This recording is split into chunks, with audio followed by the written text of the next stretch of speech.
the House. Both scenarios are in play this evening. And thanks for being with us on election night here on C-SPAN. For the next 17 hours, we are live with results, analysis without spin, your voices, and the concession and victory speeches. We'll get to some of those results immediately. Some polls have already closed, but first we want to introduce you to Evan McMorris Santoro. He is with Notice, News of the United States. He'll be with us throughout the evening. Evan, what kind of clues are you looking for in results to give us a sense of what's going to happen tonight? Well, I want to start off that intro that you had that just speaks to what a wild night that we're going to have tonight. We're really answering a lot of very, very big questions about the United States tonight. These voters have a lot to answer and give us good answers on. When I'm looking at things come in, what I'm looking for is I'm looking at these suburban areas. We're talking about that. You know, this is the thing we've seen in the closing days of the campaign. Kamala Harris has spent a lot of time in the suburbs trying to build up her support there and find some of those votes that Joe Biden relied on in 2020. And then, of course, we're looking to some of these more blue counties that have been places where the Trump campaign has said they can find voters that they haven't had before, you know, building up support among some of those the Republican-based voters. So as this stuff comes in, I think we're going to learn a lot about the alignment of politics going forward, and that's what I'm going to be watching for. Well, some polls have already closed. Indiana and Kentucky are closed, and just a few minutes ago, Vermont, Virginia, South Carolina, and Georgia, their polls closed. Let's check in with C-SPAN's Greta Bronner for some early results. Yeah, Peter, the Associated Press has already declared winners in a few of those states. Let's start with Indiana, a check mark next to former President Donald Trump's name with 13% of the vote in. Those margins will change throughout the night as more of the votes come in, but the Associated Press feels comfortable at this point saying that Indiana is in the red column. He won that state in 2020 by a 16-point margin. Moving on to the state of Kentucky, and again, the Associated Press has declared the former president the winner here. 8 electoral votes at stake in the state of Kentucky, so those will go to the former president tonight. He won there 4 years ago by 30 points. And then the state of Vermont. This has also been projected. A winner has been projected by the Associated Press in Vermont tonight, and it remains blue. The Vice President Kamala Harris picks up those 3 electoral votes in the state of Vermont. These are some early wins by the candidates. The Associated Press, they decide to put the check mark next to the names. We are getting the data from the Associated Press, and they put that check mark there when they feel comfortable that the opponent has no way of catching the leader in these races. So that is why the check mark goes next to a candidate, even though there's a very small percentage of the vote that's in at this point. We will bring you results all evening long here on C-SPAN. We're going to do it in several different ways. On your screen, you're going to be able to follow along all night long in several different ways. So the Electoral College on the left of your screen will be presented there. Each candidate, the candidates need to get 270. They need to clinch 270 of the 530 electoral votes to be declared the winner. We will show you the tally as the night goes on.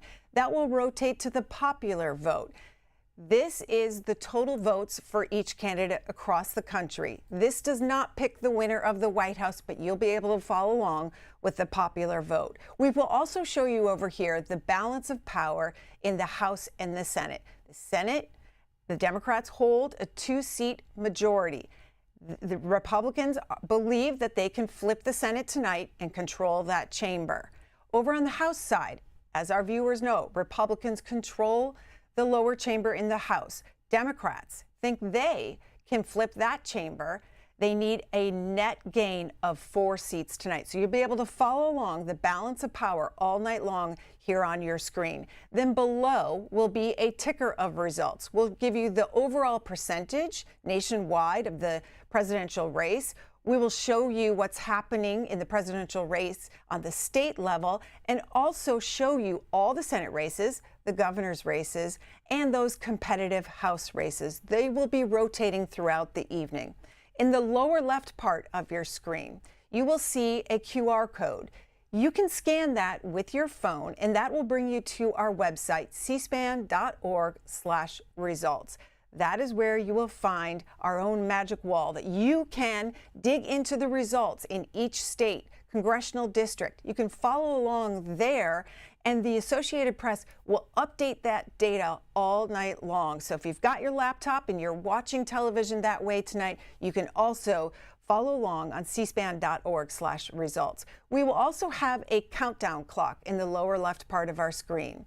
As we've said, polls have closed in a handful of states at 6 p.m. and 7 p.m. Eastern Time. The next polls that will close are at 7:30 p.m. Eastern Time. We will count you down to those poll closings throughout the evening, 8 p.m., 8:30, 9, etc., all the way until the last polls close. Again, follow along with all the results at cspan.org/results. Peter? Evan McMorris-Santoro, Greta mentioned that Virginia polls have closed. Is Virginia even in play? President Trump went there late in the campaign. There was a time in the campaign when the Republicans said that it was going to be in play. And if you talk to them, they say it would be in play. The Democrats that I've spoken with never really thought that was going to happen. We're going to find out tonight.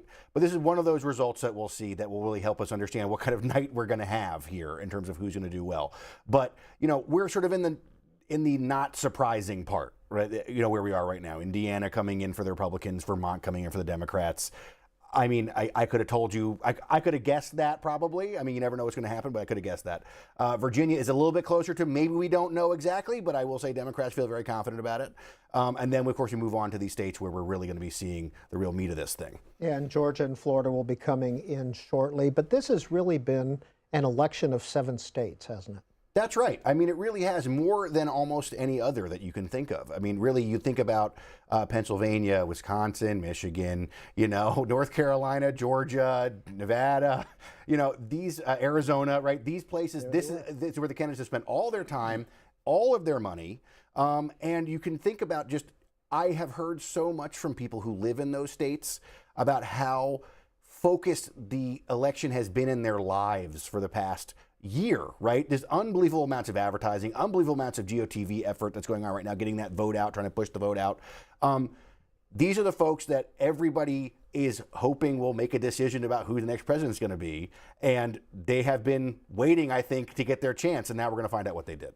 Over 80 million people have cast early votes already. That's how many people voted for Joe Biden about in 2020. Yeah, you know, there is a sign. On the one hand, it's sort of like some of the conversation around early voting has changed. Some of the laws have changed to make it easier in some states. In some cases, some parties that were not that into early voting, the Republican Party is more into it now. You've seen an increase in early voting. But I also think there is a chance here that what you're seeing is folks were ready to vote. We are focusing a lot on these late-breaking undecideds. You know, that's what the whole campaign's been about for the past few days. But when you see people turn out as soon as they possibly can, I think that after this conversation in those 7 states has been going on for so long, you're seeing a lot of people who are ready to get out and vote, just get it over with and figure out what's going to happen. So those numbers, I think, are going to be really indicative of people who made up their minds a while ago. Evan, before we go back to Greta, give us an overview of what we should be watching for in the Senate and the House. Well, look, the Senate is a very tough map for Democrats tonight. There's not a lot of expectations that they do very well and that they keep their majority, right? That's sort of the smart money is saying that. But we have had reporting at Notice in recent days that has shown that there are Democrats feeling good about some of the states they weren't feeling good about just recently. Montana, for example. You know, Ohio is a place where you see, you know, a tough incumbent fight for Sherrod Brown, but people are saying maybe there's something closing up, you know, and getting close there. So when I'm watching it, you know, this is really a thing of seeing how different the vote is going to be. Are we going to see these split ticket voters in these Senate races, right? And in the House, it's the same story, right? In the House, the argument from some people is, are the American people going to send a divided government up to Washington after this period of time that we've had? Keep that the way it is. If they, maybe they might do that. But when it comes to what we're going to actually see happen in these races, it really comes down to what is the kind of Congress people want, what's the kind of argument that they want to see in Washington right here. And in the House races, I'm looking at some of those purpler districts that we've seen shifting around a lot. There's some of them in California. There's some of them in pretty much all over the place. So we're going to be watching those to see what kind of indication they give us of what's going on with the presidential vote, right? Because for me, I'm like really interested in that.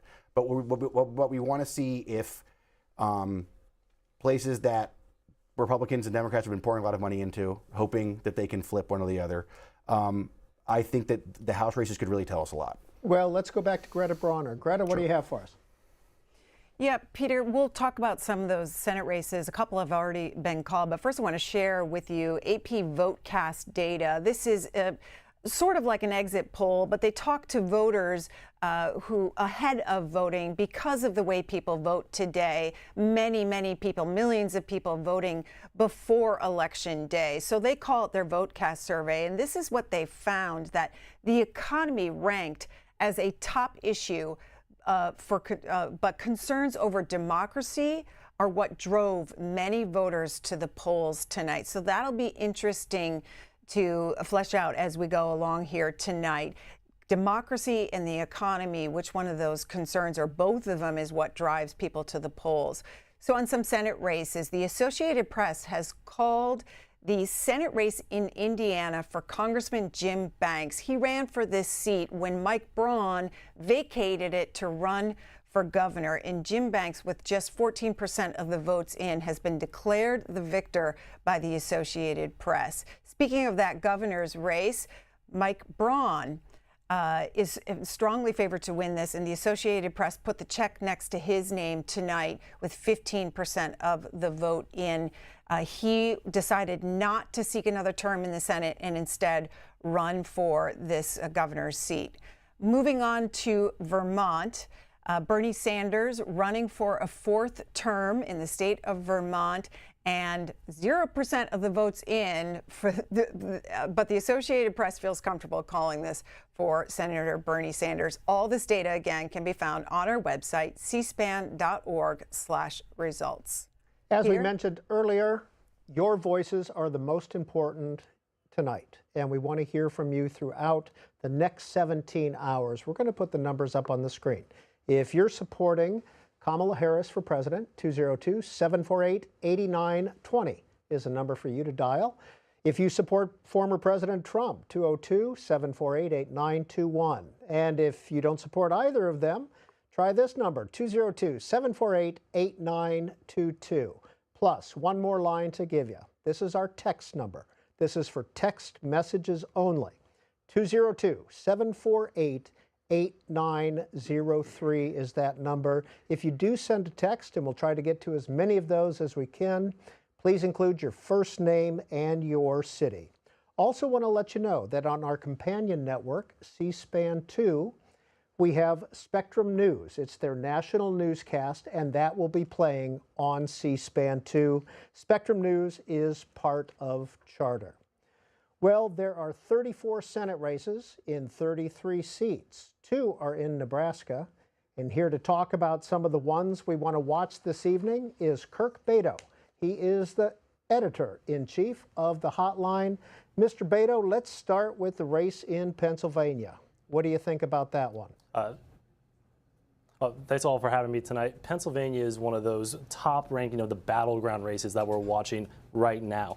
Of those 34 races that you mentioned, Democrats are on defense in 23 of them, including 3 states that former President Trump won twice. Pennsylvania is one of those tipping point states. It's one of the ones where Biden won it, flipped it from Trump, who won it in 2016. It's an incredibly tight race right now between Senator Bob Casey, who's a scion of a political dynasty in Pennsylvania, and Dave McCormick, who folks might remember from 2 years ago, ran in the Republican primary but lost to Dr. Oz. He's one of the kind of typical candidates that Republicans have recruited this cycle, a wealthy businessman who's able to self-fund a lot of the campaign. It's the second most expensive Senate race this cycle, and Dave McCormick cleared the primary pretty early, and because of his massive wealth as a hedge fund manager, he's been able to put Bob Casey on general election footing since over a year ago now. It's going to be an incredibly tight race, and we're seeing right now that however Pennsylvania goes at the presidential level is probably how it's going to go at the Senate level right now. We have a non-incumbent race up in Michigan.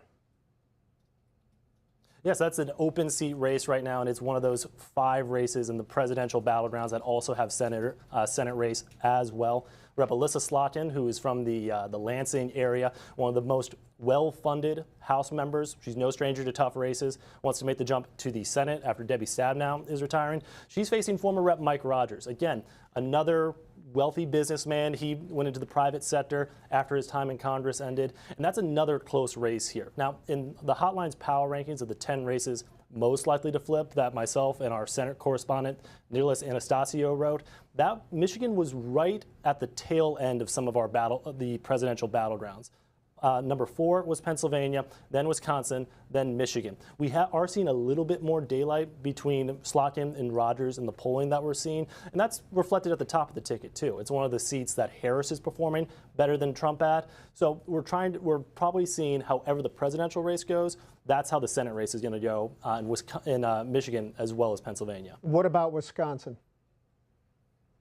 Now, Wisconsin is a really interesting race here where it's a very localized race. Again, Eric Hovde, a wealthy businessman, a banker who ran for the Senate there about a decade or so ago, is facing Senator Tammy Baldwin. Now, it's a big lift for Republicans right now. That was one of the races that was getting away for them a little bit in the summer. We saw that Tammy Baldwin was outspending and out fundraising Hovde on the airwaves. But in the closing weeks, as the presidential race has gotten incredibly close, the Senate race has gotten incredibly close. I know there's a common theme here in those presidential battlegrounds, but it's so rare for split ticket candidates to succeed. In fact, about only 3% of all senators represent a state that went the opposite way of how it went at the presidential level. So whoever wins the top of the ticket is that party's probably going to end up winning the Senate race there as well. Is Texas really in play for a Senate seat for the Democrats? Oh, Texas has been Democrats' white whale for years. I mean, they're really trying to evoke Beto O'Rourke's run in 2018 here. Now, Colin Allred, who's a representative from a former battleground district, he's the Democrat running there, former NFL player. He has outraised Ted Cruz actually every month this year. Ted Cruz has had to rely very heavily on his super PAC to come in and support him. Colin Allred has blanketed the airwaves. Again, because Texas is so big, so many expensive media markets, it's an incredibly expensive race for both candidates right now. In fact, over $2 billion has been spent on Senate races alone, not just in Texas, but across the entire battlefield. Now, when we were thinking about how competitive this race is, it's just going to be really, really tough for Colin Allred. Ted Cruz has done what he needs to do, at least this last year, to moderate his image a little bit, put a little distance between himself and former President Trump. It's going to be incredibly difficult for Colin Allred to overrun the top of the ticket. We're projecting that Trump will carry Texas by about maybe 3, 4, 5 points. If it's anything less than that, then Colin Allred has a chance. But it's probably Democrats' best pickup opportunity. Like we said, they're on defense in 23 seats. Republicans are on defense in 11. It's Democrats' best pickup opportunity, but that's not saying much right now when it's such an uphill climb. And we will be back with Kirk Beto, editor-in-chief of the Hotline, in just a minute. Let's hear from Greta Brawner first. Peter, we want to show you some early results in some states where the polls have closed. Now, throughout the evening, there may be mirages that happen in some of these states. Could be a red mirage or a blue mirage.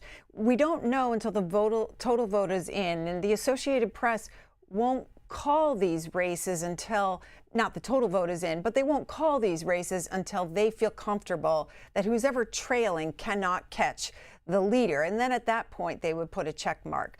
We'll start with Virginia. Just show you again some early results here. The former president is leading 58.7 to 40.6. Right now, there's 0% of the vote in, 13 electors at stake. Now, here's where there could be a red mirage. The Washington Post reporting that in 2020, the former president led Joe Biden in this state for 5 hours after polls closed on election night before heavily Democratic area of Fairfax County reported almost 400,000 vote update. Biden won Virginia that year by a margin of 10 percentage points. Moving on to the state of Georgia, the Peach State. 16 electoral votes are at stake here. This is where it stands right now, with just 3% of the vote in. The former president leading 51.6 to 48%. Now, again, this is just early on, and the NBC reports that most counties will report their early in-person and mail ballots first in the state of Georgia, causing a blue mirage before the statewide results move toward Trump as Election Day votes are reported. After that, there may be a small shift back towards Democrats as the late arriving mail ballots are reported from large metro Atlanta counties. So beware as we talk about these early states with hardly any of the vote percentage in, and their competitive states, that you may see a mirage happening. We will keep you updated throughout the evening, and you yourself can do that. Get on your computer, have your laptop as you're watching here on C-SPAN, and go to cspan.org/results. Evan McMorris Santoro of Notice. Greta talked about the 0% in Virginia, yet former President Trump is leading. Fairfax County, when I first moved out here, was the Republican firewall, and now it's a Democratic firewall.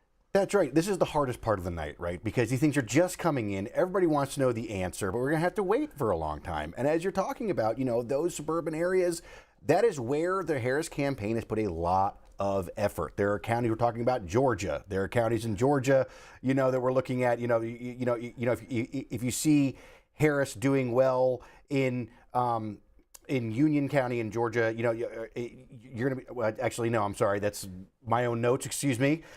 We're talking about, in Georgia, we're talking about Baldwin County in Georgia. That's a county where we would look and see if Trump did very well there, that you would see maybe he was flipping some of those voters that he was looking for. But it's so early, we just don't know any of this stuff yet. And so this focus that you're talking about this idea of where the vote has changed, where the campaigns have put their resources, and how the candidates are appealing to different states, it's very important, but we just don't know yet what to say about it. Let's hear from DJ in Dayton, Arizona, a Trump supporter. DJ, when did you vote, and how was the process for you? Well, it was a little bit chaotic. I voted yesterday. Was it crowded? Yeah. It's just getting worse. What do you mean getting worse? Well, I think in the last couple days it may be, for whoever it is to decide it, it's going to get chaotic maybe. Why did you support President Trump in this election? Mostly for the inflation prices and his views on abortion. DJ, is Dayton, Arizona, is that in Maricopa County? No, it's in Yuma County. Yuma County. Thank you, sir, for calling in. We appreciate it. Evan McMorris Santoro, Maricopa County in Arizona is about 70% of the vote in Arizona. That's right. I mean, this is a hugely important area for Democrats. They need to do very well in Maricopa County. They spend a lot of time, a lot of money there, a lot of effort there. It's a place where we really could see some of this shift that we've been talking about all night. It's also interesting what the caller mentioned about the idea of waiting a long time to vote, being online. This is another story of this election that is emerging so far, is people are having to wait a long time to cast their ballot. Well, let's look at some of those Western Senate races. Kirk Beto, hotline. Let's go to Nevada. Nevada is one that has come online really quickly in the closing weeks here. It looked like throughout the summer and early fall that the Democratic Senator Jackie Rosen had put this race away. Despite how close the race was getting at the presidential level, Sam Brown, the Republican there, was trailing pretty significantly behind Rosen. And unlike some of these other Senate candidates that we've been talking about on the Republican side, he doesn't have a source of independent wealth, at least at the same level as a Dave McCormick, Eric Hovde, or any of those other folks do. He struggled with fundraising. Jackie Rosen outraised and outspent him on the airwaves. In fact, Jackie Rosen bought a huge ad buy, about $14 million worth, the day after the Republican primary. He was able to get on air early and define Sam Brown as shifting his policy on abortion, as someone who had come from out of state. He had run in Texas before. But now in the closing weeks, Republicans have been really encouraged by a surge in early voting by GOP voters in Nevada. In fact, they've come in pretty heavily. The Senate leadership PAC invested some money in there. You saw Steve Daines, who's the chairman of the NRSC, the Senate Republicans campaign arm, go down there and campaign with Sam Brown. They're pretty bullish based on the early voting numbers here, but we'll have to wait for a few days for Nevada to sort out all its counting, because 80% of their election is done through the mail, and they're allowed to turn in ballots a few days after today. So we'll have to sit tight here on Nevada. Kirk, is Arizona truly in play for the Republicans in the Senate? Arizona has been one of Republicans' biggest hurdles this cycle. Again, going back to the top rankings of the Senate races that we thought were most likely to flip, Arizona is at the dead last of all the ones that we see as those presidential battlegrounds here. Kari Lake has a persistent problem with Republicans, frankly. People remember her run for governor 2 years ago, where she insulted John McCain, the late senator, insulted his supporters as well, ran a very conservative campaign, actually praised a little some of the Civil War era abortion law in Arizona that was briefly on the books while she was running for governor. She's tried to moderate her position, but at the same time, as you saw throughout the last 2 years, she hasn't given up her false claim about election conspiracy theories in the gubernatorial and the presidential race in Arizona. Ruben Gallego has been successful in kind of evolving from his more progressive roots as first a city councilman, then as a member of Congress from the Phoenix area, and really moderated his image with voters, really run to the right of President Biden on the border, even the right of Kamala Harris as well. And Kari Lake just really struggles to consolidate Republicans behind her. I bet there's going to be a lot of voters tonight who vote for former President Trump, but just leave the Senate race blank, and that's a huge problem for Lake. So that's a state where we could see different results on the presidential level and the Senate level. That is one of the few instances here where we could see some legitimate split ticket voting here. Not just because there's a lot of Trump Gallego voters, there's certainly going to be those, but more that Republicans are going to vote for Trump but not vote for Kari Lake. And it's kind of the story of all these folks who on the Republican side kind of imitate Trump or try to do Trump light. They're just never as successful as the real McCoy. Give us an update quickly on Montana. Montana is the ballgame for Senate Republicans. With West Virginia off the board with Senator Joe Manchin retiring, we're basically at a 50-50 Senate right now. Democrats will have to defend every single one of their seats and win the presidency if they want to keep their Senate majority. Montana is tough. Former President Trump carried that state by 16 points 4 years ago. John Tester, who's been doing his best to run as his own person, his own brand. He's a dirt farmer from Montana. He looks the part even. He's running against Republican Tim Sheehy. But there's a limit to how much gravity you can defy when just the partisan headwinds are so heavy right now. We will be back with Kirk Beto throughout the evening. We're going to look at the House of Representatives shortly, but it is 7:30 p.m. Eastern Standard Time, and more polls have closed. They've closed in North Carolina, which also has a gubernatorial race and a tight House race, Ohio, which also has a Senate race, and West Virginia, where they're electing a senator and a governor. Greta Bronner, what do you have for us? We'll come back to those poll closings in a minute once we see some data populating there by the Associated Press. But Evan referenced this earlier, that it could be a very long night. We have a competitive presidential race. We have some competitive Senate races. Take a look at Charlie Mathiasen, with Politico, who tweeted this out earlier and reminded all of us that here's when the Associated Press called the presidential election in years past.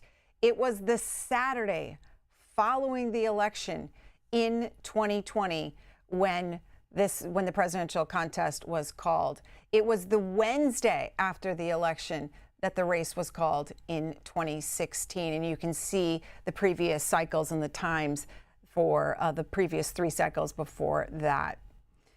At the beginning of our night, Peter, you talked about the money being spent in these federal elections this time around. $16 billion total. From Open Secrets, they put this together.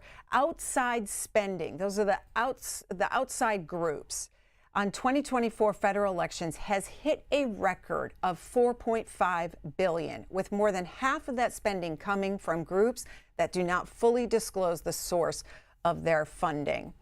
A lot of money put into the presidential election by wealthy families. This is from the Americans for Tax Fairness. They put out this report in the closing days of the election.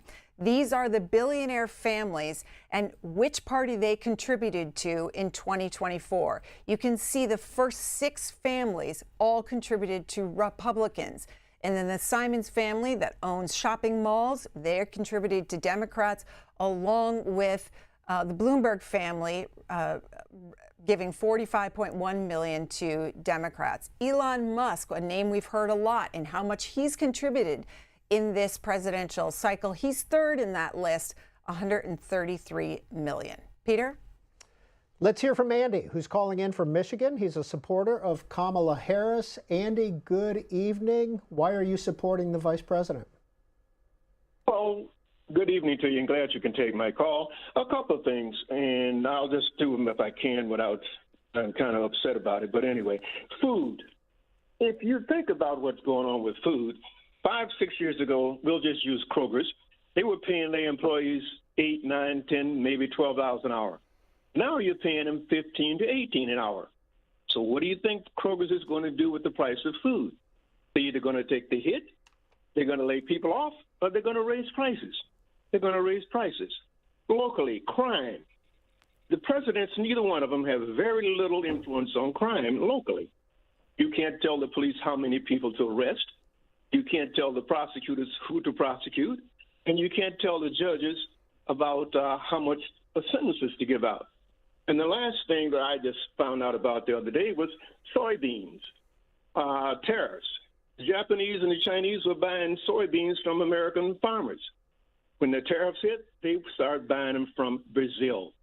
Farmers are in trouble with that commodity. So I just don't think the presidents, either one, have a lot of control over a lot of things they're saying. Hey, Andy. And Americans are just... Gotcha. Yeah. We got that point. Where in Michigan do you live?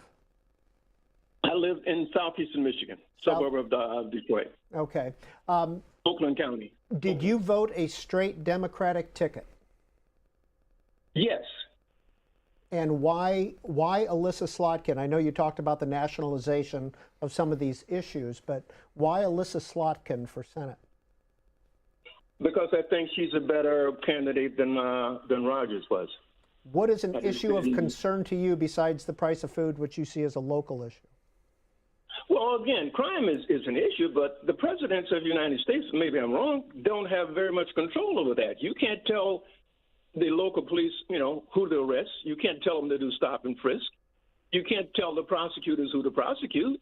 And again, it's back to sentencing. So there's nothing the governor and the local people can handle that. But I don't see any input either president has over that. And when I started listening to these tariffs, we're in trouble. We're in big you-know-what with these tariffs.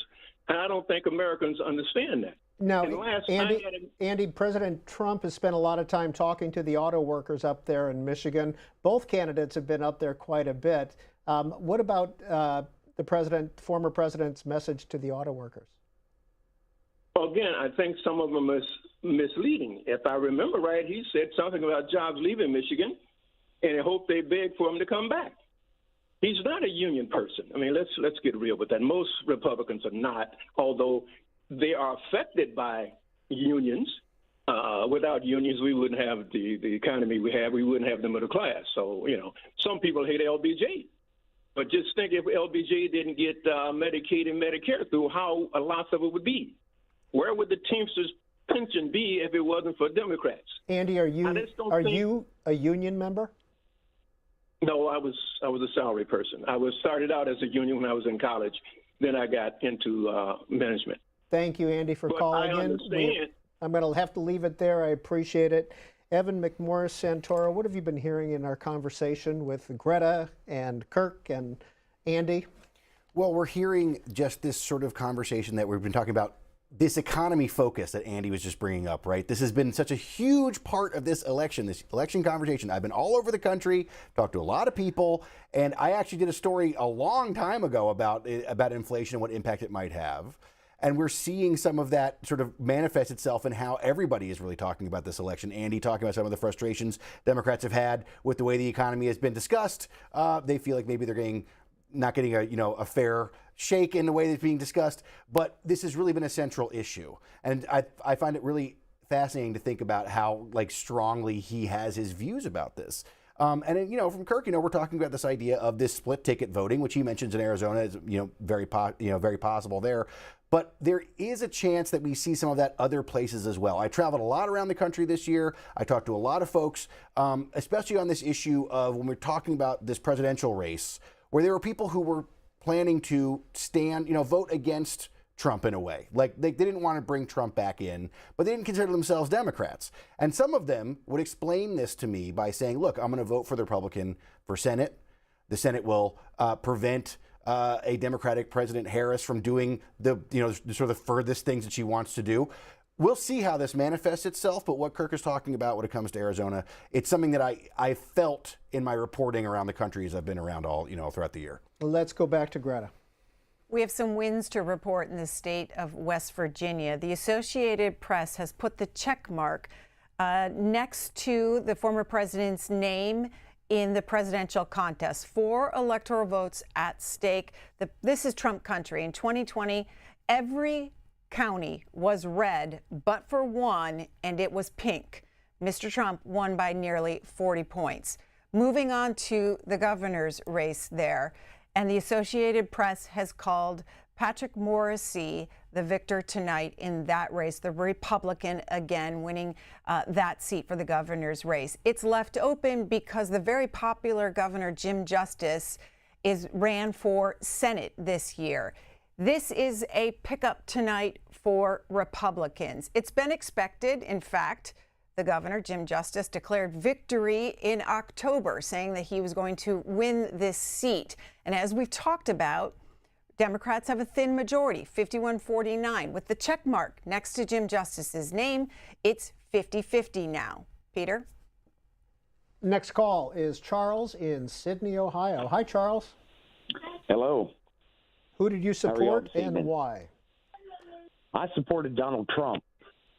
And the reason why is because he seems to be more with the common man. He has more reach with the normal, average, everyday person. He has lots of money, but, us people here on Main Street, we don't. And he's trying to help fix to where my family can afford food and fuel and still be able to do something fun on the weekend without having to go, what are we going to sacrifice? He's against the illegals coming in. He wants people to use the correct ports of entry, not put a ban on, immigration. This country was founded by immigrants. He's also for the Second Amendment, which coming from a farming community. A lot of us hunt. The man, because of the hatred, basically took a bullet for freedom. You have to say that is definitely to stay in the race, to keep going to the finish.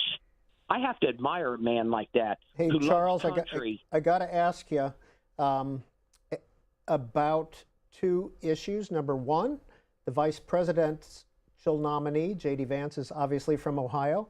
And the issue of Springfield, Ohio, and immigration came up a lot in this campaign. Have you experienced an issue with immigration in Sydney, Ohio? Yes, we have. There's several places here where the immigrants are, and it's turned our town somewhat unsafe in a few ways. But our law enforcement here with the sheriff's office and stuff has done a real good job at keeping us, safe. And the Springfield is quite a little distance from us, so we don't have too much problems from them. Some of these companies are hiring them and different things. One of the things I was worried about is them being able to cast ballots for our elections, which, could turn an election. Charles, very quickly, who'd you vote for in the Senate race? I honestly left that one blank. Between Sherrod Brown and Mr. Moreno? I voted for Moreno for that one. Oh, for that one Sorry. you left. Okay. All right. I left the other out. All right. Charles in Sydney, Ohio, thanks for calling in. Let's quickly hear from Will. Will's in Tulsa, Oklahoma. Kamala Harris supporter. Hello, Hey, greetings. Will. Yes, sir. Greetings. Thanks for taking my call. Yes, sir. I live in Tulsa, which is kind of the blue bubble, red state, and at least I hope so tonight. And my vote for Kamala Harris was more of a objection vote, or whatever you call it, a vote against Trump. I voted for Hillary Clinton, not a Hillary Clinton fan. But when I heard Trump's nonsense in 2015, 2016, I just couldn't vote for the man.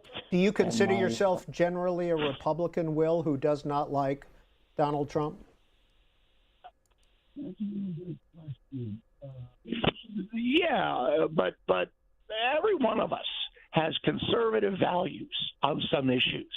Every one of us has liberal or non-conservative values for some issues. So I think it's silly to vote for the party. I think it's much more important to vote for the person. I'm 62 years old. I voted for Reagan twice, and I voted for Obama twice.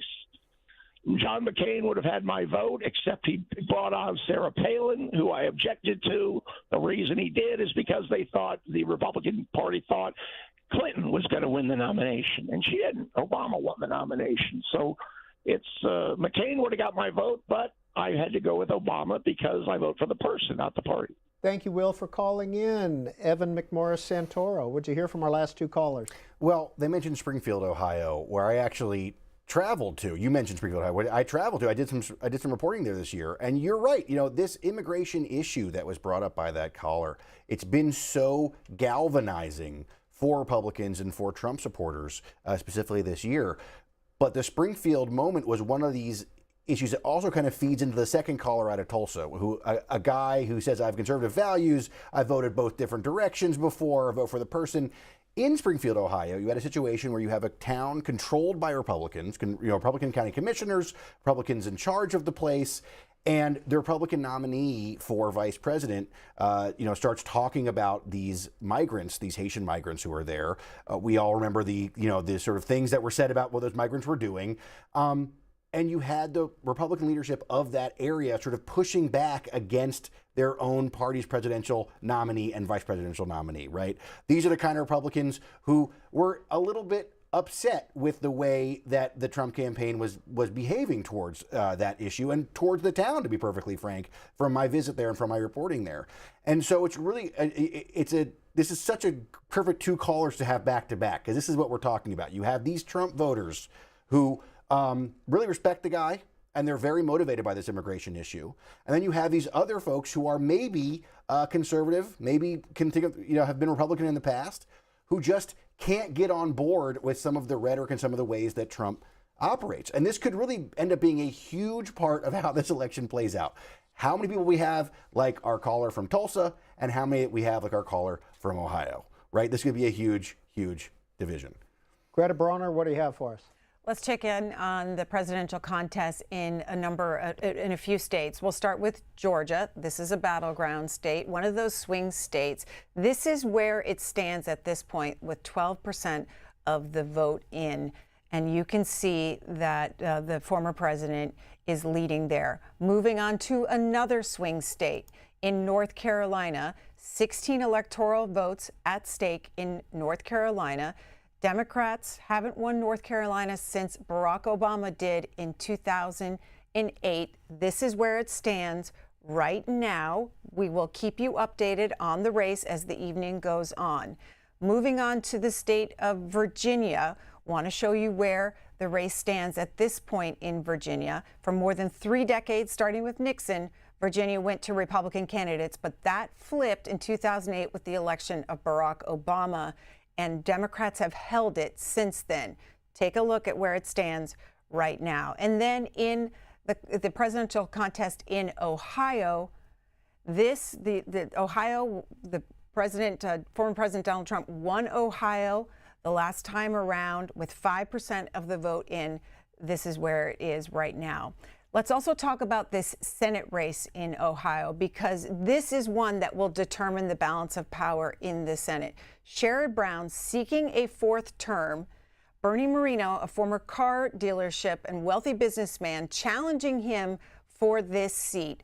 Total spending in this race, $430 million. That includes the candidates and outside groups. This is an early bellwether for the Senate of who will control the upper chamber. Peter? Well, Evan, Greta mentioned North Carolina. Now, I went to cspan.org/results. If you go there, you get this phenomenal national map with real-time results, and you can drill down to every state and get every county. Greta mentioned that Kamala Harris is winning 67% of the vote with percent in North Carolina. So I clicked on North Carolina, and when I did, I noticed all the votes are coming from Raleigh, which is your home territory. Yeah, it's a pretty blue area of North Carolina. They should expect to do pretty well there. This is what's so challenging about the early parts of the night, right? It's like 2% in. We don't really know what it means yet. We have to see some of these other counties come in to start to get some understanding of what the national implications of a state like North Carolina might be. But yeah, if you're going to ask me, is the Raleigh Triangle area going to be good for Harris tonight? It is going to be good for Harris tonight. And there is one House race up there that we need to talk about, which is District 1. It could be a bellwether county or a bellwether House race. It is the remaining Davis versus Buckout, I believe. That's right. I mean, Kirk would have a lot more to say about this probably than me, but I'll say that this, it's the remaining swing sort of district in North Carolina. It's been a very gerrymandered state over the years, and this is a very important race to see if Democrats can hang on to this part of the, this district that they have access to actually winning. Well, I know there's a lot going on your screen right now and a lot of information flying at you.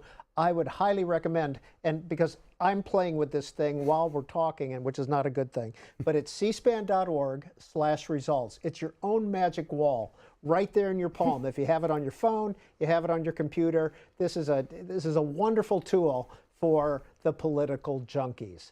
Let's talk to a Trump voter in Georgia. I believe it's EB in Fairburn, Georgia. Did I say your first name correctly?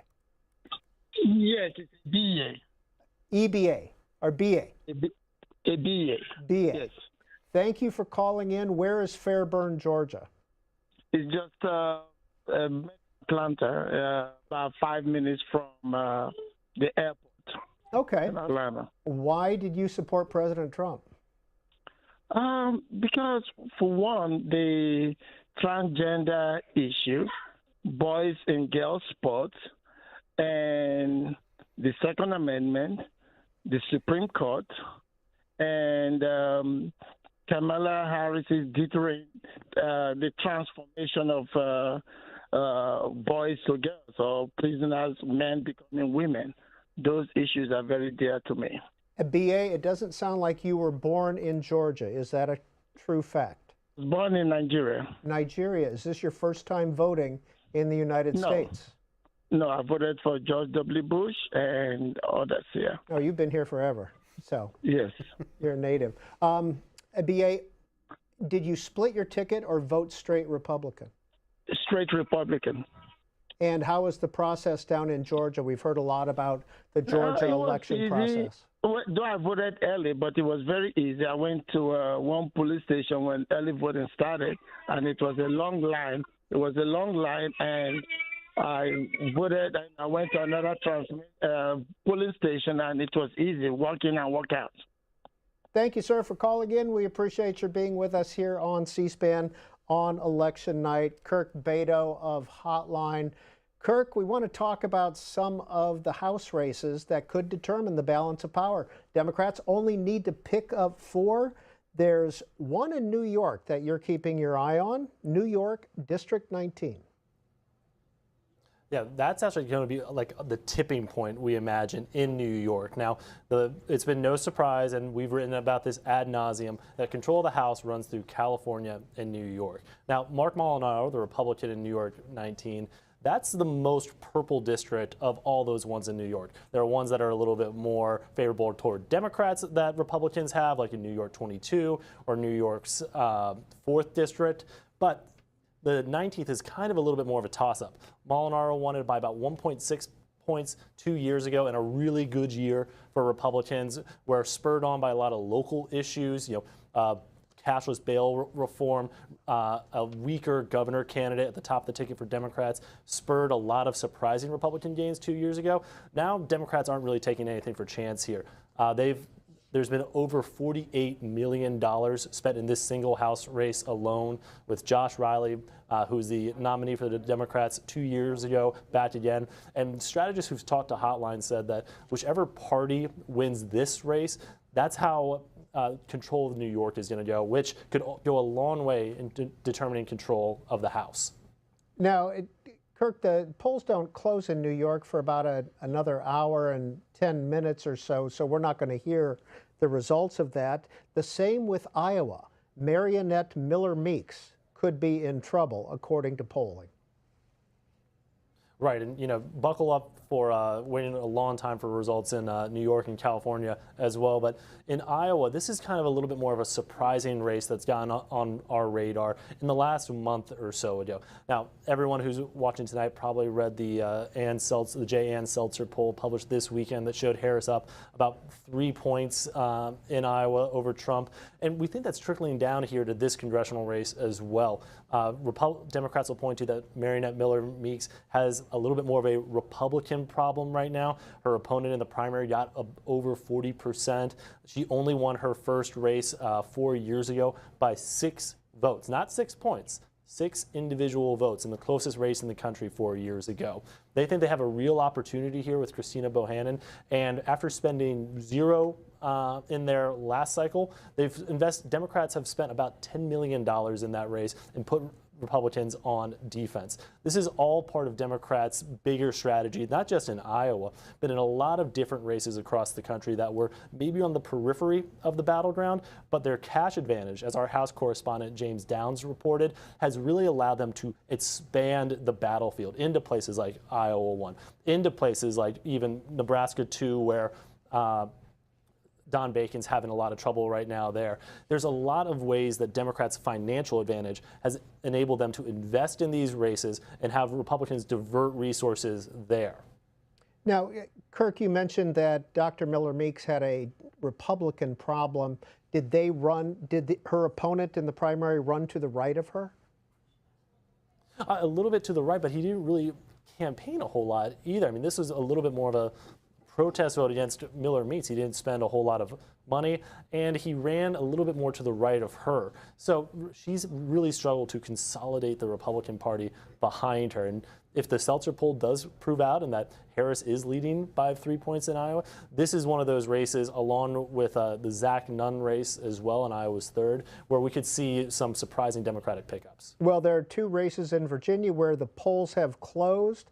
Let's begin with House District 2 down in Virginia Beach.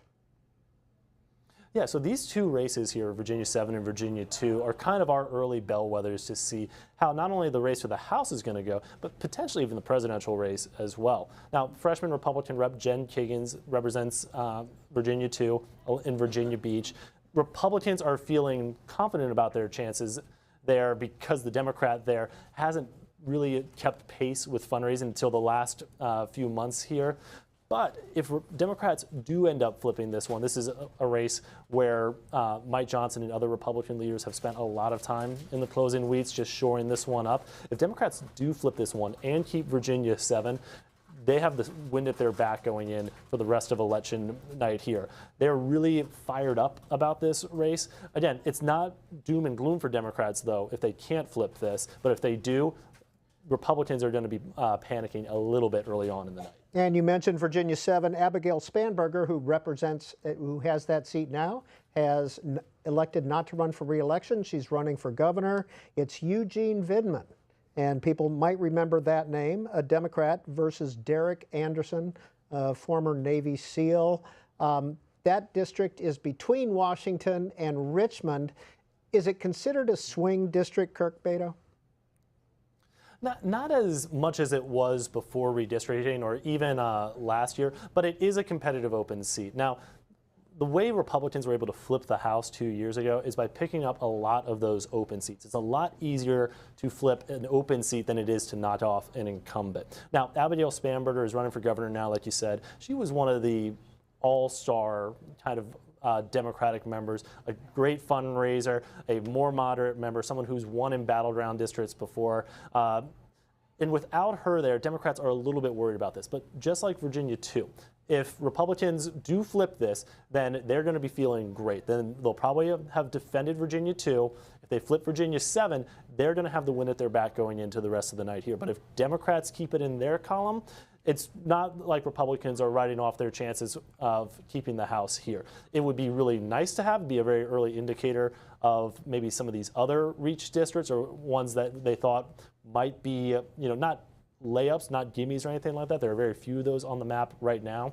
But if Republicans flip Virginia 7, they got to be feeling great. And if you're in the D.C. media market, you've probably been inundated with these ads right now, not only from Eugene Vidman, but also from Derek Anderson and his outside groups as well. Evan McMorris Santoro, speaking of Eugene Vidman, I've noticed in his ads, he has not mentioned President Trump in the sense of his involvement with President Trump's impeachment in 2017. That's really interesting, actually, to hear. I just want to quickly say, Kirk, I used to work at the hotline years ago. I never worked there with Kirk, but what a master. If you're not watching C-SPAN, you're doing it wrong. Everything is just coming in from this guy. It's really, really fascinating stuff. In terms of this ad messaging that you're talking about, we've seen very interesting, unexpected ad messaging all over the country. My colleague Riley Rogerson just did a story about how COVID really hasn't been much of the conversation throughout this entire election. That was a pretty big deal the last time people voted.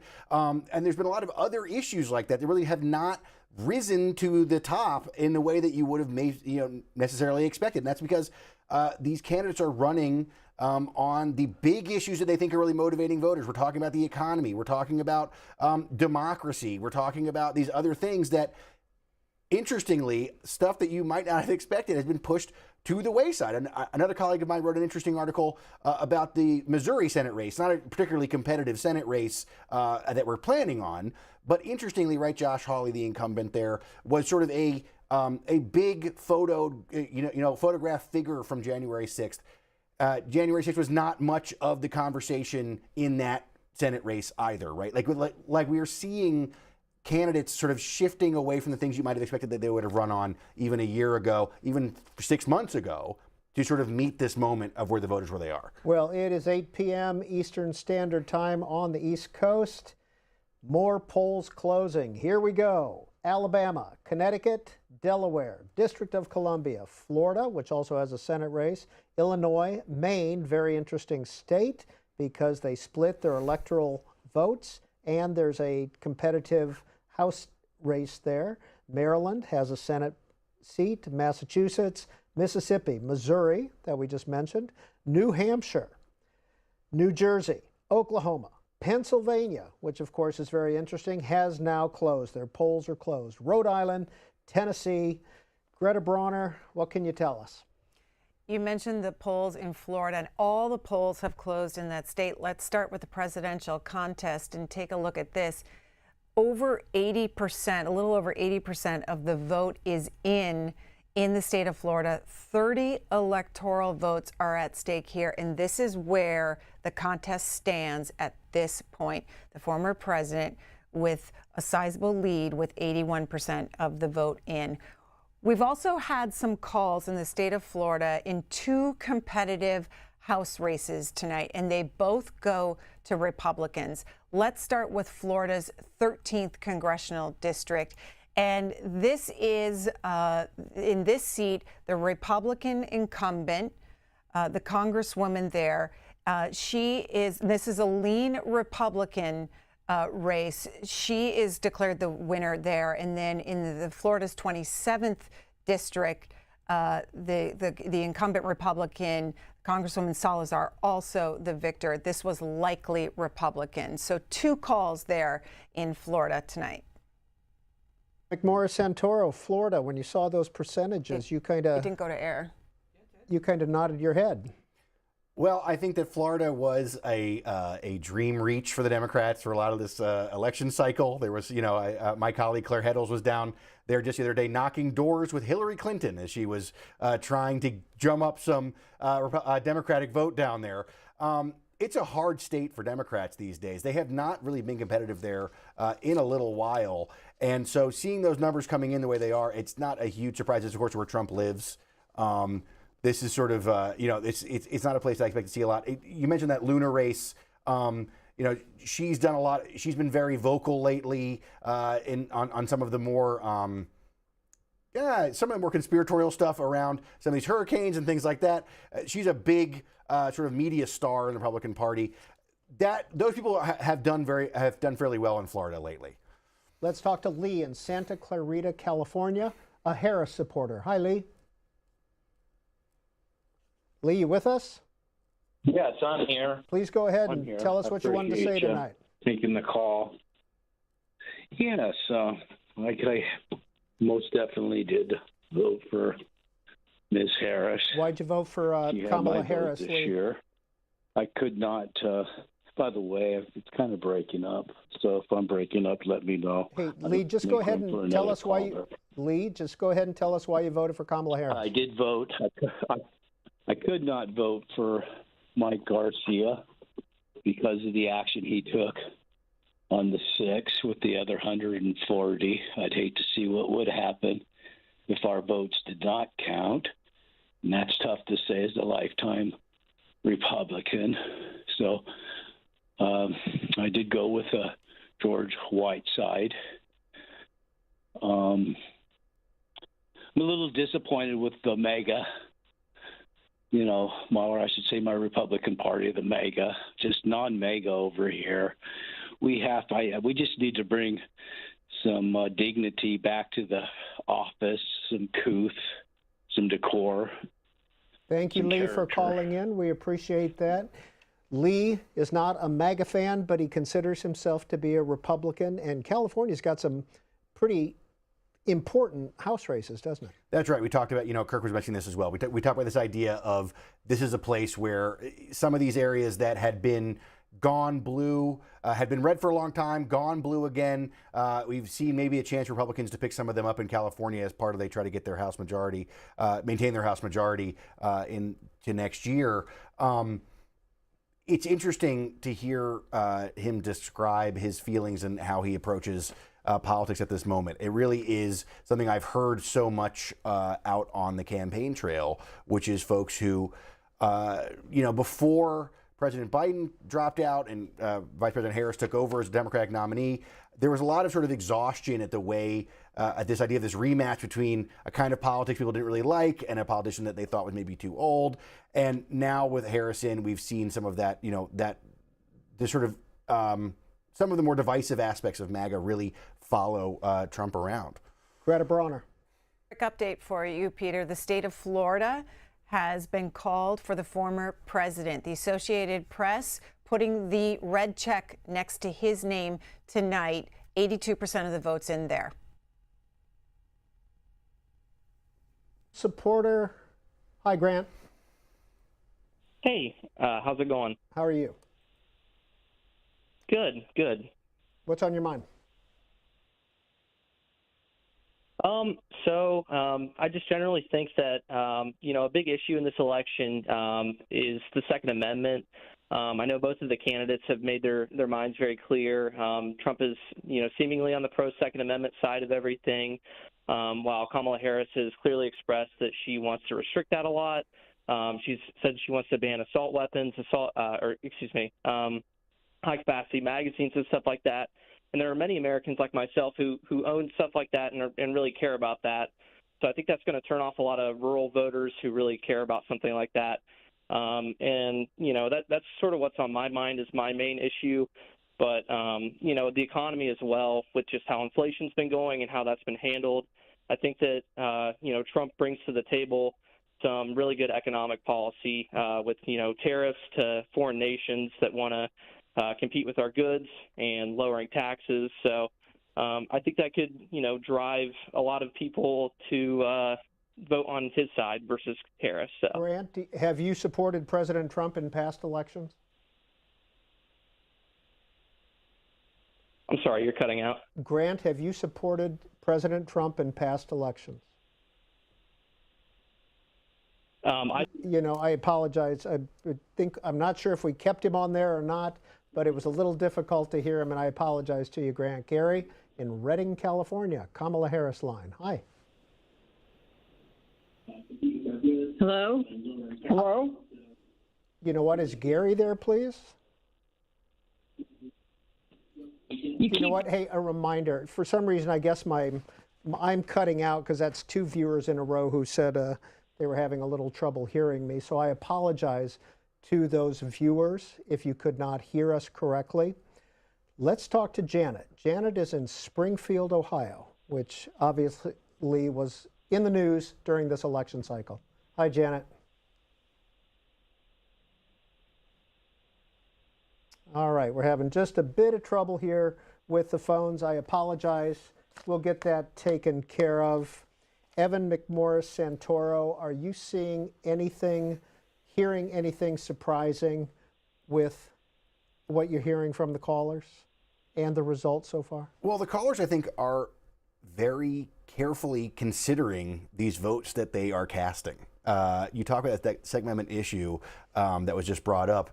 This is a hugely important issue to a lot of people. You saw Democrats actually trying to make a case that they actually have some Second Amendment credibility, and they would like to sort of win some of those voters back. He mentions rural voters. That's just one of the issues. You know, you saw Vice President Harris talk about her own gun that she owns, her willingness to use it if an intruder were to get into her home. Difficult to imagine given where she currently lives and the security that's around it, but nevertheless, there has been a conversation among Democrats trying to do something about the Second Amendment issue. They are aware that they have a hard time with voters who that's their number one thing.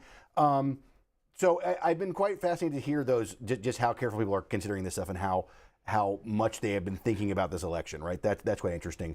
I will say that we have continued to hear us reporters have continued to hear from the Harris campaign that. We're waiting for all of these results to come in. We're waiting for things that we're waiting to find out what's going on. We haven't seen these big numbers from a lot of these states yet, trickling in still these important states. But the Harris campaign has been sort of continually feeding us a lot of conversation about things that they feel very good about, that they feel good about. For example, long lines at the colleges in Nevada, right, where they think that those voters are going to go for them. We just heard that they feel like Philadelphia, which is that huge vote basket that they need in Pennsylvania, right? The way Pennsylvania works for Democrats is they need to really boost the vote up in Philadelphia, and that overcomes the red areas around Pennsylvania, essentially, right? They're feeling like they are seeing some of those numbers come in. Again, this is all so early, but this is what the campaign is telling us and what they are thinking that they are feeling and they're seeing around as they watch these results come in. Let's get more results from Greta Bronner. One of these candidates needs to clinch 270 electoral votes of the 538 tonight to be declared the winner. On the left of your screen, we're keeping track for you where it stands. And right now, the former president with 95 electoral votes and the vice president with 35. Here are some states that are in the blue column tonight. The Associated Press calling the states of Maryland, Connecticut, Massachusetts, and Rhode Island. And as we click through, you can see where the vote percentage is at this point with 0 votes in, but the Associated Press feels there's no path for the former president, to catch her at this point, so they put that check mark next to her name. Peter? Let's go back. Let's see if the phones are working. Abigail, Wildwood, New Jersey. Abigail, can you hear me and tell us how you voted? Trump one? Yes. Hi. Okay. I voted at the polls today. Okay. and I voted for Robert F. Kennedy. You did, even though he endorsed former President Trump. You know, I'm not a big fan of this Democrat and Republican back and forth. I really think that we should be voting third party independent in order to take away power from these guys that are leveraging it against the American people. Abigail, thank you for calling in. Greta Bronner, do you have more for us? Not much to say. Yes, we want to show you some states that are in the red column tonight. We'll go through a number of them, starting with Mississippi. 6 electoral votes at stake in Mississippi. And all of these states we're about to go through have gone for the former president. There's Alabama on your screen. Moving on to Oklahoma. The former president, wins Oklahoma as well. 7 electoral votes at stake in Oklahoma. In Tennessee, he also is declared the victor in that state, and in Kentucky and in South Carolina. So the South, these 6 states in the South, all going to the former president tonight. Peter? Evan McMorris Santoro of Notice News of the United States is here with us this evening. He'll be with us for a couple more hours. Thank you very much. Having time of my life. C-SPAN on election night is live for 17 hours. We have the magic board on top of this. This is cspan.org/results. If you go there, you get your own magic board, county by county, that is updated continuously. The results come from the Associated Press. Evan, I wanted to ask you, you mentioned that you were getting continuous reporter feeds from the Harris campaign. Are you getting them from the Trump campaign as well? The Trump campaign has not been as direct with us about this sort of thing. They have talked a lot about things that they feel good about. We've seen, the president, the former president, using his own social media platform to put out his sort of views. There were some conversations that he put out earlier feeling like maybe there was something going wrong with voting in Philadelphia. We saw Philadelphia officials say that's not true. There's a lot of back and forth going on. The Harris campaign has a much more traditional and a lot of folks think much larger ground operation. Doesn't mean that they're going to win tonight. Doesn't mean that that's going to put them over the top or anything like that. But they have the kind of operation where they are checking a lot of things very closely on a granular level, and they can feed back some of that information. Obviously, information that they want us reporters to see. That's very clear, right? But they can do that. The Trump campaign has relied on a different kind of ground operation. They have a lot of outside help. We heard about Elon Musk is doing a lot of things of his own. Charlie Kirk is doing things on his own. It just isn't the sort of it's not the similar organized structure. The Republican Party has their own system. They're out there too. But when it comes to this, this election has been a lot about at the presidential level about a massive sort of organized Democratic ground game. They're hoping to rely on in this close race tonight. Nancy is calling from Rotunda, West Florida, a Trump voter. Hi, Nancy. Hi, how are you doing? Thank you very much for your coverage tonight. I really enjoy C-SPAN. Now, Nancy, did you vote straight Republican or were you a ticket splitter? No, I'm straight Republican. Why do you support President Trump? Title IX, border security, and the economy. Have you seen where is Rotunda, West Florida, by the way? We're south of Venice and north of Punta Gorda. Okay. So you're on the Gulf side? Yes. Have you seen 9 miles from the Gulf. Have you seen an impact from immigration? Well, not here directly. But throughout the country, I just believe our border should be secure, and we should know who's entering the country. Nancy, thank you. And I'm not against. Go ahead. I'm not against immigration. I just want it legal. Thank you, ma'am, for calling in. Greta Bronner has more results. Let's check in on some Midwest states, beginning with the state of Ohio.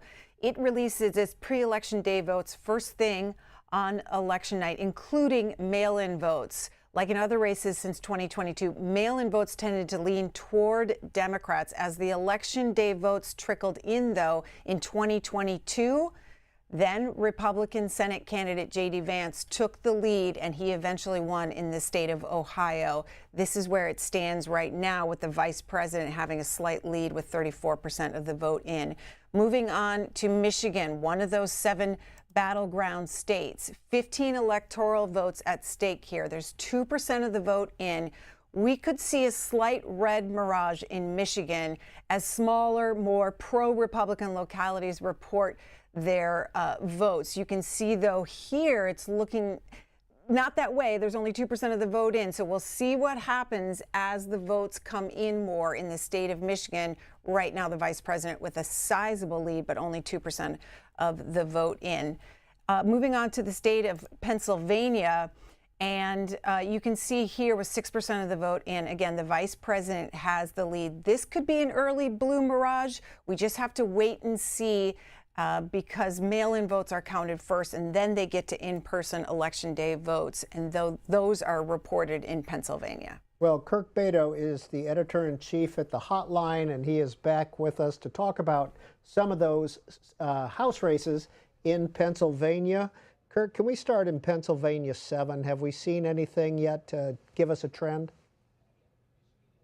We're still waiting on a little bit more returns in there. Again, Pennsylvania counts ballots very slowly. They're not allowed to pre-process early votes. So we're waiting a little bit longer to see some results in the Pennsylvania 7th district. But Susan Wild is kind of on the periphery of being one of the most competitive races in the country right now. It's a tough district for Democrats, but Wild has proven time and time again that she has a lot of resilience. She fundraises really well. She's out fundraised and outspent her Republican opponent. You know, stop me if you've heard this before, but Democrats have a great cash advantage all across the map, and it's been keeping their most vulnerable members a little bit, giving them a little bit more cushion, and like we said earlier, pushing Republicans back on defense in a lot of those reach seats. So we're still waiting on more data right now out of Pennsylvania. And what about Pennsylvania 8? What should we be watching there? Pennsylvania 8 is going to be probably one of the most competitive races in the country. It's in the top 20 races that we identified as most likely to flip. Rep. Matt Cartwright represents the Scranton area, and it's one of the 5 districts represented by a Democrat that voted for former President Trump. Those, as we said earlier, those split ticket races are always the toughest. In fact, less than about 3% of all House districts in the country are crossover members. This has been one of the top offensive targets for Republicans almost every cycle for the last 4 years or so, or since Pennsylvania redrew their lines in 2018. But again, Cartwright has dominated the airwaves. This is an area where Democrats are a little bit more worried about, though, because Harris has struggled in areas like Scranton in ways that that President Biden, who was jokingly called the 3rd senator from Pennsylvania, performed really well, and Harris is not matching those numbers right now. So that's going to be one of our top races to watch here in the coming hours, if not a few days, depending on how long it takes Pennsylvania to count its votes. Kirk Beto, there's a 3rd Democratic incumbent seat that is competitive, and this is up in Maine. Yes, it's the Maine district, Jared Golden. That is another one of those 5 seats that's represented by a Democrat that Trump carried. Now, Jared Golden is in kind of the race for his life right now. He flipped the seat in 2018, kept it in 2022, and he is really having the race for his life right now. The last polls that we saw here found him tied with his Republican opponent. Now, this has been, again, another top priority for Republicans. If Republicans want to keep and maybe even expand their majority, they're going to need to win Maine 2 right now. And again, because Maine splits its congressional votes, this is an area where Trump won, like we said, and it's going to be difficult for Jared Golden. Coming into Election Day, this is probably one of his worst polls of the last 4 cycles. If it's tied in there, the tie almost has to go to the runner, which in this case is the Republican, because Trump's going to probably end up carrying this district. Hey, Kirk Beto, I know we don't have it listed for you, but in the Harrisburg area of Pennsylvania, Scott Perry, there's been some rumor that he is in trouble. Freedom Caucus member, Republican. Yes, there is actually, and this is one of the ones that Democrats have just been so frustrated by for the last few cycles, because they see a guy like Scott Perry, a member of the House Freedom Caucus, like you said, who goes around saying, I didn't come here in Washington to make friends here. A guy who's been a little bit out of step with what we were seeing, the bluing of the Harrisburg area as more college-educated folks come live and stay in and around that area of the country. Now, the diploma divide has been kind of the story of politics in the Trump era, that if the higher education level you have, the more likely you are to vote for a Democrat. And this is one of those areas that has frustrated Democrats because they see an influx of more highly educated voters move into the Harrisburg area, but they haven't been able to knock off Scott Perry. But they think that with Janelle Stelson, who was a former longtime TV anchor in the district, that they can finally get Perry here. This is one of those rare instances where January 6th and threats about democracy have trickled down to House races. Evan said earlier really well that we haven't really seen Democrats lean into that message as much. It's been more about the economy and abortion access. But this is one of those areas where the Democrat in a House race is really leaning into that because of Scott Perry's involvement with the Stop the Steal movement. Well, Greta Bronner and I will be here until 3 a.m. this morning, and let's check in with Greta right now. Let's dig into some competitive Senate races beginning in Ohio. As we said before, Republicans are eyeing this seat held by Senator Sherrod Brown, the Democrat there. He wants a fourth term. Bernie Moreno's trying to stop him. 30% of the vote in. Look how tight this is. This is a potential pickup for Republicans to flip the upper chamber. Moving on to Pennsylvania, another tight race we're expecting here. But right now, with 7% of the vote in, look at Senator Bob Casey's lead. Again, this is only 7% of the votes are in. And as we said, Pennsylvania, they report the earliest reported votes to be dominated by mail ballots, so this could cause an early blue mirage. We're going to keep you updated on that competitive Senate race in Pennsylvania. And then moving on to Michigan. This is another battleground state with a competitive Senate race in it as well. Alyssa Slotkin is eyeing this seat, once held by the Democrat Debbie Stabenow, who decided to retire and not go for another term. The Republican challenger here is Mike Rogers, Republican, former FBI agent, former member of Congress. Outside spending by this group and candidate spending totaled $205 million. Peter? Evan McMorris Santoro, every time Greta mentions a state, I go to our cspan.org/results and I'll drill down into the counties in that state, and I'm paying no attention to what I'm doing here, so I apologize for that. But let's take Pennsylvania for an example. She showed the big lead that Bob Casey has. I went onto the map, I clicked on Pennsylvania, and you can see that the votes that have come in so far are from Pittsburgh and Philadelphia. Right, that's the blue, right in the middle, that's Pennsylvania. But the thunderclap that you hear right now is the fact that we're talking about Pennsylvania results, okay? All year we have been waiting to see what happens in Pennsylvania, and now we are seeing votes actually come in. This is a very big deal. This is like the biggest deal for people who've been following this election. It'll be a long time till we know, and as you mentioned, I think it's really smart for people to remember this, that when these votes are ticking in, it doesn't really matter till we know what they all are, right? Those AP calls are based on a lot of things. People who are following a lot of other things. Wait till that before you make any conclusions based on what you're looking at with these numbers coming in. But the fact that we're talking about Pennsylvania and we're talking about Michigan now, we are really in the meat of this election now. These are the states that are extremely important to deciding who the next president is going to be, right? It's been fascinating to sit here with you and talk with the callers and watch this whole place come in, because I think about the rest of the country where there's so much election going on that people are going to the polls, they're showing up, Connecticut, whatever, Rhode Island, whatever, but we are really in the thing now that will decide it. And so it's like exciting for me personally to start to see it come in, but also this is the moment where we really have to be very careful when we talk about results, because we just don't know what they mean yet. Yeah, and I need to put this away because I'm spending all my time over here and not paying attention. I think you're doing a great job. So I apologize to everybody for that. Laura is up in Douglas, Alaska, a Harris supporter. Hi, Laura. Hi. Where is Douglas, Alaska? Are you close to Anchorage? Nope, Juneau. I'm in the southeast Alaska. It's a little island right off of Juneau, Alaska. All right. So what was the voting experience for you up there in a ranked choice voting state? Easy peasy. They actually had a lot of pamphlets that came out, a lot of information. I got a text message a few days ago about where my polling place was going to be.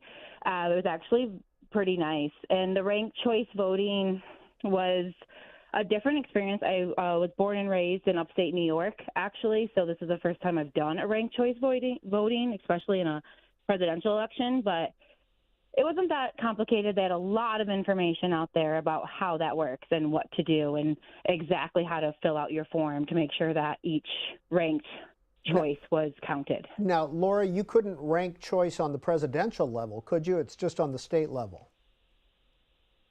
No, you could do it on the presidential level. Okay. Did you rank choice or did you just mark Kamala Harris on your ballot? Nope. I just marked Kamala Harris on the ballot, one and only. But you could have ranked Kamala Harris and Donald Trump as your second choice?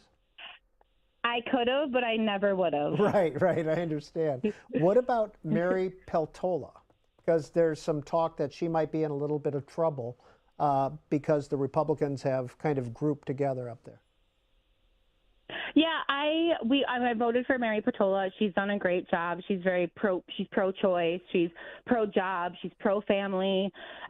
She's got kids in the Coast Guard here, and so she's very pro-Alaska, pro-fishing, pro-hunting, all of that kind of stuff. So I voted for Mary. I hope that is where we're headed still. She's done a great job, and I hope she can continue that, but we'll see. Did you put a second choice after Congresswoman Peltola? I did not. I voted for Mary Peltola straight through. And I got to ask you, is there a lot of sign of a presidential campaign up in Alaska right now? Just because of the remoteness? I've seen two Trump signs, and that's it. Again, coming from upstate New York. That is shocking, where people talk about politics all the time. Here, it is not a conversation. People don't have signs in their yard. We don't talk about it. I have no idea who my neighbors and that kind of stuff are voting for. We just vote and move on with our way because, like you said, we have small populations and small communities, so we got to live together. Thank you, ma'am, for calling in. Do you live in Alaska year-round? Yes, I do. What do you do? I work for the Forest Service. Thanks. Appreciate it. Evan, that ranked choice voting, is it working as far as voters?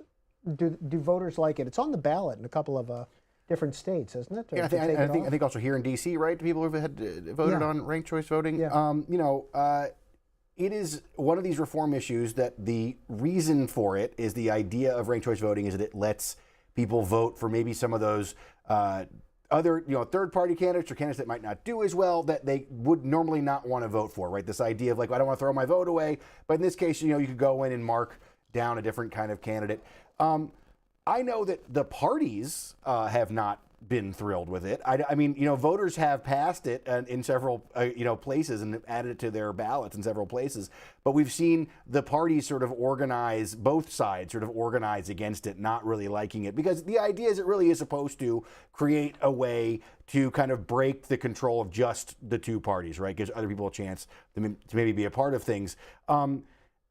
Some places, Alaska specifically, we've seen some pushback against ranked choice voting because of some of the results that have come out of there. We've seen Republicans be not happy with having this system anymore and maybe talking about reforming it.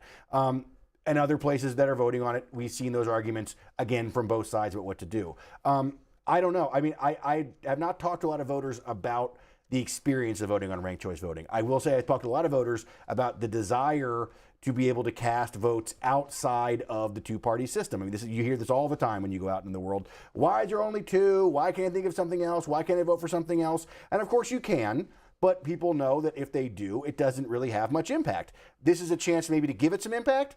So, again, without having to spoke to people about the actual sort of like process of it, it does speak to a desire that a lot of voters have that I have found on the road. Well, 1 a.m. Eastern Time is when the polls close in Alaska, and so we'll get an update on Mary Peltola's race at that point. But it is 8:30 Eastern Standard Time. The polls have closed in Arkansas. It's the only state that closes at 8:30. Let's return to Greta Bronner and see what she has for us. Let's check in on the state of New Hampshire, starting with the presidential race there. In the closing days of this campaign, we saw the race tighten in New Hampshire, and even the running mate of the former president, J.D. Vance, heading to Derry, New Hampshire, holding a rally there over the weekend with just days to go before the election.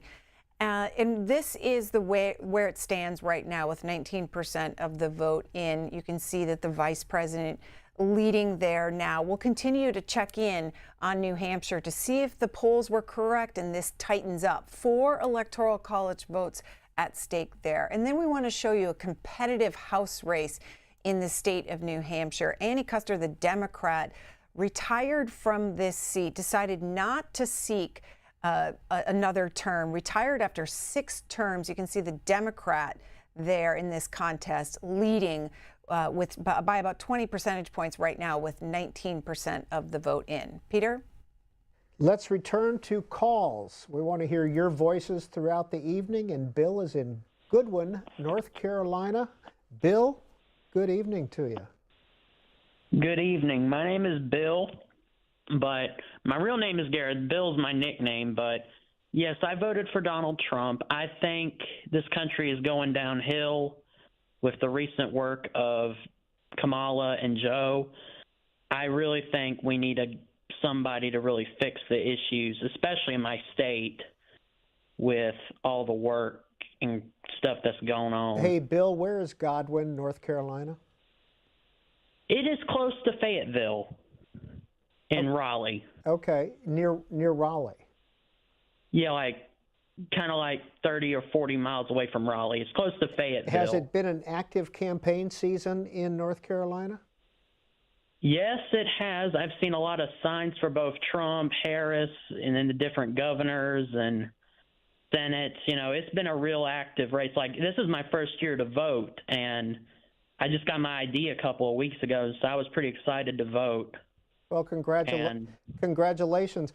Did you vote for the Republican nominee for governor in North Carolina, Mark Robinson? I did not. I think he wouldn't do as good of a job as Josh Stein, so I voted for Josh Stein. Bill, what do you do for a living? Well, I'm unemployed. I'm only 18, but right now I've been helping like my family and neighbors, trying to be a good neighbor. We really appreciate you calling in. We appreciate you being with us on election night here on C-SPAN. Evan McMorris Santoro, we haven't really mentioned the governor's race in North Carolina yet. Not one of those ticket-splitting opportunities, really. Mark Robinson, as you mentioned, he was a kind of a big deal. He's a sitting lieutenant governor of the state. A big deal when he got the nomination. He spoke at the RNC convention over the summer, and then he sort of suffered a cavalcade of scandals sort of towards the end of the campaign that has now shifted things away. The National Party pulled their money out. A lot of his staff quit. This is not a person that people are expecting to do very well tonight, even though it's a state that's very competitive and that Trump could easily win. It's interesting to hear the caller. He sort of embodies 2 separate things about this. One, this Stein, voting for Stein and the Republican as well, but also this idea of these young men voters showing, these younger voters, first-time voters coming out. This is something that both campaigns have worked really hard to get their hands on. Trump has really wanted a lot of them to come out. So people casting their first ballot. Also, I just try to think about, could there be a more different experience in this election than being in a swing state like North Carolina versus that woman in Alaska who, she's seeing no signs, she's seeing no ads. People in North Carolina are seeing a lot of ads and a lot of signs, and I bet a lot of them would like to be in Alaska right now. Well, let's talk to Ben in Champaign, Illinois, a Harris supporter. Hi, Ben. Hi, how's it going? How are you? I'm doing well. I voted for Harris a couple days ago via mail, and I'm very excited for this election. About to go watch the rest of it with a couple of my friends. Now, Ben, the mail-in process in Illinois, easy? Very easy. Just got the ballot, checked out my judges to see which ones are the good ones, which ones are the bad ones, and got it done in 15 minutes. Are you associated with the university there in Champaign? Yeah, I'm currently a law student, so I'm going with a bunch of my friends tonight. Do you see any evidence, being in a university town in Illinois, of Trump supporters? I drive around my town every once in a while. I think I've seen one or two Trump signs around here, so really not too much, honestly. But overwhelmingly Kamala Harris? Yeah, I'd say like 20-1 on the signs or so. Pretty blue area, I think. Is your governor popular down there in Champaign, J.B. Pritzker? I don't know. I'm originally from up north in Chicago. He's very popular up there. But around here, I think so. I think JB's been really well liked. He's a very strong overall. Ben, thanks for watching. Thanks for checking in with us. We appreciate it. All right. Thank you very much. Have a great night, everyone. Greta Bronner has more results. More states have been called by the Associated Press. Let's start with the state of Arkansas. Tonight, 9% of the vote in, and you can see that the vice president is leading there, but the Associated Press is calling this for the former president. He's won this state before, and the Associated Press feels there's no way that the vice president can win the state of Arkansas, so they've put the check next to his name. Moving on to the state of New Jersey, and this one has also been called tonight for the vice president with 28% of the vote in. Those percentages will change as more of the votes come in, but again, the Associated Press feels confident in their call with the thousands of people that they have working tonight at the Associated Press. Looking at all the data that's coming in, they feel confident to call this for the vice president. And then another race in Delaware. This one has been called as well tonight for the vice president. She is declared the victor with 43% of the vote in. And finally, let's go to the state of Kansas tonight. We're watching this state right now to see what happens. 8% of the vote in, and you can see it's tight. If you go to our map on cspan.org/results and you look at where the votes are coming in, you can see large amounts of the votes coming in Kansas City and Topeka at this point in the night, and that is why the race looks tight in the state of Kansas. Peter? Evan, I wanted to ask you about Kansas while Greta has that pulled up. There was a little bit of a feint toward Kansas saying, hey, this is in single digits, it's tight. And then, of course, we saw the Iowa. Was this purposeful? Was this outlier polls? I feel like we're having like a brain melt here. I was about to bring up that, one of the biggest moments of the last week of this campaign was this Ann Seltzer poll in Iowa, which showed that, Kamala Harris up by 3 points, huge swing, very surprising. A place like Kansas could show us, again, it's very early, results are very early, we don't know what these results say yet, but a place like Kansas could show us if that Seltzer poll is a real thing, and if it is a real thing that's like farther out into the Midwest, just besides Iowa, right? Kansas is a place that, like Iowa, a lot of people, when they talk about that Iowa poll, they're thinking that the very restrictive abortion law that's now in effect in Iowa could have had an effect on some polling there, right? And the way voters feel. Obviously, Kansas is a place where it was one of the earliest places that we learned kind of what a liability Dobbs could be for Republicans when in a special election in Kansas, not a place we think about for Democrats doing very well or the left doing very well or anything like that. They won a special election about abortion rights there. So this is a place where, again, we're waiting for these numbers to come in, see what they are. But that Seltzer poll question, which is a big question for those of us who watch this stuff, how accurate is that poll? Is that the right poll, or is every other poll the right poll? That is a state where we could maybe see some answers to that. And to go back to Kansas, didn't Kansas already have a referendum on the issue of abortion and reproductive rights? That's right, and that's what I was saying, is that it was one of the early ones in the post-Dobbs world, the special election that sort of fueled this idea that this is a very dangerous political liability for Republicans. It's a very tough one for them to overcome. That was one of the states where we saw that conversation. But of course, it has now been dealt with, so maybe it won't be as motivating. But I'm just saying, this idea of what the Seltzer poll is supposed to be showing us is that maybe there is places in the Midwest that things might look a little different. Again, we don't know yet, but that's sort of what that's what we're looking for in places like that. Well, in 20 minutes, a couple of the swing states polls close, Arizona and Michigan. I wanted to ask you, we're already getting results from Michigan. How is that possible? The polls haven't even closed there. Well, is it probably the mail-in votes that they've started counting? That is right. Some of these are, we talked about how long it has taken. Greta showed that thing earlier about how late it has been some nights before we get these results in. Nights, I mean like days, But a lot of states have changed their laws around this. We feel like, for example, in Georgia, they're counting their mail-in votes and their early votes like much quicker now in an attempt to try and get their results out faster. And places like Michigan, they're counting those votes. They've made some changes to their voting laws as well in recent years, and they're trying to get those votes in counted fast. Lupe in Palmdale, California, Trump voter. Hey, guys, thank you so much for taking my call. I actually voted Donald Trump. And I did for many reasons, but one of the main reasons is I believe that Donald Trump has the ability to address some of the Project 2025 with poise and implement some type of institution reform, and addressing some of the government corruption that not only he's experienced, but we're seeing America experience more and more indictments and a lot of more corruption for one reason or another. And I think that with Project 2025, I think that he has the ability to address it. Lupe, you were the first person to bring up Project 2025 tonight. It's something that the Democrats talked quite a bit about. What is it about Donald Trump? Have you supported him in the past? I have not, but I'm an entrepreneur, and I had a company that was pre-IPO.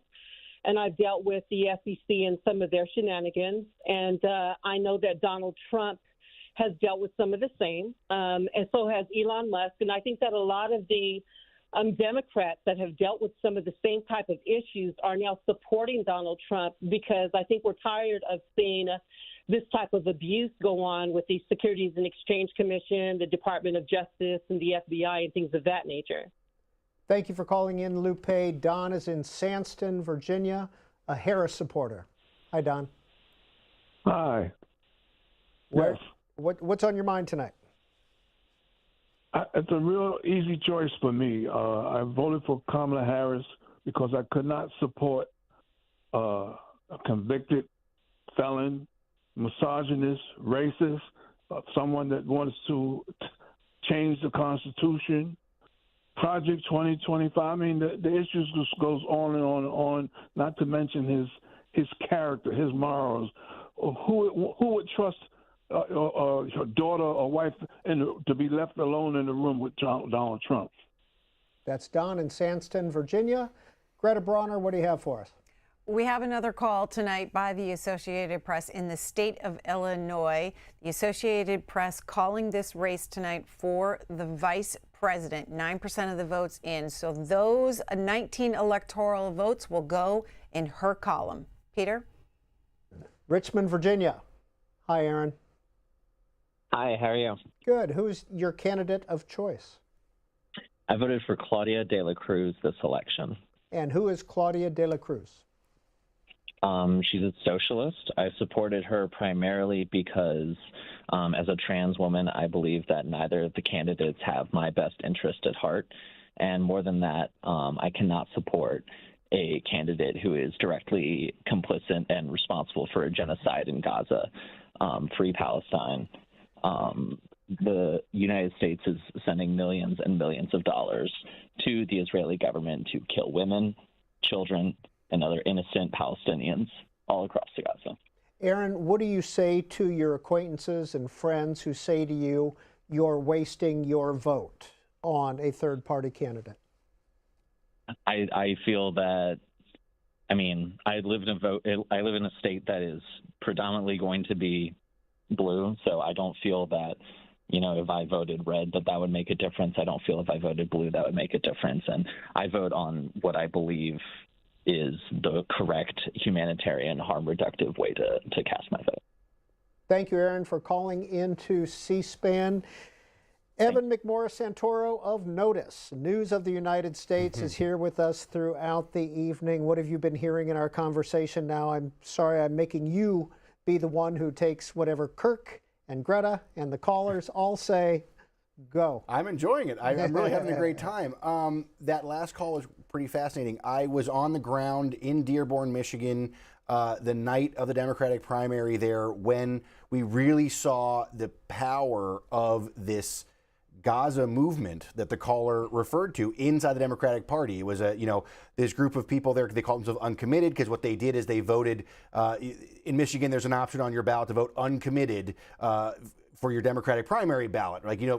Kind of like a none of the above. It was too late in the game to put a candidate on or to run somebody else, so they voted this uncommitted line to sort of show that there was a lot of people who were upset about what at that time Joe Biden's administration, what Joe Biden was doing, their feeling about Joe Biden about this issue. And we saw folks who thought they might make an impact of maybe a few thousand votes or a few tens of thousands, more than 100,000, very successful. They sent some delegates to the DNC, and this issue has continually dogged the Democrats throughout the entire election cycle. The passion you hear from that caller speaking about this issue is something that I heard a lot in Michigan at that time, and you still hear in parts of Michigan now. We heard Democrats maybe shifting some of their focus away from areas like Dearborn, where President Biden enjoyed great support in those places in 2020 because he was pushing back against some of the comments that President Trump had made, and the so-called Muslim ban, those kinds of things, very motivating for those communities. That motivation has been turned off in a lot of ways by this issue of Israeli policy towards Israel. And I saw that on the ground. I've seen it all played out. We're not sure how that's all going to end up tonight, but that passion has been something that's been a really important part of the Democratic race actually throughout. And it's just so interesting to hear how all that stuff manifests itself in that call. Another thing that was in that call was talking about transgender issues, right? This has been another previous caller mentioned that was one of the reasons that they supported President Trump, right? Because they had heard a lot of those ads. It was very important. The Trump campaign and the Republicans are running a ton of advertising about this issue, about trans rights, pushing back on them. And we've had some reporting at Notice that some transgender rights groups have felt the Democrats have not really done much to push back against that they've kind of maybe stepped away from an issue that maybe is not doing a lot for them electorally. This is, the result of that can be voters like this who, obviously they live in a blue state, maybe not so important for what their vote might be for the end result. But if voters like that in a place like Michigan, Pennsylvania, could be a big deal. Well, it's about 10 minutes away from a lot of more polls closing in various states, including all of the polls in Michigan at that point. Joining us again is Kirk Beto. He is editor-in-chief of The Hotline.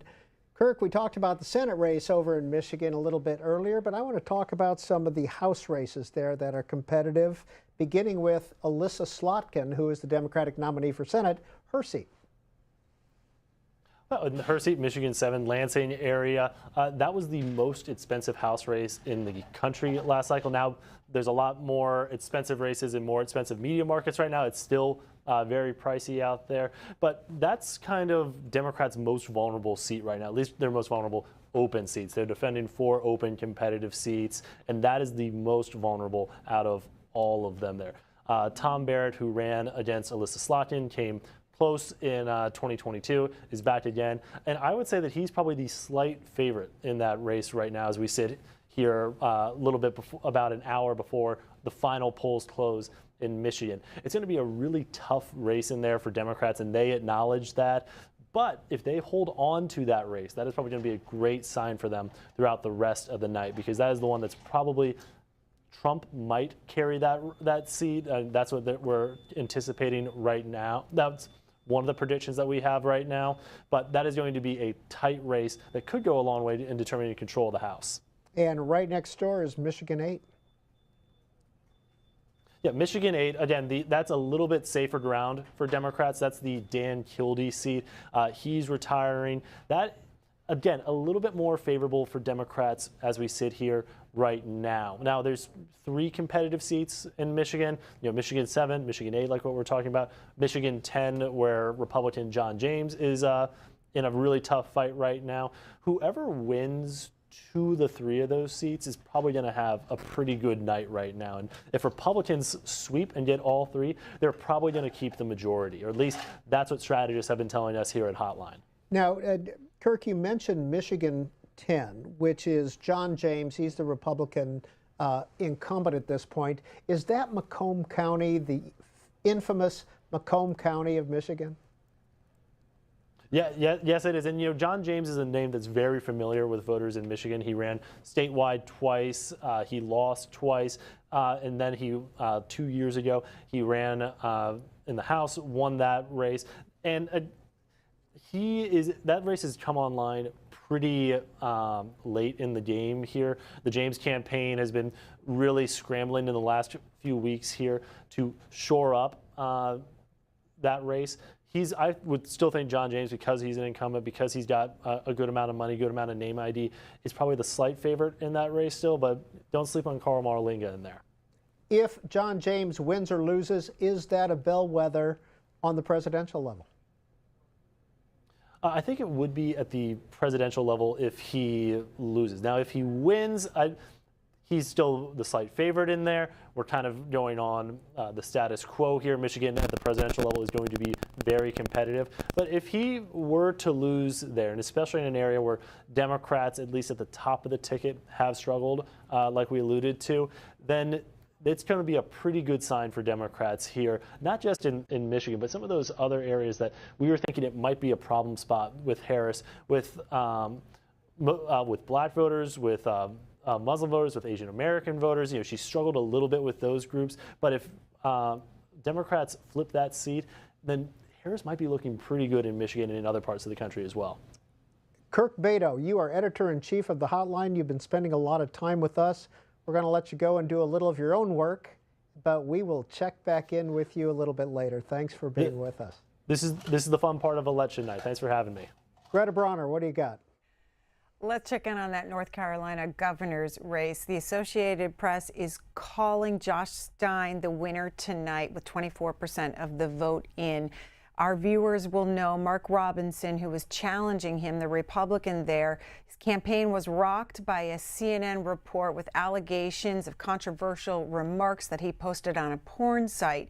The News and Observer reported that campaign staff quit. He was showing up at events by himself in the closing days of this campaign. They also reported that the Democrat here, Josh Stein, raised 11 times more money than Robinson in the final fundraising quarter. Now, we're expecting Josh Stein to come out shortly and deliver a victory speech. Kristen is calling in from Olympia, Washington.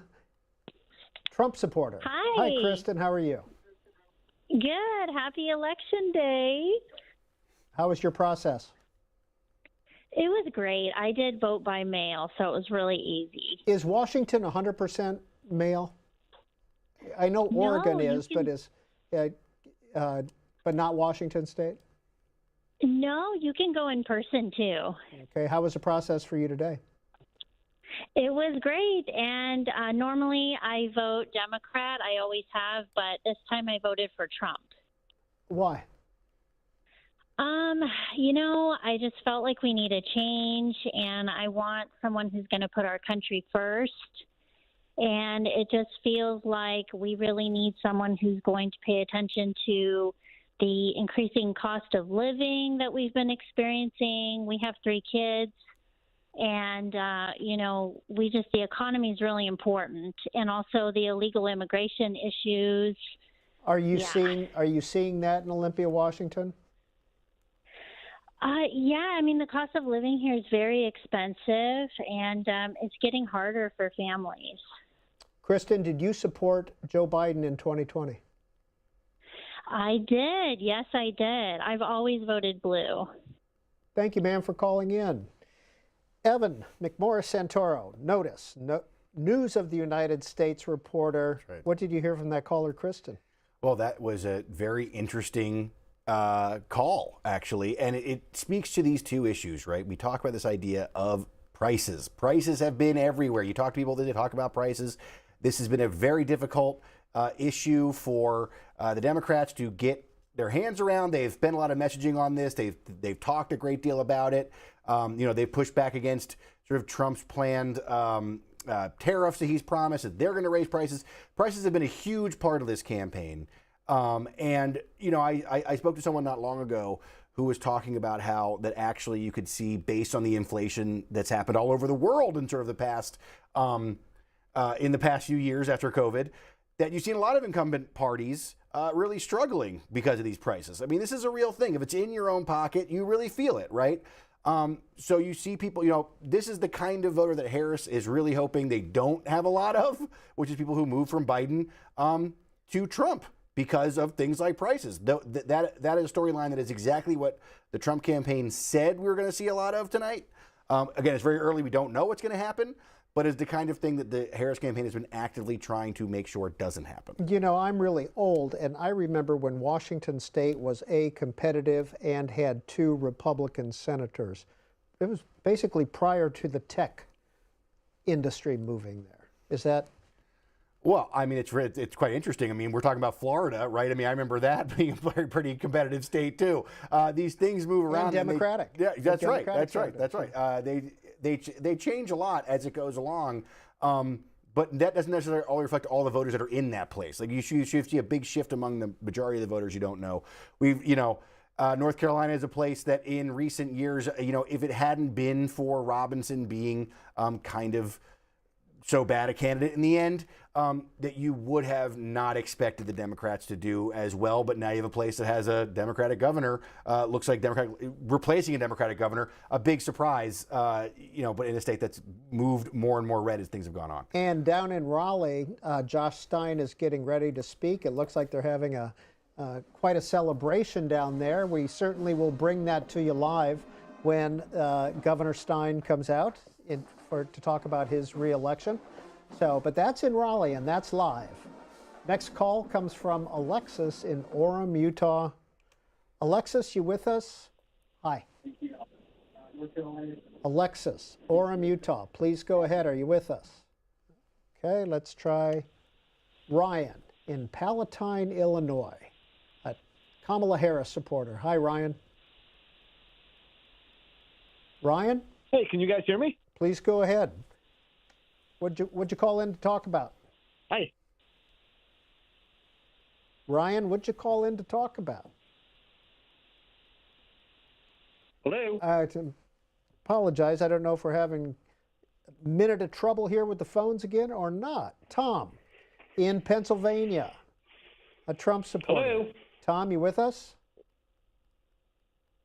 Yeah, we're having a little bit of trouble with the phones here. They'll take care of that. I appreciate it. Let's check in. Let's check in. My name is Tom. I'm from Pike County, Pennsylvania. Can you hear me? Tom, we're going to have to let you go for just a second. We're going to check in with Greta Bronner. We have some news coming out of Milwaukee. This is a reporter with CBS in this city.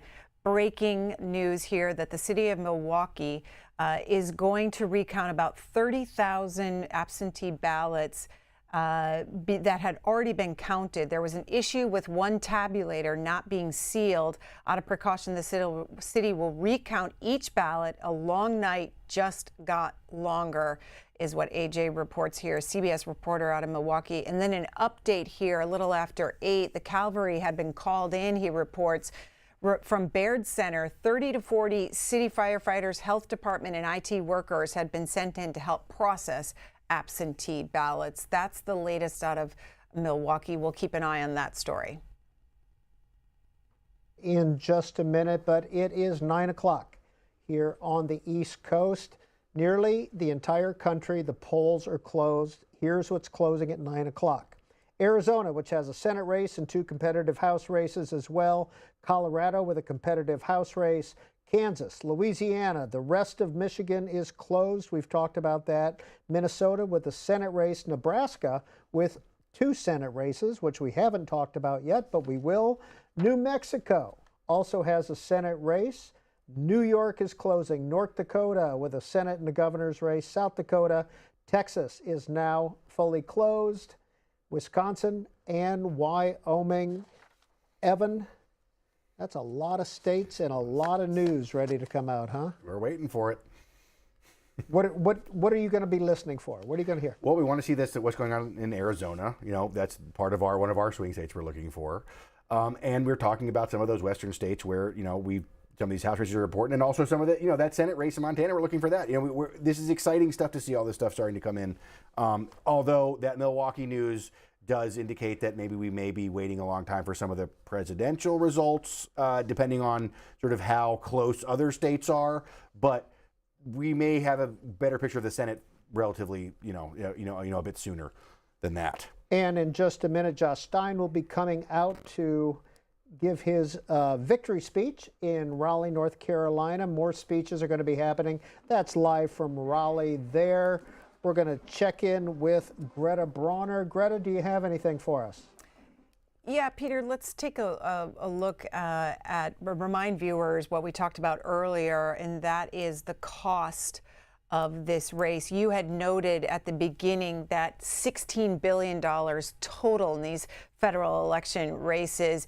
This is the money from outside spending on the 2024 elections. This is from Open Secrets, and it hit a record $4.5 billion, with more than half of that spending coming from groups that did not fully disclose their source of the funding, that from the Associated Press. And then also, we showed you this earlier. Here are the top 10 billionaire families by political contributions. This is from the Americans for Tax Fairness. They put this report together in the final days of this campaign, and you can see the first 6 wealthy families all donating to Republicans, followed by the Simons family and the Bloomberg family for Democrats there. Elon Musk, $133 million, according to the Americans for Tax Fairness. Peter?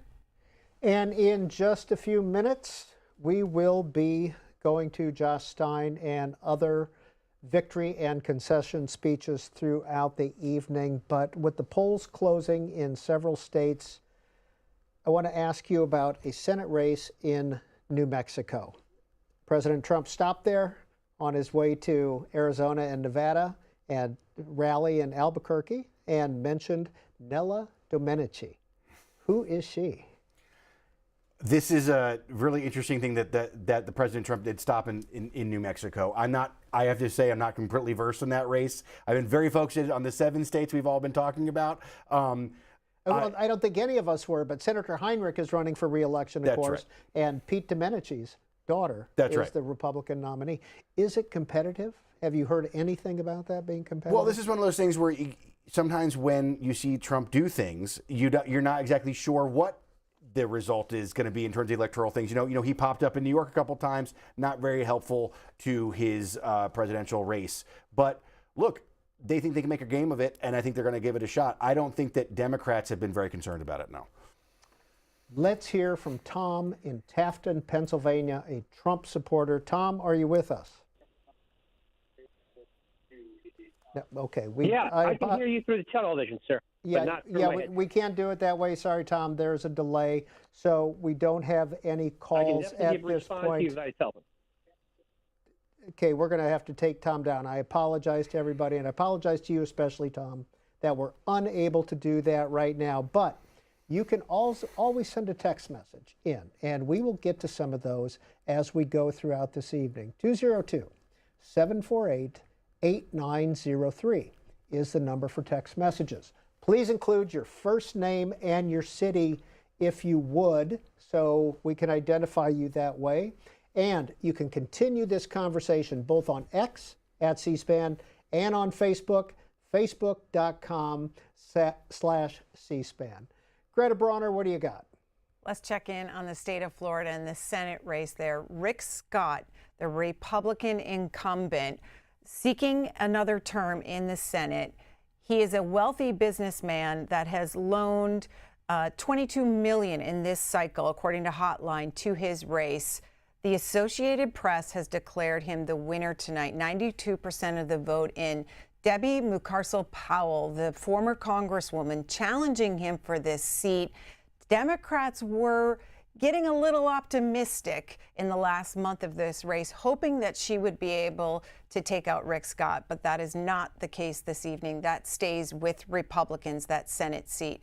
Moving on to the abortion ballot initiative in the state of Florida. There are 10 states that have ballot initiatives this election cycle, and Florida is one of them. On Amendment 4, take a look at the results right now. 91% of the votes in, 57% of the voters have voted yes on Amendment 4. It's an amendment to limit government interference with abortion.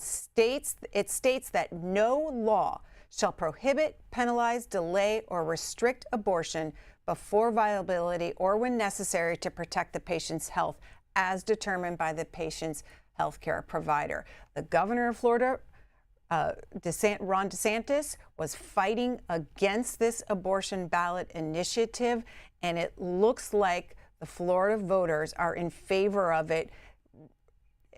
It needs 60%, though, in the state of Florida, so we're going to keep watching it to see if it can meet that threshold. Peter?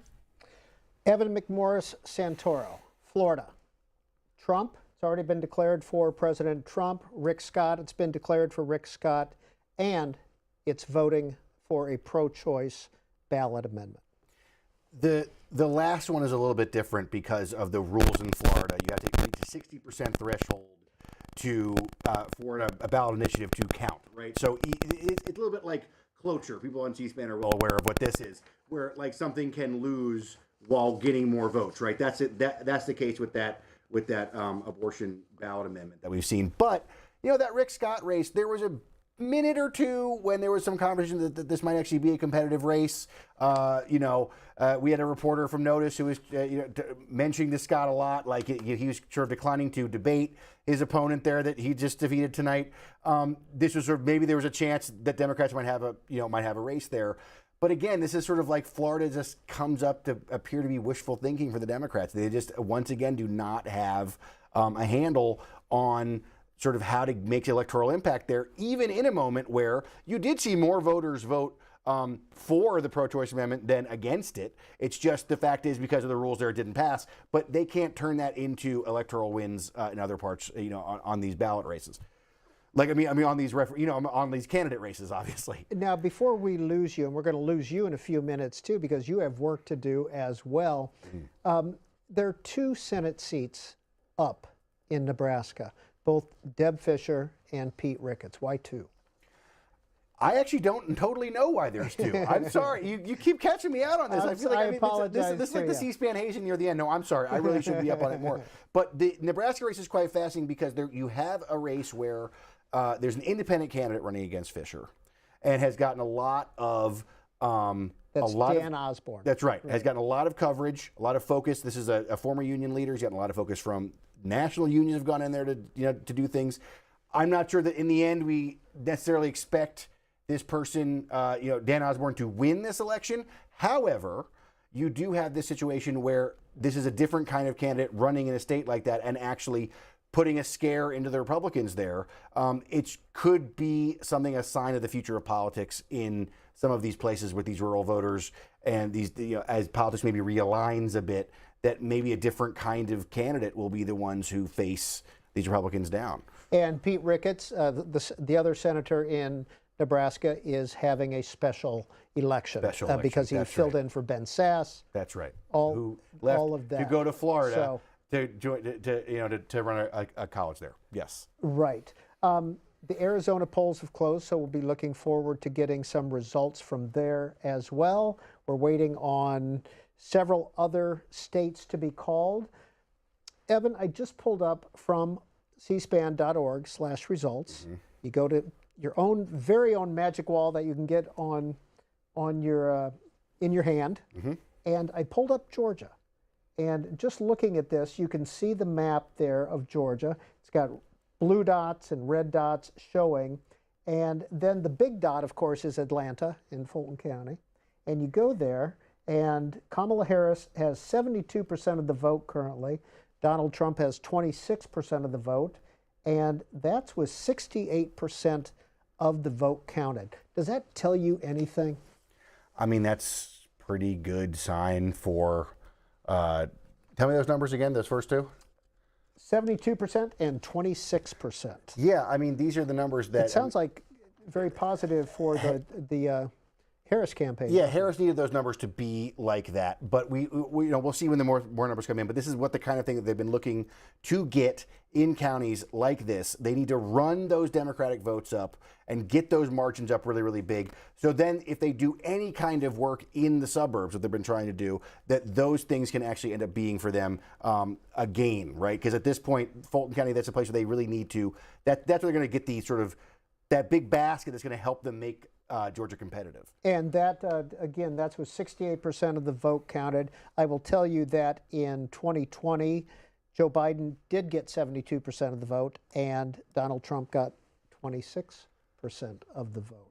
You know, I'll tell you the early signs that I am seeing from other reporters and people that I've been talking to, and talking to throughout the night is that, this 50-50 election that we were projected going into tonight with these polls.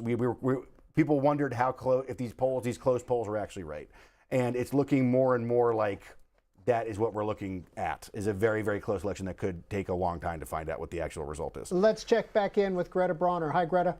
We want to look at some of these swing states and see where the results are at this point, starting with the state of Michigan. Now, President Biden won Michigan in 2020 by 150,000 votes. Here's where it stands right now, with the vice president in the lead at 10% of the vote in. Moving on to the state of Wisconsin. This is another battleground state, the state of Wisconsin, 10 electoral votes at stake. And you can see 0% of the votes in. You can see how the Associated Press is populating that at this point. Now, in 2016, the former president won the Badger state by 23,000 votes. In 2020, Biden won by 21,000 votes. This is going to be a close contest. We'll continue to watch Wisconsin. Let's go to Pennsylvania. And this is the biggest haul tonight of the swing states. 19 electoral votes at stake. And you can see the vice president with a big lead at this point. We told you how Pennsylvania counts its votes early on may lead to a blue mirage. We could see this race tighten as the evening goes on. Let's also check in on North Carolina. Let's see how this battleground state is doing at this point. 40% of the vote in, 16 electoral votes, and the former president is in the lead right now. Finally, let's go to the peach state of Georgia. And again, this is a battleground state. Biden's victory there in 2020 marked the first time a Democrat won since Bill Clinton in 1992. Biden won by 12,000 votes. Here's where the race stands with 68% of the vote in. All of these results can be found on our website at cspan.org/results. And we'll be back with Greta with more results shortly. But right now, the current governor of North Carolina, Roy Cooper, is introducing Josh Stein, who just got elected governor of North Carolina. Thank you from the bottom of our hearts. We also hold next to our hearts the people of Western North Carolina. We're going to work hard to make sure they recover. We got a long night ahead of us. I know everybody's watching closely for the rest of the results, because we know our country must make the right choice, and we have important elections across the state. But we need to take a moment right now. We need to take a moment for our beautiful home state of North Carolina, because we have done something important here with this victory in the governor's race.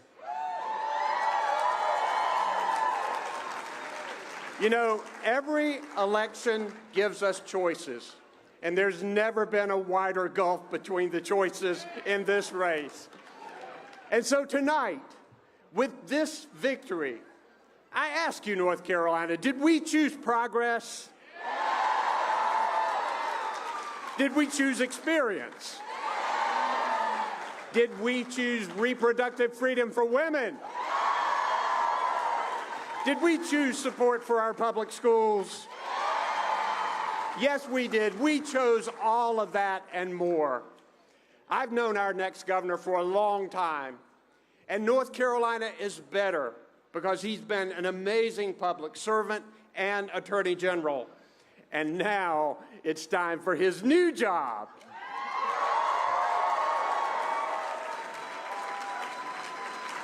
And Kristen and I can tell you, it's a job that truly matters in the lives of everyday North Carolinians.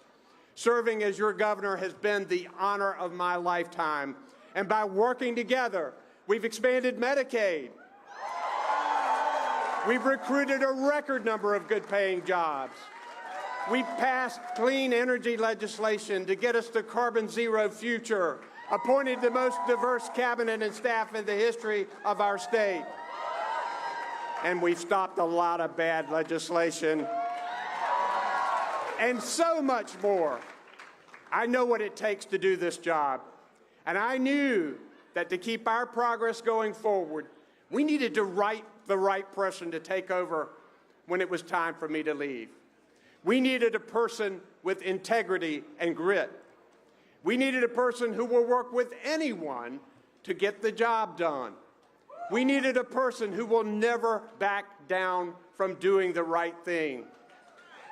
We need a person who will blaze his own trails, and we got that tonight. He is ready to do this job and to do it right. He has the steady hand, the clear-eyed vision, and the servant's heart to make North Carolina stronger than ever. So, North Carolinians, I present to you the next governor of North Carolina, Josh Stein.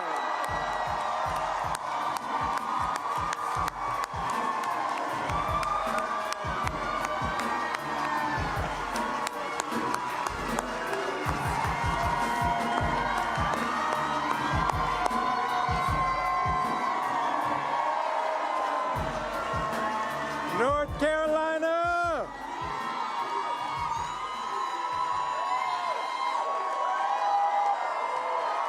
Oh my goodness.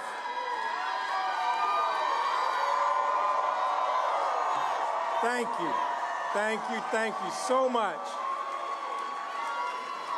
It is a treat to be with you. Thank you, Governor Cooper, for that very generous introduction. And thank you, North Carolina. Tonight, the people of North Carolina resoundingly embraced a vision that's optimistic, forward-looking, and welcoming. A vision that's about creating opportunity for every North Carolinian. We chose hope over hate, competence over chaos, decency over division. That's who we are as North Carolinians, and I am so honored that you have elected me to be your next governor.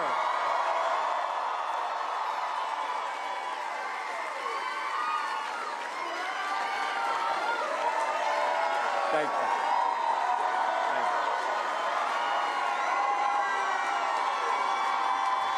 Thank you.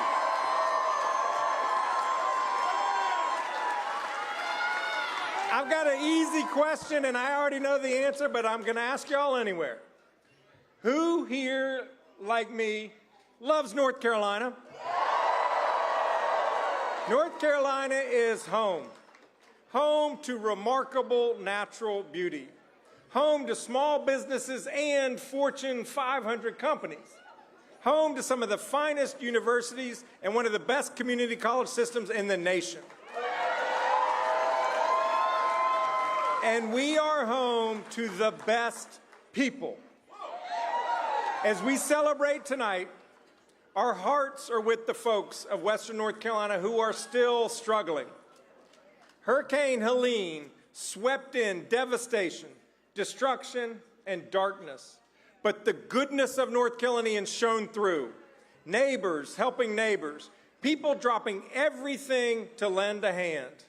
And by the way, none of those folks cared whether the person they were helping was a Democrat, a Republican, or an independent. They just showed up because that's who we are as North Carolinians. And we will show up for the people of Western North Carolina to help them rebuild safer and stronger than ever before.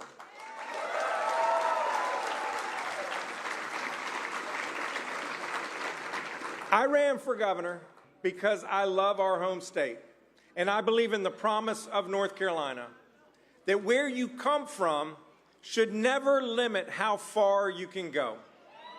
That our kids and grandkids should enjoy a better and brighter future than we've had. That every North Carolinian should have a fair shot at success, starting a small business or getting a good paying job everywhere in this state, including small town North Carolina. To deliver on that promise, we must invest in our people and their futures so that together we build a safer, stronger North Carolina where the economy continues to grow and works for everyone. Where our public schools are excellent and our teachers are well paid. And where our neighborhoods are safe and women can make their own decisions about their own bodies.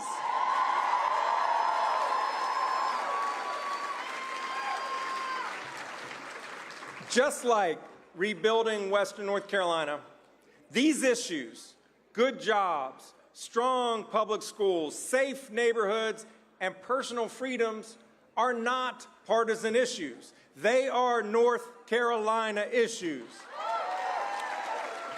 We have big challenges ahead, but we have even bigger dreams to realize. We can cut taxes for workers so you keep more of your own money. We can pay teachers what they deserve and open up doors of opportunities for our children. We can expand career and technical education because you shouldn't have to go to college to provide for your own family.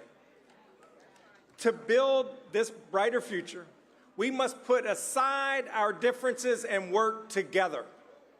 We must reject the politics of division, fear, and hate that keep us from finding common ground. We will go further when we go together, not as Democrats, not as Republicans, not as independents, but as North Carolinians.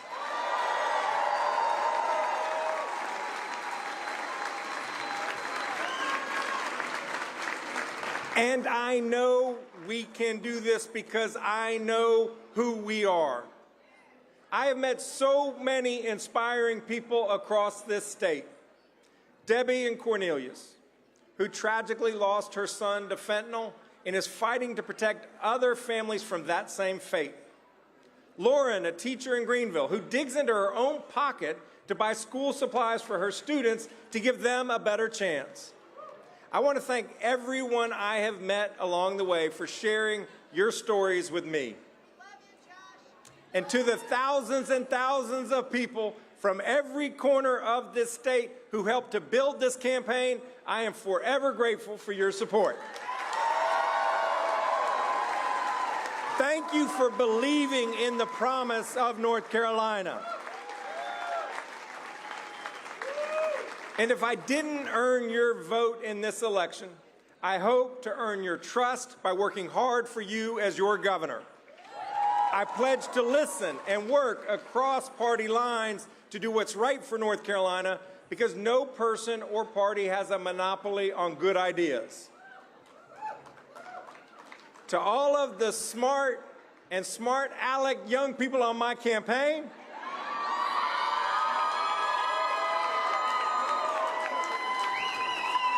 thank you for the long days and late nights. Thank you for the hard and high-quality work, and thank you for the laughter along the way.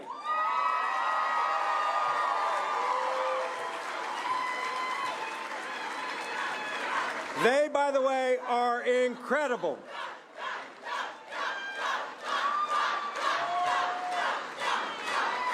I also want to thank Governor Cooper. Let's give that man the hand that he deserves.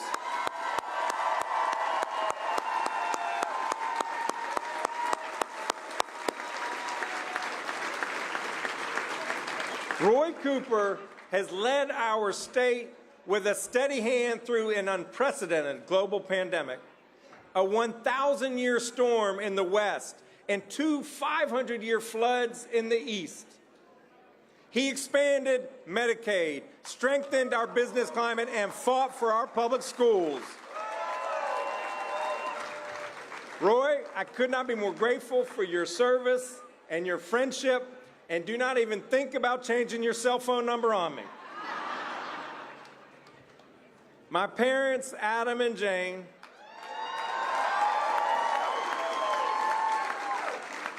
raised my brother Eric and my sister Gerda to try to do what is right, just like they did. It's truly one of the best gifts that parents can give to their children. I want to thank them, and I hate that my dad got a bug yesterday working early voting, and so they're watching it here on TV. Let's all say thank you, Adam and Jane.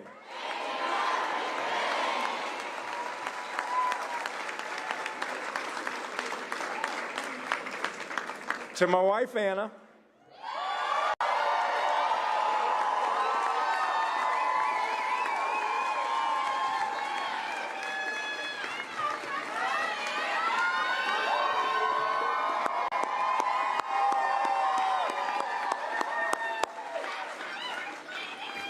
otherwise known as a rock star, thank you for being the glue that keeps our family together, for keeping me focused on the things that really matter, and for being you. She is going to be a remarkable First Lady.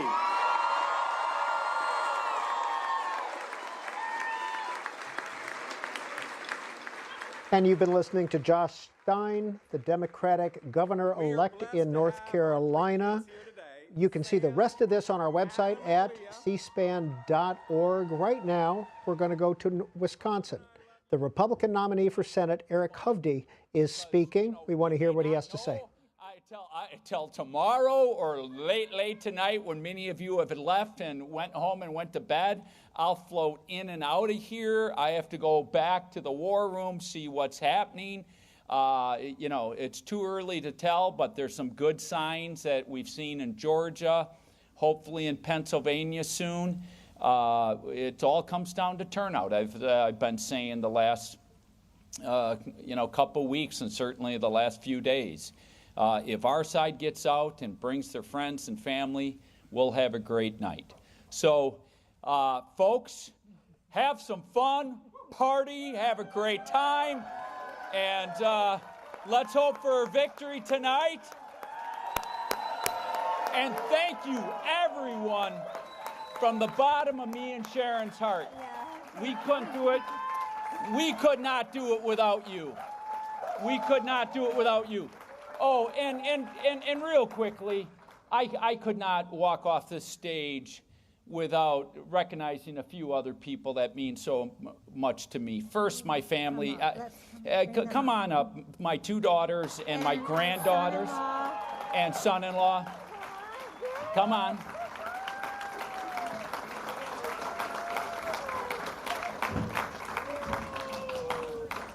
You know, this is why I've gone through this. And it's not just for them, it's all our children and grandchildren. Aren't these two cute? I know I'm biased. So, you know, my older daughter, Carlin, my son-in-law, Tommy, and my younger daughter, Britta, so grateful for them. And then I would also like to recognize I've had the greatest team.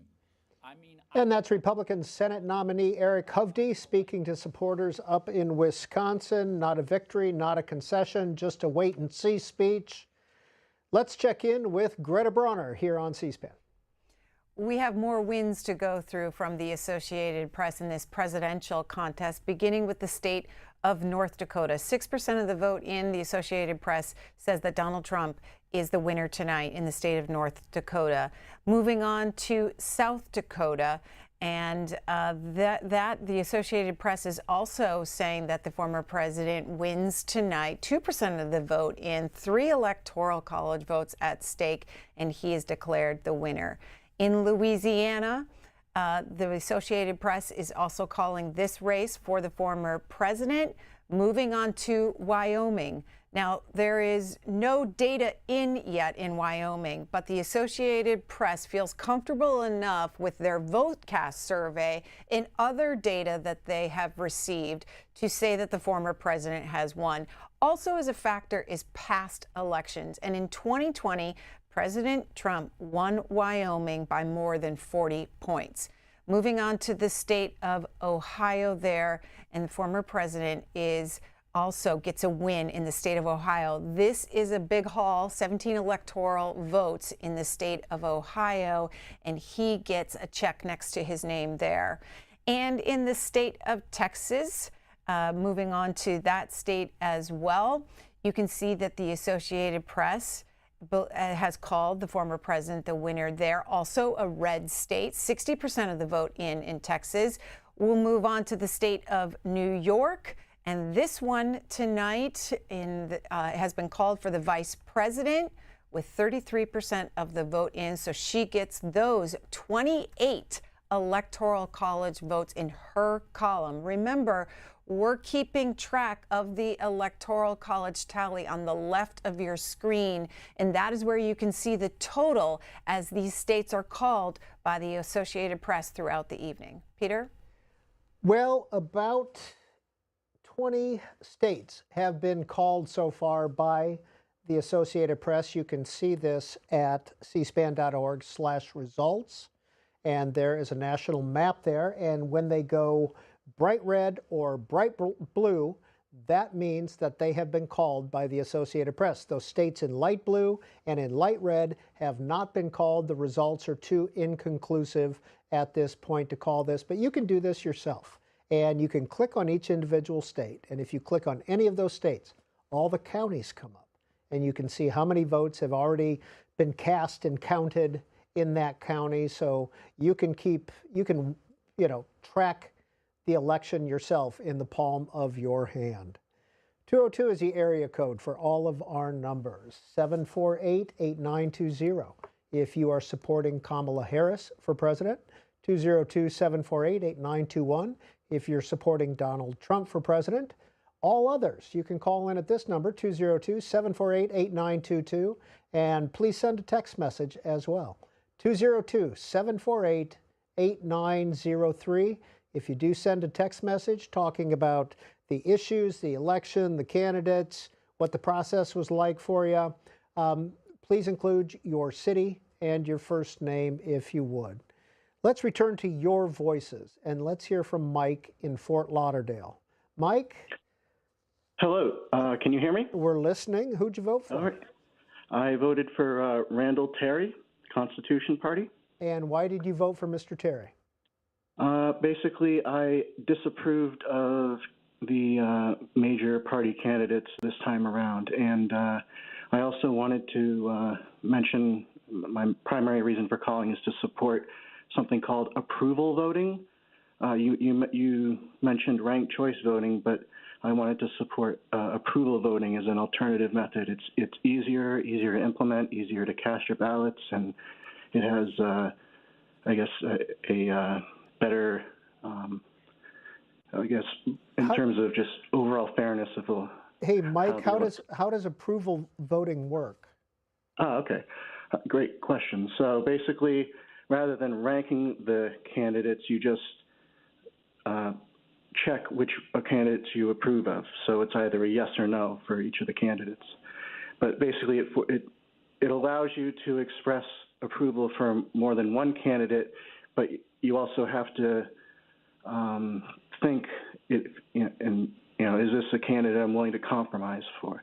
And it would tend, particularly in a presidential election, to allow for compromise candidates to have more of an advantage. And I think that would be good for the country. Is that used anywhere? Well, I know in this election, the only I think there's a mayor's race in St. Louis that used it. If not this election, a recent election. Okay. And I know, and as far as there's actually an approval voting party in Colorado, where that's kind of where it's centered. Unfortunately, I couldn't vote for that party on my ballot, but. Hey, Mike, you said you voted for Randall Terry of the Constitution Party. Is this the same Randall Terry who's been very active in anti-abortion activities? Yeah, but I mainly voted for him to support the party rather than him specifically. Thank you, sir, for calling in from Fort Lauderdale. Greta Bronner is here at C-SPAN. Let's go through the battleground states in the presidential contest, beginning with Georgia, and show our viewers where it stands right now. This is a competitive state, as we've been talking about all night long. In 2019, the black voting population in Georgia reached a record high of 2.5 million eligible voters, making up a third of the state's total electorate. That's from Pew Research. So the black vote in Georgia is one to watch tonight. Moving on to the state of North Carolina. As we told you, Barack Obama, the last Democrat to win that state in 2008. This is where it stands right now. 59% of the vote in. The former president leads 51% to nearly 48% for the vice president. And then going on to Pennsylvania. And for one of these candidates to reach 270, Pennsylvania is pivotal. 28% of the vote in. This is where it stands right now. Michigan, the other battleground state here of one of the 7 that we've been talking about all night long. 13% of the vote in. 15 electoral votes are at stake. Obama won it in 2012 by 9 points. In 2020, Biden won by 150,000 votes. In 2016, the former president won Michigan by 11,000 votes. Let's go on to the state of Virginia. This is one where Republicans were thinking they may have a chance here. 13 electoral votes are at stake. Republicans talking about it being a swing state. But as we've said, President Biden won this in 2020, 57% of the vote in. This is where it stands right now with the former president, just a slight lead. This could be a red mirage. Moving on to Wisconsin, the polls just closed at 9 p.m. Eastern time in Wisconsin. 19% of the vote is in, and you just heard from Eric Hovde, who's running in that Wisconsin race, that it's going to be a long night, and so that'll be the same for the presidential contest as well. Those are the swing states, the closely watched races in the presidential contest that we'll keep an eye on all night. Why? Because it was so tight in 2020. Look at the winning margins in each of the 7 battleground states in 2020. President Biden won Arizona by just over 10,000 votes, and in Georgia, over 11,000 votes. In Michigan, as we said, over 150,000 votes. And in Nevada, he won by almost 34,000 votes. Now take a look at the other 3 remaining swing states from the 2020 margins. This is from ABC News. North Carolina went to the former president in 2020 by over 74,000 votes. Biden won Pennsylvania. As we told you, that's pivotal to getting to 270, and he won it by over 81,000 votes. And then in the state of Wisconsin, Biden won the Badger State by over 20,000 votes in 2020. Those were the winning margins from 4 years ago, and that is why these are battleground states. We do have another race called in the Senate contest in Maryland. Angela Alsobrooks, who was running for Ben Cardin's seat against the very popular Governor Larry Hogan. She is declared the winner tonight in the blue state of Maryland, 52% of the vote in. Peter? And Greta and I will be here until 3 a.m. At that point, we will continue to give you results and speeches and call-ins. And then the Washington Journal tomorrow morning is a 5-hour program. So 17 hours in total of live election night coverage. Want to hear from you throughout the evening. We'll put the numbers up on the screen. Cassandra is in Phoenix, a Kamala Harris supporter. Hi, Cassandra. Hi. I just wanted to call in. I appreciate your guys' coverage that's impartial. And it's been nice hearing everyone's views. And I think the biggest thing, too, which is what I was feeling, is that we're really not being heard. I think it's why a lot of people are coming in with ranked choice voting, kind of celebrating that, or maybe other options to try and just get our voices heard. I also think it's why people are feeling so strongly on things. I've always been a blue voter, honestly. I registered Republican because that's how I grew up. And my first election, I voted for Obama. So I decided to stick with it. And I've lived in Republican areas and Democrat areas. And it's really just been, and I get why people maybe are switching parties, because nothing seems to really have changed. I think maybe getting a lot of dark money out of our elections, which both candidates are kind of have used, especially in this election, it will certainly help us get our voices heard. But my main issue, honestly, is for abortion. I'm really hoping, too, that even if for some reason Harris doesn't win in Arizona, that we have Prop 139 kind of enshrine that right in our Constitution. Yeah, that was on your ballot this year, wasn't it? Yeah, that's correct. I'm really hoping that passes, because either way, our states do have rights, no matter who ends up being the majority party in power. So I'm hoping that comes through. Hey, Cassandra, being a battleground state, how would you describe that experience? It's kind of interesting, just because I have a lot of family who's also voting Republican, and people that I know and work with. I think you can always tell. It's almost kind of like the same version that voter in Alaska had, where you try and keep it, to yourself mostly, unless you're really going out there and campaigning. Try and keep the peace. But I'm really hoping, too, that if for some reason there's some discrepancy with voting, that everyone stays safe, because it can get pretty heated. So I definitely went in 2 weeks beforehand and cast my vote, because I don't want to be at the voting offices today. So. And what do you do out in Phoenix? I actually sell insurance and service insurance policies. Cassandra, thanks for spending a few minutes with us. We appreciate your watching. Up next is Harold. Harold is in Chatham, New York, a Trump supporter. Hi, Harold. Hi. How you doing? Why are you calling? Yeah, I today right there I fight for Donald Trump. He says he's going to lower the gas price, and he's going to trying to cut the gas price down. I trust Donald Trump before I trust. I don't trust Joe Biden. Come here, they want to raise it up, jack high. That's why my wife and I get $125 with the food stamp, because Joe Biden is low. It's going up, and come here, it's going up. All right. Harold, really appreciate your calling in and watching C-SPAN tonight. Thank you. Greta Bronner, what do you have? I've heard from some of our viewers tonight that reproductive rights is what drove them to the polls.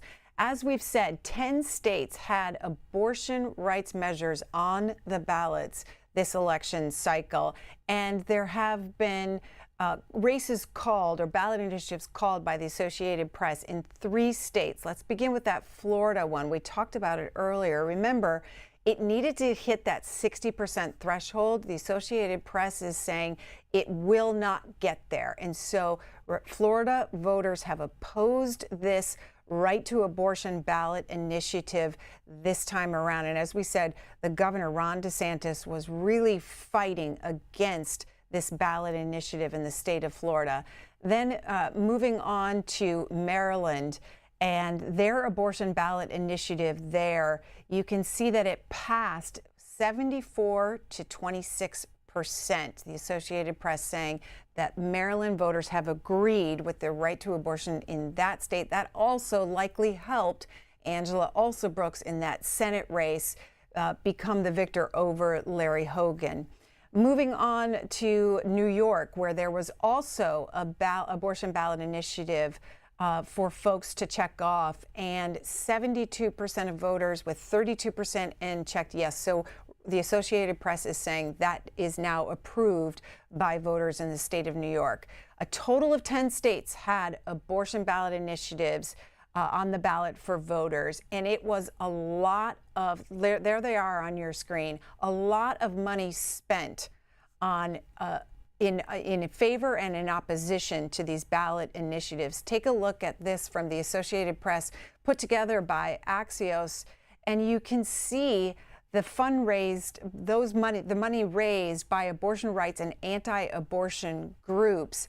Total $161 million spent for these ballot initiatives, while only $24 million spent against. Peter? And we're going to continue to take your calls and get results. And when the speeches come in, the concessions and the victories, we'll go to those live as well. Ryan is in Chicago. Ryan, good evening to you. Who'd you vote for? Good evening. How you doing? How are you? I'm doing good. First of all, I just want to say the fact that you guys are staying up till 3 a.m. doing this is awesome. You're doing the Lord's work. Thank you, because this is a tough day. And also, I wanted to say right off the top, everyone that's calling in that's a third-party candidate, I think it's so amazing that even though their vote is in some ways symbolic, because unfortunately we only have 2 major parties, they know so much about the issues and they are so on top of the things that they care about that if we actually had a viable third party and we had people that were that invested in the candidates, this country would be much better off because they really pay attention to what's going on. And I respect that. But you know, I just want to agree. I want to agree with you on that. We had Aaron in Richmond, and then we had our friend from Fort Lauderdale call in, and both knew exactly how they felt about issues and very specifically why.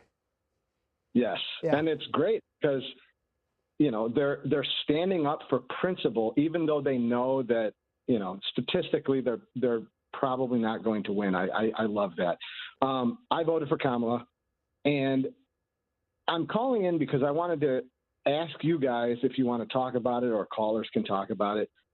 Basically, talking about like the future of conversation in this country, because as I see it, when you look at someone like Donald Trump, and this is, no disrespect to the people that voted for him, but he's observably stupid. And he says he constantly lies. And he constantly talks in a way where it sounds like he does not know what he's talking about. It sounds like somebody who did not read a book and then they're asked to summarize the book.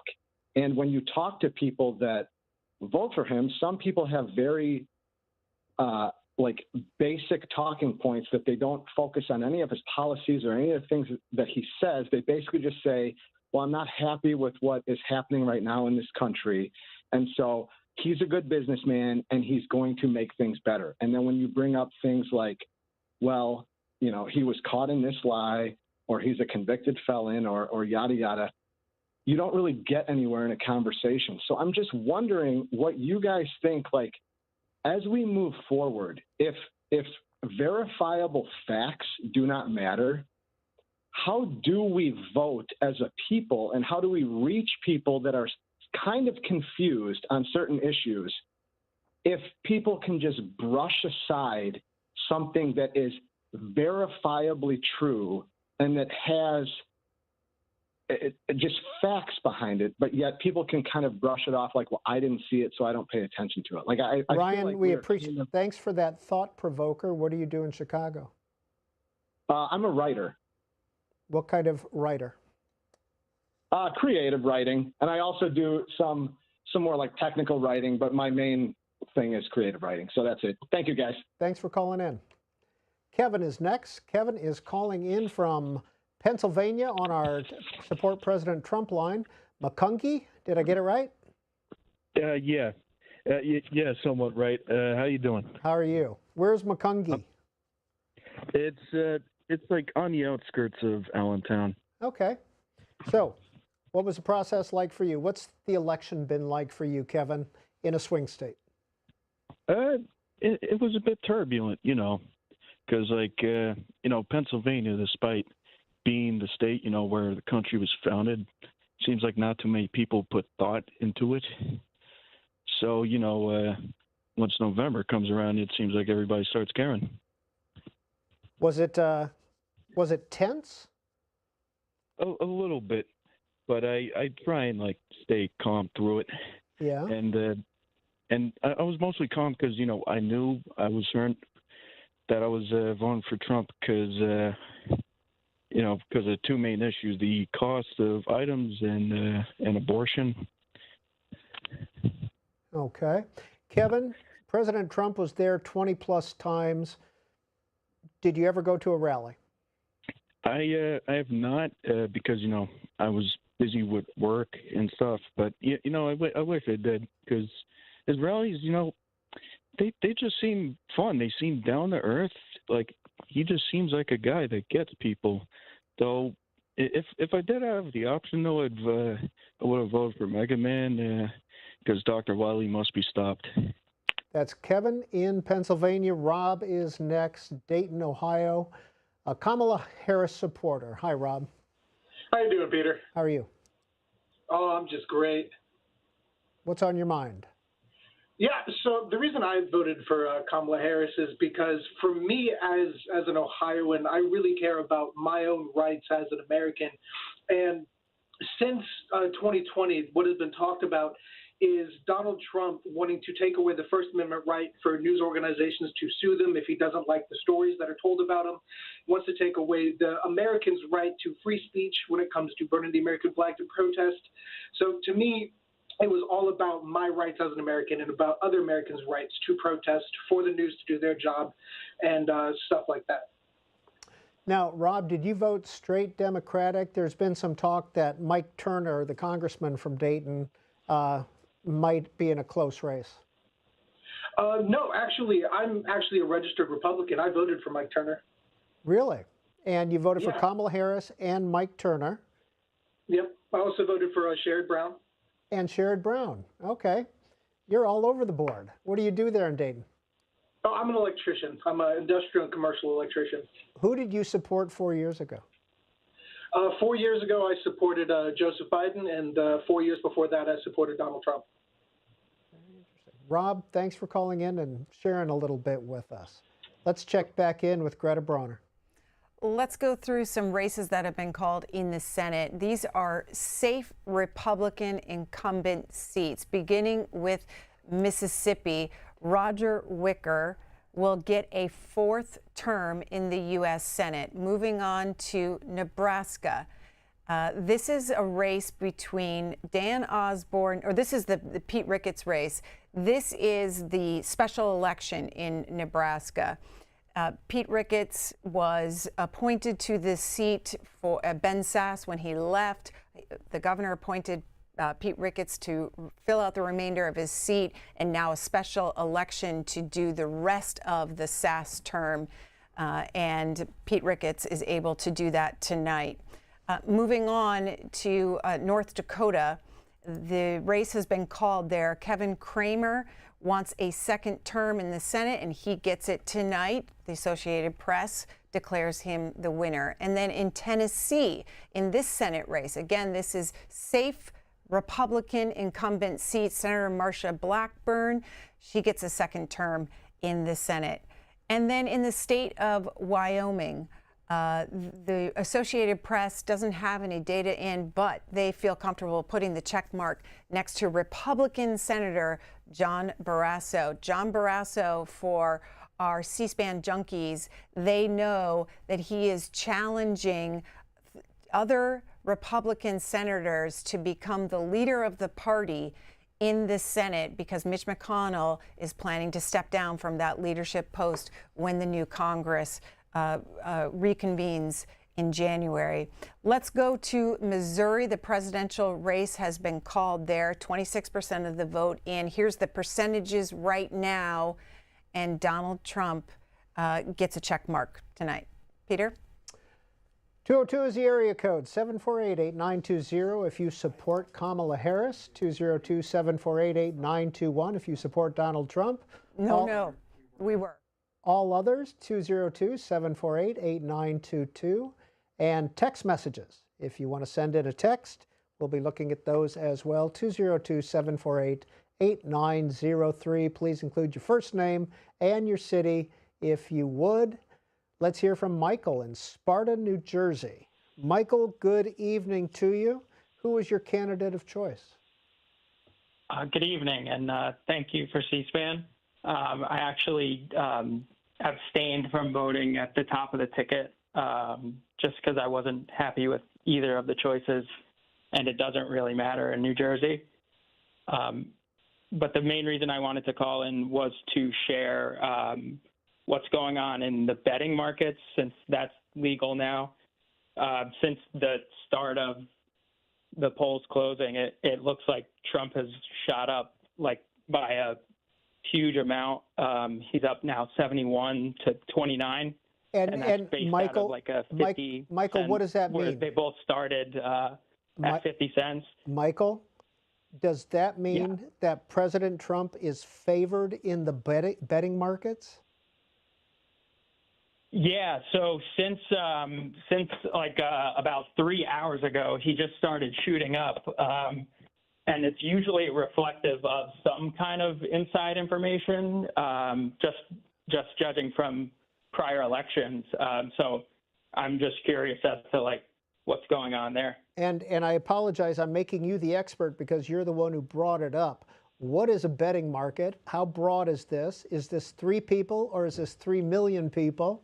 And who can place these bets? Michael? I'm sorry, I think the phone is breaking up.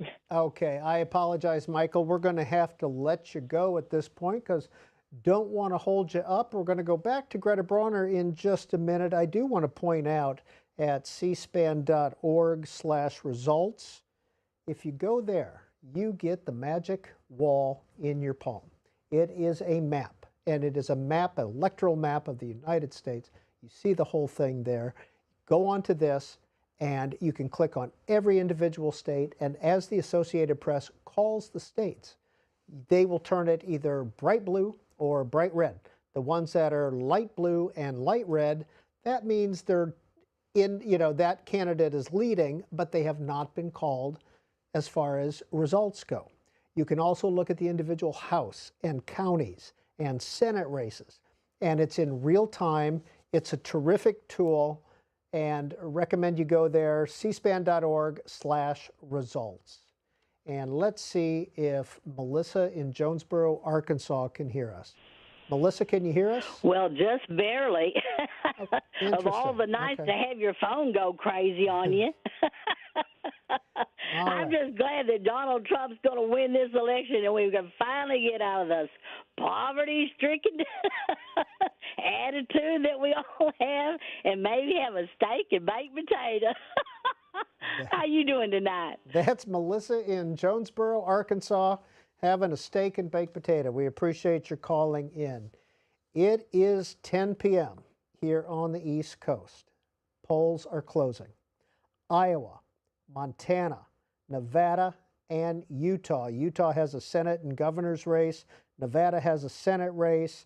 Montana, Senate race and governor. And we want to check in with Greta Brawner. Let's look at those competitive states in this presidential contest, beginning again with Georgia. This is one of those battleground states that folks have been watching this whole election. Just with 80% of the vote in, want to show you where things stand now. 16 electoral votes are at stake in the Peach State. A reminder, President Biden won by 12,000 votes in 2020. Moving on to North Carolina in the Tar Heel State, 16 electoral votes here in the Tar Heel State. The last three elections have been decided by less than 4 points and just 1 point in 2020. Going to Pennsylvania, again, this is 19 electoral votes, the biggest electoral vote prize. The winner might only need 2 other battleground states if they snag Pennsylvania.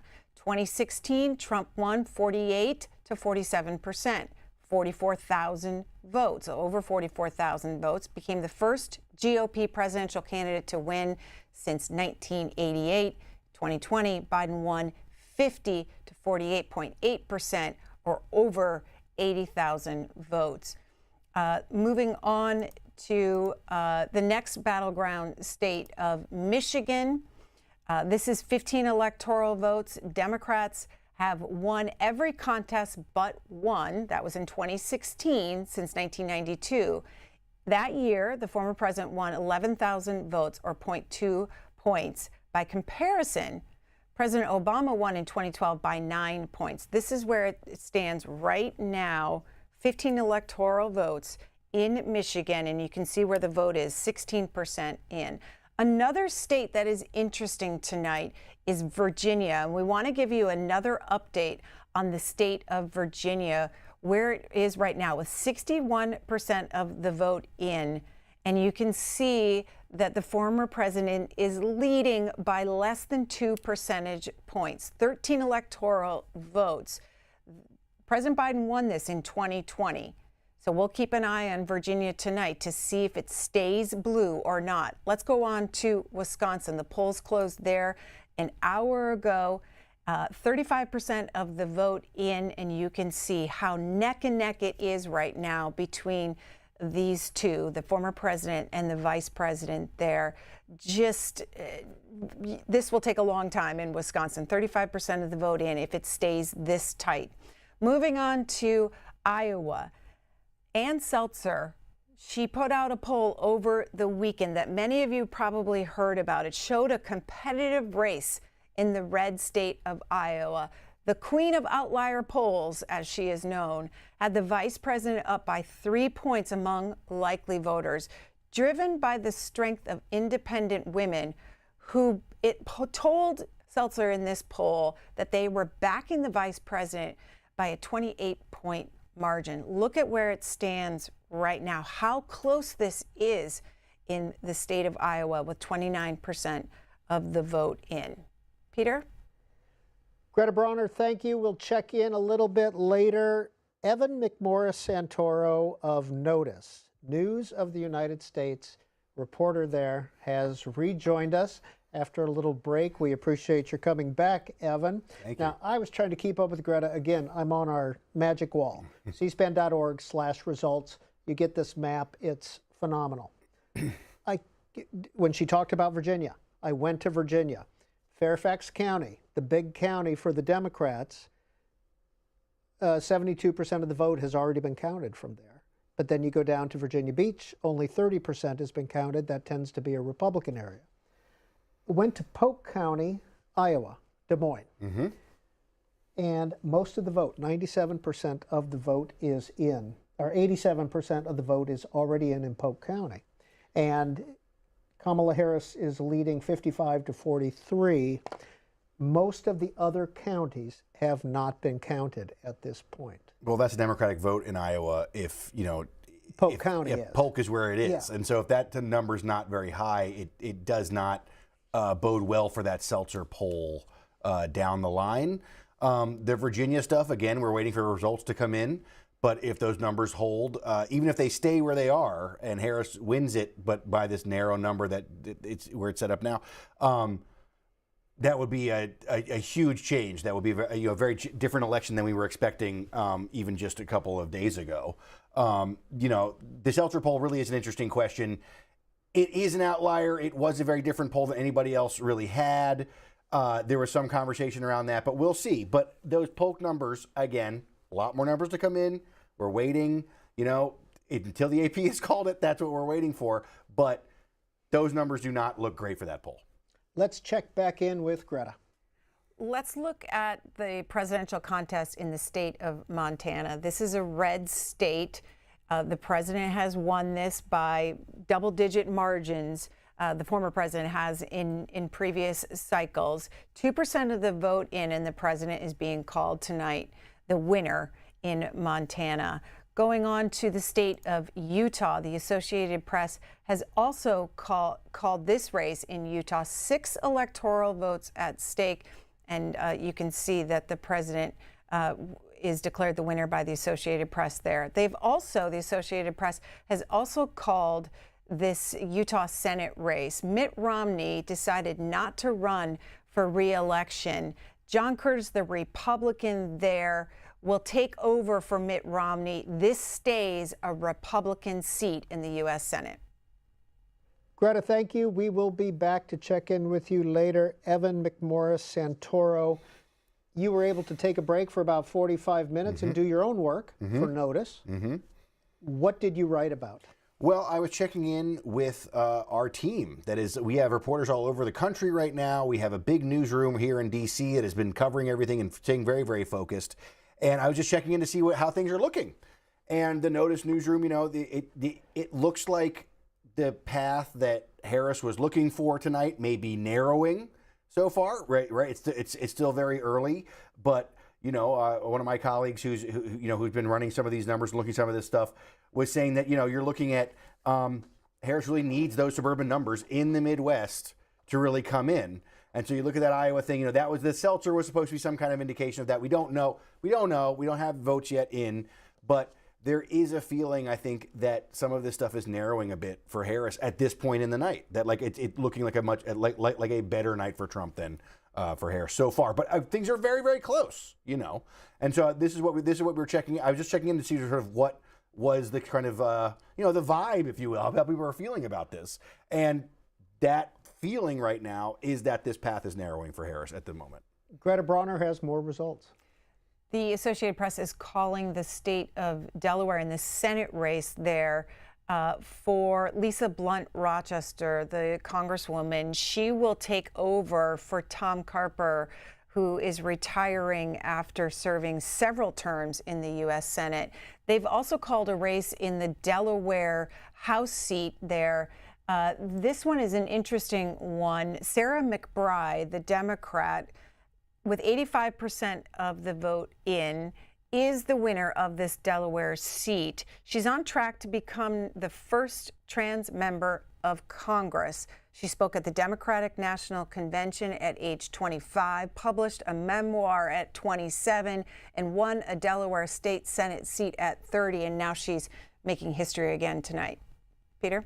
And on our companion network, Book TV, Sarah McBride's memoir is featured. So if you go to booktv.org tomorrow or at some point, type in Sarah McBride up in the search engine, and you'll be able to watch her talk about her life. Bill is calling in from Brunswick, Ohio, supporter of President Trump. Right, Bill? Yeah, hi. I think you've been hacked. I can't hear you guys. Great. Appreciate that, Bill. All right. Diane in Mansfield, Ohio, can you hear me? No, it's actually been breaking up since Greta a couple of times ago, right after the third time. Great. Appreciate that. We will work on that issue as well. Do I stay on the line or call back? Just go ahead and stay on the line. I am going to put you on hold, though, because I don't want you to have to listen to all this. That's cool. All this going on here. That's cool. I appreciate it. All right. Interesting you mentioned the Sarah McBride thing. My colleague Oriana Gonzalez did a very interesting interview with her as well that you can read at notice.org. Get some more information on that person. You know, it's interesting night. You know, this is one of those things where this is one of these historic wins that, you know, not long ago would have been very surprising, if almost unbelievable to see. But now this person is going to be in Congress in the middle of a world where we are really having a very, you know, vociferous debate in the country about trans rights. And now a trans person will be in Congress to talk about that in, you know, with those other legislators, you know, who are doing that. So it could be very interesting, you know, very interesting thing to keep an eye on. All right, let's go to the callers. Now, we might not be able to interact like we usually do, but we want to hear what you have to say. Diane in Mansfield, Ohio, tell us what you want to say. All right. Well, actually, it's kind of ironic. My daughter is trans, but that's not why I was calling. I'm only partially listening to results. I have you guys on, but on closed caption. But it's been so stressful and exhausting this last 2 years, I just can't take it. And I just am waiting to learn if Sherrod Brown won our state, which I'm hoping he will, but the prez won't be known for a few days. Bernie Moreno. You know, we used to be a swing state, but then we got gerrymandered out the wazoo, so now we're a red state. But gerrymandering is our issue one this time, and that's very important. But I want to tell people about Bernie Moreno. He's your typical ultra-rich guy from ultra-rich parents from Bogota, Colombia. They came to America at 5, and he became a citizen at 18. Easy Wikipedia research. Anyway, I'm actually watching A Day Without a Mexican, or Without Mexicans, on YouTube, which is not a typical streaming platform I use other than music. I'm so amused that this movie is over 20 years old, and they are still using the same boogeyman shtick they were 20 years ago to scare the heebie-jeebies out of those of you who only have one policy that you are voting on, which is immigration. And I don't know if anybody told you, but you guys were the ones that said you didn't want to approve it because of whatever reason, but we know what it was. Anyway, you just can't make this stuff up. And I'm just watching A Day Without a Mexican, and I thought I'd just call you and give you a movie review. Hope you watch it. That's Diane in Bye-bye. Mansfield, Ohio. Greta Bronner, what do you have? Another race. Let's look at the state of Colorado. The Associated Press has said that the vice president wins this race tonight. It'll be in the blue column with 10 electoral votes in the blue column for the vice president. Tony, Trenton, New Jersey. Please go ahead and tell us why you called in. Yes, hi. Tony, we are listening. Please go ahead and tell us why you called in. I just want to sort of talk about the Democratic Party and they sort of almost have this loss coming to them. All that Kamala had to do was sort of declare this arms embargo, or at least show a more favorable position towards the Palestinians, and she ended up sort of alienating a good chunk of Muslim voters in Michigan. And that's going to prove very crucial, and that's probably going to contribute more towards her loss. Obviously, it's very early in the race. It's too soon to tell, but it's not looking as good as perhaps a lot of Democrats were expecting.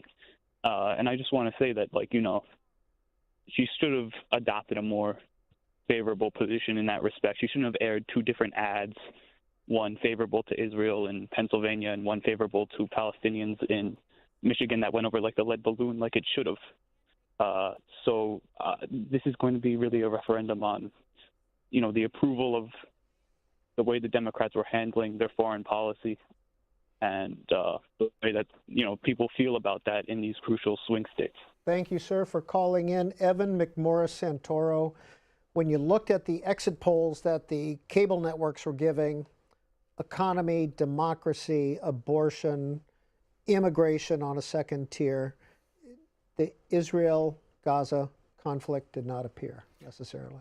But that passion that we've talked about earlier and that uncommitted movement that really animated a lot of people, especially, it's not just the Arab American voters, it's younger voters.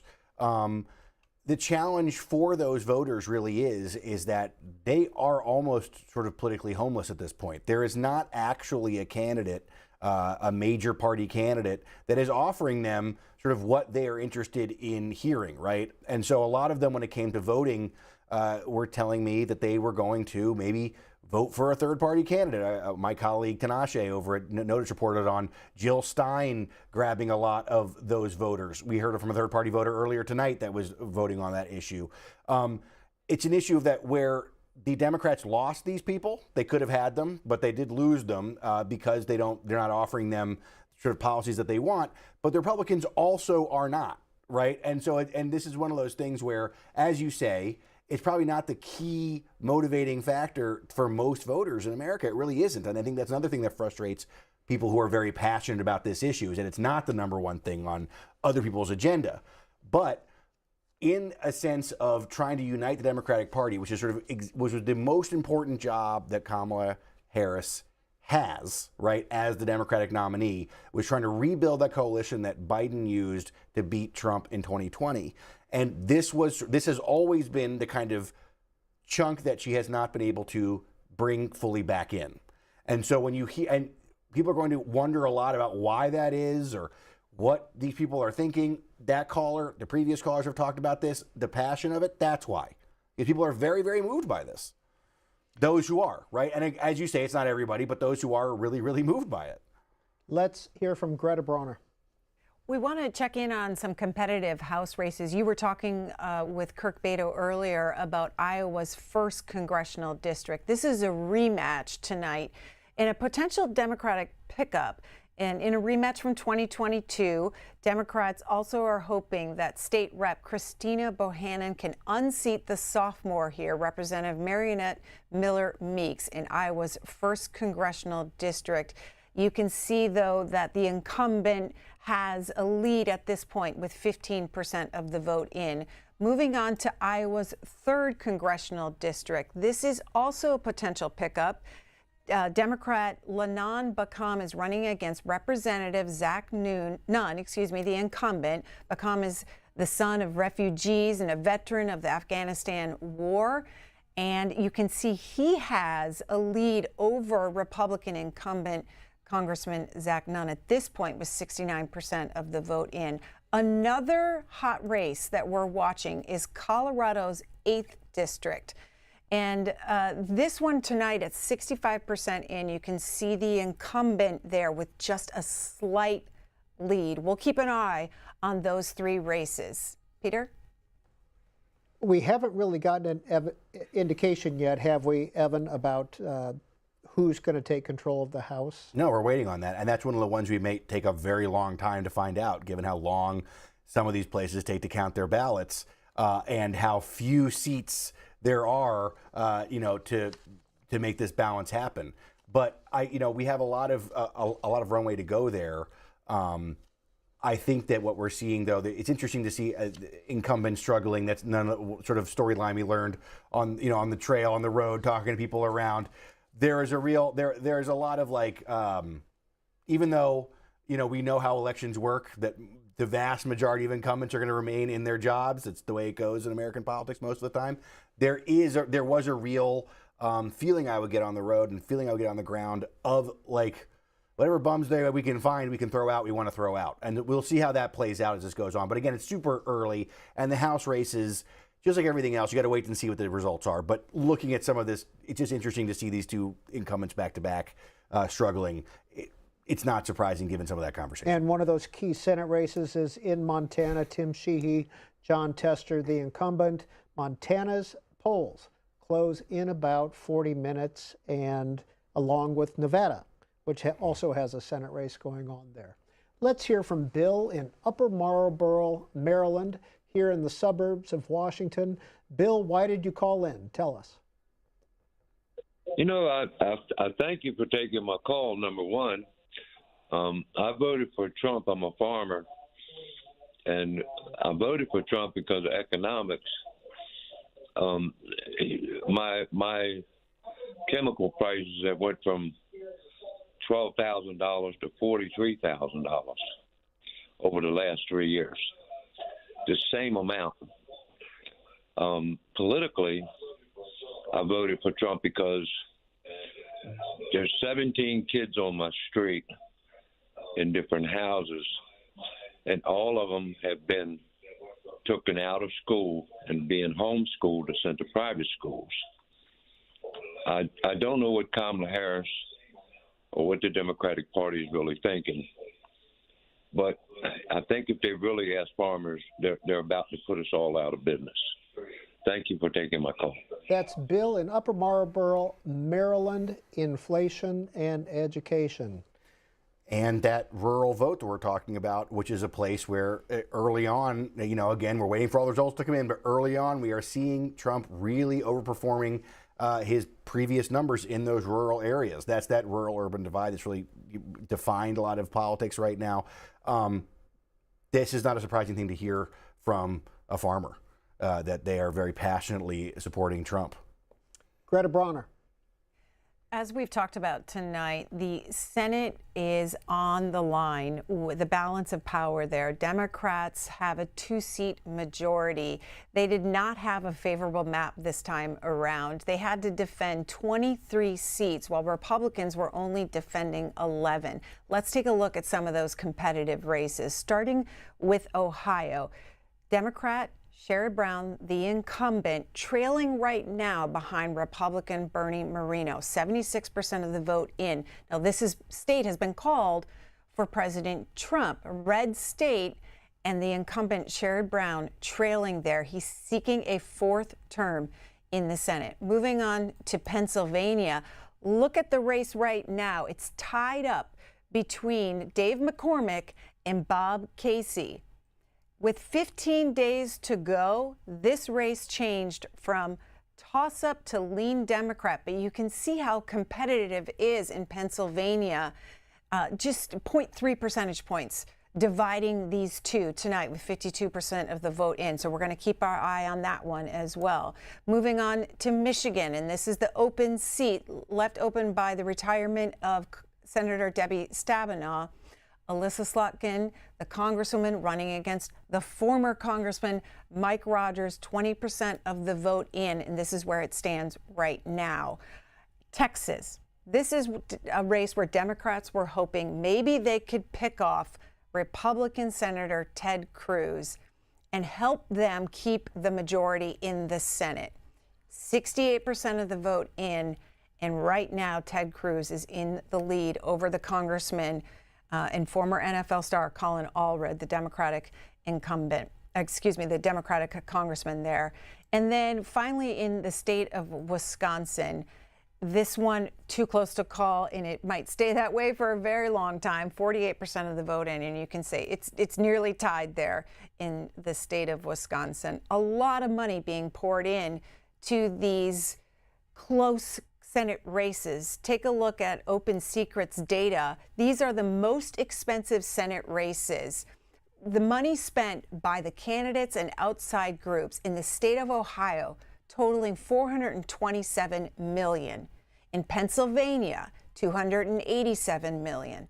In Montana, that Senate race that we're watching with John Tester, the incumbent, $270 million there. Texas, over $200 million spent on that Texas Senate race. And then in Michigan, over $200 million spent as well. Peter? Evan McMorris Santoro, we have been talking, and you and I were both kind of watching as Greta went through those, and we were both just like, that's really close. That's really close. Yeah, very close. But I'm also just want to give a shout out to this this idea of covering the money that is spent in these races. We don't talk about it enough. I mean, this is unfathomable sums of money that are going into all these races now. It wasn't that long ago that the idea of a number even approaching this would have been something you couldn't even imagine, really, in some of these Senate races. But you're seeing it now, places where they're running out of, there's just no more inventory to buy in advertising because they've just bought all the ads they can buy, that kind of thing. Look, again, it's early. We don't know all the numbers yet. We don't know what all the results are. That Wisconsin number that's bad news for Democrats. They do not want, that was the tide well, race, the tide was pretty. The Hovde Baldwin race seemed, I think it was tied. I don't know if we can pull up that. It's close, but like screen. that got close. That's not like, so if you think about Ohio was always sort of a tougher slog for them. It seems like a tough slog. Wisconsin is a very important state for Democrats. You know, it's part of their sort of presidential plan as well. Tammy Baldwin is an incumbent. This all closed very fast for them. This idea that Baldwin was in trouble happened sort of very quickly. It was not a storyline through most of the election cycle. And, that is borne out here. But this is an incumbent that was not one that they were super worried about at the beginning. And now it's looking very like anybody could win it. But again, there's a lot of time, there's a lot of votes and stuff to come in. But when you look at those numbers, those are things that were not on the radar screen not that long ago. And Bernie Moreno with a 5 or 6 point lead over Sherrod Brown with 60+% of the vote in. Yeah, I mean, Brown is another one of these incumbents who's been very capable of winning even as his party, as a Democrat, even as his party, as his state, rather, has shifted to the Republican direction, right? I mean, this is what we're going to see with John Tester as well in Montana, because this is a guy who has defied the odds so many times and remained the senator from Montana. The polls look like this may not be the one. This is it's a much tougher map this year. Things are really hard this year. But you look at somebody like Brown, that was a tough race. It's a tough race. We don't know all the answers yet, but the fact that he is kind of like struggling or having a hard time there in these early numbers, before we know, that is sort of what we expected months ago, the beginning of the cycle. The Baldwin thing is relatively new, and that's something important to think about. Like, again, we don't know all the answers, but when you look at these numbers, that's something that is pretty meaningful in terms of how the Democrats are going to think about tonight and what they're looking at, and how, you've heard the callers. There's a little bit more exhaustion, a little bit more frustration from the Democratic callers. The numbers like the Baldwin numbers are why. Well, let's return to Greta. As expected, the District of Columbia, which was rated as safe, Harris tonight was called for her 3 electoral votes. Why does the District of Columbia get electoral votes? It's because of the ratification of the 23rd Amendment in 1961. The electoral votes are doled out based on congressional districts and the 2 Senate seats for each state. Because of the ratification there in 1961, then 535 became 538 electoral votes total. Tonight, happening in D.C., the vice president will be delivering remarks from there tonight. We'll see if it's a victory or concession speech, but there she is. That's the headquarters there for the Harris campaign in D.C. at Howard University, her alma mater, and you can see the crowd has gathered already there here in D.C. Peter? Next call is Taylor in Jacksonville, Florida, a supporter of Kamala Harris. Taylor, tell us what you wanted to call in and talk about. Hi, I've been in support of Harris, and I voted from Florida. I guess I'm just a bit upset about the whole supermajority for Amendment 4 and abortion rights. Currently, I believe that the current threshold makes it just far too easy for a vocal minority to block changes that reflect the will of the majority. So in the case of abortion, if the majority of Floridians approve or support of access to reproductive rights, it just still feels like this could be denied, and it's frustrating to see that come up, especially given just everything that's been going on with our state. It just seems even if we do speak and share our voice, it takes 60%. So like I said, the supermajority to get anything across. And it's been very frustrating being a Floridian and also voting blue. Thank you, Taylor, for calling in. Yeah, Greta showed us those polls or the results a little bit earlier. It was at 57%, I believe. Yeah. And you need a 60% margin to make that happen. But this, again, was a state that is voting for President Trump, Rick Scott, and 57% for pro-choice amendments. That's right. And I think, the lesson from that is that actually, and I think that we'll see how this gets discussed in the coming days, but I think it's dangerous to look at this as like, the first time these abortion rights issues have sort of gone the Republicans' way in a while. Maybe something different is happening. If you're a Republican looking at those numbers, you're like, this is not a great, this is not a great thing. 57% of the electorate, people who turned out to vote for me, also voted for this amendment. I mean, giving numbers like that. 60% is a tough margin. I'm not completely sure of what the intricacies of Florida's choices with having a 60% margin on a ballot initiative is, but you can understand why somebody who would be frustrated that they won 57% of the vote and it doesn't count, right? That you can understand why that would be tough, but it also is that thing that it still shows that this issue is a very potent one, because even in a state where Republicans are having a very good night on this issue, they are still only 3 points away from being, from not succeeding in this thing. There are a lot of people in Florida who would like to see things different when it comes to this issue, who also are voting Republican. And the question, this is a question for the future for those Republicans there. Can they keep them around? Is this going to be a problem for them? But that's a very interesting result because of that. It really just speaks to how potent this issue has been in politics since that Dobbs decision. We are a half hour away from more polls closing, and that will be Montana, Nevada, and Utah. They close at 11 p.m. Eastern Time. Next call is Alexis in New York City. Hi. Hey, good evening. Alexis, if you could tell us why you called in, we'd appreciate it. But of course, I've been keeping up with C-SPAN since I was back in high school, and now I'm 33 years old, and I've always voted for Democrat.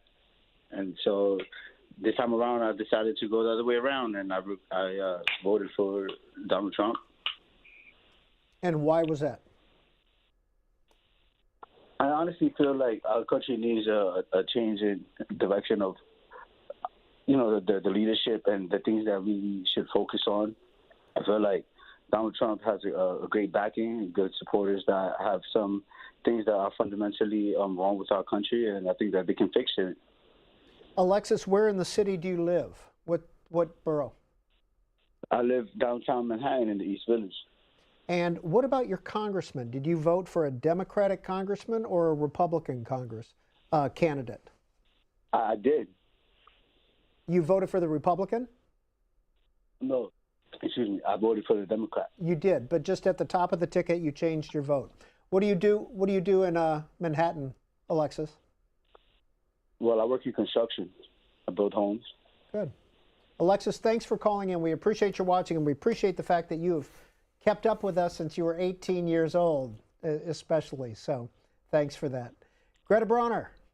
An update on the Keystone State, beginning with the presidential contest. Here's where it stands right now. 55% of the vote in, and you can see that Donald Trump is leading the vice president there by 3 percentage points. Let's go to the map on cspan.org/results, and you can see where the votes are coming in. Largely red at the bottom of the state, in the middle, and at the top. That is more of the rural areas of Pennsylvania. As we said before, though, there could be a red mirage happening here until these large counties around Philly and Pittsburgh, when they start reporting later on in the evening, and then we will see what happens with the percentage is between these two candidates. Let's go back to some more results out of Pennsylvania, the Senate race there, because this is also a competitive one as well. And just to give you an update on those numbers, 56% of the vote in, and this is where it stands.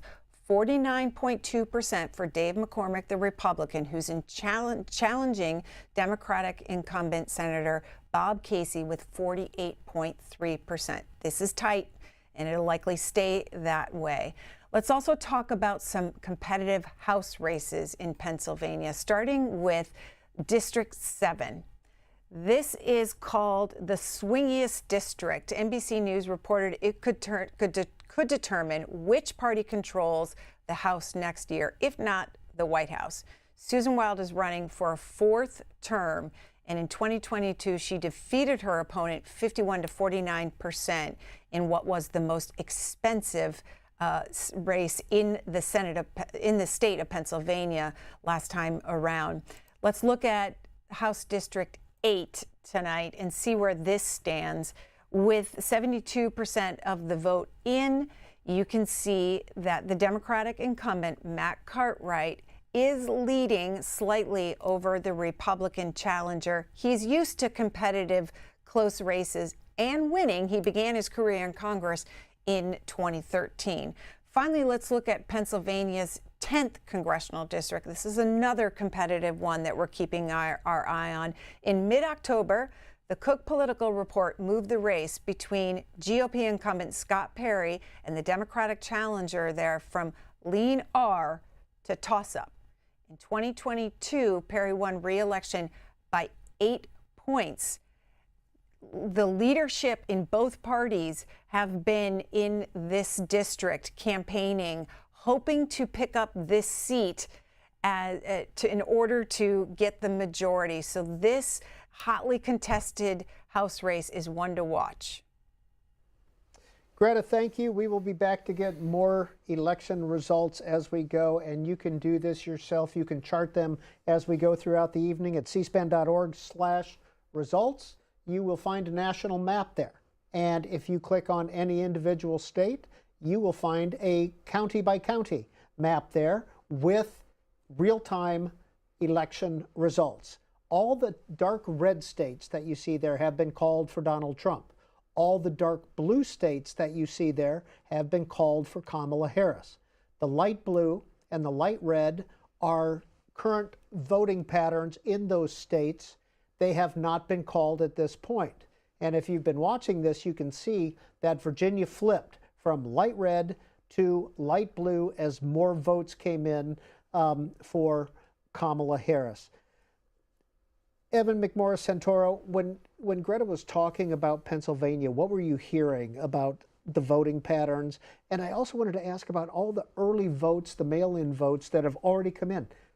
Do you know, have we counted those? There's 80 million people across the nation that voted early in this election. That's right. In some cases, yes. In some cases, we're going to be waiting, right? That's the answer to all of this, right? You look at these numbers. We are looking at even these races, these House races, where we're seeing 55%. We're seeing more results come in, but there's still more numbers to come in when these, these patterns are, when these elections are very close. It's hard to say. So I get nervous about the Pennsylvania thing only because all the money in the world is spent there, all the effort has been spent there, and everybody sort of needs to get a chance to show all that they can do, I think, before I can really say anything definitively. But there's something interesting that I've picked up on that I think we've heard in the callers, and I think we're seeing in some of these results, which is that we have this fascinating thing going on with Trump this cycle, which that he is running as a non-consecutive incumbent, right? It hasn't happened since Grover Cleveland, right?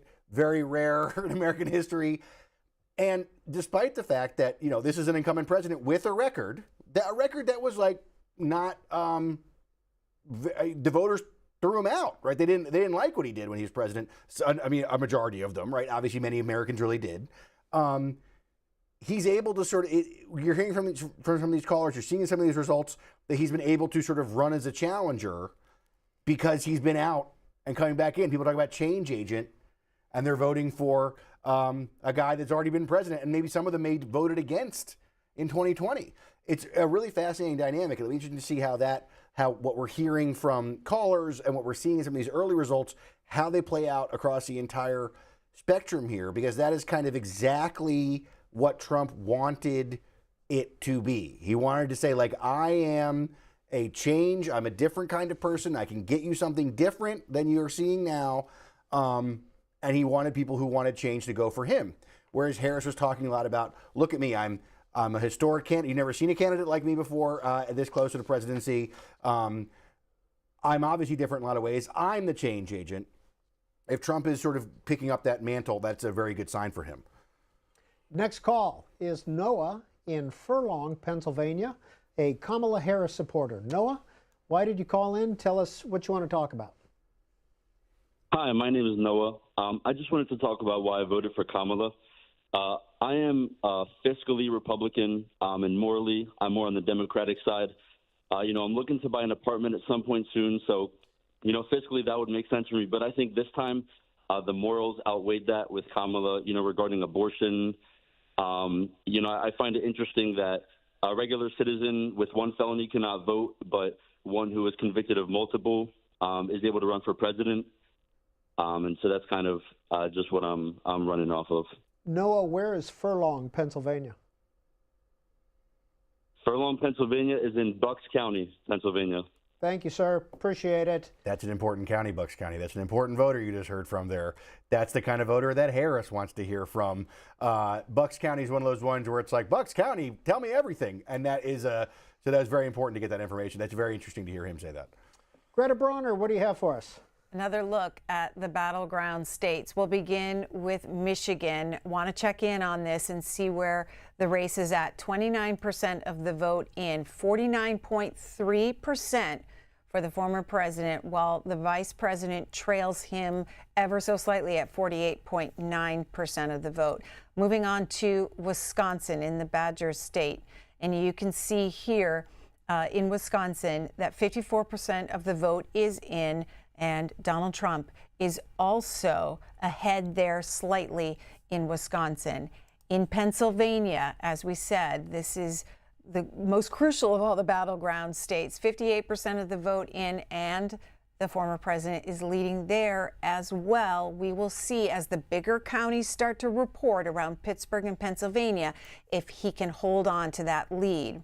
Let's go to the Tar Heel state of North Carolina and check in on that. 84% of the vote in so far, and the former president is leading there too. He won North Carolina in previous election cycles. Let's go to Georgia, the Peach State. 16 electoral votes here.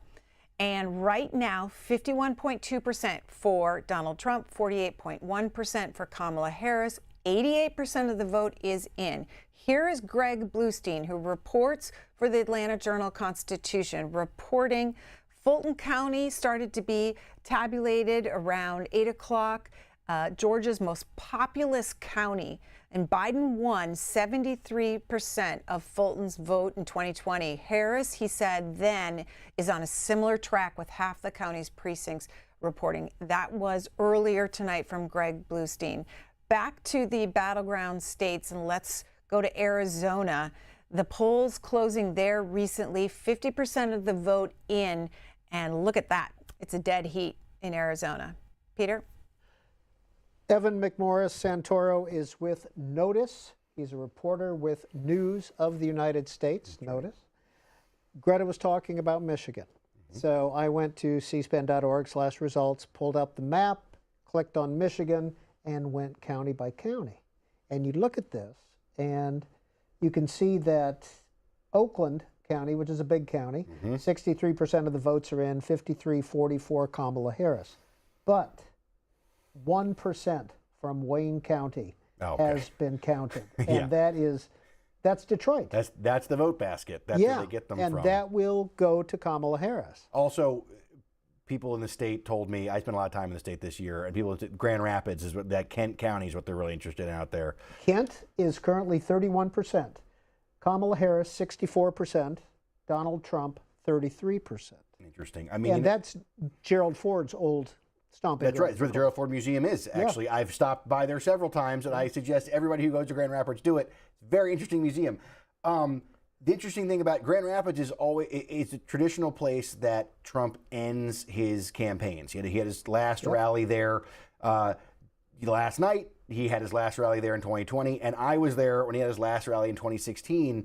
And this was a night when people thought that it was, the conventional wisdom, the smart money was that like this was a really silly idea that this guy is going to Grand Rapids, Michigan, on his last campaign stop of the night.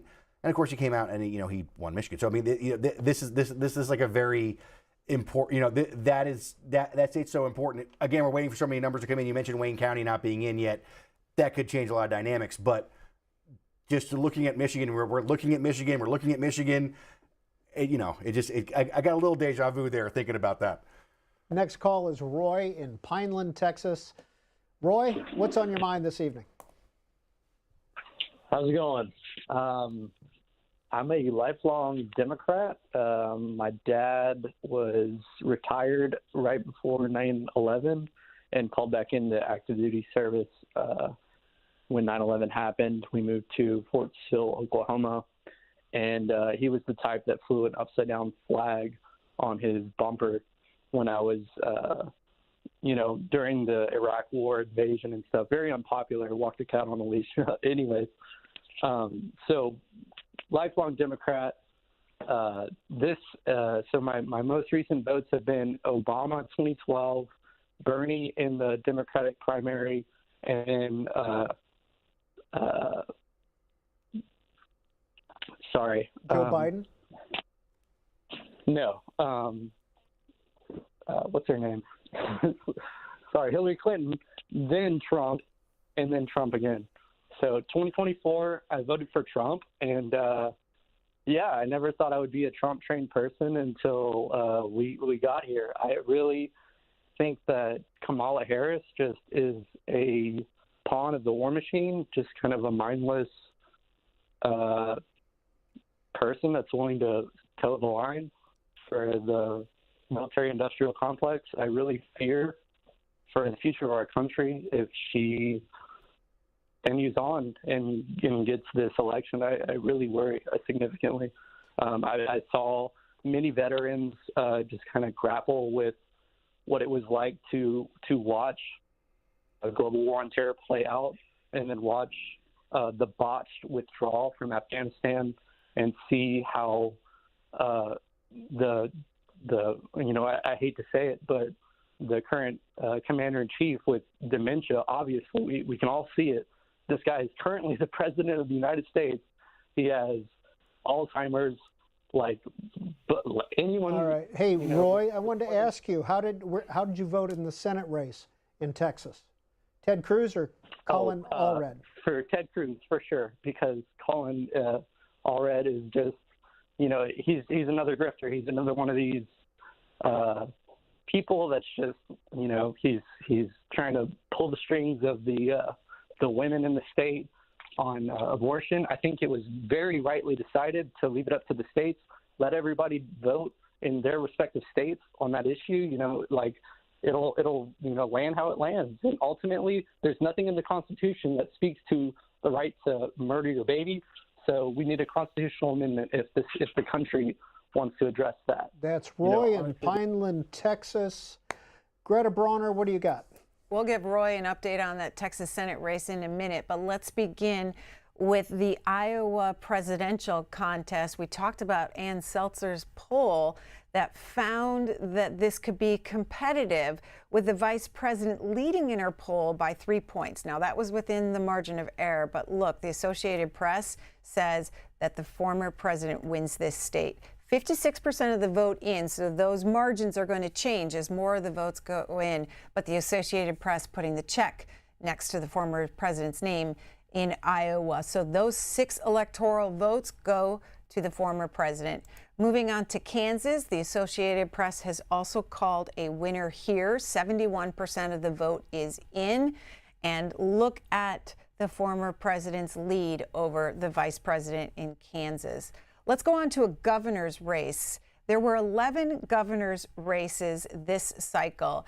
In the state of New Hampshire, the former Senator Kelly Ayotte running for the governor's seat, and she gets it tonight. She's the winner from the Associated Press, 52 to 45% over the Democratic opponent there. Last, let's talk about that Senate Texas race and look at where it stands right now. 72% of the vote in, and look at Senator Ted Cruz's lead over the Congressman Colin Allred. From the Texas Tribune, they reported, based on early voting returns, Tarrant County, Texas's biggest purple county, seems to be returning to the Republican red column. If you want to look at Tarrant County or any other county in Texas, go to our website, cspan.org/results, and you can dig into those Texas results in that Senate race. Peter? Greta, thank you. Evan McMorris-Santoro of Notice is here on the set with us for a little while longer, I hope. Yeah. Mr. McMorris-Santoro, what did you hear from Greta? Evan, please. Look, polls are wrong. This is the reason why, you wait to see the results. That Ann Seltzer poll, I think, she is a very highly regarded pollster. And it also, it's important to remember that it fit into an existing narrative of the campaign that made a lot of sense to a lot of people. But, nobody thought that Iowa, if it hadn't been for this Ann Seltzer poll, which is, just a single poll, right? This would not be a result that anybody would even be thinking about, because this is like Iowa, no one thought was on the map at all, and then it was, and now it's not. So that, I mean, it's not a huge change in terms of like what the presidential map is or the math. Again, Wisconsin is like really important for that.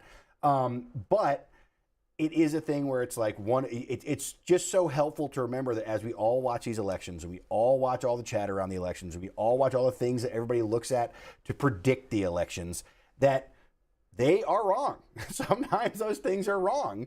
And that is why you need to wait till the votes are counted before you make broad pronouncements about what they mean. And as you recall, Donald Trump last week stopped in Albuquerque on his way to Nevada and Arizona and did a big rally.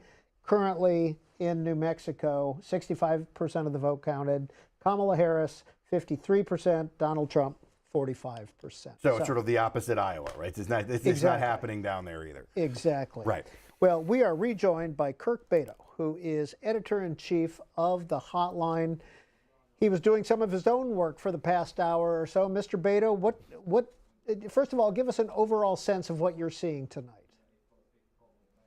Well, what I've been doing the last hour is just the day job. This is the real deal here with you guys right now. What we're seeing right now is Harris's path looking increasingly narrow right now in terms of the path to the White House and maybe even the popular vote as well. And that's important because a lot of those races for the House are going to run through blue states like California and New York. And if Trump's running up the numbers in those states, then the path back to the House majority for Democrats also gets increasingly narrow. But we haven't had a whole lot of competitive race calls yet in the House. It's still way too early. So we're waiting for more results here right now. But it's looking not as encouraging for House Democrats as it was at the start of the night or even the last week here, where it did seem like the race for the House was shifting towards Democrats. But this underperformance by Harris does not portend well for House Democrats. Well, in about 10 minutes, the polls close in Washington,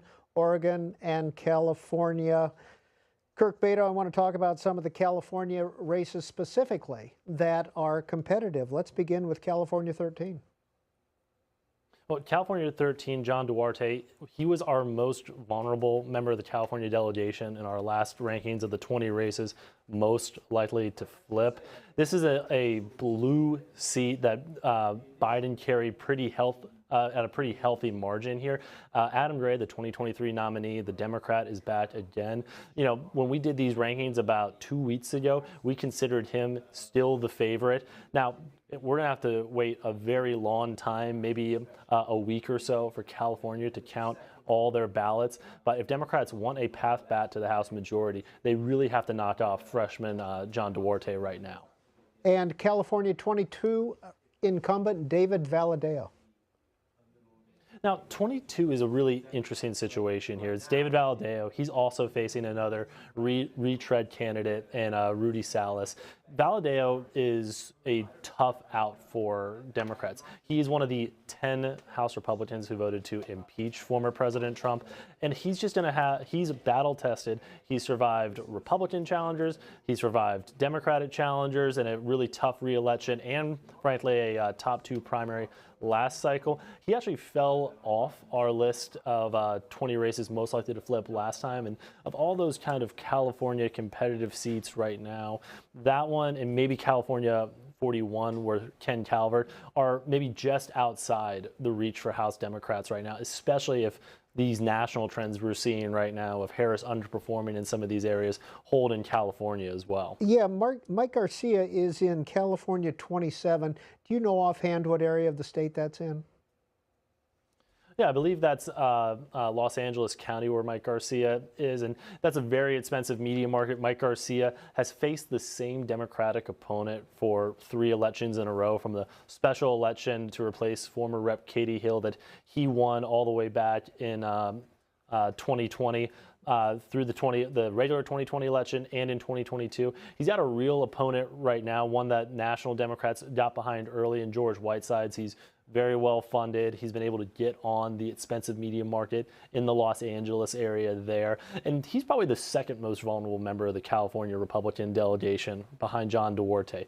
Again, if Democrats want a feasible path back to the majority, they have to beat Duarte and they have to beat Garcia, who for a lot of this cycle, it looked like he was on borrowed time because he had a more legitimate, more well-funded opponent this time who wasn't prone to the same gaffes that Christy Smith, the Democratic nominee for the past 3 elections, was. But again, with the way the national trends are shifting right now away from Harris, it's going to be tough to predict what's going on in these races right now. Kirk Beto, 2 Southern California races, Michelle Steele in Orange County, and Ken Calvert, who is in Riverside, San Bernardino, right? Right, and the Steele race is really interesting. It's a race that got online pretty late in the game here. She's facing Derek Tran in a seat that has a huge Asian American population, and race and identity has become a real dividing line in that race. Derek Tran, who's from Vietnamese descent, has been not on air, but doing targeted mailers and outreach to all the different minority communities in that area, from the sizable Korean population to the sizable Vietnamese population. And it's been really effective, so much so that Michelle Steele, in a local news interview, went on to defend that she's actually, who's immigrated from Korea, is actually more representative of the Vietnamese people living in the district than Derek Tran. So it's one that a lot of multiculturalism is really playing into this this contest here. And in fact, it actually appeared on our 20 races of House races most likely to flip for the first time, because House Republicans are getting increasingly worried about her ability to hold on to that seat. Kirk Beto, we appreciate, as always, your time and your analysis. Evan McMorris Santoro, what do you want to add to what Kirk had to say? Amazing. I love everything Kirk says. He's great. No, but he's talking about this idea that we're seeing this national numbers, which we were talking about before, about the underperformance of Harris in places that they needed it, or overperformance of Trump in places that some folks were not expecting it, but that the Republicans needed it. These numbers seem to be sort of circling that direction, right? We're still waiting for all these results to come in, but it is not, you know, the trends are not suggesting that the Democrats pulled off what was really, if you think about it, one of the more wild presidential attempts that have been made, right? You had an incumbent president who was very unpopular, who had that, you know, very rough debate in June, which we've never had before, then replaced very rapidly by a vice president who came in and had a very short campaign season. She sort of had to both sell herself, she had to introduce herself and sell herself, right? The night's not over yet. We don't know how that's going to end up. But the fact that like that may not have been as successful as people in the Democratic Party were hoping, when you kind of unpack it and think about just what a wild ride it has been to get to this point, it's not that surprising that it has been pretty bumpy as well for the Democrats. I mean, this is people who had to sort of, they turned on their own president. They had to bring somebody else in. And right now, we're still seeing what the hell is going to play out. But as Kirk is talking about, there may be down ballot effects from the fact that like this may have been a Hail Mary pass that just did not connect. Greta Bronner, what do you have for us? Let's go to the map at cspan.org/results and look at the so-called blue wall. That's Michigan, Wisconsin, and Pennsylvania. It's all faint red at this moment. So let's check in with on the latest results in those states, beginning with Wisconsin. The state of Wisconsin, 57% of the vote in, 10 electoral votes at stake, and this is where the race stands at this point. The former president in the lead over the vice president. Moving on to Michigan. And again, here, Donald Trump is leading Kamala Harris in this contest in Michigan, 15 electoral votes. Pennsylvania, the third brick in Democrats' blue wall, 19 electoral college votes, 67% of the vote in, and the former president is leading. Next call is Chris in New York City. Chris, go ahead, please. Hey, good evening. Thanks to everyone both on the camera and behind the camera. It takes a lot to put this kind of program together tonight. Chris, what's on your mind? What did you want to talk about? Yeah, so I voted for Vice President Kamala Harris in this election, and I think in many cases this wouldn't have been a difficult decision at all. You know, I find myself considerably to the left of Vice President Harris on several issues, but as an American who has spent his whole life kind of waiting for the privilege to vote, you know, the elections I've been exposed to have really kind of underscored just what a critical threat to everything America represents that Donald Trump has both promised to be, in some cases has attempted to be, and in other cases has followed through on those promises. I personally think that he kind of represents the sort of duplicitous, self-interested, wealthy individuals that most people hold a disdain for New Yorkers. So to see him kind of taking a lead, at least in some of these early battleground states tonight, it's a difficult situation to see kind of unfold again. I think. Chris, what are the issues, if you say you're to the left of Kamala Harris, what are the issues of concern to you? Yeah, I think personally, as we look at the recovery in our economy over the last few years, the Democrats didn't necessarily do a great job of owning this recovery because I think in many instances there's been underlying shifts to the left, and they don't want to necessarily alienate too many of their own voters.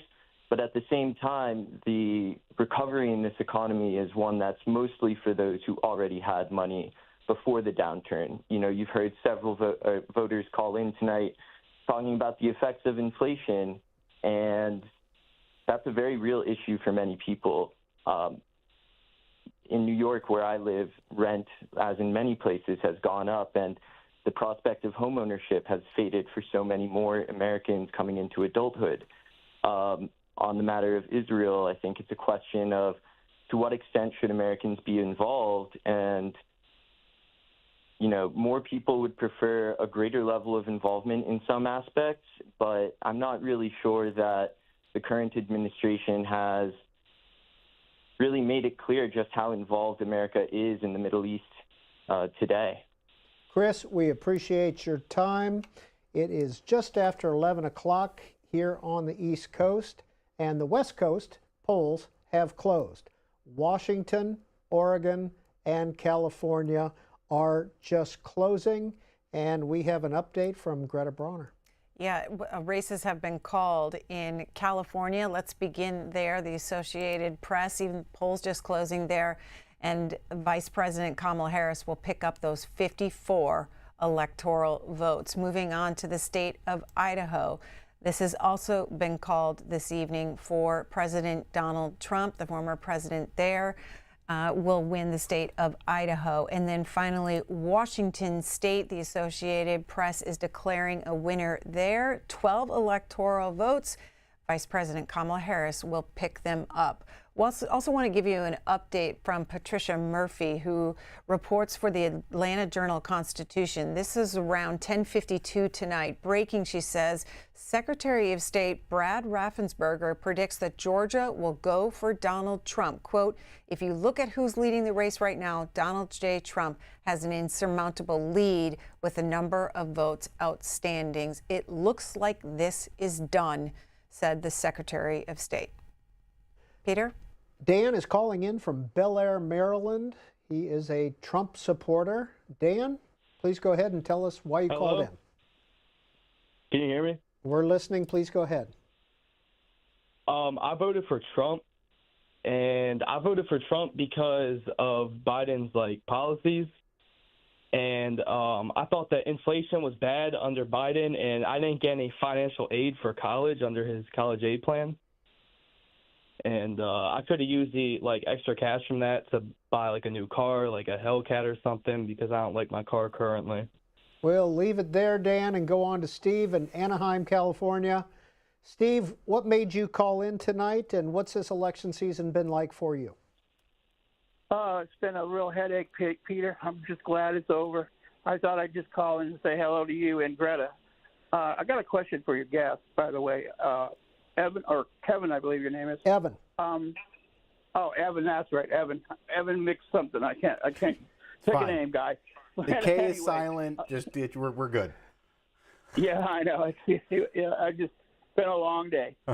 Anyway, you've got like 21 people that actually are the major donors to all these campaigns. So is anybody investigating actually, how these people are getting their money or where they're giving their money to? And are these the new oligarchs that we have to worry about in the future? And we'll get an answer in just a minute, Steve. Steve, can you hear me okay? Yeah, I can hear. My connection here is spotty as well. Okay. What do you do in Anaheim, and why has it been a long campaign season for you? I'm actually retired, Peter. I've been retired for a while. I'm just living off of my investments. Everybody keeps saying that the rich don't pay their fair share, but I'm paying 33%, taxes. So, I don't know where they get off saying that we're not paying our fair share. You've got to make at least $500,000 in this country to live. Half of it goes to taxes and half it can go to investments. I really feel sorry for the younger generation because these two parties have really made a mess of the country. As far as who I voted for Bernie Sanders, so I can have a clear conscience for the next 4 years. January is when they're going to have to deal with the budget, and oh my God, that's going to be a mess because the Democrats have increased the amount of spending, which has brought more debt to it.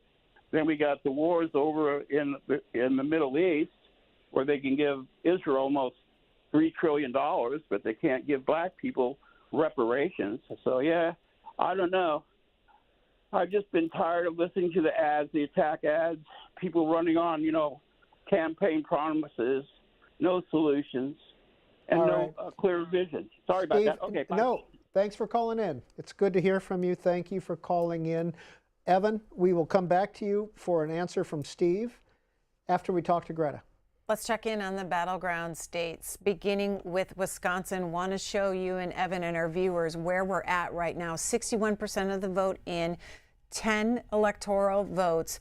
And again, as we've been noting here, the former president in the lead in Wisconsin, as well as the other so-called blue wall states. Moving on to Michigan, it's the same thing there. As we noted, 28% of the vote in. Still a long way to go. As you and Evan have been talking about, more of the vote has to come in, but you can see where the state of the race is right now. Let's go to Pennsylvania and give you an update there. 19 electoral votes, 72% of the vote in, and the former president is in the lead.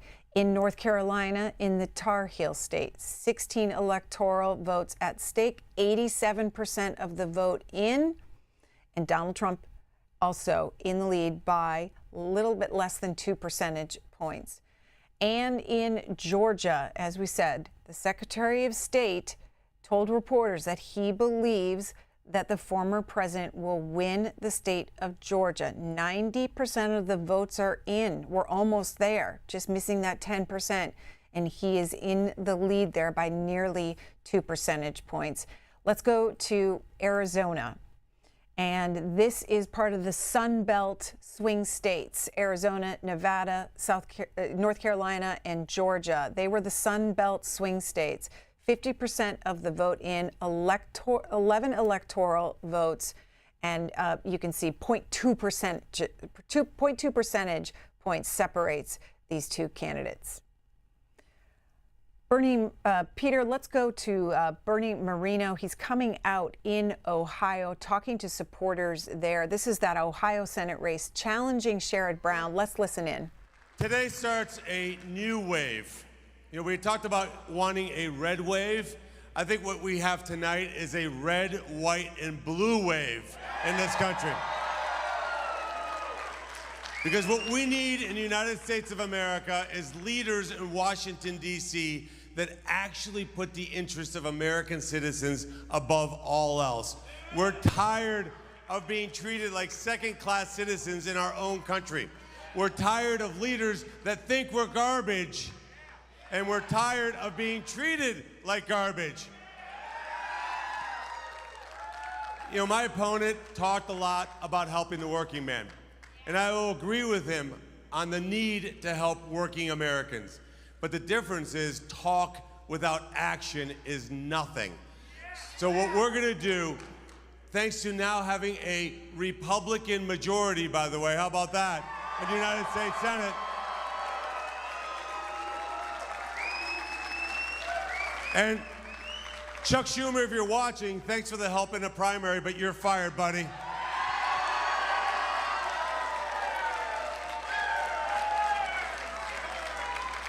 This is a new dawn of Republican leadership. With President Trump and J.D. Vance in the White House, we are going to advance an agenda that is an American agenda. An agenda that says we are pro-immigration, but not pro-invasion. We're going to make certain that the people who come to this country are invited here like I was, like my family was, on our terms. We're going to make this country an energy-dominant nation so that my kids do not grow up in a country where we ever rely on a foreign nation for energy ever again. And we have that energy right here in Ohio. That means coal, that means natural gas, it means oil, and it means nuclear. And in terms of EV mandates, they need to be gone first thing in January. And we're going to make certain that we tell California, you don't get to dictate to the whole country what our emission standards are. We're going to dictate that at the federal level, and we're going to allow consumers to pick the kind of car they want. Look, the other piece that I want to talk about is what President Trump has brought to this country, which is peace and stability around the world. America will be a leader in the world, will always be a leader in the world. American leadership has made the planet safer, more prosperous, and more secure than at any point in human history. But it means that we ensure peace through strength. The weakness of Joe Biden and Kamala Harris is rejected, and I know that from whether it's in Jerusalem or Kiev or anywhere else on earth or Taiwan, they're cheering this election because they know American strength will ensure peace around the world. And if you're a police officer in this country, just know you have a senator in me and a Republican Party that will always have your back.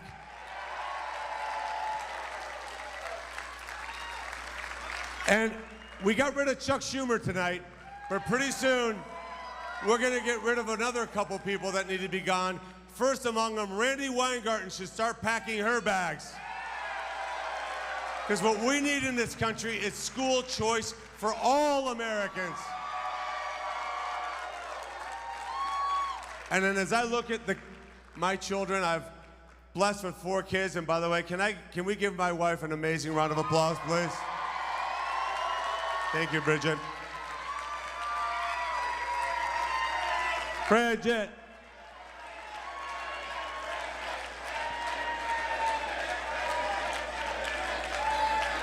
Look, we need to make certain that we honor teachers, They're doing great work in every corner of the country. Teachers are our front line. Unfortunately, they have a teachers union that doesn't care about them.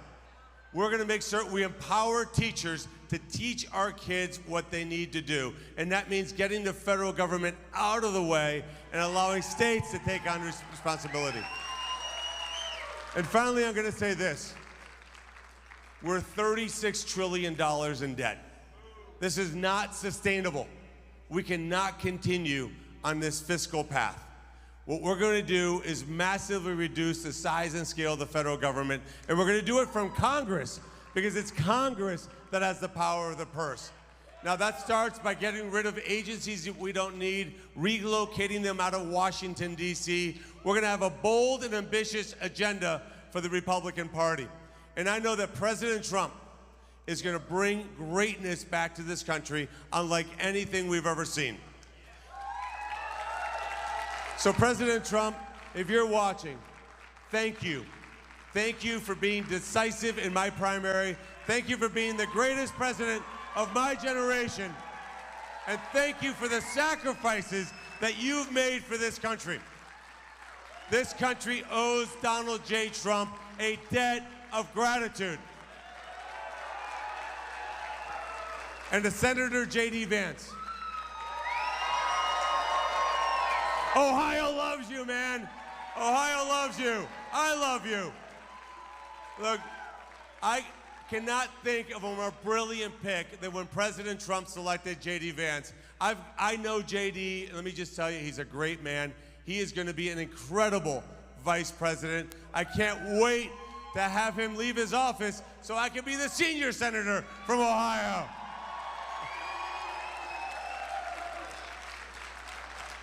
I also just got off the phone with my friend Jim Jordan. Jim is a great human being, a great power here in Ohio. Jim Jordan, thank you so much for what you've done. I'd also like to thank my campaign team.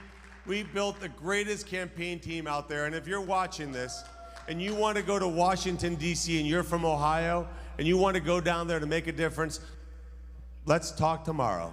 Let's talk tomorrow. Because we're going to build an incredible campaign incredible Senate operation, an incredible constituent services operation, because I believe that people who pay taxes deserve a government that works for them. And then finally, let me just say to my kids, thank you so much for being on this journey with us. You know, I have absolutely been blessed by God Almighty with an amazing wife, amazing kids, 3 amazing grandkids. But I want to introduce you to my extended family, because as I like to say, we're overperforming Catholics. So I'm going to bring my siblings, if I can bring my siblings up on stage. Where are they? They're all over here. Let's give them a round of applause.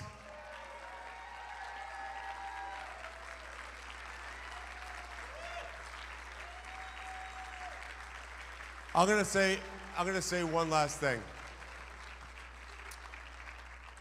You know, my mom and dad, we are live on election night at C-SPAN in Washington, D.C. That was Bernie Moreno. That race has not been declared yet. He is running against Sherrod Brown, but he seems to think that he has a path to victory. So that was his talk to his supporters.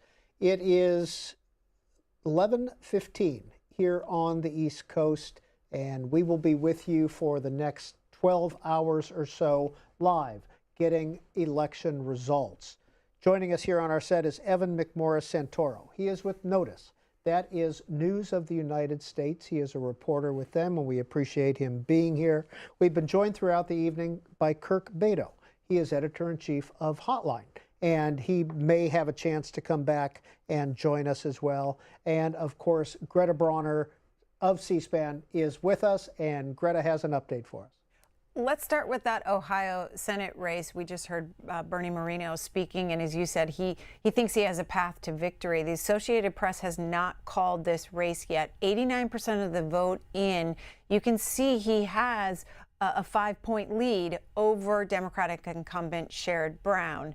Moving on to the state of Pennsylvania and the Senate race there, want to give you an update here. 75% of the vote in. And Dave McCormick is leading incumbent Democratic Senator Bob Casey, a slight lead over the incumbent. And then in the state of Michigan, this is an open seat. Debbie Stabenow left this, 31% of the vote in. Mike Rogers is now in the lead over Alyssa Slotkin there by nearly four percentage points. Let's check in on Texas here. This has not been called by the Associated Press. 74% of the vote in, and you can see Senator Ted Cruz has a good margin right now with 74% of the vote in. But Associated Press has not called this in the red column yet. And then let's go to Wisconsin. This one, a very tight race tonight. Tammy Baldwin seeking a third term. She's trying to win over, keep the seat in the Democratic column so that Democrats retain the majority in the Senate, 65% of the vote in, and this is neck and neck still.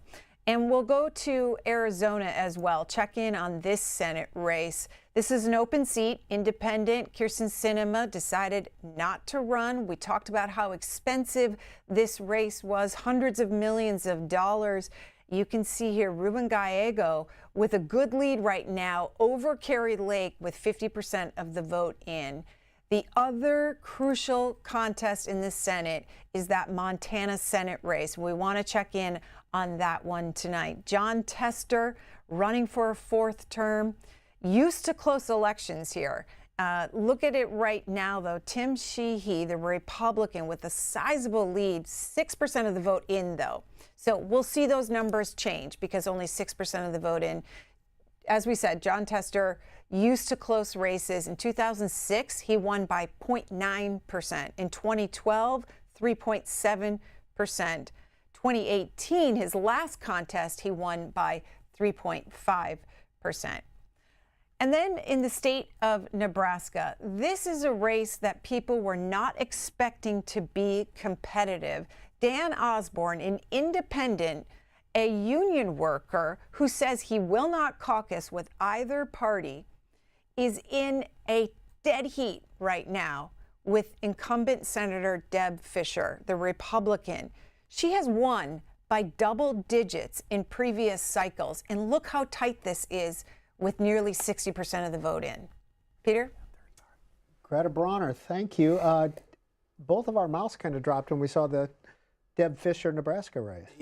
This is 59% of the vote was in there. This, again, nothing, it hasn't been called, it's not in yet, but this is one of those sleeper races where it has been a very fascinating race out there. This Osborne, a union leader who ran as this independent, who spoke about he's going to, he's not going to caucus with anybody, be some kind of true independent.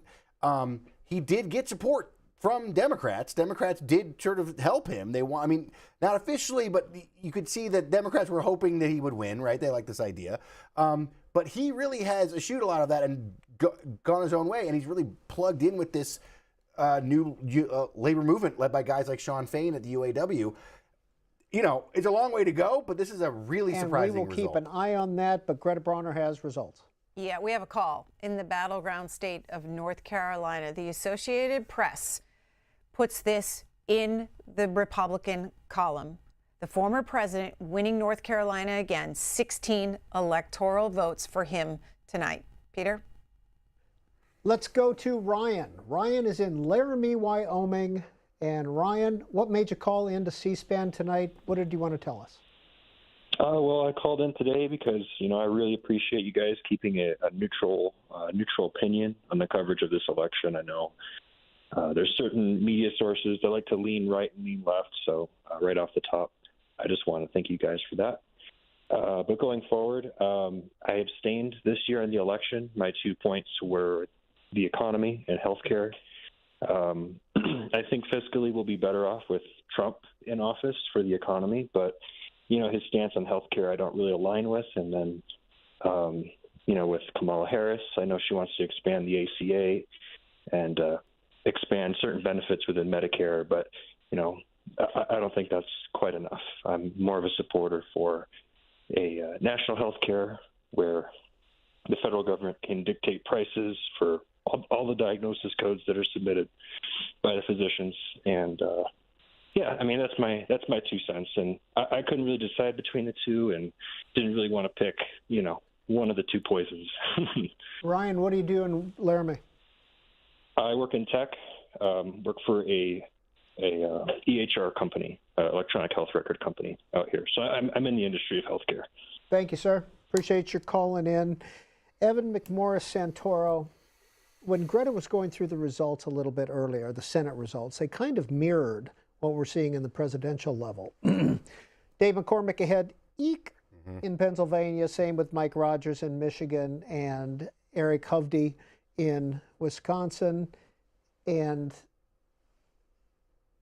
where is the path to victory when we look at the individual counties? What's the path to victory for both the Democratic Senate candidates and Kamala Harris? Well, as we mentioned, the AP has not called Georgia, as far as I know, but Brad Raffensperger came out and said he's going to call Georgia, right? So we don't know what the answer is there. If the Georgia is true and it's a Trump state, and North Carolina is a Trump state, as it's been called now, then Harris has really got to run that blue wall out. That's what she has to. It's Pennsylvania, Wisconsin, and Michigan. She's got to get those three.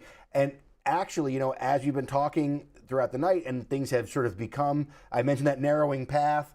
I actually obtained an email just recently from O'Malley Dillon, the vice president's campaign manager. Jen O'Malley Dillon. Yeah, sent out to campaign team, the aides, throughout the campaign, and they're saying the same thing. They're saying that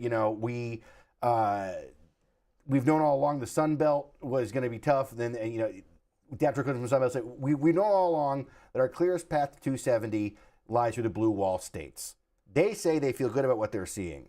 They talk about Pennsylvania, Michigan, Wisconsin. That's correct. They say that in Pennsylvania, they don't have Election Day results from Philadelphia yet, but they feel like they did well in their turnout operation. Outside of Philadelphia, they have limited data, but they do believe that what they do have is tracking expectations. They're awaiting results and hoping for more time and waiting for things to come in. In Michigan, we both have talked about this. Wayne County, we're waiting for a big vote to come in. Hasn't come in yet. They're like, chill out. We're waiting to see what happens with that. Wisconsin, which is to me tonight as we're watching, the one I've been most intrigued by. They say there's a significant vote remaining in Dane and Milwaukee, and we're seeing signs of strong performance in those WOW counties that are those suburban counties. And we don't expect complete results from Wisconsin until tomorrow between 3 and 5 a.m. So, if Pennsylvania is gone by then, it doesn't really matter what Wisconsin is. If we're waiting, if she gets Pennsylvania, if Harris somehow, if Harris wins Pennsylvania, then we may wait for that 3 to 5 days to see what happens in Wisconsin. But that is what the Harris campaign is currently saying internally and releasing to reporters and talking about what they're doing. Evan, is this presuming that Trump picks up Arizona and Nevada?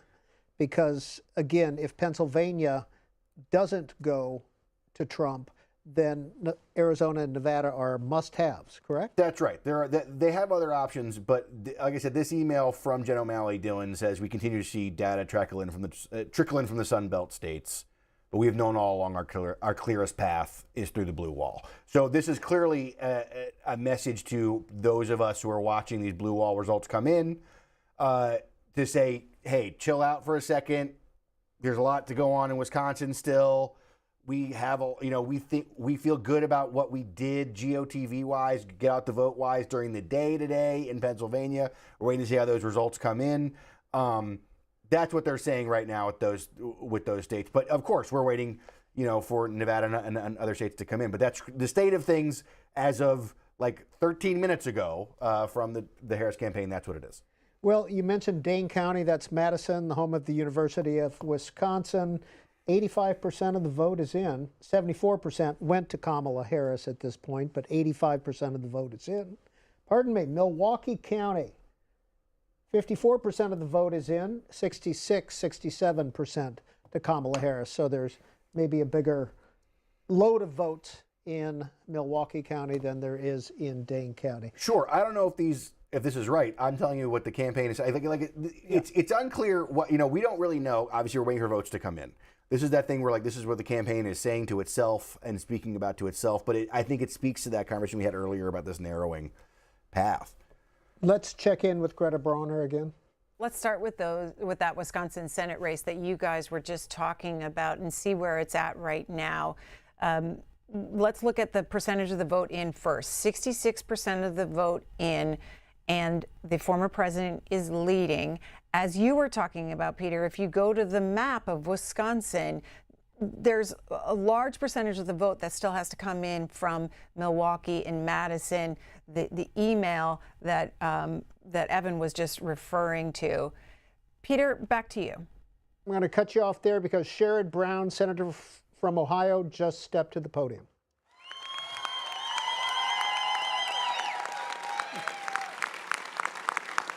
Tonight I'm sad, but I'm never giving up, and neither is Connie. No way. In the light of day, I know most of you are never giving up either. I'll close the same way I've closed pretty much every speech in my career fighting for Ohio, because the values I fight for have not changed. They will never change. On my lapel, I wear this pin, depicting a canary in her birdcage. You might have heard this before. It was given to me decades ago by a steel worker at a Workers' Memorial Day rally in Lorraine. You know the story. At the turn of the century, coal miners took the canary down in the mines with them to warn them of poisonous gas. The mine worker in those days knew he didn't have a union strong enough or a government that cared enough to look out for him. He was on his own. Over the last century and a half, we have done so much to change that. All of those fights required going up against powerful special interests. I think about the lesson that any union organizer knows. They don't just give you fair wages, safe workplaces, good benefits. They don't just give it to you. You go out and take it. That's how progress is always worked in this country. Wall Street and corporations just didn't say one day, you know, people work so hard out there. We ought to have Social Security, and we ought to have an 8-hour day and time and a half and a ban on child labor. No, we fought for it, we demanded it, and we got it. And the big insurance companies just didn't all of a sudden say, you know, a lot of people are sick. We ought to provide seniors health care. No, we fought for it, we demanded it, and we got Medicare. And in the 1960s, a bunch of segregationist Southern senators didn't just decide one day, you know, everybody ought to be able to vote in this country. No, we fought for it, we demanded, and we got voting rights. And then last year, politicians didn't all of a sudden say, you know, we really ought to stop interfering in women's personal health care decisions. Of course not. We fought for abortion rights in Ohio, we demanded it, and we got it.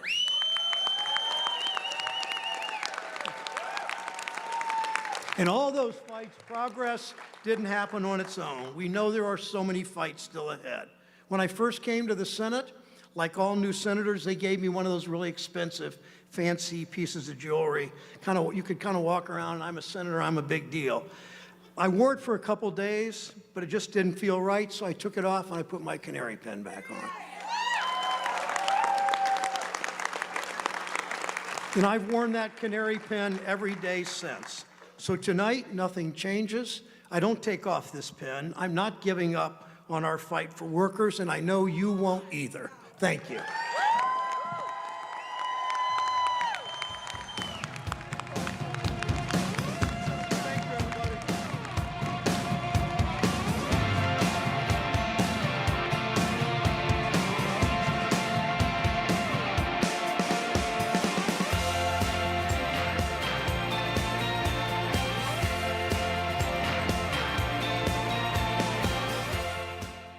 And that was Sherrod Brown in Ohio, conceding to Bernie Moreno, who is the new senator-elect, the Republican from Ohio, joining current Senator J.D. Vance, who is obviously the vice presidential nominee in Ohio. So those are the two new senators, or the new senator from Ohio. We are here live in Washington, D.C. on election night. We will be here all night and all morning, up until noon tomorrow, live, taking your calls, hearing your voices, giving you the results, analysis without spin, and of course, all of the candidate speeches as we go through the evening. 202 is the area code. If you would like to participate in our conversation this evening, 748-8920, if you're a supporter of Kamala Harris. If you support Donald Trump, 202-748-8921. All others, 202-748-8922. And if you want to send a text message, talking about election night, the issues of concern to you, what you think of the candidates, what the process for voting was like, or any other analysis you want to do. 202-748-8903. That is a text message line only, first name and city as you go. So let's hear from Alex in Salt Lake City. Alex, what is on your mind tonight, and what made you call in? Oh, hey, I called in because I wanted to talk about the two little problems that I have, and the reason why I voted for Trump in the first place. There's this just ginormous issue with economy and education in America lately, where, like, schools aren't really teaching the practical information or the necessary things that human beings need to grow and learn. And not only that, it's also ludicrously unaffordable. It's really hard to even get into schools, like not even just colleges, but high schools, elementary schools. The payment it's been really bad, considering that toll on the toll on the economy with the inflation.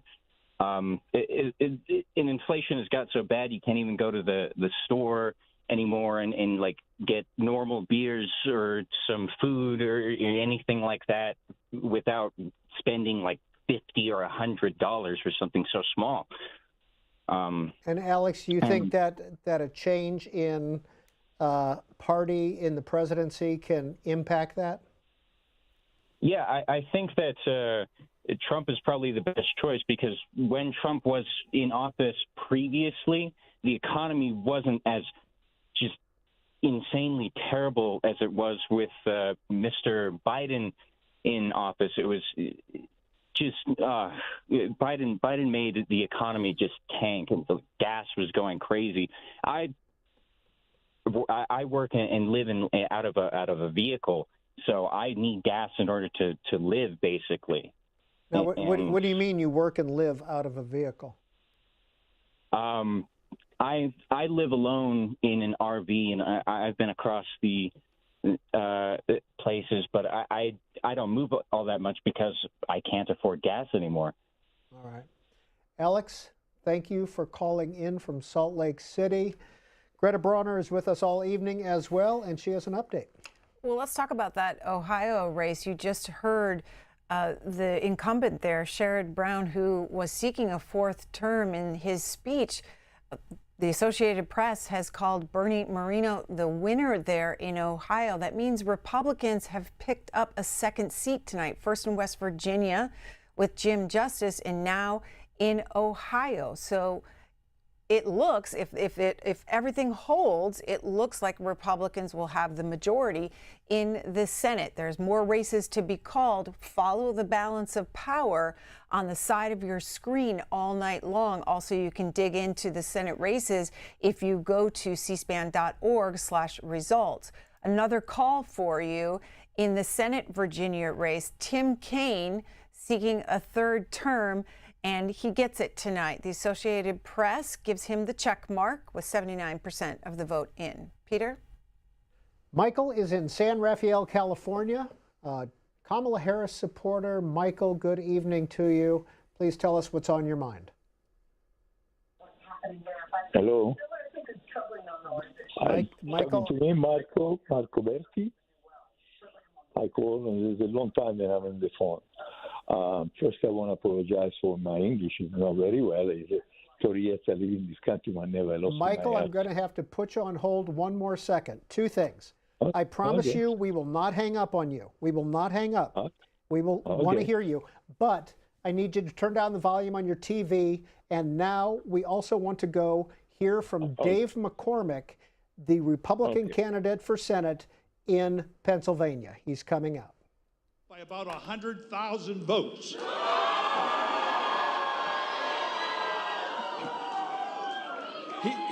He's leading Casey 49.7 to 47.8. Now, I mean, folks, we are so excited. We are going to make history tonight, but I got to ask you to hang with us a little bit longer. There were two big Republican counties Many of you folks may have heard about Cambria County this morning. They had problems with the machines, so the polls were held open until 10 p.m. So Cambria and York are still outstanding, but they are big red Republican counties. So I want you to continue having some fun. We'll be back with a further update by 12:30, if not earlier, okay? Let's go.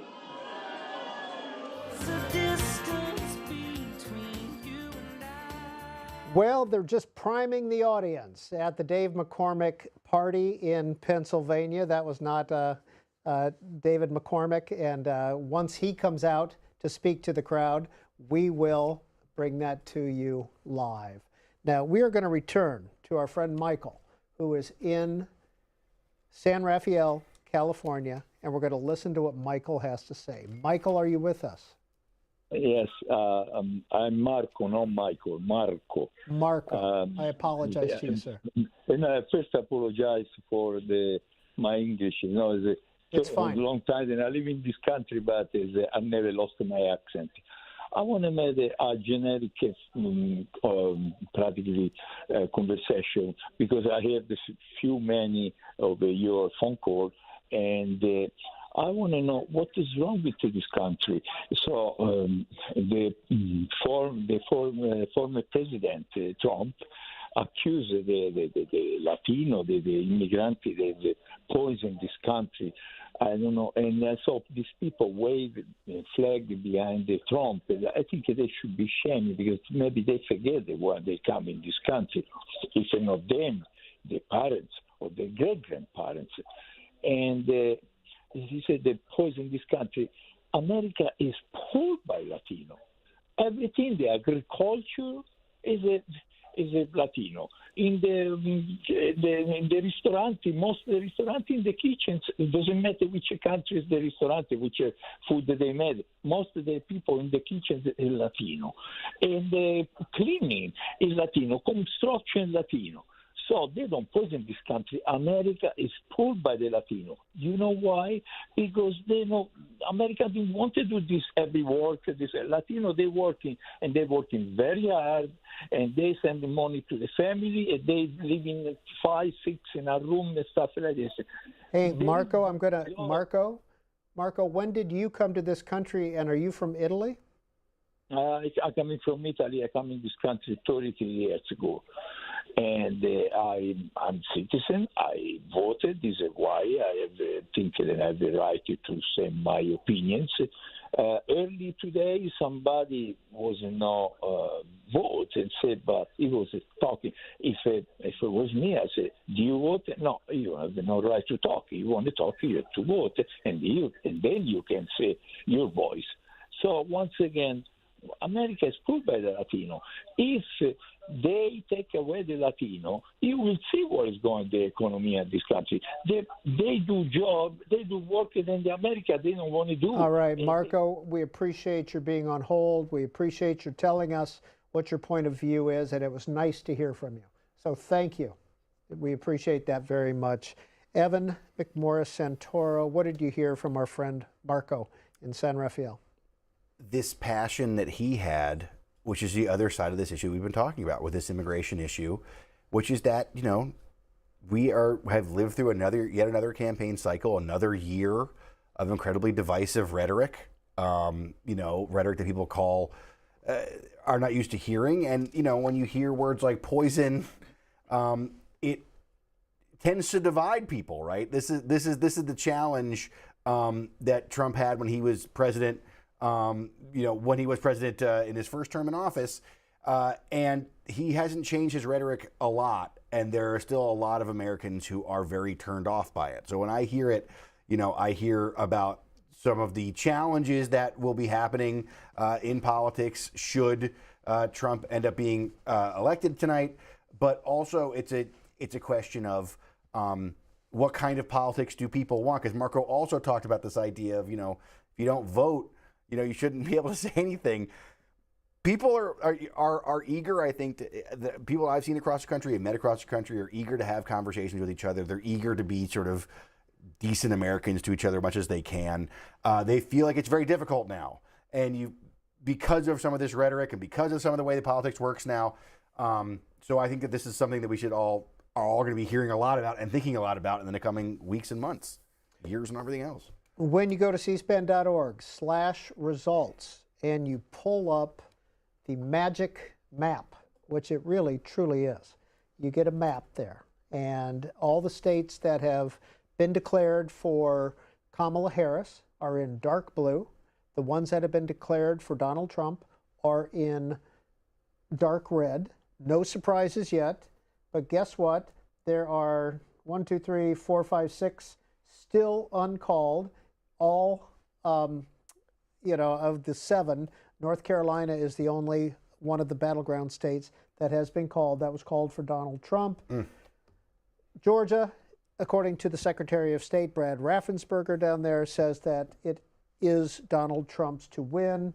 And 4 of the other battlegrounds all are red tinged right now because he is in the lead there. But when you look, you can click on each of the states, and you can do this yourself, and you can see where votes are still outstanding and what votes have come in already. So you can kind of do your own calculations and see if how true this is. The only state that has no color on it is Nevada at this point. It is still, standing out there white. It's not red nor blue nor neutral. Comes in late. Tons of mail-in vote to count. A lot of early vote to count. Nevada keeps us hanging. They keep us hanging on.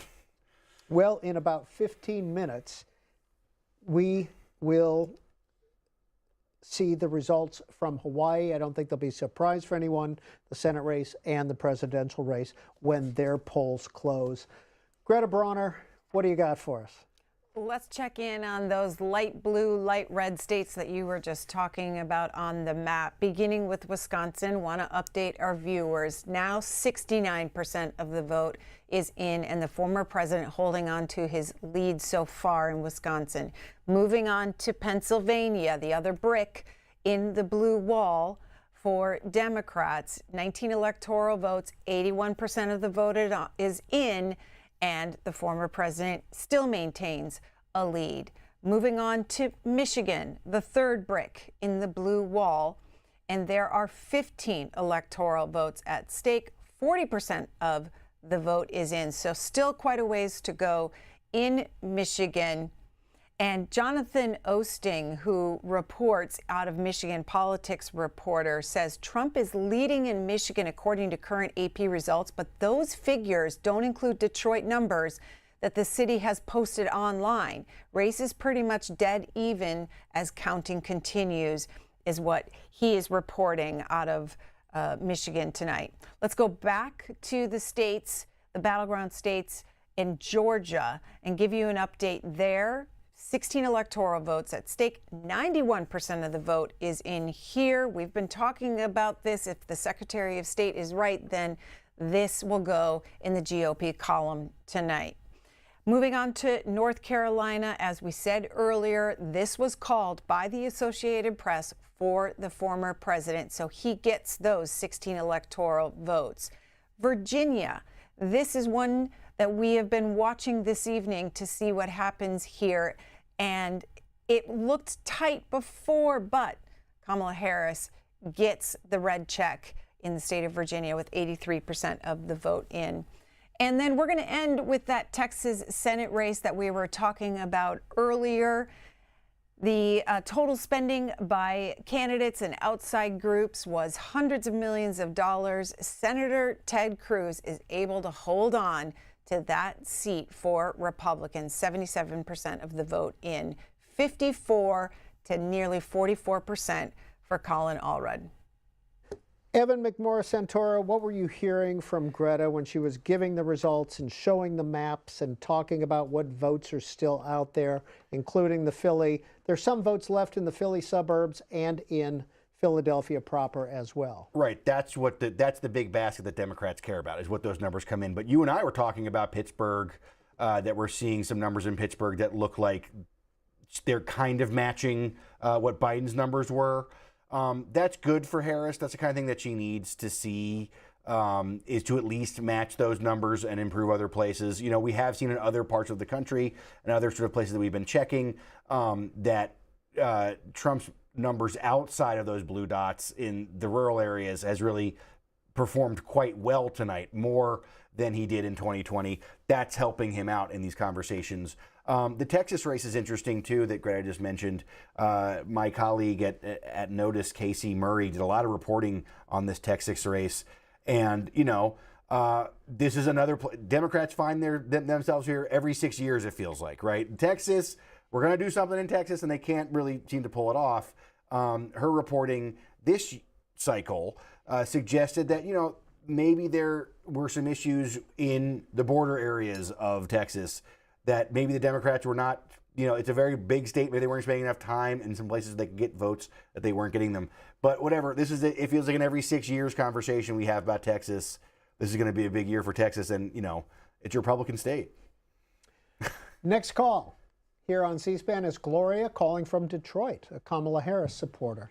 Hi, Gloria. How was the process for you to vote? Oh, it's been kind of nerve-wracking, especially with all of these ads.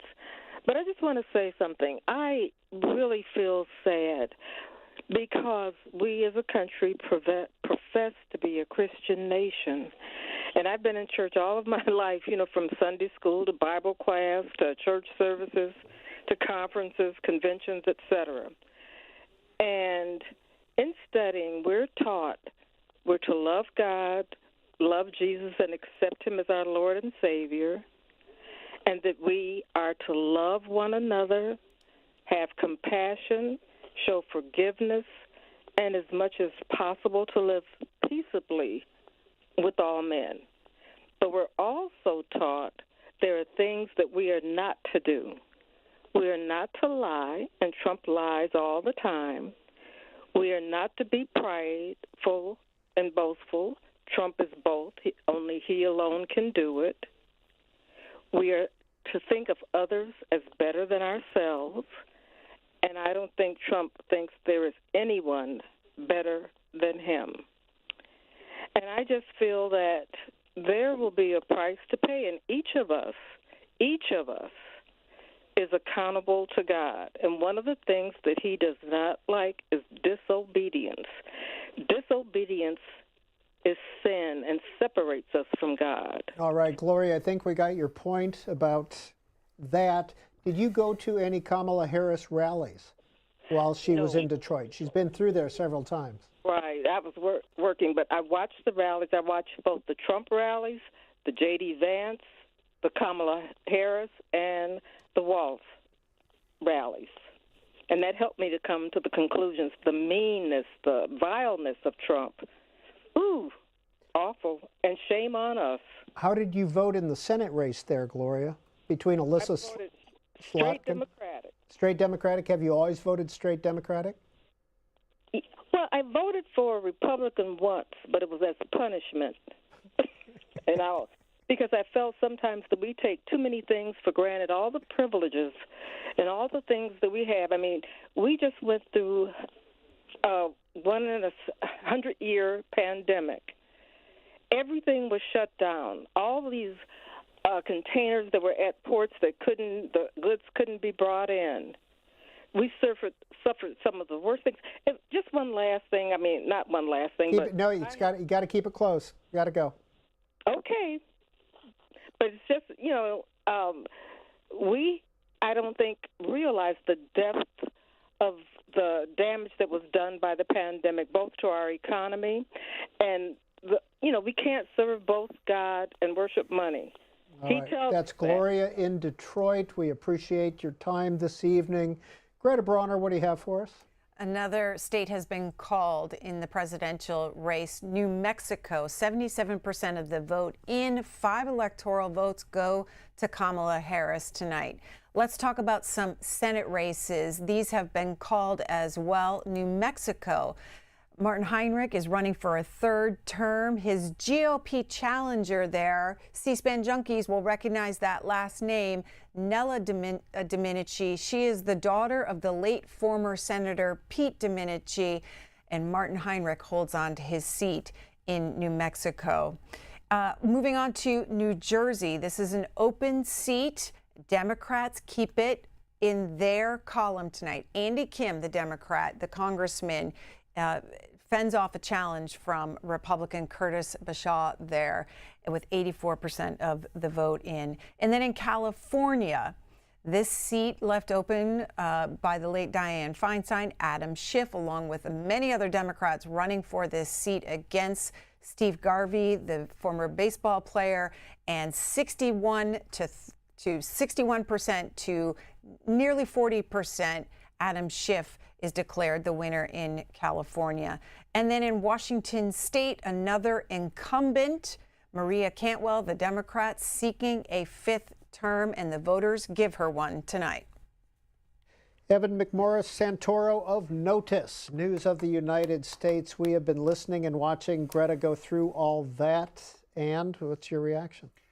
Well, the Senate map is looking pretty good for the Republicans. We've seen that all night. A lot of these results are not that surprising, but some of these, we're waiting for all the results to come in, all the totals to come in.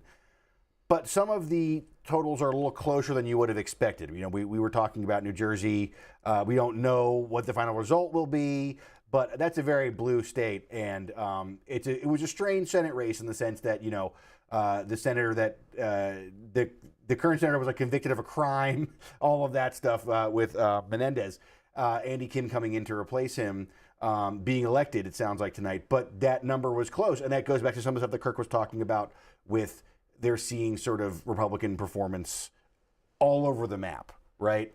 So I think that, Democrats are happy that they fended off some of these late challenge races that we talked about. We talked about New Mexico. Trump went down there, maybe tried to make a game of it. It didn't really happen with New Mexico. But some of these numbers are a little bit closer than Democrats, I think, would have been hoping for. Next call tonight is from James in Norfolk, Virginia. Please go ahead, James. What's on your mind? Well, the only thing on my mind that I really want to say is just kind of a message to everybody, because I think the one thing that is clear about this election of all is that we've had the most people in this country in a long time come out to actually vote and participate, and it has probably been one of the most divisive elections ever. As I've heard it quoted before, people don't just think of the other side as an opponent, they think of it as an enemy. So as a reminder to all of America, as long as we can still look at each other across the aisle and just kind of go have a beer with each other, I think we'll be able to survive to the next day. That's all I have to say. Hey, James, you're down there in Norfolk. Is Jen Kiggins your congresswoman? I believe so, sir, but I'm technically an out-of-state resident in Virginia currently. All right, where did you vote? I voted absentee for California. Thank you, sir, for calling in. Are you in the Navy? Yes, sir. There we go. Alex, Appleton, Wisconsin. Hi, Alex. Oh, hey. Hello. What's going on? Yeah, I voted for Kamala Harris this year, and I voted blue every year since 2018, since I turned 18. And I'm just I just am so confused and so worried about the rhetoric being spread and stuff like that. I just don't get, I know I'm up in Wisconsin and I don't see a lot of immigrants really up here, but why is potentially, Trump says that there's 25 million illegal immigrants in America, which is less than 1% of our population. Why is that such a huge issue? How are they actually affecting this many people in this sort of way? And I'm also just deeply concerned about just women's rights and the rights of all people in America. What's next for what they plan to take away. Hey, Alex, what do you do up there in you. Appleton? I'm a delivery driver for UPS. How's business? Oh, it's been busy. It's been real busy. Would you say the economy in Appleton is good? Yeah, with the pandemic and everything like that, obviously we slowed down, or we sped up, but the economy slowed down. But I don't know, that's another thing, I guess, is under Trump's plan, doesn't it like, if we take 10 minutes to think about it, isn't it, like, you know, going to make tank our economy based on everything that I've seen? And also, one last thing, I apologize. With COVID, do we all just forget that COVID started in Trump's presidency and hundreds of thousands of people died because he refused to even acknowledge its existence for a while? Like, I had a cousin that passed away, you know. I'm sure millions of people had family members or a coworker or someone that was affected by this. Like, did we forget that it was his decision to not help us? All right, we'll get an answer. We'll talk to our reporter about that in 2 seconds. One final question from me. You're somebody who drives around Appleton all day long. Are you seeing Harris, Trump signs anywhere? I mean, that's one thing I've appreciated a lot. I mean, I live up in Appleton. It's pretty Trump up here, but just in general, I think I've seen a lot less political signs, and I guess that's kind of the way I like to see it. I guess, you know, just vote in the poll and not, you know, out in public. So thank you guys so much. I love. Thanks, C-SPAN. Alex. Thanks for watching. We appreciate that. Let's start on some of his issues backwards, starting with the COVID issue. You mentioned this earlier. We have not discussed that issue in this campaign very much. That's correct. It was just not a central focus of anyone. And you can think about how important it was to our election cycle in 2020 and to everybody's lives back then. The caller was very very eloquent about speaking about that. It just never really connected with people. And there's a lot to be talked about why that is. We've done some reporting on it at Notice about why that is. But it just was not something that you hear about. You hear about the economy. It's called as mentioned. It is midnight on the East Coast, and the polls in Hawaii have closed. And Mazie Hirono is up for re-election there to the Senate. I don't think there's any issues with her, and it's favored for Kamala Harris as well. Greta Brawner, what do you want to update us with? Let's check on some competitive House seats. The Democrats need a net gain of 4 to take over the House chamber. We could see a double flip tonight. History in the making here, and the majority runs through some of these races. Let's begin with Iowa's 1st congressional district. We've been talking about this one where the incumbent, Representative Marionette Miller Meeks, the Republican there, she's trailing the Democrat. And 4 years ago, she won this seat by 6 votes. You remember Kirk Beto told us this, not 6 points, 6 votes. Let's update you on Iowa's 3rd congressional district. This is another potential pickup here. 93% of the vote in, and the incumbent, Zach Nunn, is staying strong here. He is leading the Democratic challenger. Moving on to Colorado's 8th congressional district. This is another one that people are watching here to see if Democrats will hold on to this seat. So far, 66% of the vote in, and the incumbent Democrat there has the lead. Moving on to Texas District 34, another competitive Senate race. The Democratic Congressman Vicente Gonzalez in a matchup with Mayra Flores, once again battling to represent this portion of South Texas. Flores, 38, briefly represented the district after she won a special election in July of 2022. At the time, Gonzalez represented a neighboring district. However, after state lawmakers redrew the state's congressional maps following the 2020 census, they ended up challenging each other there. And you can see where this vote is. It's a tight race, 79% of the vote in.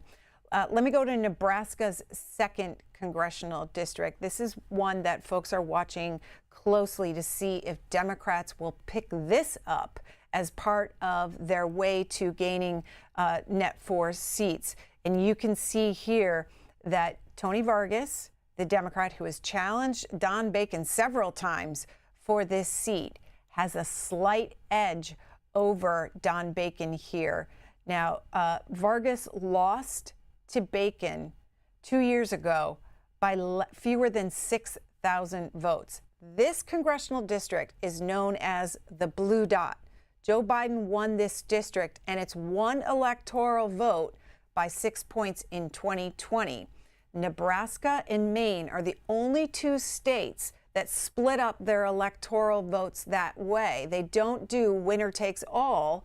They dole them out by who wins congressional districts and then statewide for a couple of their electoral votes.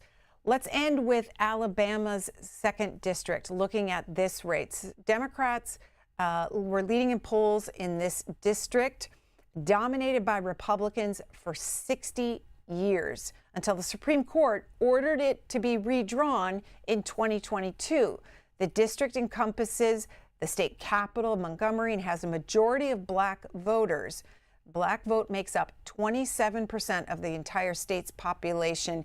And you can see there, Democrats picked up this seat in Alabama's 2nd congressional district, 98% of the vote in, according to the Associated Press. Just gonna have to find. Greta Bronner, thank you. Unfortunately, that was Evan and I are sitting here just watching you and commenting on every race that comes up, and I've completely lost my train of thought now because that was so interesting to watch your help. The Nebraska 2 number is very interesting. That's it. Because that was an important dot for Democrats. But actually, when I was on the trail recently, I was speaking to a senior Democrat who had moved into a swing state after being very active in that Nebraska 2 race. And they were telling me that, they didn't feel so great about that. Bacon's a good candidate. He's been around for a while. Like they weren't feeling too strong about it, but now you're seeing these Democratic numbers look pretty good there for the Democratic challenger in that Nebraska 2. That's also an electoral vote. It's a very interesting race in the sense that that House race could directly impact the presidential election as well, and that is a good news moment for the Democrats tonight. And I would notice that. Our results showed that Kamala Harris will pick up probably that one electoral vote, right? Because Nebraska divides them. Nebraska's looking really interesting, right? Because we're talking. It is, and the 2 Senate races. We got to check out the Deb Fisher race again too. Yeah. But Don Bacon, 83% in. He's down 3,000 votes at this point. Greta also mentioned Iowa and went through a couple of the races in Iowa. But according to the presidential vote, 90% are in. Mm-hmm. Donald Trump, 56%. Kamala Harris, 42%. So that poll, that Ann Seltzer poll... was wrong. The poll was wrong. But, Ann Seltzer would say that it could be wrong. Pollsters are, this is not to beat up on anybody. Yeah. Pollsters do what they do. And when these races it's completely over with, we will dig through and find out where the polls were wrong and where they were right. But this one, which was such an outlier, appears to be an outlier. John is calling in from Santa Paula, California, on our Support President Trump line. John, good evening to you. How's this election season been for you? Well, it's been stressful, I'm sure, for everybody, but I want to comment that you guys are doing a really good job tonight, and I really appreciate C-SPAN and being able to talk. And I have a comment maybe that Evan can follow up on, is one of the reasons I think Trump got so many good votes from the workers is his schedule.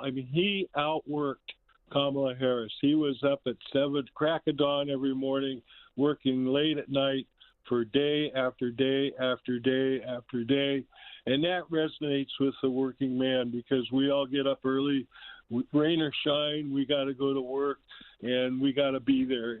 And that role model of getting up and just really pounding it out every day through everything they threw at him, and that resilience and fortitude is, I think, what drew a lot of workers to Donald Trump versus somebody just in a suit coming in and saying, we'll save your jobs. But I think he really identified with the workers. And I guess my second point would be that I think the Democrats had a hard time. They made 2 mistakes. One, they didn't have a primary where Joe Biden could have debated, and we could have found out earlier about Joe Biden. And then the second one, which is, I think, the critical mistake for the Democrats, is for 3.5 years, everybody in America knew that if you drilled for oil, prices everywhere would come down. The refusal to drill for oil, keeping inflation high, I think was the kicker for that tipped it. All right, John, we appreciate hearing from you this evening. Truman is in Las Vegas. Truman? Hello. Who did you vote for, Truman? So I'm a libertarian, and we did not have a viable candidate this year, but my companion here did vote, and she's a registered Republican. So for whom did she vote? For whom did she vote? Trump. All right. Did your companion vote early? No, she voted just within the last 3 days. She's a senior citizen in here in Las Vegas. Part of the reason why her selected candidate was Trump is that it's not tenable to do any of the expected things that people normally do to participate in civil society. She's retired from the court system here, and the courts are locked jammed. Like, everything is difficult to just manage for her. So I think that part of her decision making was based on just wanting to get back to normal. Truman, what do you Stability. do? What do you do in Vegas?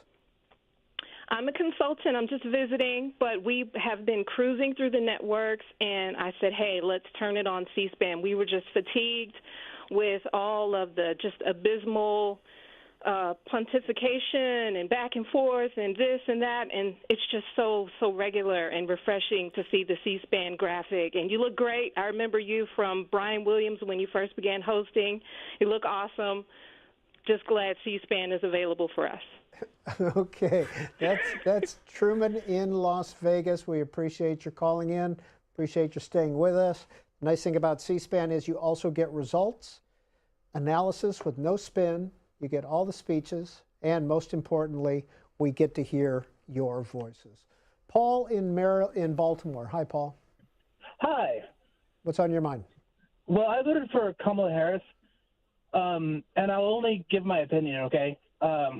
That I struggle to think of anybody that I wouldn't vote against Trump for because he's a sociopath. I get that back in 2016 he was an outsider and people could project their hopes and insecurities onto him, and America gave him a chance. And what we got was 4 years of toxicity capped off by anti-democratic violence. And so all I can say when I see Harris's path narrowing is that if Trump wins, if voters put this creep back in the White House, they shouldn't be surprised about what's coming to them. That's Paul in Baltimore. Okay. Evan McMorris-Santoro is with Notice, N-O-T-U-S, News of the United States. .org. .org. There you go. It's a .org. Yeah, just like C-SPAN. There you go. Yeah. We've taken a couple of calls. We've heard some voices. What have you marked down on your sheet? I was really interested in the caller that talked about Trump being a guy who outworked Vice President Harris, right? Up early, to bed late. We talked earlier about issues that did not really become a huge part of this campaign. COVID was one of them we mentioned. Other things have come up. But you think about it, there was a challenge Democrats had at the beginning of the election that they had the oldest president ever to run for re-election. That was a big challenge for them. Trump would be the oldest president ever elected if he gets elected, and that really has never been an issue for him in this campaign. It's one of the things you hear Democrats have often complained about when they sort of do their thing about what the media has done wrong, or they'll talk about that. But really, what that caller was mentioning and the way people think about about Trump as sort of this worker bee type of guy, I think that rings really true in sort of how this age issue never really landed on him in the way it landed on, say, Biden. And I thought it was a really interesting way, very crystal clear, just how that looks, because you have basically the exact same age people running, but when it came to Trump, it just never was an issue for him. Greta Bronner is here all evening, and she has some new results for us. Yes, the Associated Press has called the U.S. Senate for Republicans. They have flipped that chamber. According to the Associated Press, they will be in control of it in January when a new Congress convenes. It came with this call in Nebraska. 72% of the vote in. Deb Fischer's able to hold on to her seat there, just eking out a victory compared to her previous cycles where she won by double digits. She beats out a challenge by independent Dan Osborne. Let's go to Pennsylvania and check on that battleground state in the Senate race there. Dave McCormick still has a slight lead over incumbent Senator Bob Casey, 85% of the vote in. Moving on to Michigan and the open seat there. Mike Rogers also in the lead over the Democrat Alyssa Slotkin, 48% of the vote in Michigan. And then in Wisconsin, we're watching this race. Tammy Baldwin seeking a third term. Right now, the Republican challenger, Eric Hovde, is stopping her from doing that, but it's very tight, 78% of the vote in. Let's go on to Arizona and that open seat. Republicans are hoping to pick this up. Democrats want it to stay in their column. Kirsten Sinema, the Democrat turned independent, caucused with them. Ruben Gallego is in the lead over Carrie Lake, 50% of the vote is in. Montana, Democrats have been eyeing this seat this whole election cycle. 15% of the vote in. Tim Sheehy, the Republican, leading incumbent Senator John Tester. And then let's end with Texas. This is Ted Cruz, as we said, was the victor tonight over Colin Allred. 86% of the vote in, and look, he won by 10 percentage points. That'll change as more votes come in, but right now, 10-point win for Senator Ted Cruz. Peter? And Ted Cruz recently came out to his supporters and talked about his victory. Here he is. I want to congratulate Colin Allred on a hard-fought campaign. And I want to say to all of those who didn't support me, you have my word that I will fight for you, for your jobs, for your safety, and for your constitutional rights.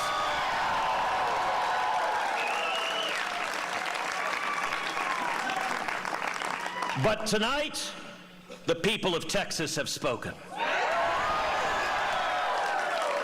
And their message rings clear as a bell across our great state. Texas will remain Texas.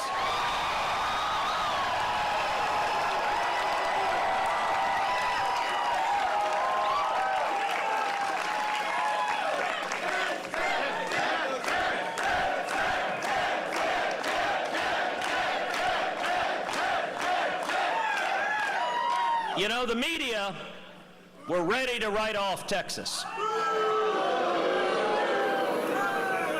And Chuck Schumer poured in more than $100 million to our state. Well, I want to say thank you, Chuck. And I hope we win a few more Senate seats tonight because you wasted so much money in Texas.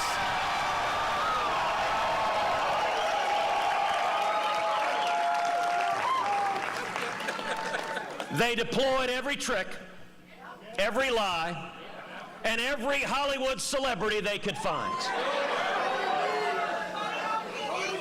Chuck Schumer tried to buy this Senate seat like it was a piece of Manhattan real estate. But he learned what we've always known, that Texas isn't for sale.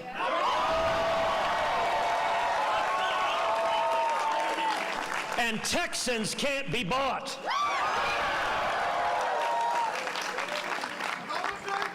Amen.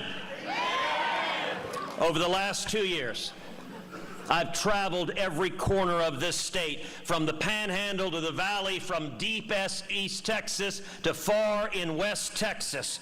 We have traveled 9,094 miles, 53 rallies all over the state of Texas.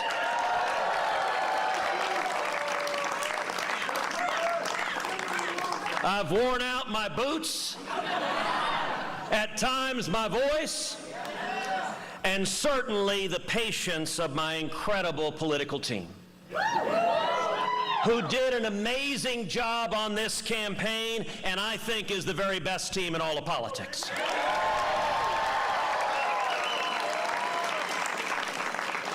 And what I found traveling the state of Texas was worth every single mile. Because everywhere I went, I found something that gives me profound hope. Common sense isn't dead. It is alive and well in Texas. Everywhere I went, I met Texans who share a simple dream: to keep their families safe, to keep their freedom secure, and to keep their Texas values strong. Tonight, we are witnessing incredible results, especially with Hispanics across the state of Texas.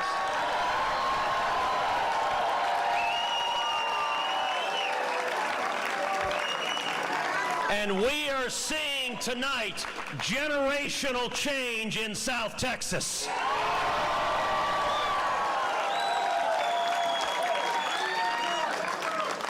The results tonight, this decisive victory, should shake the Democrat establishment to its core.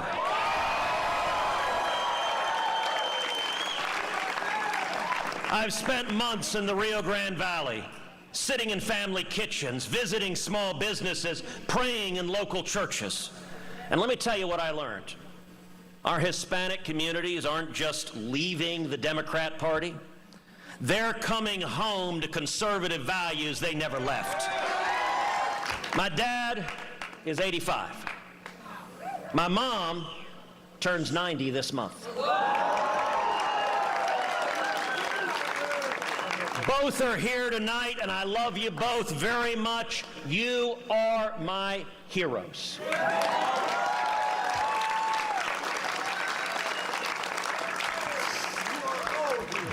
And here is what Texas promises. Not equality of outcomes, but equality of opportunity. Amen. Not guaranteed success, but a guaranteed chance. Not life without struggle, but a life where struggle has meaning, where merit matters. And where dreams that are backed by sweat and steel determination can still come true. That is the promise of Texas. That is the American dream. That's what all of us fought to preserve here tonight, and that's what I give you my word I will continue to defend with every fiber of my being in the United States Senate. And that was Senator Ted Cruz talking about his re-election to the Senate in Texas. In California, Adam Schiff has just come out to talk about his victory in California Senate. And for your children. And because of this, every day I woke up energized and hopeful. In Bakersfield, I met with entrepreneurs who turned their passion into successful small businesses that had lifted up their communities. In Salinas, I heard from farm workers who toiled in the fields from sunrise to sundown, rain or shine, to ensure that families across the country had food on their tables. In Oakland, I felt the joy and energy of an early morning service at the Allen Temple Baptist Church. In Merced, I sat down with college students and heard about the careers they were building for themselves. In Lakewood, I saw firsthand the hard and rewarding labor of child care providers. I witnessed their patience, their kindness, and the love that they bring to their work. Our state has its struggles, like every state, but none are insurmountable because we are the Golden State and we get big things done. And my promise to you is that I'm going to deliver on day one, week one, year one, and keep on delivering for this amazing state. Because together there is no challenge that we cannot overcome. We leave no community behind. We do not stop, we do not rest until all our citizens have a safe place to live, clean water to drink, clean air to breathe, safe neighborhoods to raise their children, good hospitals, clinics, and health care, and the best public schools in the world. In pursuit of this dream for all our people, I will not rest, California.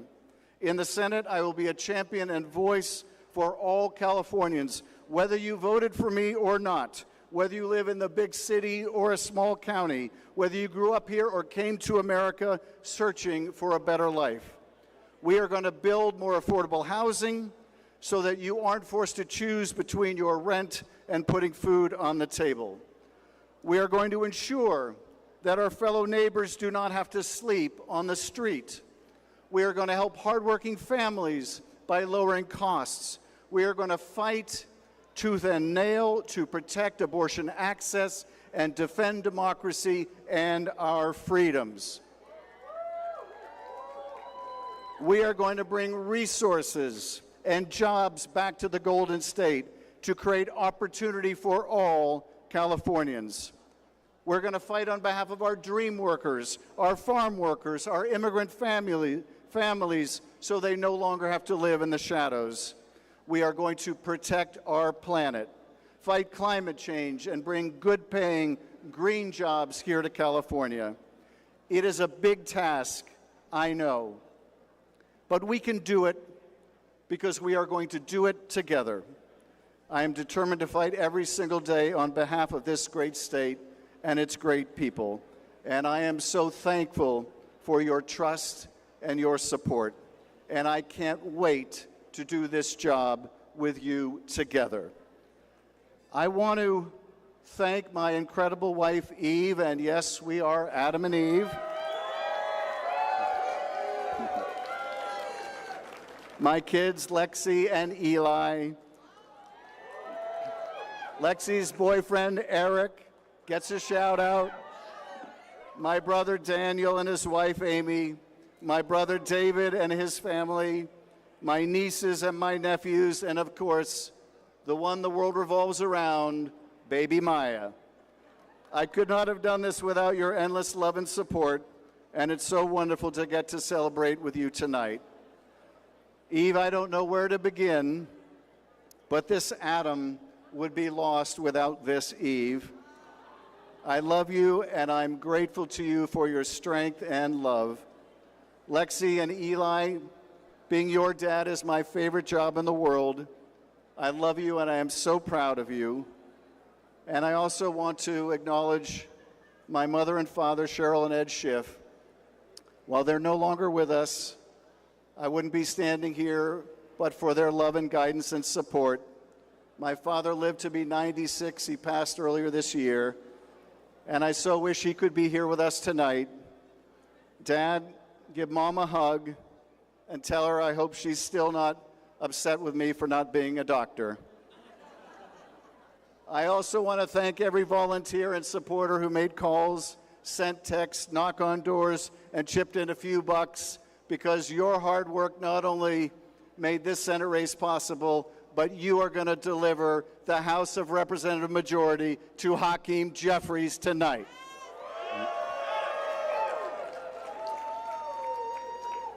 And I want to thank Nancy Pelosi, the greatest of all time, the most incredible speaker in our history, for her friendship, her mentorship, her leadership. There was no one who stood more in the breach defending our democracy than Nancy Pelosi, and I thank you. We set out to build the largest grassroots campaign in California history, and I think we hit the mark. To my wonderful staff, I thank you. You are all dedicated public servants who have committed countless hours, nights, weekends to this effort, and this victory is also yours. To my wonderful, wonderful constituents in the 30th Congressional District who have supported me for over 25 years, I cannot thank you enough for your confidence in the honor of representing you. I hope that I have served you well and made you proud. And to my new constituents all over the state, whether you voted for me or not, I am committed to being a champion for every Californian in every corner of this wonderful state. California, I thank you for your trust. I am grateful to serve as your U.S. Senator. Now, let's get to work. Thank you, California. Thank you, everyone. God bless this state and country. Thank you so much.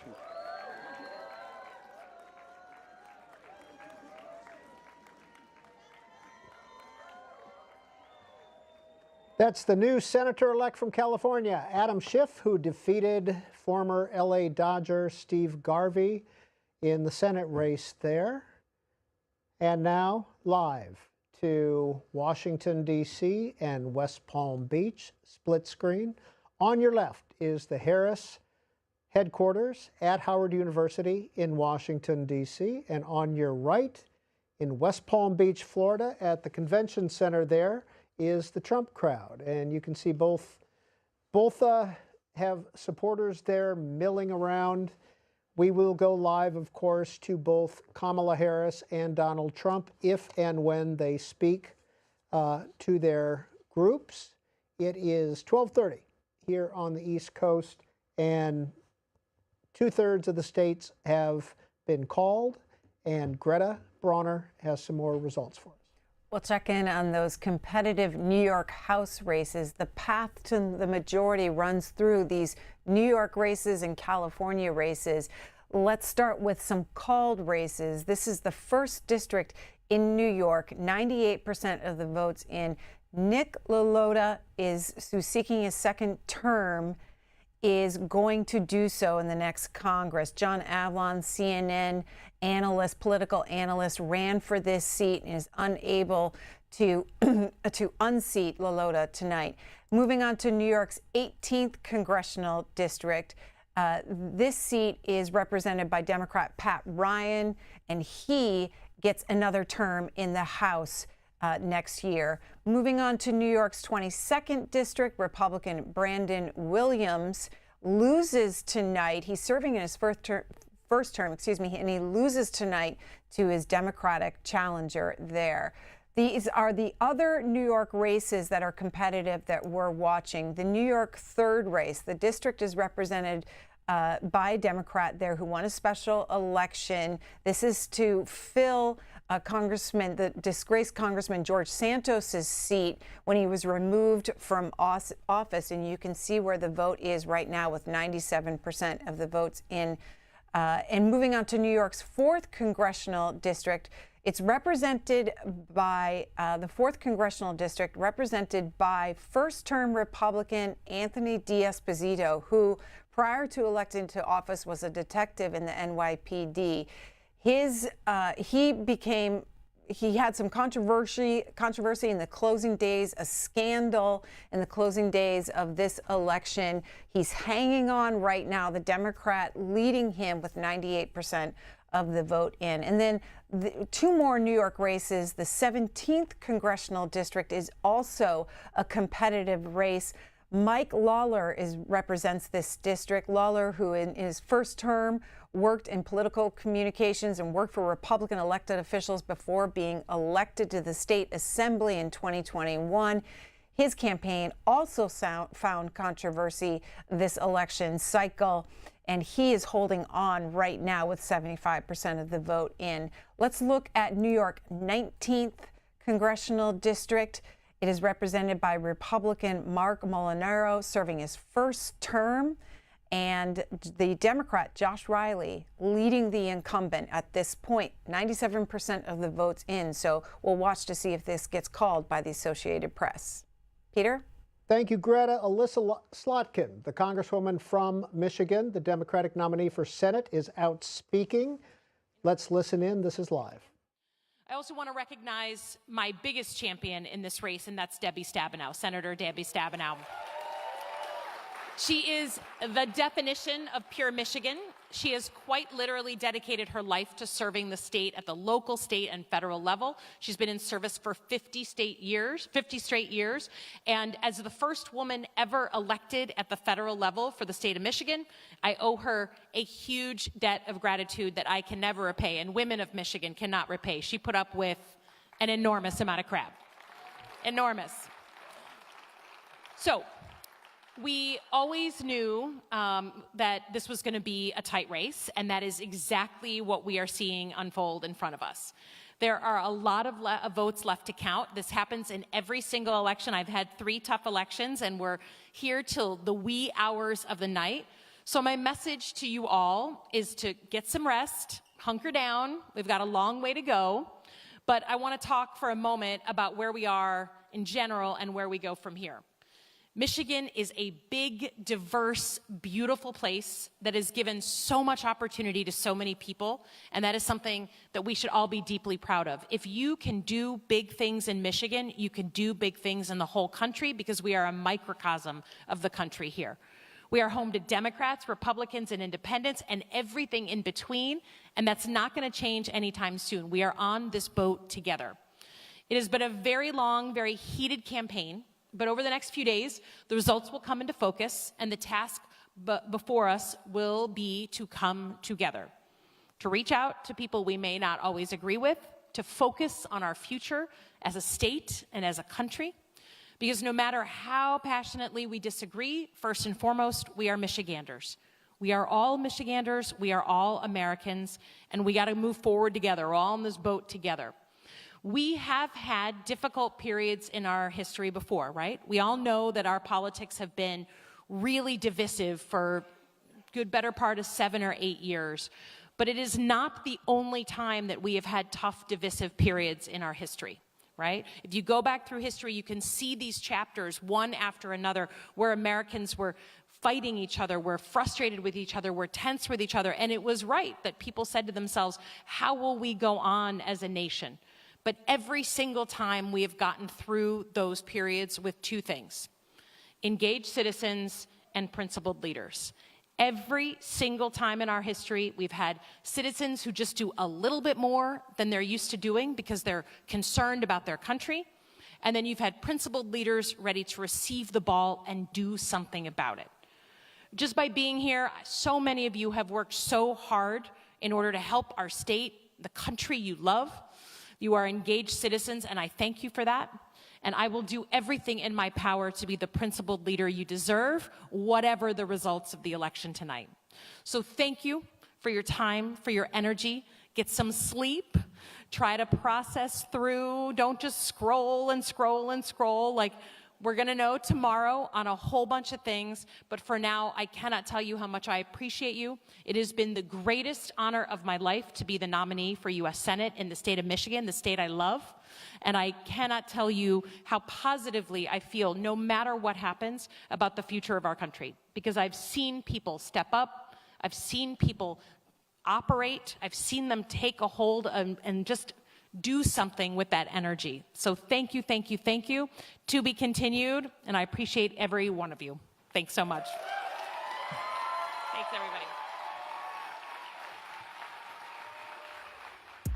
And that's Congresswoman Alyssa Slotkin in Detroit speaking to supporters. It's kind of a speech we've heard a lot tonight, which is, we don't know what the results are going to be, and we will be back in touch. We have heard also that Kamala Harris will not be speaking in D.C. tonight. Cedric Richmond will be speaking in her place. Congressman Richmond, former Congressman Richmond, is part of the DNC. He was part of the Biden White House as well, and he'll be speaking for her, but we will not be hearing from Kamala Harris tonight at Howard University in Washington, D.C. David McCormick of Pennsylvania is coming out in just a minute, and we will go live to that. But in the meantime, let's go live to Greta Bronner.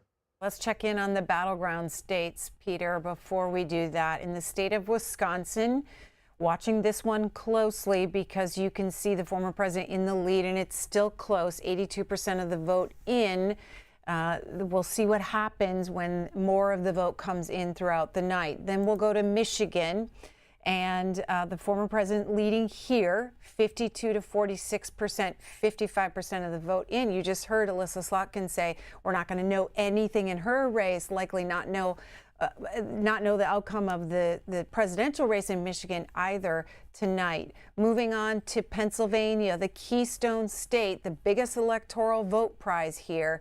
And again, the former president leading there, 51 to 48, 86% of the vote in. We told you earlier that one of these battleground states was called, North Carolina being called for the former president there, and he will get those 16 electoral votes. Too close to call in the other 6 battleground states. And in Georgia, look where it stands right now, 16 electoral votes, nearly all the vote in, 93%, and the former president still retains his lead there.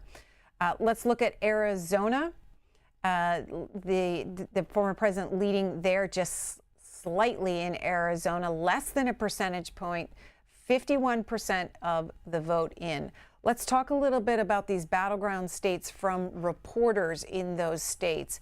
Beginning with Jonathan Martin, just focusing on Pennsylvania here. He put this on X a little after midnight. Bellwether, Northampton County, Pennsylvania, and Lehigh Valley. Biden won by a hair. Harris is down 5 points with 90% of the vote in. And then this is from the Philadelphia Inquirer, again around midnight. Former President Donald Trump is exceeding his 2020 vote shares in rural and Rust Belt areas across Pennsylvania. Trump has improved on his 2020 vote share in 35 of the 36 counties, with 95% or more of the vote counted as of 11 p.m. Eastern Time. If you want to dig into these counties in Pennsylvania, go to our website, cspan.org/results. Click on the state that you want to focus on.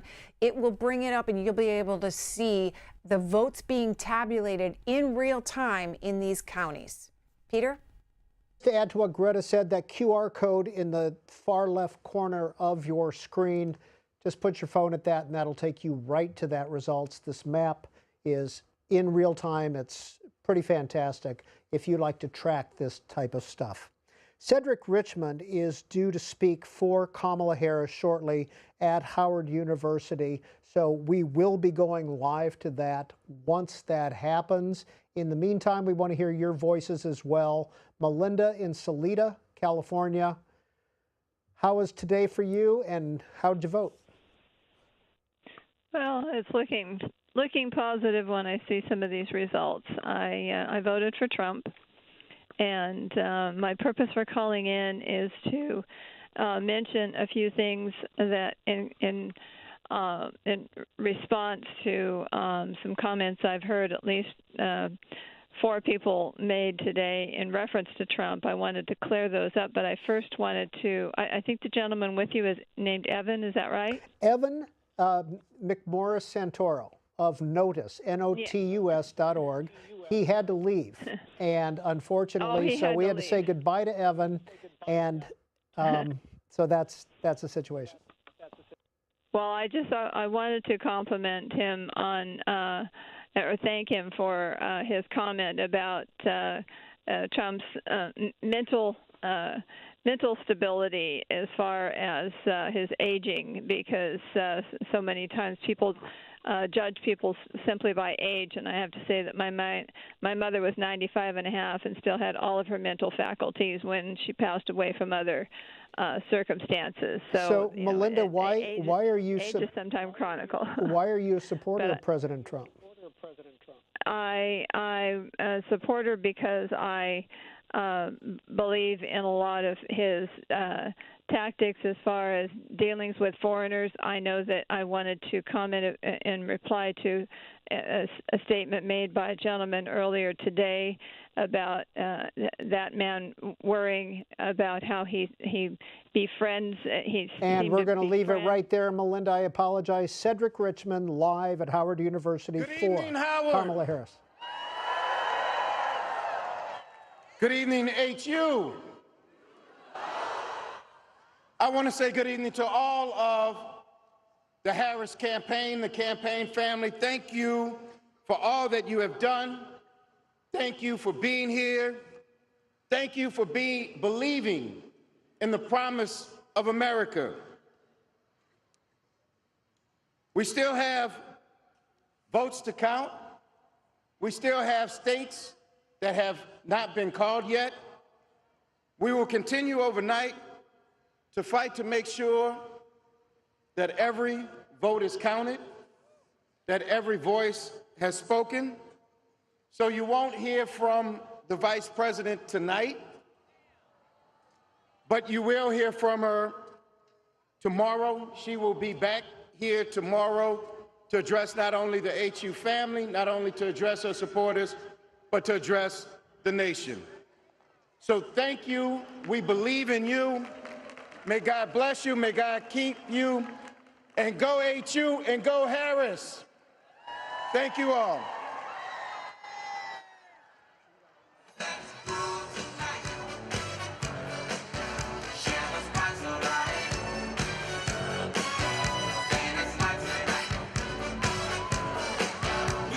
And that was former Congressman Cedric Richmond of Louisiana on behalf of the Harris campaign.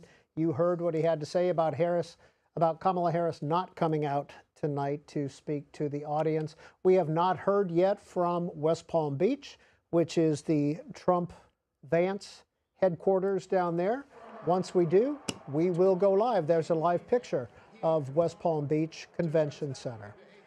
Let's go back to your voices. Matt is in New York State in Canada. Matt, help me with the name of your city, please. Hello.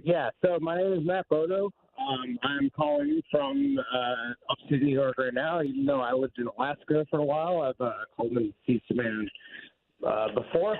I'm just I'm a professional musician who travels around the country, and I work with the Vermin Supreme campaign. And if for people who don't know, Vermin Supreme is the guy who wears like the boot on his head and goes around. Yep, we meet him every 4 years in New Hampshire. Okay, yeah. So I've played concerts with him. Like I played piano in the background with him and stuff, and he paid me about $3. but the bigger issue right now going on right now is like the divisiveness of this country, because I'm an Eagle Scout, and I care about America, and the ridiculousness of politics right now and stuff is basically through Donald Trump and the internet and everything else. And the best way to overthrow American democracy is by voting for the most illegitimate candidate and promoting the most illegitimate candidate, which turned out to be Donald Trump. Even though Vermin Supreme took blame for, paving the way for like meme candidates and all this other stuff. Hey, Matt, thanks for checking in with us. We appreciate it. Greta Bronner, what do you got for us? We want to check in on some competitive House races, beginning with Michigan's 7th District. This is Representative Alyssa Slotkin's district. She's running for Senate, as you all know. Democrat Curtis Hurdle and Republican Tom Barrett, both former state senators, are running to replace her. And you can see with 68% of the vote in, Republicans have a lead at this point. If that holds, this could be a pickup for Republicans. And then let's go to Michigan's 8th congressional district. This is a key to expanding the GOP majority. This is Representative Dan Kildee's seat, who opted to retire. You can see the Democrat is in the lead there, narrowly though, 33% of the vote in. Finally, a third race we want to keep an eye on tonight. This is another potential Democratic pickup in Wisconsin's 3rd congressional district. However, you can see the Republican incumbent, Derek Van Orden, has a lead over Democrat Rebecca Cook with 93% of the vote in. Peter? In about 12 minutes, the polls close in the state of Alaska, and there is a House race there. Mary Peltola is the current Congresswoman from Alaska. She's a Democrat. There is ranked choice voting up there as well. Nick Begich is the Republican nominee, so that seat could very well be very important to the control of the U.S. House of Representatives, and whether the Democratic leader Hakeem Jeffries stands for Speaker or Mike Johnson or another Republican stands for Speaker. Next call to hear your voices is Chris in St. George, Utah. Chris, good morning, or good evening to you. Yeah, good evening. How are you? How are you? What's on your mind, Chris? Yeah, I voted for Donald Trump tonight, and I'm in St. George, Utah. So pretty obvious who's going to win here. But there's a lot of downcast votes that we're hoping are going to go in our favor as well. What do you mean downcast votes in your favor? Well, just House and Senate, and then just a lot of our county elections as well. Oh, did some Democrats pick up seats in the county? Not in our county right now. Our county is one of the last ones to report, so we're still waiting on what's happening here. But just over the years, we've been a little bit leaning left in a lot of our elections, so we're hoping that we can get a little bit of a better. Chris, you have a new governor and a new senator in Utah, don't you? Yeah, Governor Cox this is his second term running, so personally not my favorite first pick for governor, but he's he's Republican in name, I guess. And who's the new senator from Utah? Celeste Malloy, and she's been pretty good. A few things that I personally disagree with, but she's been pretty good. She represents the southern portion of the state, which is where I'm from, and so hopefully this next term for her will be positive. That's Chris in St. George, Utah. I think he was speaking about a state senator. I'm not the new national senator for Utah, which we'll get the name of for you. Angel in Union City, New Jersey. Hi, Angel. Yes, hello. Can you hear me? We're listening. Please go ahead. All right. So, before I start, I just want to say thank you for doing the reporting until 3 a.m. That's really amazing. But anyways, I've been watching and keeping track of the election since 4 in the afternoon for an assignment for my AP government class, and I'm a newly registered voter.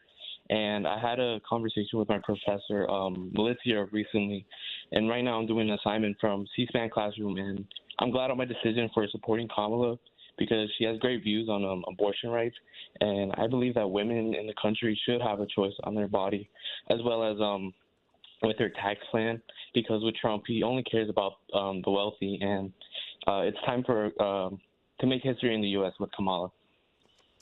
Angel, where do you go to school? Who is your professor?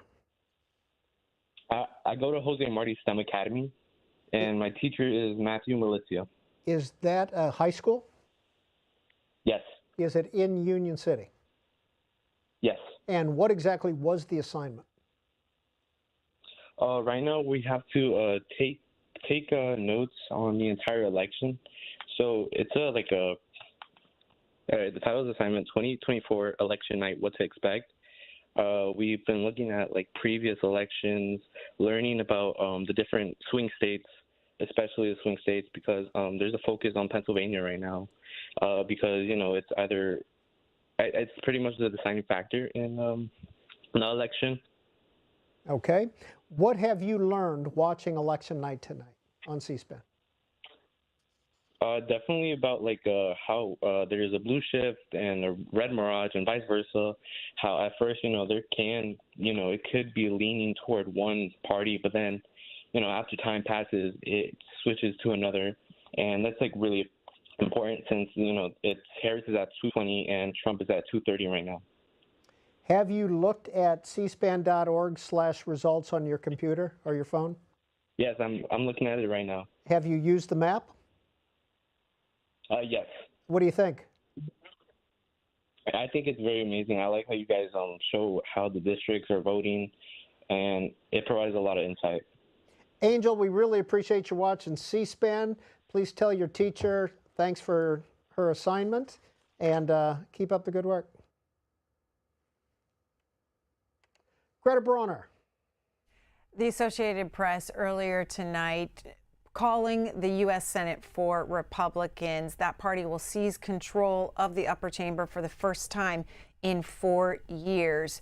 The Democrats had a less favorable map. They had to defend 23 seats while Republicans were defending 11. There were, though, a number of safe incumbent Senate seats, and we want to go through them right now. Let's start with the state of Connecticut. Senator Chris Murphy running for a third term. He has the check mark next to his name tonight. Hawaii, there, Mazie Hirono running for a third term, and she will do so when the next Senate convenes here in January.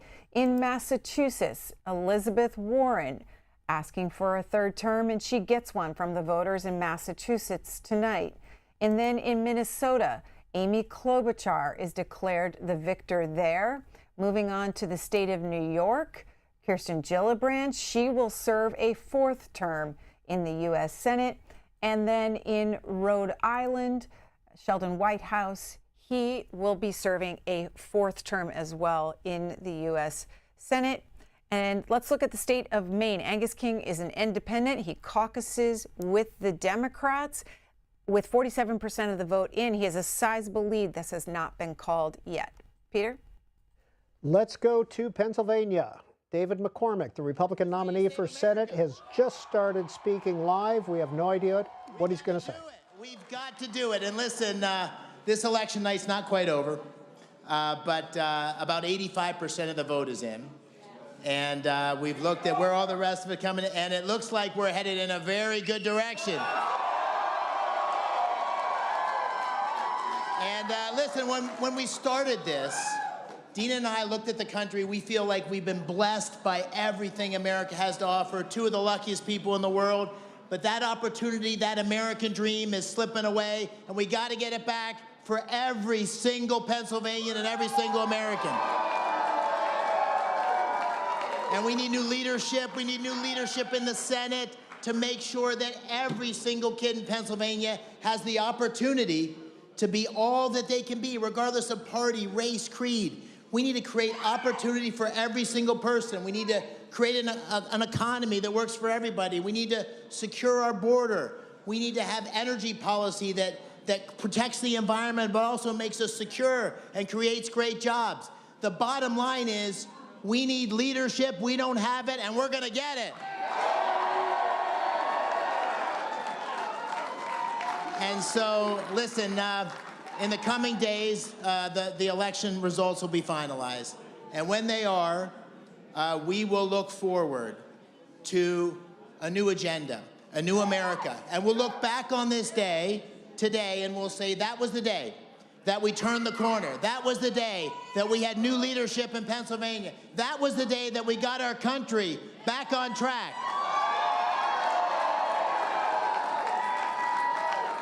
And, you know, some of you know, I think most of you probably know, I had the opportunity to go to West Point, and my brother went to West Point, and my mom and dad went with us to West Point for 8 years in a row. And they hadn't gone back for 35 years, and we took them back last fall. And with Dina's parents as well, and we walked past the MacArthur statue, and it has a very famous speech etched in granite. And the speech says, duty, honor, country. Those three hallowed words reverently dictate what you ought to be, what you can be, what you will be. They are your rallying point to build courage when courage seems to fail, to regain faith when there seems little cause for faith, and to create hope when hope becomes forlorn. And that makes sense to me because this is a moment where we don't have enough leaders showing courage. This is a moment where Americans are losing faith. This isn't a moment where America is losing hope, but we can turn that page. We can look forward. We can have an America that works for everybody. It starts now. It starts with this election. It starts right here in Pennsylvania. And so from the bottom of our hearts, we have been so honored to campaign across Pennsylvania, 450 visits in every little town and every city. And the people we've met along the way have given us hope. They've given us faith. They've given us courage to want to represent and serve the great people of our Commonwealth. It'll be the honor of our lifetimes. Thank you very much. Thank you.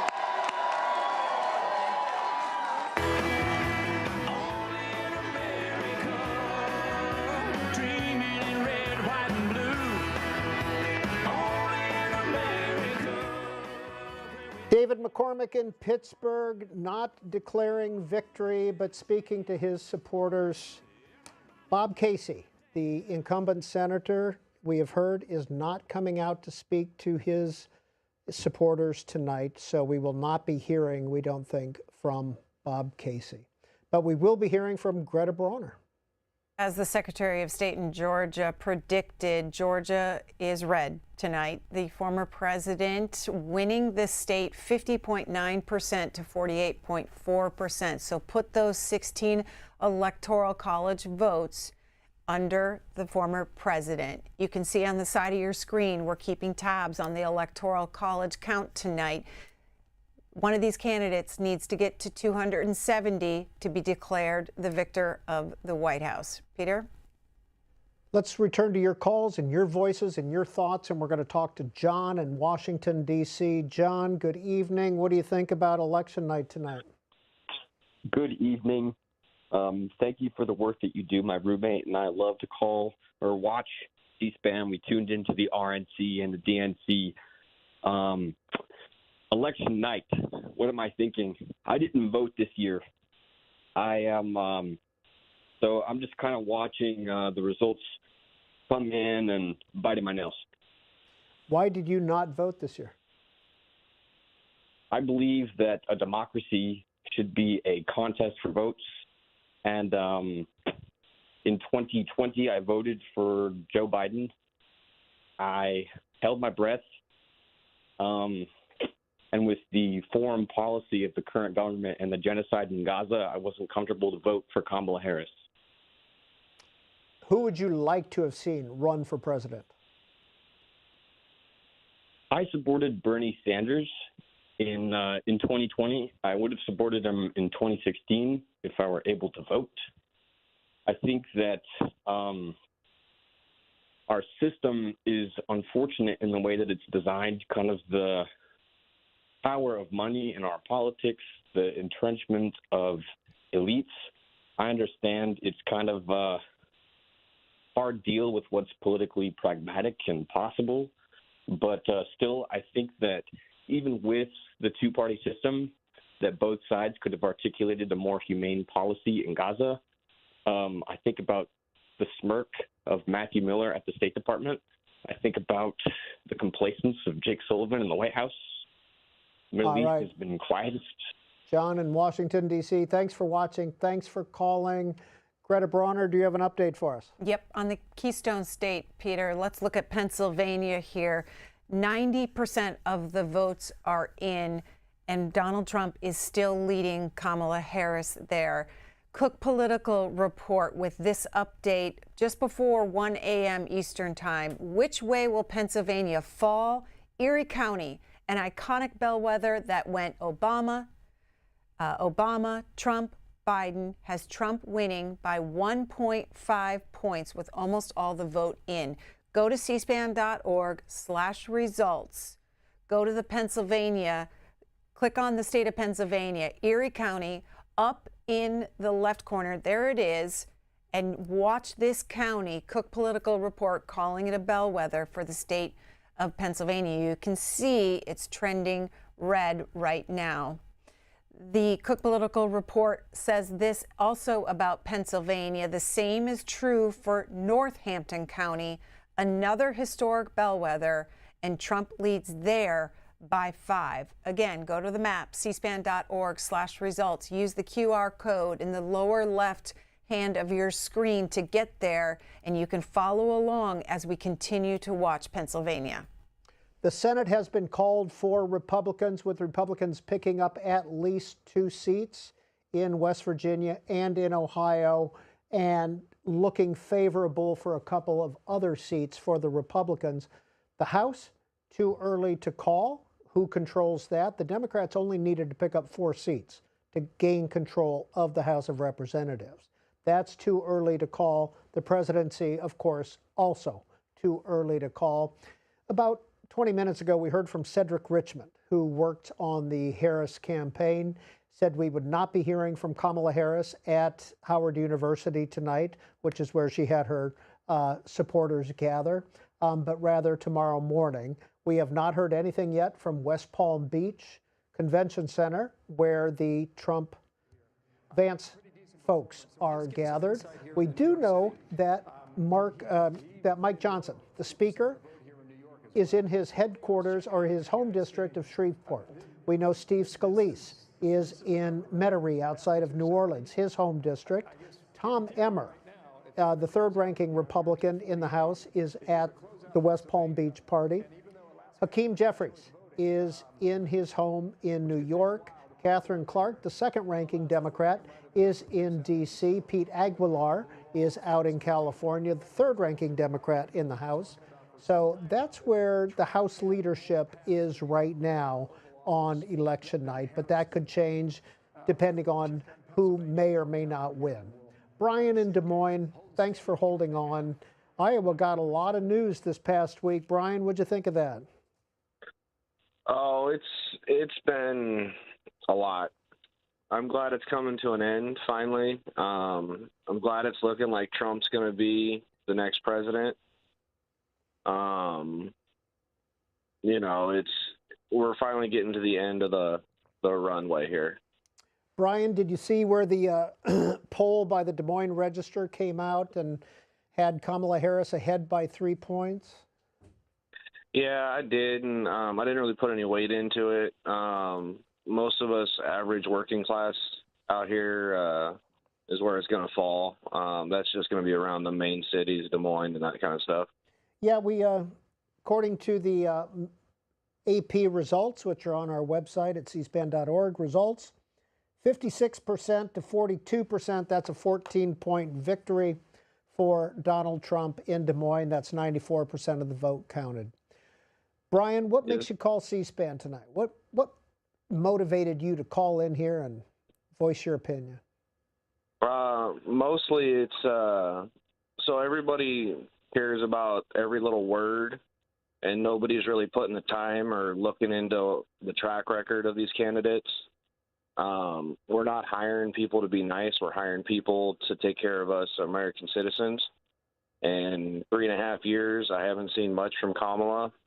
But Trump, every time I turn around, when you look at his actual policy and what he does, it seems like he's got the homeland in his sights all the time. So, I mean, if he could stay off social media, he'd probably be liked a little bit more. But he's still doing the best he can for the majority and not focusing on the minority like the small groups the Democrats want to pick. Brian, what do you do in Des Moines? I run a service center in the automotive. Oh, thanks. Appreciate you calling in. Let's go back to Greta Bronner.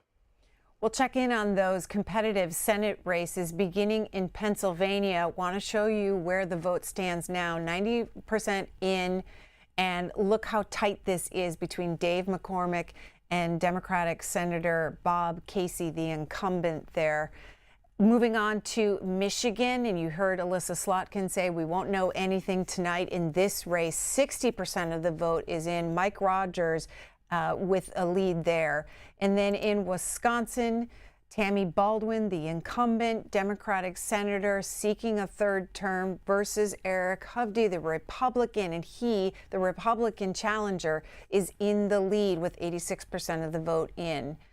Checking across the country in Arizona for this open Senate seat when independent Kyrsten Sinema decided not to seek re-election. 50% of the vote in. Ruben Gallego holding on to his lead over Carrie Lake. And then Montana, this Senate race, folks have been watching this to see what happens with incumbent Senator Jon Tester, who typically has tight races. You can see he is trailing tonight. by nearly 15 percentage points. There's only 20% of the vote in, so we'll keep an eye on that one. In Nevada, this is another race that we're watching. There is 74% of the vote in. Jackie Rosen seeking a second term here, facing off against Army veteran Sam Brown. The total spending in this race, over nearly almost $200 million. Rosen won by 5 points in 2018 in her first bid for the Senate. Look how close this is with 74% of the vote in. And then let's end with New Jersey's open Senate seat. This was called earlier tonight. This was, the contest was for the seat after Senator Bob Menendez opted not to run after being indicted on federal corruption charges. He ultimately resigned after being convicted. This seat stays with Democrats. Peter? We'll check in with Greta Bronner in just a few minutes. Greta talked about the new senator-elect from New Jersey, Andy Kim. Well, he spoke to supporters a few minutes ago. Here it is. I can't tell you how incredible this is. I'm having a hard time processing this moment right now. I'll be honest with you. There have been only a few moments in my life where I felt the weight of the moment as I do right now. Like a gravity generated by the magnitude of the consequence in our country. It isn't about me. It is about this moment in America and what we each individually tried to do to meet that moment. I look out in this room and I can tell you I see so many people from all different moments of my life. You are here in this room because in one way or another you have touched my life. You have helped me in ways I may never fully be able to express to all of you. Whether I met you in elementary school or on the campaign trail, I want to start by saying thank you.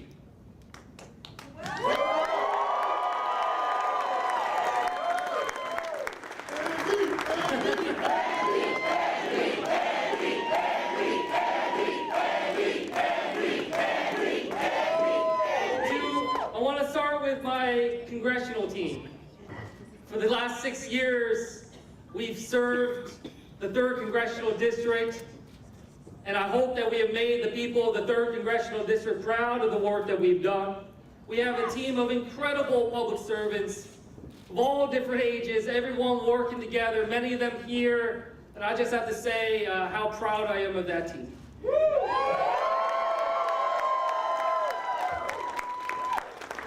To my campaign team, who carried out our message of change going forward. I know that many of you took risks to join this campaign. You had people doubt your choice to join this campaign. You worked long hours and struggled and stressed about the challenges we confronted. I hope you take pride in this moment. Whoever says young people don't care about politics haven't met the young people that are the engine, power,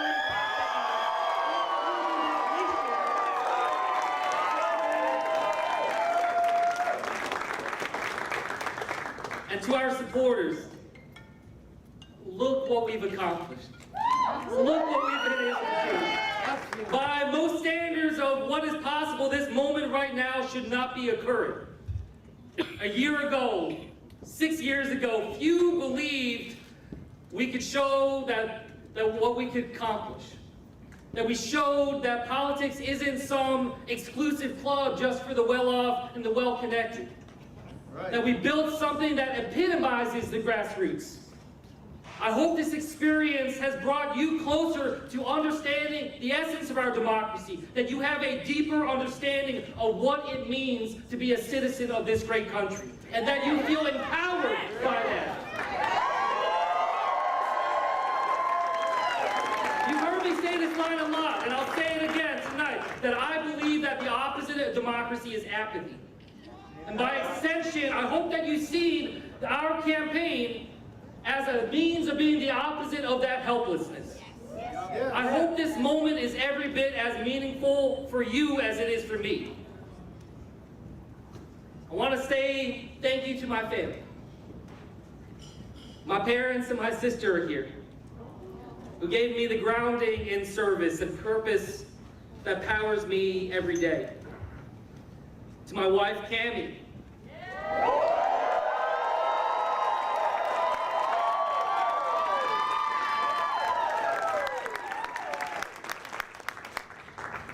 Cammie, look what we've accomplished. Look what we've done. For them, right? Yep.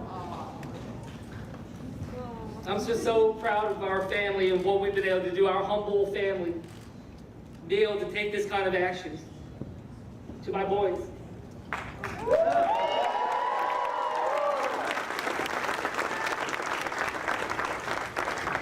I'm proud of the two of you. You know, I know that this has been tough. I know it hasn't been easy. And I know there have been moments where I haven't always been there for you in the way that I wish I was as a father. But I hope you're proud of me. And I hope that when you learn about this moment in America, that you come to understand why I did what I did and why I fight for you.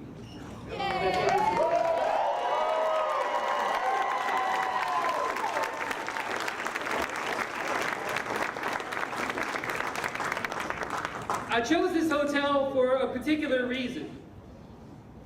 37 years ago, when I was 5 years old, my family and I lived out of this hotel for several weeks when we first moved to New Jersey. My first nights in this state were right here in this hotel. My dad had just accepted a job, his very first job ever, working at a lab in Camden to do cancer research. And we were looking for a home for us to rent. My very first nights, as I said, were here, and some of the strongest memories I have ever had in my life, early moments in my life, were here. I remember staying here. I remember there was a restaurant here. I think it was called Circles. I can't remember, but I just remember feeling like the food was amazing. I was like, people in New Jersey live good here. Quality of the food, high class. I felt like a prince. And I just have to say, I wanted to be here tonight, in this hotel. I wanted to pay tribute to my parents, to my family, to the state, for giving a kid like me a chance to be able to dream, for giving me the tools through public education and a kind community. Yeah.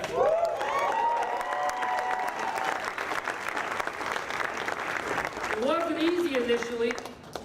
We had no family to lean on here, no friends to help us get started, but New Jersey welcomed us. I wanted to return here tonight to give perspective. For my parents, this hotel was an important step in achieving the American dream and then ultimately giving back to this state. My parents taught me something I'll never forget. They taught me to love America. I revere this country. I am in awe of America. When I worked at the White House, I've shared this story before, when I worked at the White House, I had a pair of black, pristine leather shoes that I would only wear whenever I was asked to go into the Oval Office. I wanted to treat that room different. I wanted to remind myself that I'm part of something bigger than all of us. And it's because of my reverence for this nation that it also pains me to our core to see the struggles that we are going through. That we aren't just having policy debates and fights, but instead the very foundation of our democracy is rendered fragile.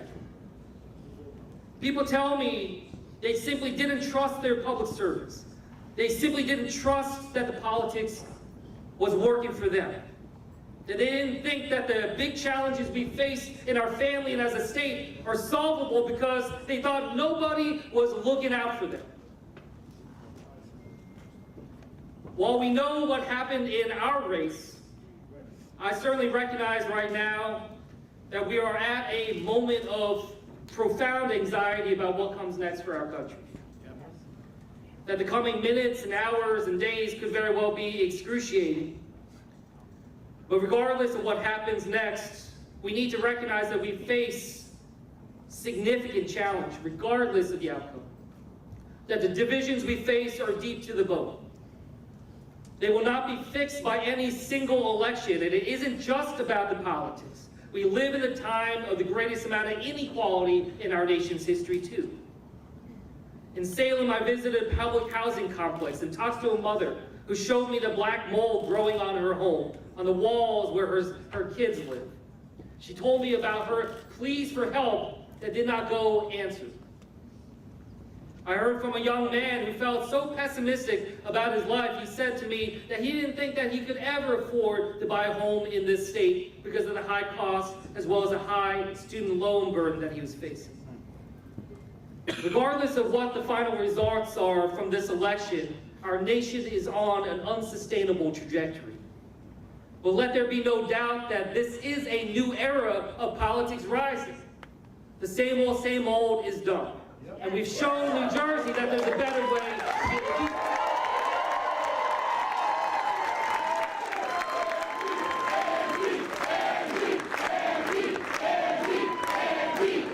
But it isn't just about New Jersey either. We've shown the country that there's a better way to be able to do this. It could mean a politics that lifts people up, that gives people hope, that delivers for everyone. It could mean a politics that changes the trajectory of our nation and builds a brighter future. I'd like to put forward a challenge to us all. In a little over a year, we're going to be celebrating our 250th anniversary as a nation, as a democracy. Let us use that extraordinary milestone as a moment of healing. Let us change this trajectory that we find ourselves on. In the same way that I reflect on my family start in this very hotel, let us reflect upon the first principles of our nation and put forward a renewed vision. Let us use the 250th anniversary to be a reminder of the greatness of America. That the greatness of America is not what we take from this country, but what we give back.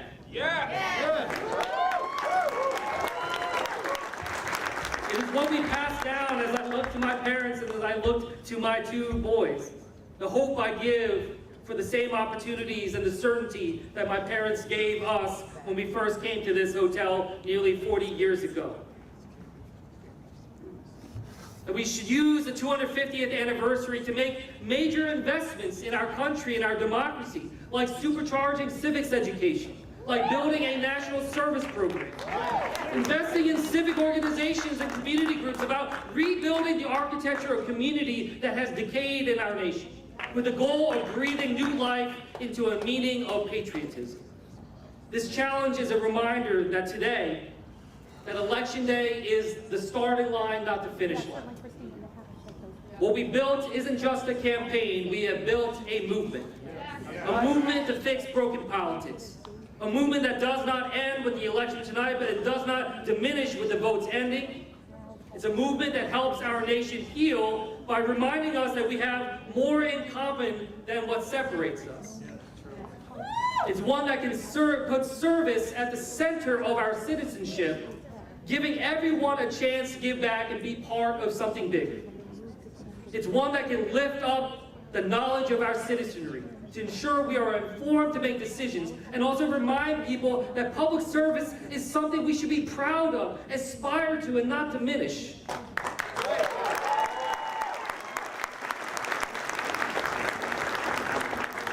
By showing Americans that being patriotic means looking out for one another, not tearing each other down or attacking our democratic institutions.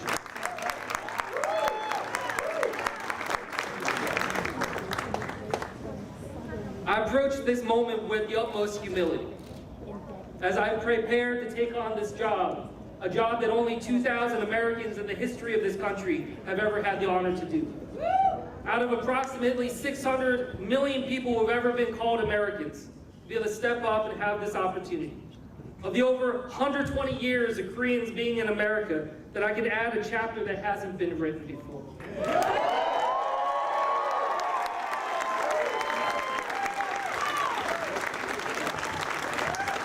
And I understand that I will not be perfect, that I will stumble, and I will struggle at times. But I assure you I will give this everything I got, and I will try and serve with honor and integrity. I promise you I will not lose myself along the way. I will anchor myself in the deep sense of public service. that has guided me all these years. I won't let the job change me. Instead, I will work to change the job to be able to better fulfill what the people of America deserve. Change the broken politics that has decayed our nation. And I hope to represent everyone in this state. Whether you voted for me or not, I serve you. And I hope to bring back meaning to that phrase, public service.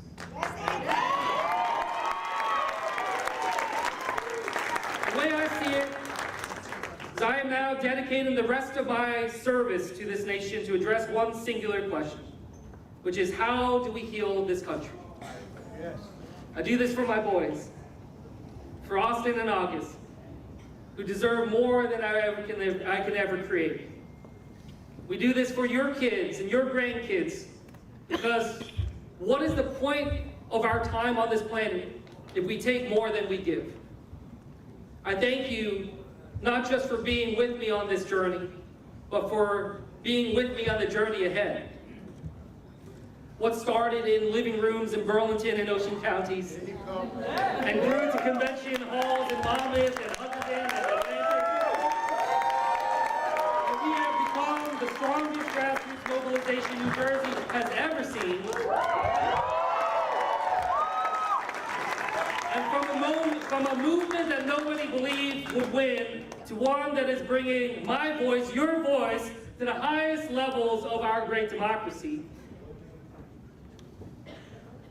I just have to say how incredible of an experience this is. And I want to ask you, are you proud of what we built? Let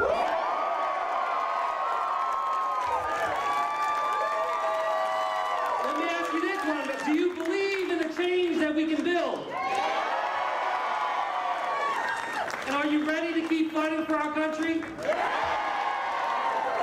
And I thank you from the bottom of my heart for this incredible honor, for this Jersey kid who never thought he'd be able to say this, that I am your next United States Senator.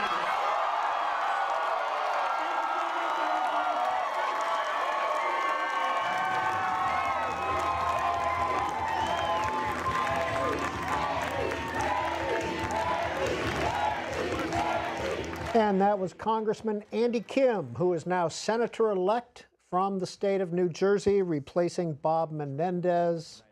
In just a few minutes, we expect President Trump to come out and address supporters in West Palm Beach, Florida. That's a live picture of the convention center there and the crowd. Of course, we'll bring that to you live as soon as that happens. In the meantime, while we're waiting, let's talk with Greta Brawner. An update on the presidential contest. The Associated Press calling the state of New Hampshire for Kamala Harris. She picks up 4 Electoral College votes from the state of New Hampshire tonight. Peter? Back to your phone calls. Adrian, Denver. What's on your mind tonight, Adrian? Hey, how's it going? I just wanted to call because it seems like I'm hearing a lot of voters give their reasons for voting for a candidate, and the reasons that they're giving are misinformation or just distorted, outright lies, you know? And can you give an example, Adrian? Yeah, there was a gentleman that said that he was under the impression that the Biden administration had limited domestic oil production when the Biden administration actually boosted domestic oil production to record levels. And it seems like there's a disconnect with reality happening here in the electorate. Adrian, did you vote for Vice President Harris? I did. And for what reason? There's a laundry list of reasons, but I guess the most important one is that her campaign is based on presenting facts, and I think that supporting Ukraine is of utmost importance. I think that protecting the rights of women to make their own reproductive health decisions is of utmost importance. And obviously, climate change is a real thing. It affects everybody. It doesn't discriminate, and she has a sound policy on that. So. Adrian in Denver, thanks for calling in and thanks for watching C-SPAN on this election night. We're going to go back to the hotline. Kirk Beto is the editor-in-chief there. He has been with us throughout the evening, reporting on some of the Senate and House races.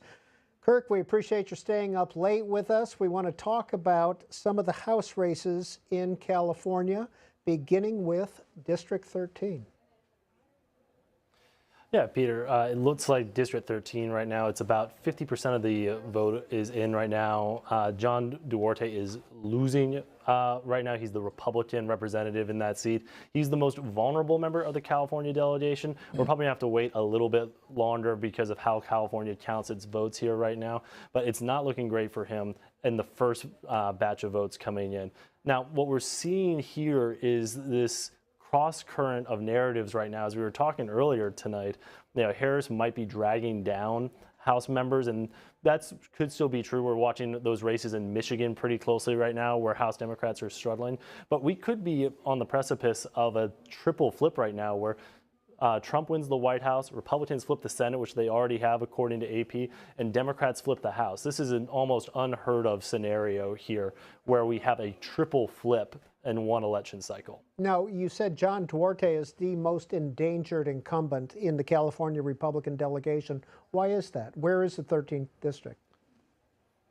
It's in the Central Valley. It's a little bit of a bluer district than some of the other ones we've seen. He's he's a freshman representative. He's been outraised and outspent in this race, and Democrats made it a real priority to flip this seat, and they see it as crucial on their path back to the majority. So again, this is one of those seats where if, for example, Kevin McCarthy was still speaker, still out there fundraising with his close ally over here in California in the Central Valley area, it might have been a little bit better protected, a little bit better funded by national groups. But Democrats came in really hard and heavy here and have made it a top priority to flip. Do you know offhand who took Kevin McCarthy's seat and whether or not that seat is still Republican? It is definitely still Republican. It's a safe Republican seat. The name of the member escapes me right now, but that is a safe Republican seat. Well, down in Southern California, the dean of the Republican delegation in California, Ken Calvert, who served several terms, what's his status? Ken Calvert is leading in the early votes right now, which puts him in a strong position to hold on to that seat.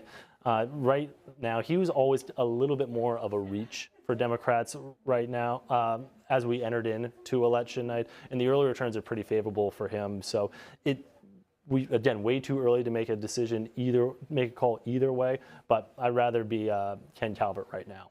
Hey, Kirk Beto, we just showed a graphic with his race. You said he is leading. The graphic we showed had him behind Will Rollins, the Democrat. Well, I must have been looking at some a little outdated data before I jumped on here. But if Will Rollins is leading right now, he should be, again, Ken Calvert is going to be a tough out either way. I mean, this is a district where Democrats have been fundraising pretty well in there. They have been on air in that very expensive media market. But I still think it will be a little bit more of a reach, even if the early returns right now are showing Will Rollins up. And that's 68%, 60% of the vote is in the Ken Calvert race.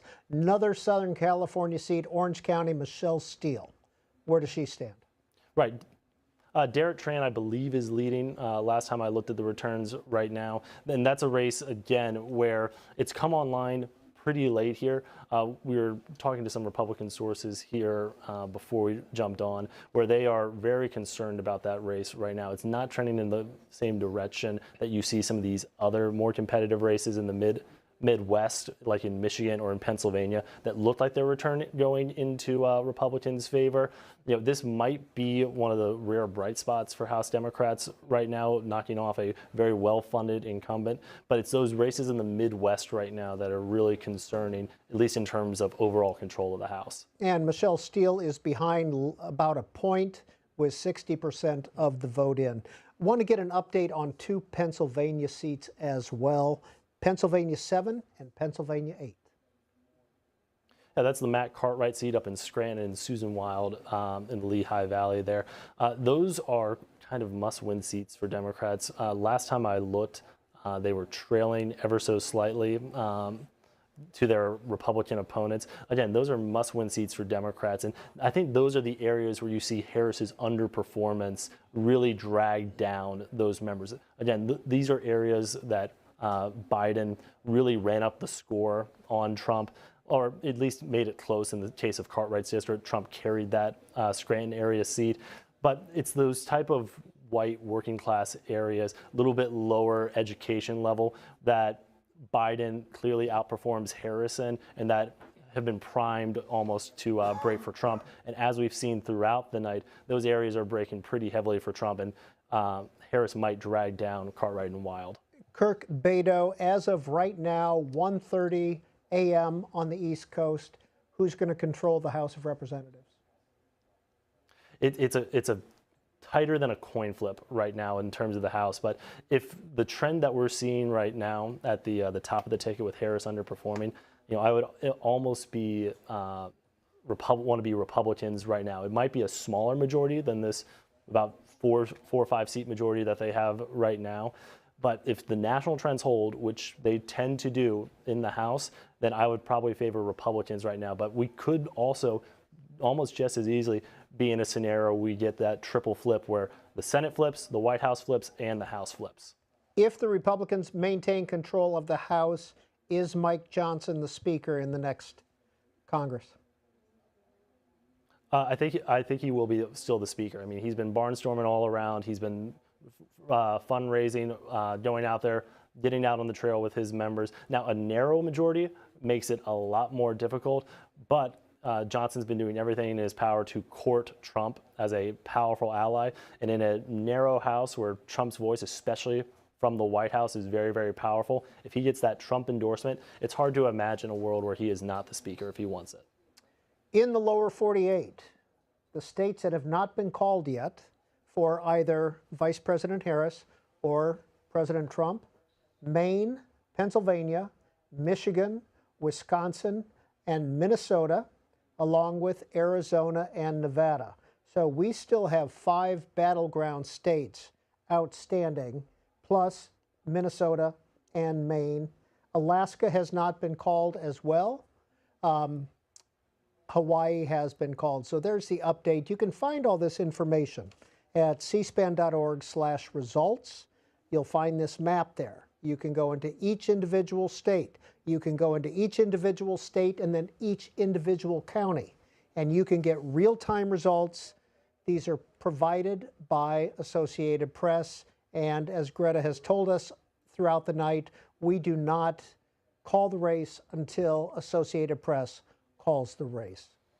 Let's go back to your phone calls as we await President Trump in West Palm Beach, Virginia, Graysville, Tennessee. Good morning to you, Virginia. How was Election Day for you? Listen, I just want to commend you on the wonderful job that you and your group are doing. I will be 80 years old in January, and I have never sat and enjoyed an unbiased report that you guys have given. I am thoroughly impressed with you guys. And I want you to know that I'm a Trump advocate. I voted for him every time that he ran. I think he's a good guy that has been kind of swished under the carpet about things sometimes. He isn't perfect, as most of us aren't. But, you know, when the man told us that he was going after the bad guys, he did just that, and he took them down. You know, it seems like he never got praised for all the good things that he did, but all of the things that some people didn't approve of, he really got his knuckles beat. And bless his little heart, he's like me. You know, when the Lord gave us 2 ears and 1 mouth, he was trying to teach us we need to listen more than we speak, and that's what got him in trouble. He's a fine person. There's 2 things that I got out of this campaign. I felt like that he supported closing the borders, and I feel like that VP Harris supported abortion and allowing little innocent babies to be murdered. And Peter, to me, that's what it is. It's murdering these babies that don't have a choice in the matter. I'm just proud. I'm proud to be a Republican. Virginia, where is Graysville, Tennessee? And give us a quick biographical sketch of yourself. Okay. Do you have any idea where Chattanooga, Tennessee is? Sure. Or Knoxville? Okay. Both of them. I'm about 45 miles north of Chattanooga, and we're probably about maybe 100 miles south of Knoxville. So, okay, I'm going to throw this out to you. Have you ever heard of Monkey Town? No, but I've heard of Pigeon Forge. Okay, we're not far from Pigeon Forge. That's up next to Knoxville. But, you know, when Bryan College and the evolution, you know, where we came from? Sure. Okay. 1925 Scopes monkey trial. Yeah, the monkey trial. That was held in Dayton, and I'm about 5 miles south of there. So that was a big thing in Dayton. They still have a big thing every year about that. Yeah. But I live in a very small town. It's a town where people care about each other. You know, you watch out after your neighbor. And do you know, Peter, I was so sorry for this lady tonight that was a Christian, and she'd been a Christian all of her life, and she'd gone to seminars and been in church all of her life. I was so sorry for her that she could bring out all the terrible things that Trump had done, but she never mentioned the sin in the Bible about murder. And, all right. you know, to me... Virginia, I apologize. We're going to have to leave it there. It's a pleasure to talk to you tonight, and thank you for watching. Still waiting on President Trump to come out. He's due to come out shortly. In the meantime, let's talk with Greta Bronner. Yeah, before we hear from the president, a quick update on the 7 swing states. The former president picking up 2 of them earlier tonight. The Associated Press calling the race in Georgia for Donald Trump. They did so in North Carolina as well earlier tonight. Let's look at where it stands in the remaining swing states, beginning with Wisconsin, and with 88% of the votes in, 10 electors at stake, and you can see the former president with the lead there. And then in the state of Michigan, with 66% of the vote in, Donald Trump is leading the vice president there as well. Moving on to the state of Pennsylvania, and this is 19 electoral votes. This is pivotal here. We are close. 93% of the vote is in, and the former president leading by 3 points. Politico putting out this on X at about 1:34 a.m. The math isn't great for Harris in Pennsylvania. There are just 37,000 mail ballots left to count in Philadelphia, and of course, not all of them will be for Harris. Moving on to the Sun Belt and Arizona.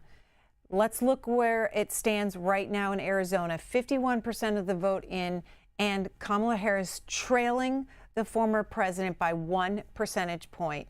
In Nevada, the vote is at 77%, 6 electoral college votes here. Former president leading there as well. Peter? And if you want to continue to follow those results in real time, go to cspan.org/results, or that QR code, point your phone at it, the one you see on your screen, and you'll be able to go right to the same map, and you'll be able to get real-time results by presidential race, Senate races, and House races as well. Let's talk with Jill in Los Gatos, California, a Harris supporter. Hi, Jill. Hi. How's election night? It's good. It's really scary. I'm 20 years old. I'm a female, and I just want to say I'm truly shocked that our country has gone in this direction. choosing a felon as president, or leaning that way at least. I just don't know how we can look past January 6th when that was an attack on democracy.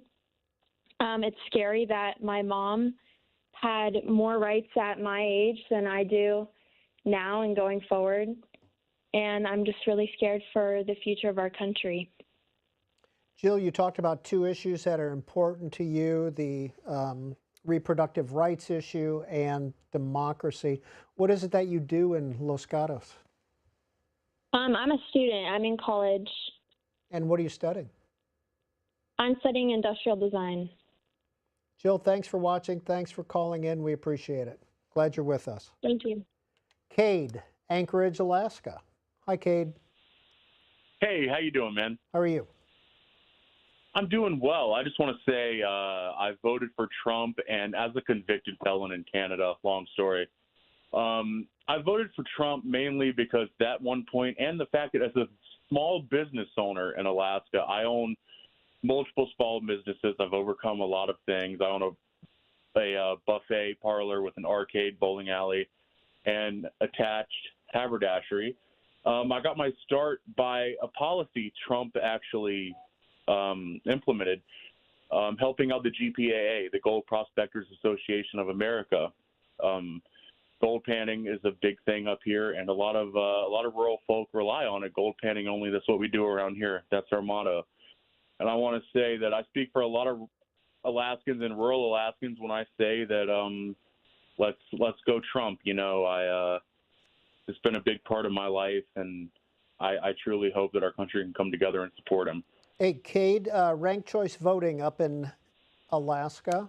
Mary Peltola is the current Congresswoman. Nick Begich was the Republican. How did you vote? Well, I did not vote for Peltola. Let me say, she voted with Joe Biden 80% of the time, and it's been rough. Now, in the ranked choice voting, did you put down just one candidate, or did you have a backup as well? I did not have a backup. I actually I didn't even vote in state. I only vote local and presidential because my thing is when it comes to state, my vote probably does not matter. But local, I will say this for everyone on national TV, local politics is what directly affects you. And that's I think the way to vote. Thanks for calling in from Anchorage, Cade. We appreciate it. The ticker, thank you so much. The ticker at the bottom of the screen is going through results, and obviously the big races, but also some of the House races. And if you watch that, you'll see where Marionette Miller Meeks, the Congresswoman from Iowa, who was expected to lose, has now taken a lead in her race. She's the Republican incumbent, the one who won by 6 votes in 2020, but it looks like she has taken the lead, as well as Scott Perry. Scott Perry is a member of the Freedom Caucus, and he represents the Harrisburg area of Pennsylvania. And it looks like he has also taken a lead. You can get those updates at the ticker at the bottom of some of the House races that are still uncalled. We've learned a lot about what's going on in the Senate. We know the Republicans are taking that over. Obviously, we're still waiting on the presidency as well. We're still waiting on President Trump to come out. We were told earlier that Kamala Harris will not be speaking at Howard University, where her supporters had gathered tonight, but would be speaking tomorrow probably. So that's the update. Liz is in Salem, Oregon. Liz, good evening to you. A couple of key House races out there in Oregon, aren't there? Yes. Good evening, Peter. I just want to say, as somebody who supports community media out here in Oregon, I have always loved C-SPAN. You guys are true democracy by taking calls from the people of the country. Nobody else does that, and I so appreciate that. You guys are cutting edge. So thank you, C-SPAN. And also thank you for all the crew, the people behind the cameras in the control room, you know, the ones taking the calls. Fabulous all the way around. Thank you very much. Yeah, that was well, that was very kind of you to call in and say that, Liz. That was Zainab who answered the phone when you called in. So she's been answering the phone since 7 o'clock this evening. So God bless her. Well, yes, God bless her. I agree. Well, listen, I just wanted to also say thank you for taking my call because I've tried on many other issues, so I'm glad I broke through tonight. I voted for Kamala Harris. I believe that's a hope for our country. It is wonderful to hear the voices of other people calling in from around the country. However, I have to say that a convicted felon, a person who was found liable for sexual assault, somebody who is a constant liar, is a vile person who embarrasses the United States on the world stage, who's looking to crush NATO, remove the United States from the World Health Organization, and who knows what else he's going to do with the United Nations, is not the person who should be in the White House. It's absolutely unconscious, and I don't even know how to say that word, but it's frightening too. And the other thing that's frightening is the violence that he happily incites and that his supporters are happy to follow and materialize. And I can't tell you how many people walk around with guns in our state and other states, and they're only too glad to, as he said the other night about putting a gun in Liz Cheney's face, a lot of his supporters are only too happy to pull a gun on their fellow citizens. So how are we ever, let's get it together, people. Let's stop the violence and really try to have a dialogue and come together. Liz, we have to have peace. Liz in Salem, Oregon, thank you for calling in. It's good to hear from you. Thank you for your kind words. Linda is in Fenville, Michigan. Linda, good evening. Good evening. I'm calling to say that I'm a lifelong Democrat, but I have had enough of the Democratic Party. I voted for Joe Biden in the last election, but there's no way I could vote Democrat or Republican anymore, and so I voted for Jill Stein. What was it about the Democratic Party that dismayed you? Well, I had been for Bernie Sanders and in 2016 and 2020. And in 2020 especially, I know I'm sure nobody can tell me otherwise that he would have won, he actually would have won the primary, and I think that they, it was a crooked primary. And then at this point, both of the parties are controlled by big money, big corporations, and it seems as though they're almost like one party now, a uniparty. And I just can't vote for either. Well, I never hardly voted Republican. I did one time, but I could never vote for either party being controlled by big corporate interest any longer. And another thing is with the Democratic Party, they didn't have a primary. There were other candidates, Democratic candidates, and they wouldn't let them debate. And they ran Robert Kennedy out of the Democratic Party. They lied about him on national TV, and that really didn't make me feel any better about them either. So I've just, and plus the wars, all the wars and the bombing and all the people being killed, the children and babies, I just can't go along with them anymore. Linda, Fenville, Michigan, pardon me, thank you for calling in this evening. Let's hear from Gary in Pleasanton, California. Gary, good evening. What's on your mind? What made you call into C-SPAN tonight? Hey, thanks for calling, or thanks for accepting my call. I really appreciate you guys. Just want to get your opinion on how the election's going so far. What do you think about it? You nervous? Hopeful? Are you talking to me? Yeah. Well, why don't we hear from you?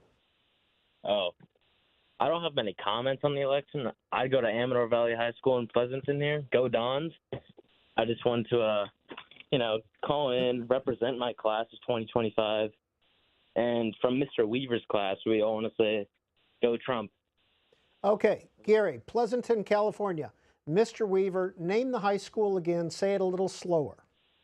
Amador Valley High School. Amador Valley High School. Is this an assignment to watch election night tonight? Well, there is optional assignment for credit. Okay.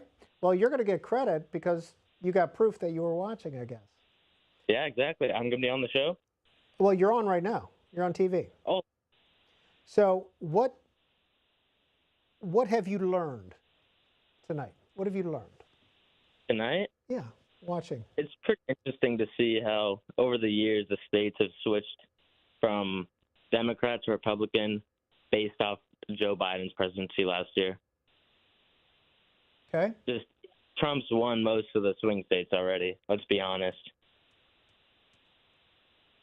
That's Gary, who is a high school student at Amador Valley High School in Pleasanton, California. Mr. Weaver, we appreciate your assigning the kids to watch election night. North Beach, Maryland is the home of Tom. Tom, what's on your mind? Well, Tom, you're on C-SPAN. We are listening. Please go ahead. I'm sorry, just making sure you could hear me. All I wanted to do was thank the three of you for being there tonight to share your insight, your information, and the things that you share. You're at the pinnacle of mental gymnastics. I don't know what to call it, because what you do and how you do it well is you listen to everyone while you're there the entire time. That's an amazing skill. Thank you. That's Tom in Maryland, and this is Sharon in Dade City, Florida, a supporter of Kamala Harris. Sharon, what's on your mind tonight? Well, I'd just like to say thank you again for taking the calls, and good morning.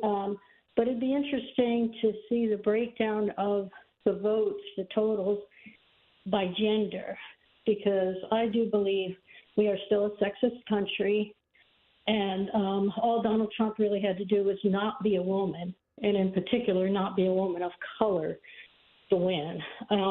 Because I phone banked and campaigned for Harris, and I can't tell you how many men I talked to that just said they just could not vote for a woman for various reasons, including some of the crazy reasons like they're too emotional or they're not qualified. She's not qualified enough, which we all know she's more qualified than he is. He was a failed businessman that ran the country into the ground with his bad handling of COVID and his bad trade deals. And now he's a convicted felon who's going to do it again. So I'm just curious to see what's going to happen in 2026 in the midterms when people get a taste of, you know, all of his lies coming to fruition. So that's pretty much all I had to say. Sharon, thanks for watching. Thanks for calling in. Douglas in Fisher, Texas. Good evening. Hey, how do you do? Thanks for taking the call. Yeah, my name is Walker. I'm a disabled vet, whole family of veterans.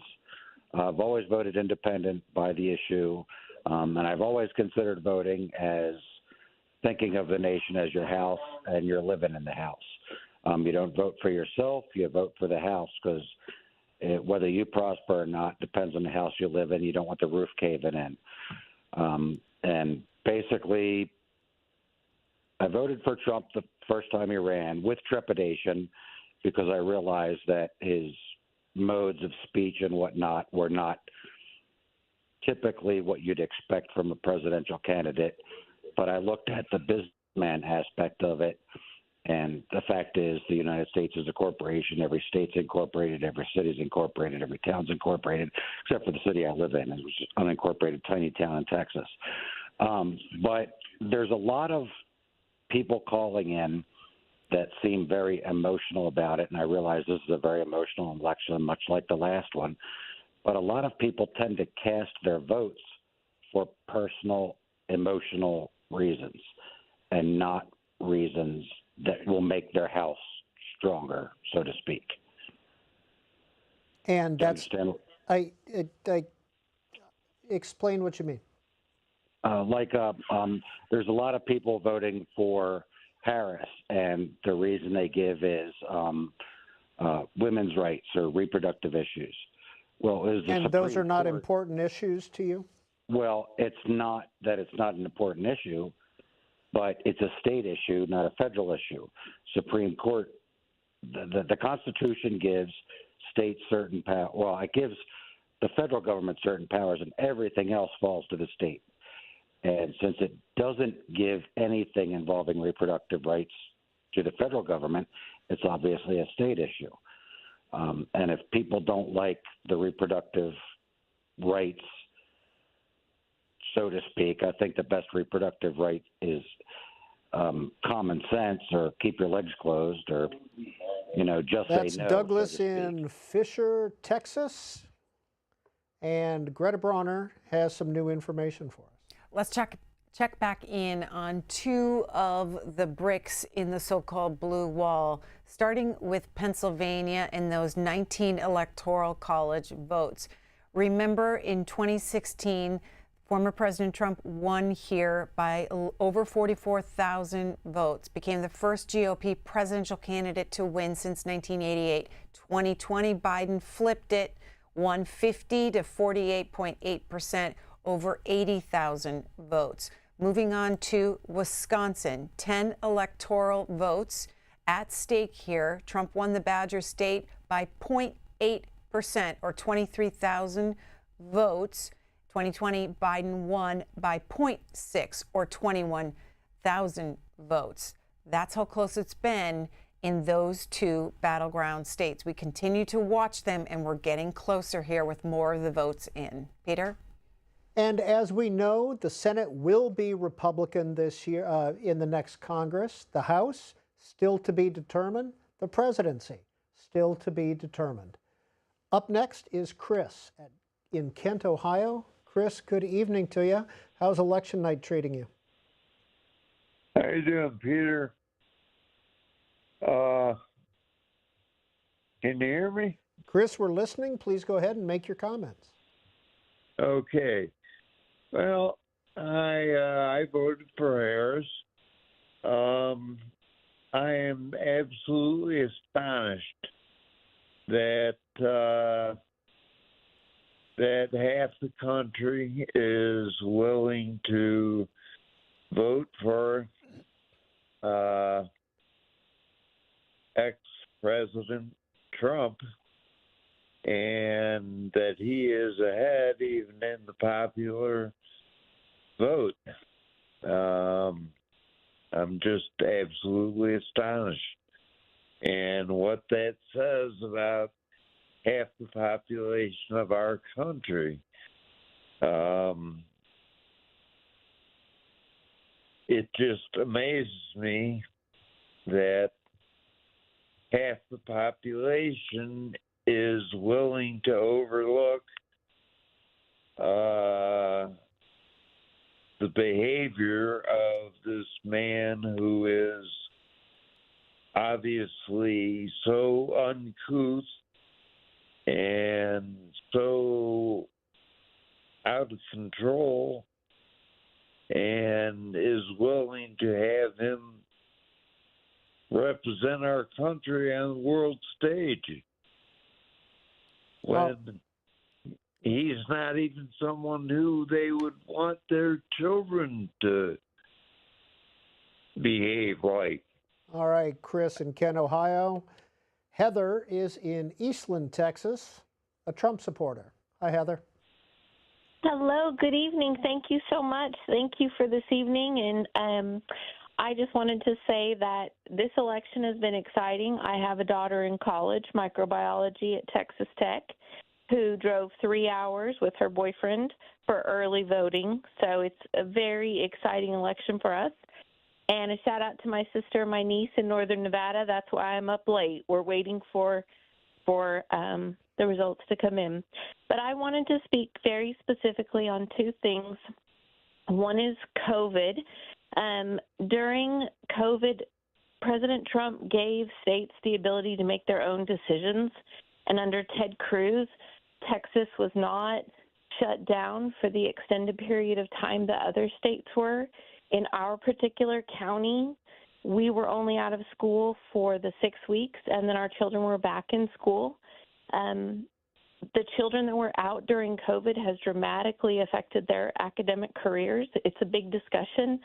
I have a junior in high school, and we talk about the children that are younger, and that time out of school was very challenging, and we were very fortunate to be in Texas and have the freedom to return to school. I spent my 20s in software development in Southern California. I'm a native Nevadan, and my great-grandfather said ranchers were the first environmentalists. And I relocated to Texas when my children were very young so that I could afford college for them. The thing that has kept me alive out here in Texas is oil and gas. I took my software skills and parlayed them into oil and gas. And as a woman, I wanted to speak on oil and gas. During COVID, most of the pipeline was shut down. We were all under lockdown. Permits were on hold. Companies were cutting salaries to try and keep employees on staff. And when things opened back up, we worked as hard and as fast as we could to catch up on lost work that had sat. Everybody was hungry. Everybody was desperate to go back to work. As soon as Biden came into office, he froze all permits in the state of Louisiana. There was a gentleman earlier that said, well, under Biden, there was more oil than ever. Well, yes, because we've all been working our rear ends off trying to compensate for that. I now work on the commercial side of commercial insurance for oil and gas. And these businesses, we're talking trucking companies, lumber yards, steel yards, food vendors, food trucks, hotels, are also affected by inflation, and it is trickling down to your young family man who's working 60 hours a week. Trump offers, and he is presenting to have no tax on overtime, which affects all these young families, young workers.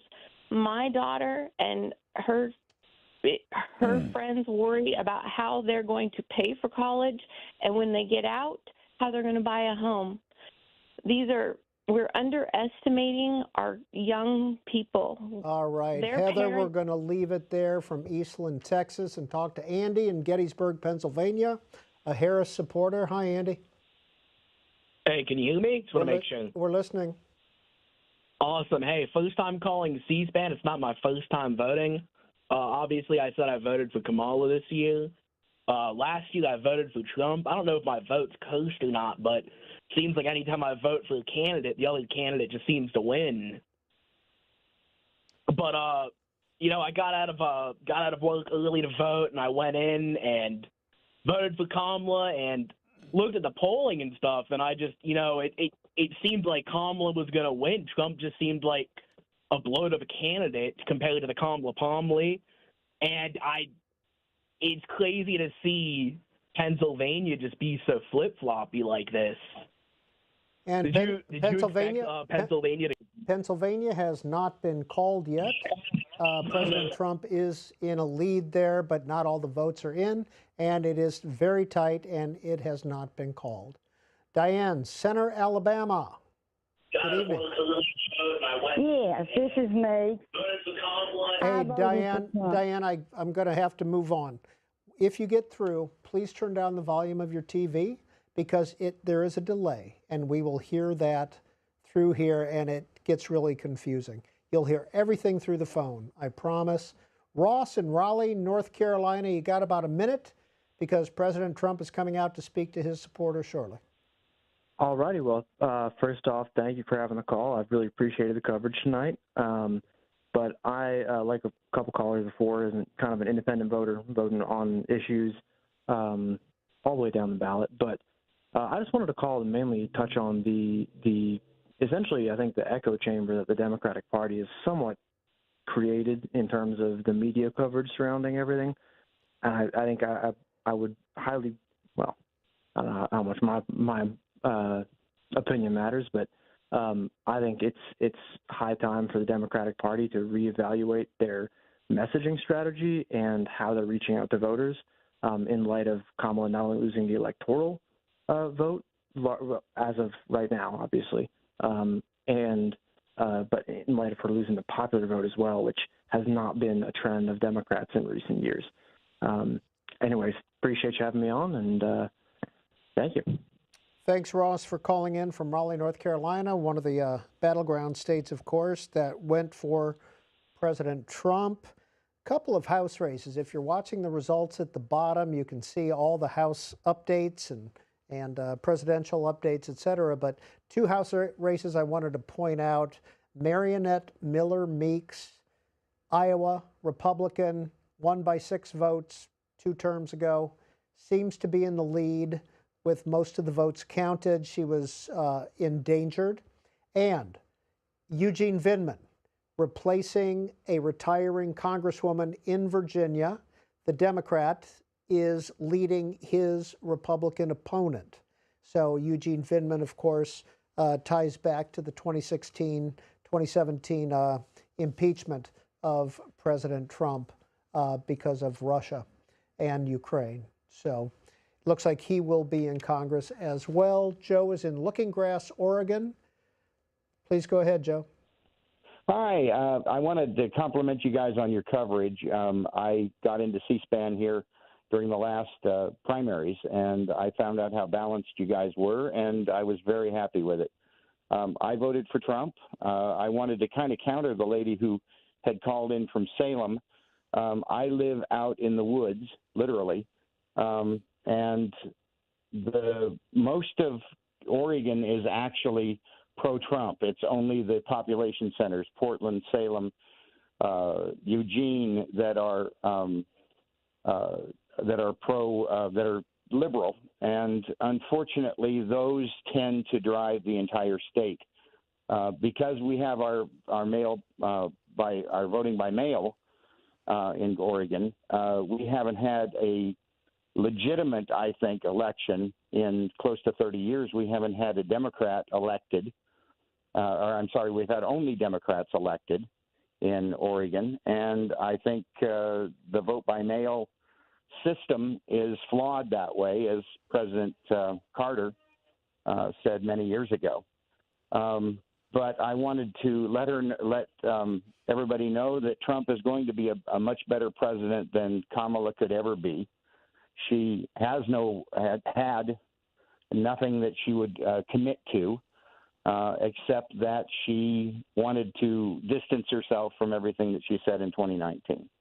And so based on that, she has shown herself to be as bad or worse a candidate than even Hillary Clinton was. That's Joe in Looking Glass, Oregon. Still waiting to find out who's going to control the House and who's going to control the presidency. We know the Senate is Republican. And Don is in Ardmore, Oklahoma, on our Support Kamala Harris line. Hi, Don. Hi, yes. No, it was Najee Harris that I supported. I am super glad that I'm here to witness all this. It's really great. I'm a non-voter totally, but ever since Bush, my friends Mac, Joey, Aaron, Johnny, Wolf, Shane, they've all said the same thing. They've all said Boomer Center, which is important to all of us. So I'm glad for the coverage, and go OU. Don, Elk Grove Village, Illinois. Please go ahead and make your comment, Don. We're looking forward to hearing it. I've been watching C-SPAN for almost 40 years. I watch that more than anything else. I got my family watching that, either that or Raymond or King of Queens. And the thing is, I just love the C-SPAN. I really do. But what it is, the people have to stay with the real issues that affect the lives of everyday, Americans. Everything is important, everything. But the thing that is their standard of living. That's the most important thing. And I think Trump will do it okay. And the thing is, like you said, it all depends on the Congress because they make the laws, and then the Senate's okay them, and then then we got to go from there. So, but if we can get a Congress, Republican Congress and Senate, and and Trump and signing the papers, and they don't do anything stupid, I think this country will move along fine because the whole thing is economics. You know, the BRICS. The BRICS it's like building an alliance of the Axis and the Allies of World War II. It's exactly the same thing, only it's reversed. You know, it wasn't for America. Don, what is it about President Trump that attracts you? Is number one, the border, okay? Because in 1974, I told the head of the National Security Senate Committee to put fences and troops on our borders because I knew what was going on. In 1978, when Jimmy Carter gave away the Panama Canal, the Chinese military moved in. The Chinese made a statement in 1998 that they were going to take over the world without firing a shot. So the border is the number one issue for you. Number one issue. All right, Don, we're going to have to leave it there. We are waiting on President Trump to come out in West Palm Beach to talk to his supporters. Kamala Harris is not speaking tonight. We heard that earlier at Howard University, where her supporters were gathered here in Washington. She will not be speaking tonight, but we are expecting President Trump any second now, so we will go to that as soon as he comes out. Shemmer, New York City. Hi, Shemmer. Hello. Am I saying your name right? It's Shamar. Shamar. Thank you, Shamar. What's on your mind? Yeah. Lots of things. So, Kamala Harris, first of all, I'm with her, but at the same time, not so much. For one thing, I think that she's a coward for just, is she scared that she's going to lose? Is that it? So that's why she left? Come on. She's Kamala Harris. She's supposed to be, she's got a lot of people riding on her to make it through, and she just leaves? Come on. And also, I want her to win. Everybody wants her to. Lots of people want her to win, and I do not want her to throw in the towel, so to speak. That gives more power to people like Donald Trump. And Donald Trump, him not being elected, that's just the start of things. But Kamala Harris overall does represent a huge disconnect. Donald Trump, he represents a much more greater disconnect. It's basically the lesser of two evils. That's basically what it is. Hey, but for anybody to Shamar, be what do you do? Trump, What do you do in New York? Shamar, what do you do in New York? Just resting. Do you work? Trying to find myself a job. All right. Shamar, thanks for calling in from New York City with your point of view. And Herschel is going to share his from Richmond, Kentucky. Go ahead, Herschel. Hi, I appreciate you having me on. I just wanted to say that I 100% support President Trump. Why? He is the only candidate that can fix what is going on in our country. What's going on? Got to give a specific. We have a border crisis. We have out-of-control inflation. And there is no one else that can fix this other than Trump. That's Herschel in Richmond, Kentucky. And Jocelyn is in Nashville. Hi, Jocelyn. Hi, Peter. Thank you for taking my call. I love C-SPAN, and I've been watching you all night. So, well, thank you. Thanks. What's on your mind? The main thing that's hitting me tonight is the Electoral College and the whole system we have. I'm not a student of history per se, so I can't talk volumes about how it came about, but I understand that it was based on slavery and how the southern states wanted to have more say, and so they used their slaves to count as 1/3 of a human being, or 2/3, or whatever it was, and they weren't even represented. So anyhow, I'm shocked that Trump has come this far in the results here. I presume that they're accurate. I don't believe that they're inaccurate, but I just want them to be all counted before these states get called. And then I live in the state of Tennessee, so my vote doesn't even count because it was red already. I live in a blue county, in a red state, and our votes don't count. Just as people who live in a red county in a blue state, their vote doesn't count. So that's the main thing that concerns me. And hey, Jocelyn, can I make a counter argument to you? Very quickly. In California right now, 46% of the vote is in, and over 3 million people have voted for Donald Trump. In Tennessee, the entire vote is in, and 1.9 million people voted for Donald Trump. My point being, if you get rid of the Electoral College, why not hang out in California and not worry about the votes in Tennessee? Does that make sense? Because there are more Republicans in liberal California than there are Republicans in Tennessee. Yeah, I can't do that. It's a shell game. I can't do the math in the middle of the night here. But I appreciate your numbers there and the thought. It should be one person, one vote, and we're all Americans, and we should all vote. And I'm just shocked to see that so many people are supporting former President Trump, who we know. I don't have to repeat everything about his history. We all know what he's been through and what we've watched it.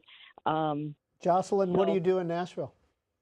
I'm a music teacher. I'm an independent music teacher. That's a good place to be a music teacher, isn't it? It is. It can be, yeah. It's an open carry state, though, so we have to be careful. It's just whatever. All right. Well, Jocelyn, we appreciate you being with us this evening and for calling in. It's good to hear your voice. Noel is up in Mackinac Island, Michigan, on our Support President Trump line. Hi, Noel. Hi, how are you? How are you? I'm great, and I'm thankful for all you're doing, and I'm honored to be on your program. What's on your mind? I've been praying for the last 4 years that everything goes back to Trump, and I do think he is a good business person. I know that he's got a loud demeanor, but I've watched for years. I'm a freelance artist, and I do much better, I'm going to just say, when the state is red. And I'm in Michigan, and if it switches back to red, that would be really great. So I'm just glad. I want, he has a lot of good things for the children. The whole just the border crisis. We're at a border state. There's a lot of things, and for the small business people like myself, I'm hoping that positive outcome for the whole country. Noel, thanks for calling from northern Michigan, Mackinac Island. Jacqueline is next. Jacqueline's in Port Jervis, New York, a Harris supporter. Hi, Jacqueline. Hi, how are you? Thank you for having me on your program. What's on your mind?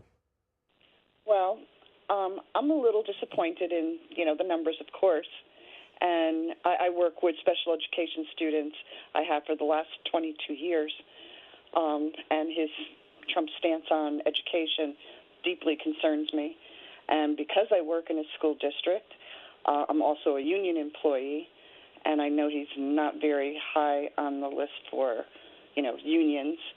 And I heard the one gentleman earlier speaking about no taxes on overtime, but he was quoted in saying that he would never pay overtime. I'm just dismayed at how, I'm going to use the word, I was trying not to use it, how gullible they will fall for some of the false things that he says and backtracks and whatnot. But I do appreciate the way that you set up your program. Everything is there for us to see, and it scrolls very nicely. It's accurate and it's on time. Other channels are not. But I'll live through another 4 years should he win. But it's discouraging that so many people can be forgiving too forgiving, in my opinion, of the things that he's done. He plans on releasing the people that attacked our Capitol. The list would go on for me. I heard someone say earlier there's a laundry list, and yes, there is. Jacqueline, we appreciate your voice and we appreciate you calling in. It's 2:22 a.m.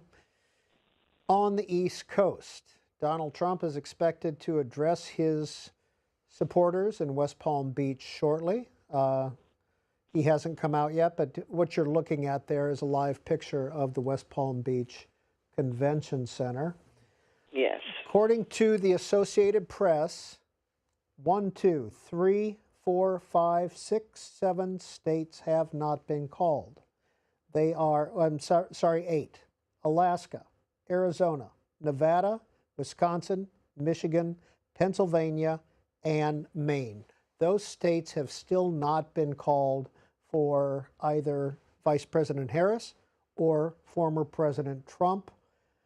And if you go to cspan.org/results, you will get a map that labels each state in deep red or deep blue. Those are the states that have been called. The states that you see in light blue, including Minnesota, or light red, including Nevada and Arizona, have not been called yet, but are leaning in that direction, either Republican or Democrat. You can click on each one of those individual states, and that will pull up a county-by-county map, and you can see exactly how many people have voted in real time, how many people have voted which way. So it's a terrific tool. Hope you'll try it. You can go to that QR code on the corner of the screen right now, or you can go to cspan.org/results. Let's see what looks like the president, former president, is coming out.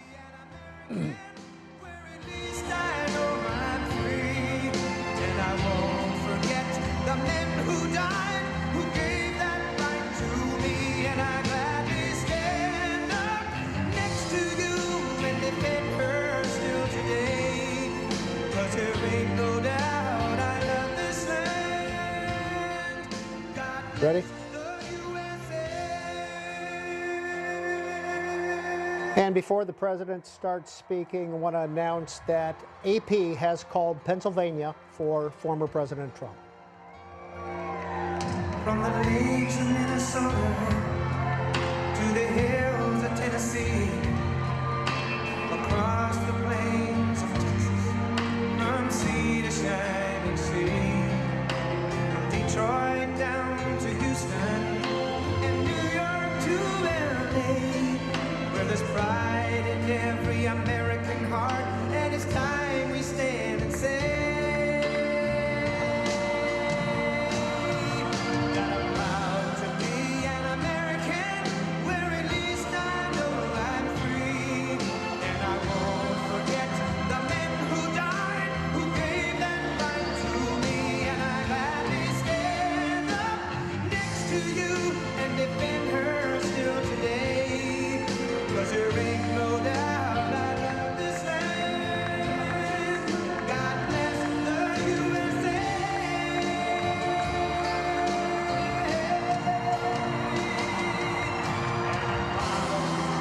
An American, where at least I know I'm free, and I won't forget the men who died, who gave that right to me, and I gladly stand up next to you and defend her still today, 'cause there ain't no doubt I love this land. God bless the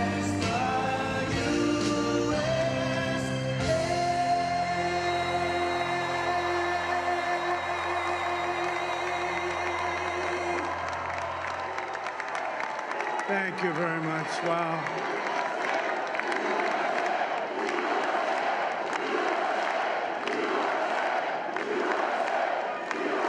Well, I want to thank you all very much. This is great. These are our friends. We have thousands of friends on this incredible movement.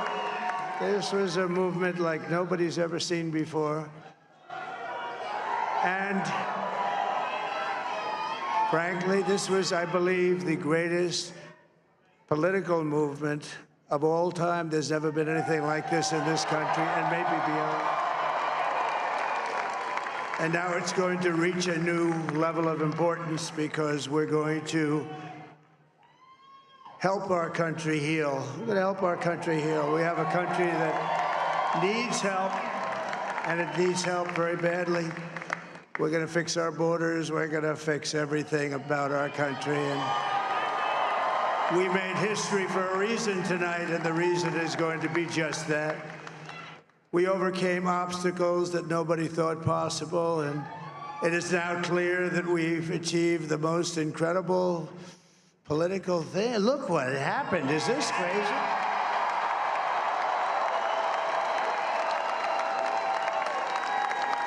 But it's a political victory that our country has never seen before, nothing like this. I want to thank the American people for the extraordinary honor of being elected your 47th president and your 45th president.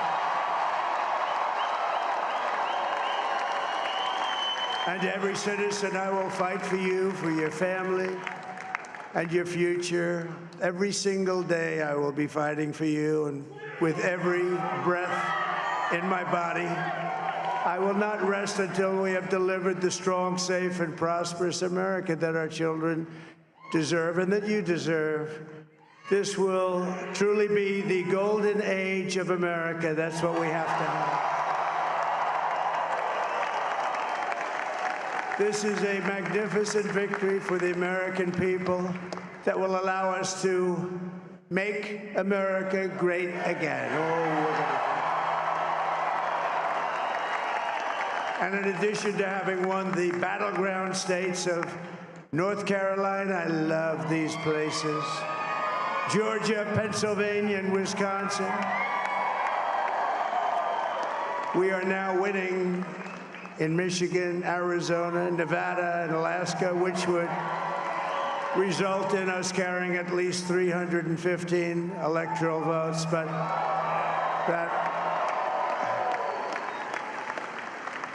But it's much easier doing what the networks did or whoever called it, because there was no other path.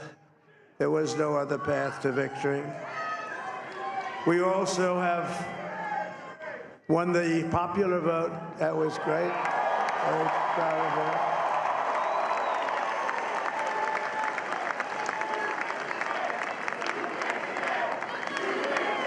Thank you.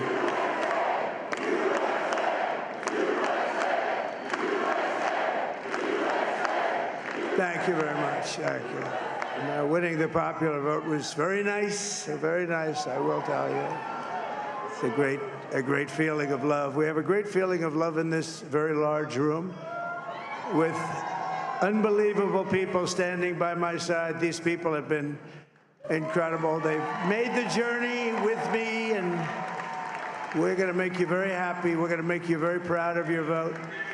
I hope that you're going to be looking back someday and say that was one of the truly important moments of my life when I voted for this group of people beyond the president, this group of great people. America has given us an unprecedented and powerful mandate. We have taken back control of the Senate. Wow, that's good.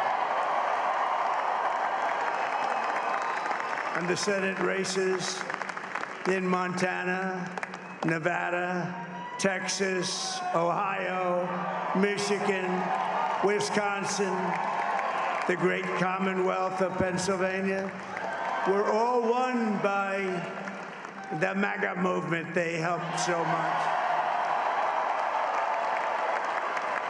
And in those cases, every one of them, we worked with the senators. They were tough races, and I mean, the number of victories in the Senate was absolutely incredible. And we did tele-rallies. We did tele-rallies with each one of them. And sometimes we did 2 or 3 and it was amazing to look at all of those victories. Nobody expected that, nobody. So I just wanted to thank you very much for that. And you have some great senators and some great new senators. And it also looks like we'll be keeping control of the House of Representatives.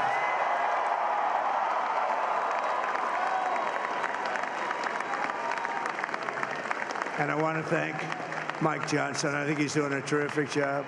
Terrific job. I want to also thank my beautiful wife, Melania, First Lady.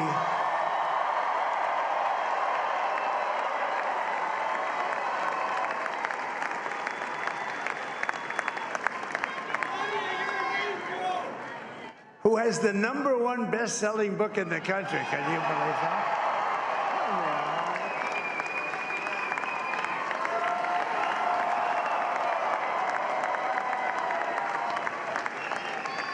Oh, no, she's done a great job. Works very hard to help people. So I just want to thank her. But I want to thank my whole family, my amazing children, and they are amazing children. Now, we all think our children are amazing. Everybody here thinks their children are amazing, but that's a good thing when you think they are. But Don, Eric, Ivanka, Tiffany, Barron, Laura, Jared, Kimberly, Michael, thank you all. What a help. What a great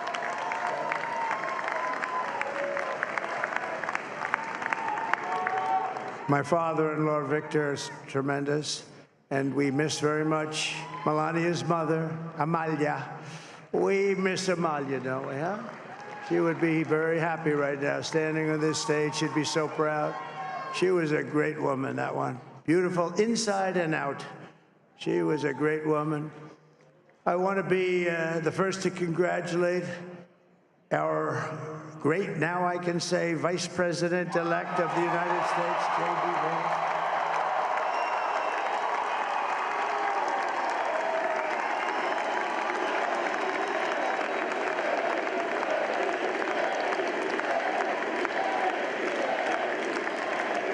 And his absolutely remarkable and beautiful wife, Usha Vance. And he's a feisty guy, isn't he? You know, I've said, go into the enemy camp.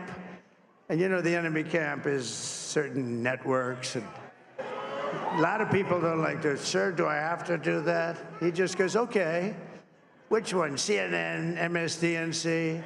He'll say, all right, thank you very much. He actually looks fun. He's like the only guy I've ever seen. He really looks forward to it, and then he just goes in and absolutely obliterates them. Say a couple of words.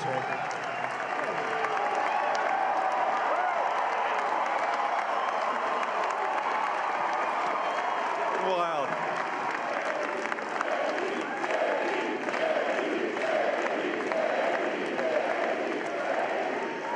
Well, Mr. President, I appreciate you allowing me to join you on this incredible journey. I thank you for the trust that you placed in me. And I think that we just witnessed the greatest political comeback in the history of the United States of America.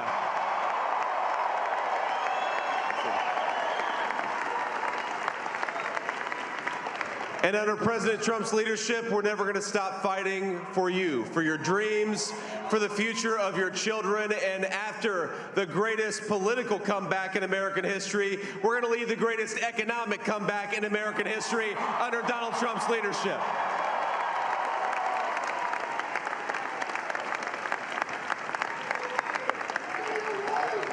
Thank you very much. He's turned out to be a good choice. I took a little heat at the beginning, but he was, I knew the brain was a good one, about as good as it gets. And we love the family, and we're going to have a great 4 years, and we're going to turn our country around, make it something very special. It lost that little thing called special. We have to make it so. We're going to make this so great. It's the greatest country and potentially the greatest country in the world by far. And right now, we're going to just work very hard to get all of that back. We're going to make it the best it's ever been. We can do that. If we had to wait longer, I don't know. It was going bad, and it was going bad fast. We're going to have to seal up those borders, and we're going to have to let people come into our country. We want people to come back in. but we have to let them come back in, but they have to come in legally. They have to come in legally. Let me also express my tremendous appreciation for Susie and Chris, the job you did. Susie, come, Susie, come here. Come here, Susie. Chris, come here, Chris. Susie likes to stay sort of in the back, let me tell you. The Ice Maiden, we call her the Ice Maiden. Come here, Chris. Come here, Chris. Susie likes to stay in the background. She's not in the background. Come here, say something. This wasn't expected, but I just want to thank, obviously, President Trump for this journey. It was a great one, and he's a hell of a candidate, and he's going to be a hell of a great 47th president. And this team that we had, the best team, and, of course, even my boss, Susie Wiles, the best. Thank you. Thank you, and thank you, Susie. Look at her, she's shy. I've never seen her be shy before. Susie, they're great. Everybody up here is great. Everybody up here is very special. But the Trump, who did you say? Oh, let me tell you, we have a new star. A star is born, Elon. Now he is. Now he's an amazing guy. We were sitting together tonight. You know, he spent 2 weeks in Philadelphia and different parts of Pennsylvania campaigning.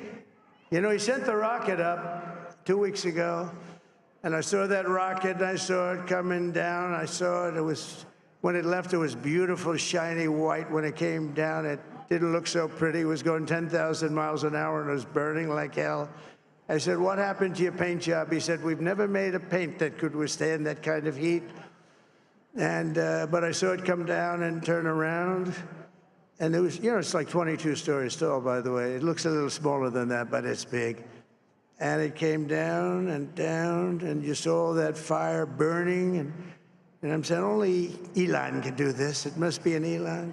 And I tell the story. I told it last night. I had a man on the phone. I had the screen muted, no sound. I was talking to a very important man, happens to be here. And that very important guy, one of the most important people in, I would say, the country, actually. But, you know, I was president, and now it looks like I was going to be maybe president again, so I figured I could ask him to hold. So I asked him to hold. And especially because you're going to be president again, they hold. So I took the phone down, and I'm looking at the screen. I'm seeing this crazy thing that's going around and coming down. It looks like it's going to crash into the gantry.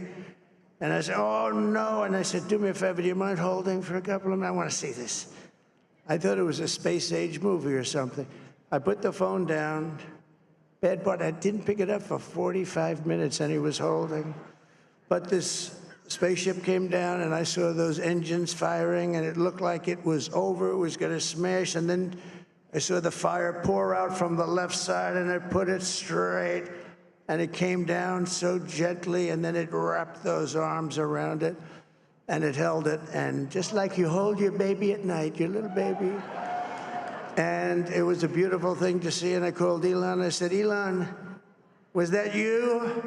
He said, yes, it was. I said, who else can do that? Can Russia do it? No. Can China do it? No. Can the United States do it other than you? No, nobody can do that. I said, that's why I love you, Elon. That's great.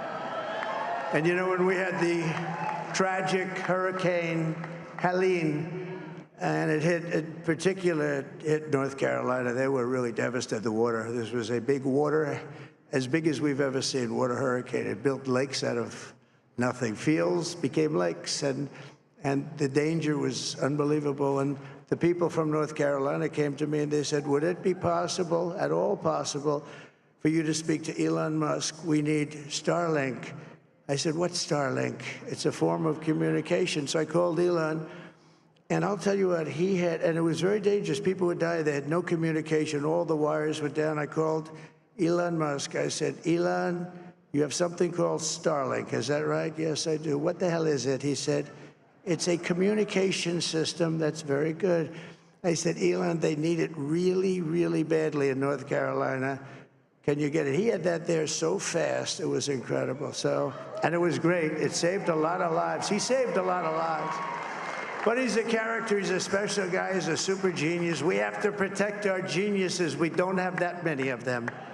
We have to protect our super geniuses. I want to thank some of the guys. You know, we have up here today the U.S. Open champion. He's a fantastic golfer. He's slightly longer than me. It's a ball a little bit longer than me. Just a little bit. Bryson DeChambeau is up here someplace. What happened to Bryson? Where is he? Bryson. Oh, he was shot. He's hitting balls. Oh, he's on the way. He's hitting balls. Bryson. Oh, look at him.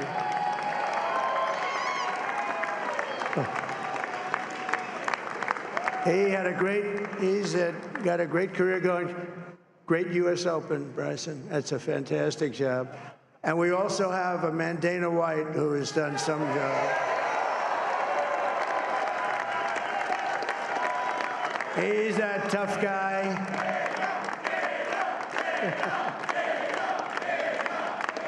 So Dana started UFC and came to me, do you mind if I use your, nobody wanted to give him a rinse because they said it's a rough sport, a little rough.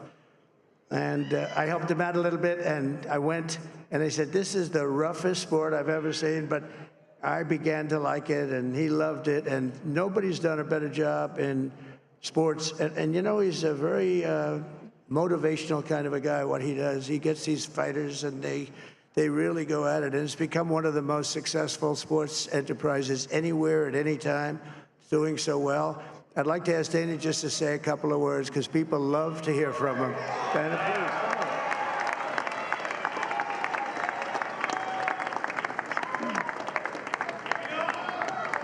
please. Nobody deserves this more than him, and nobody deserves this more than his family does.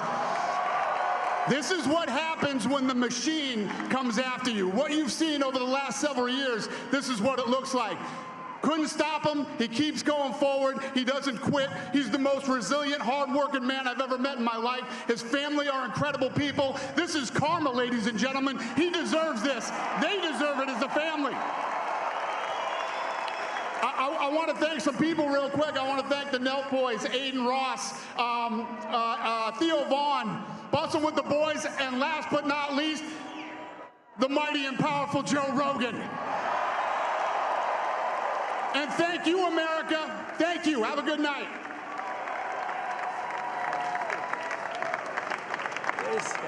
that is a piece of work.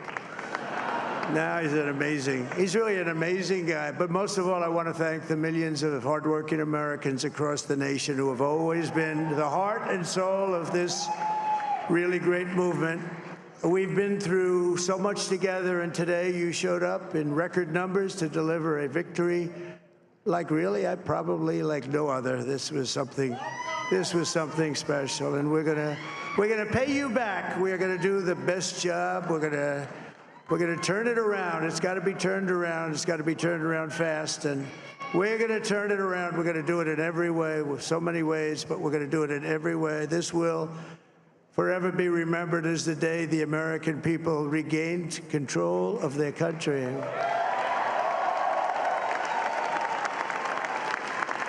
So I just want to say that on behalf of this great group of people, these are hard-working people. These are fantastic people, and we can add a few names like Robert F. Kennedy Jr. He came in. And he's going to help make America healthy again.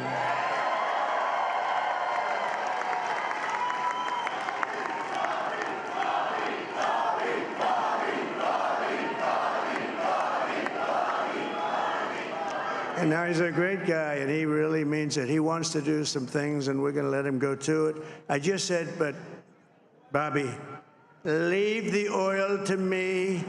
We have more liquid gold, oil and gas. We have more liquid gold than any country in the world, more than Saudi Arabia. We have more than Russia. Bobby, stay away from the liquid gold. Other than that, Go have a good time, Bobby. We're going to be paying down debt. We're going to be reducing taxes. We can do things that nobody else can do. Nobody else is going to be able to do it. China doesn't have what we have. Nobody has what we have. But we have the greatest people also. Maybe that's the most important thing. This campaign has been so historic in so many ways. We've built the biggest, the broadest, the most unified coalition. They've never seen anything like it in all of American history. They've never seen it. Young and old, men and women, rural and urban. And we had them all helping us tonight. When you think, I mean, I was looking at it, I was watching it. They had some great analysis of the people that voted for us. Nobody's ever seen anything like that. They came from all corners, union, non-union, African American, Hispanic American, Asian American, Arab American, Muslim American. We had everybody, and it was beautiful. It was a historic realignment, uniting citizens of all backgrounds around a common core of common sense. You know, we're the party of common sense. We want to have borders. We want to have security. We want to have things be good, safe. We want great education. We want a strong and powerful military, and ideally we don't have to use it. You know, we had no wars. 4 years we had no wars, except we defeated ISIS. We defeated ISIS in record time, but we had no wars. They said, he will start a war. I'm not going to start a war. I'm going to stop wars. But this is also a massive victory for democracy and for freedom. Together, we're going to unlock America's glorious destiny. We're going to achieve the most incredible future for our people. Yesterday, as I stood at my last stop on the campaign trail, I'll never be doing a rally again. Can you believe it? I think we've done 900 rallies approximately from them. Can you imagine? 901 something, a lot of rallies. And it was sad. Everybody was sad. Many people, I said, this is our last rally. But now we're going on to something that's far more important, because the rallies were used for us to be put in this position where we can really help our country. That's what we're going to do. We're going to make our country better than it ever has been. And I said that many people have told me that God spared my life for a reason.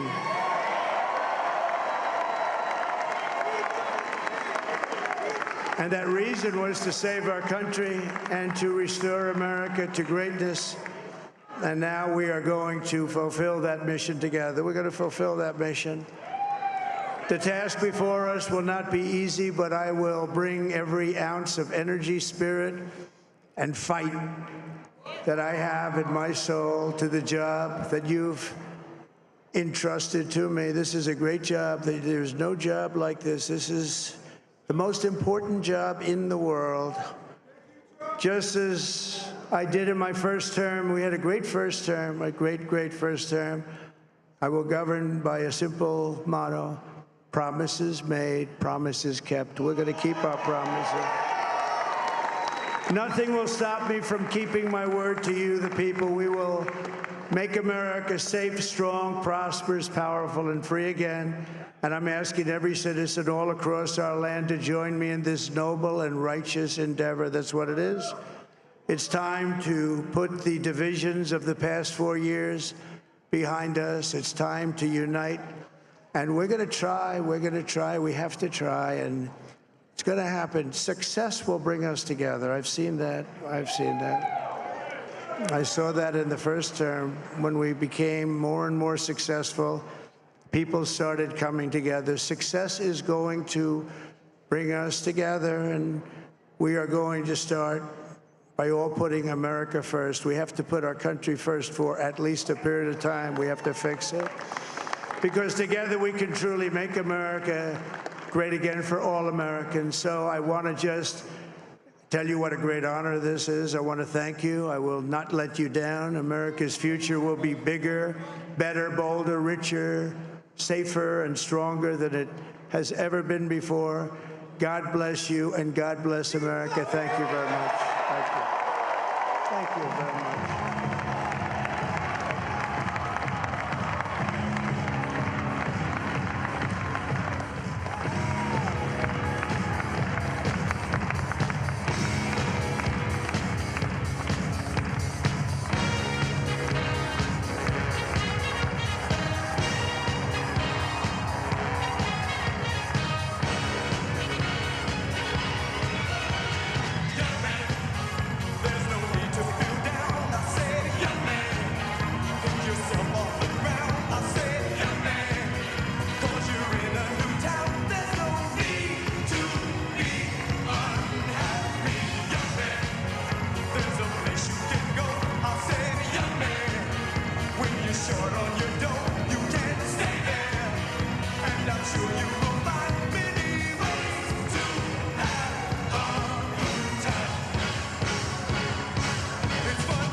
And that was President Trump addressing supporters in West Palm Beach, Florida at his rally.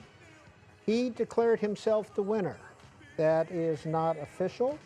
At the moment, he has 267 electoral votes, and he is on the verge and on track to become the 47th president of the United States. Chance that he could get 313 electoral votes. Nevada, Arizona, Alaska, Wisconsin, and Michigan have not been called, and they are all trending in his direction. That would add up to 313 electoral votes. In 2016, he won 304, and then in 2020, Joe Biden got 306 electoral votes. We are still live. We will be live throughout the morning, taking your calls, hearing the speeches, getting analysis without spin, and of course, sharing the results with you. It is going on 3 a.m. here on the East Coast, and we're going to check in with Greta Bronner. Let's talk about the president's path here tonight. He declared victory, and as you said, the Associated Press has not quite yet, but he is on the verge, as you said. So take a look at these battleground states, how he got to where he is right now. The big prize was Pennsylvania, 19 electoral votes of all those swing states. It was the largest, 96% of the vote in, and he right now has less than a 2-point victory over the vice president. Moving on to North Carolina, this was called much earlier this evening. North Carolina, 99% of the vote in, and you can look at this point. He, and this will hold pretty close to it, President Trump winning with less than 3% of the vote. Moving on to Georgia, another win for the former president, and this with 16 electoral votes. The Associated Press calling him the winner tonight in Georgia. Back to your phone calls and your voices and how you feel about election night. And we're going to begin with Rose out in the battleground state of Arizona. Rose, how was election night for you? Hi, thanks for having me on. It's been great. I've been watching it. I really never ever watched it on C-SPAN, and I'm really enjoying it, the unbiased approach that you guys have. I appreciate that. Well, thank you for that. So how was election night for you? It's great. I'm just sitting up watching it still, and I'm excited, very excited. Who was your candidate? Trump. Why? Well, we gave the Democrats several years now to, make things better, and it seems everything has just gotten worse. And, I'm a 70-year-old woman living by myself on Social Security and 3 days a week, still working. So, I just need the economy to get better. Everything's gotten so expensive. And when Trump was in office before, everything was, groceries are less expensive, petroleum was less expensive, and I just think that we need to take care of America better. That's Rose out in Arizona. Now, we did hear from President Trump, saying that he has won. He is on the verge of winning. He has not reached 270 electoral votes as of this moment, but Alaska, Arizona, Nevada, Wisconsin, and Michigan are the states that have not been called that are leaning towards him. Maine has also not been called, and there will be probably one electoral vote for the President Trump there, and 3 electoral votes for Kamala Harris. We should note that Minnesota has been called for Kamala Harris. That's 10 electoral votes. She won it. She and Tim Walz, the governor of Minnesota, won it by 5 points. Let's hear from Carmen. Carmen is in Cleveland, Ohio. Good morning, Carmen. How are you? I'm fine. I'm not fine. I voted for Harris, and I'm kind of upset at the way they played their ground game. I wish they had just told the truth on how everything went down. Who's they? The lady Who's just they? called and said, "Oh, things were better under Trump. You know, things were cheaper. But that was all a result of what Obama had done, and it was pre-COVID. After COVID and the supply chain demand, everything went up, period. And then it took years. It took a couple years after Biden got in to get everything back under control. Now things are starting to go back down again. They got things under hand, and you can better believe for the next 2 years, things have been going to be going pretty good because of what Biden has done, and Trump is going to take credit for it again. Hey, Carmen, I got to ask you, you got a new senator, Sherrod Brown, went down in Ohio. I'm heartbroken. I love him. I met him personally. He is such a nice and caring and giving man. I've met him personally. I used to work the polls, and he would always come to Cleveland and, you know, check around the polls. And J.D. Vance from Ohio is the new vice president-elect, or will be. And this is something I want to say, too, and I hope everybody's listening. Everybody thinks Trump is the main thing. J.D. Vance is going to be our president. Why do you say that? Trump ain't going to. I don't think Trump is going to last.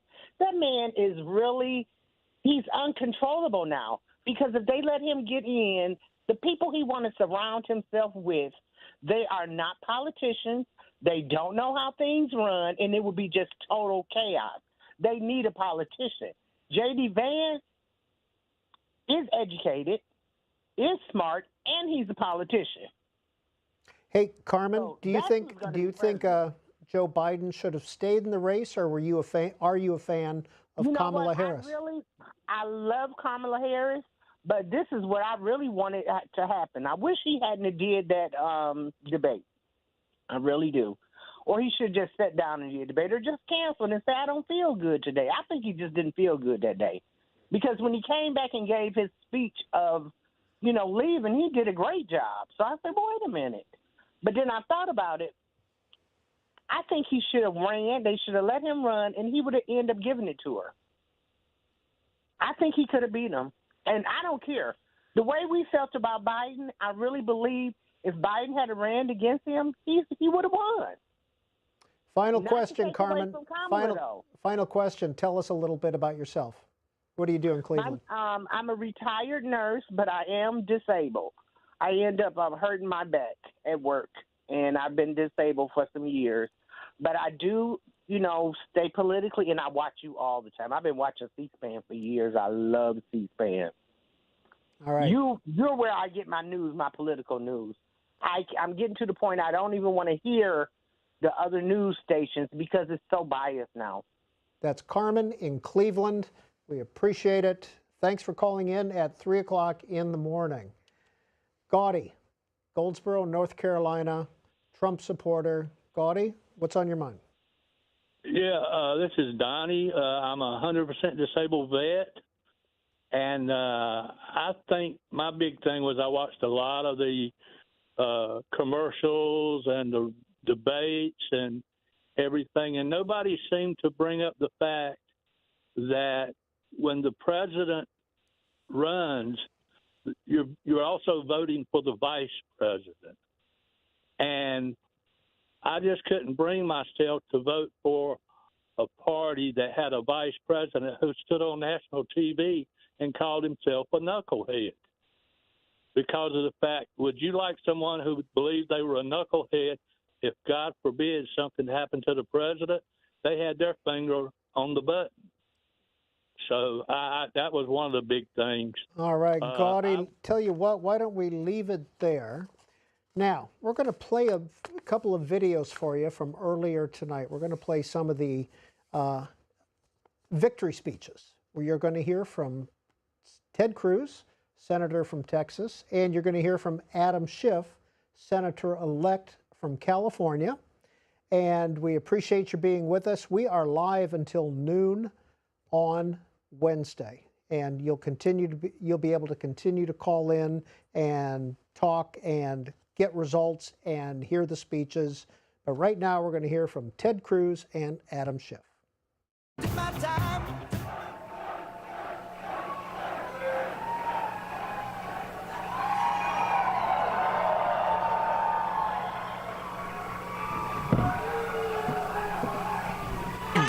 be the glory.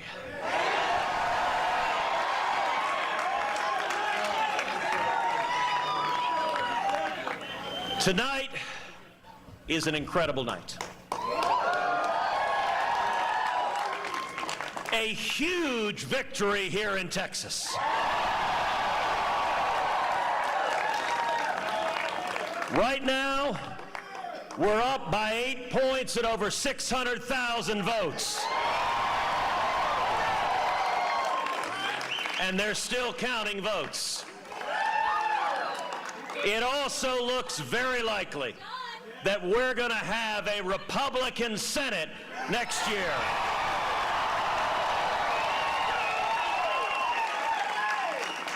And I believe, and I hope and pray, that Donald Trump will be reelected as President of the United States.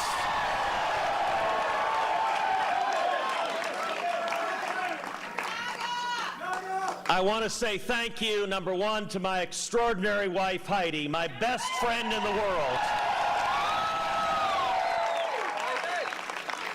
Such an amazing partner on this magic carpet ride of life. And I want to say thank you to our two beautiful and amazing girls, Caroline and Catherine.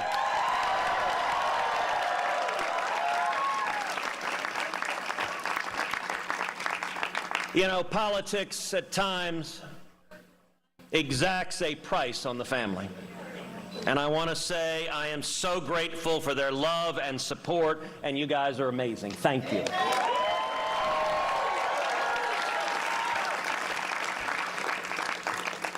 I also want to give a special shout out to Alexis Nungary.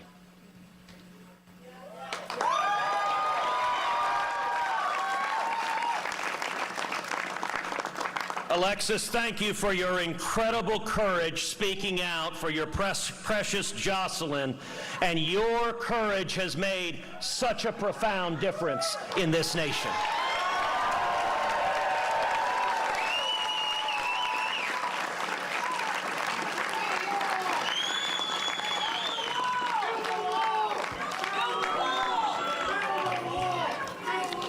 We're going to. I also want to thank all the Democrats across Texas who crossed over and supported my campaign.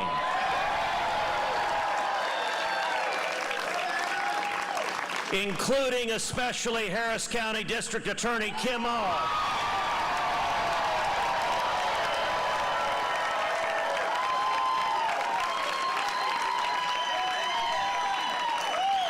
Who has stood strong for prosecuting violent criminals.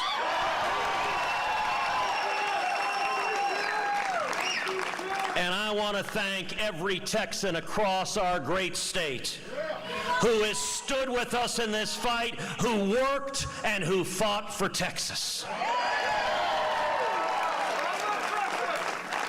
I want to congratulate Colin Allred on a hard-fought campaign. And I want to say to all of those who didn't support me, you have my word that I will fight for you, for your jobs, for your safety, and for your constitutional rights.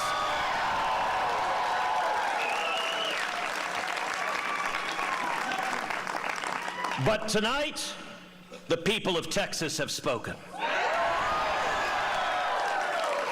And their message rings clear as a bell across our great state. Texas will remain Texas.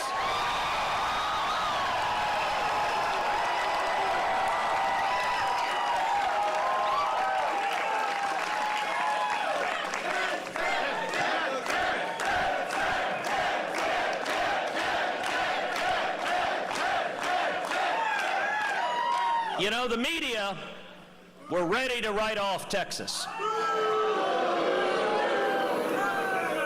And Chuck Schumer poured in more than $100 million to our state. Well, I want to say thank you, Chuck. And I hope we win a few more Senate seats tonight because you wasted so much money in Texas.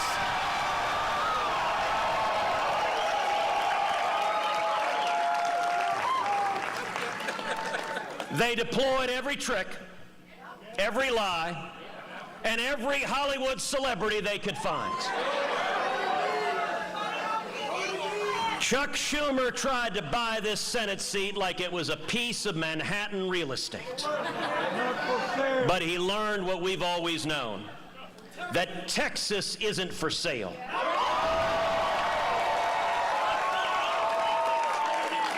And Texans can't be bought.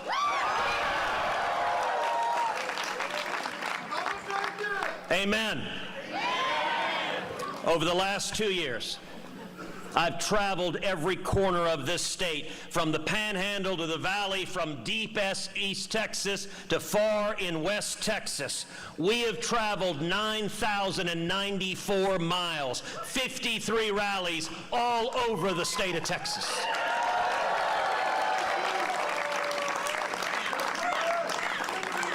I've worn out my boots, at times my voice, and certainly the patience of my incredible political team, who did an amazing job on this campaign, and I think is the very best team in all of politics.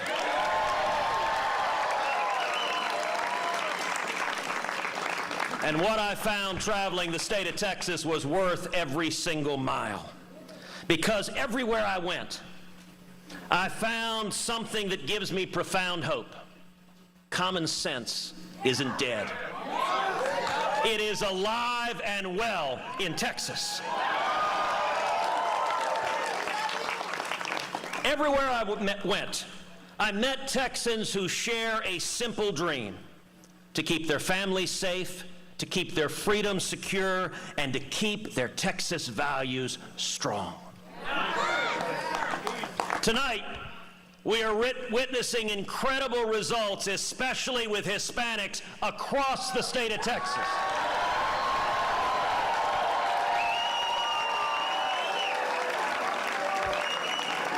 And we are seeing tonight generational change in South Texas.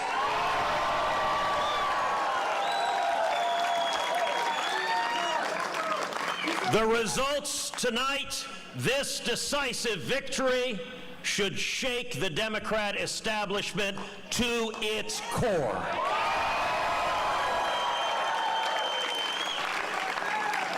I've spent months in the Rio Grande Valley, sitting in family kitchens, visiting small businesses, praying in local churches.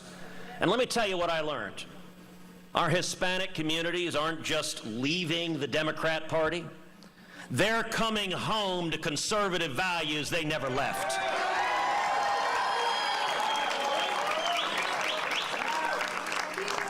They understand something the liberal elites never will. There's nothing progressive about open borders. There is nothing compassionate about chaos. And there is nothing Latino about letting criminals roam free.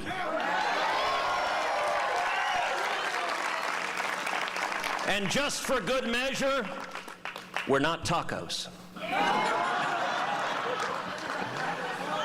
We're small business owners who know that lower taxes means more jobs. We're parents who know that secure borders mean safe neighborhoods. And we're families who know that Texas energy independence means prosperity for everyone.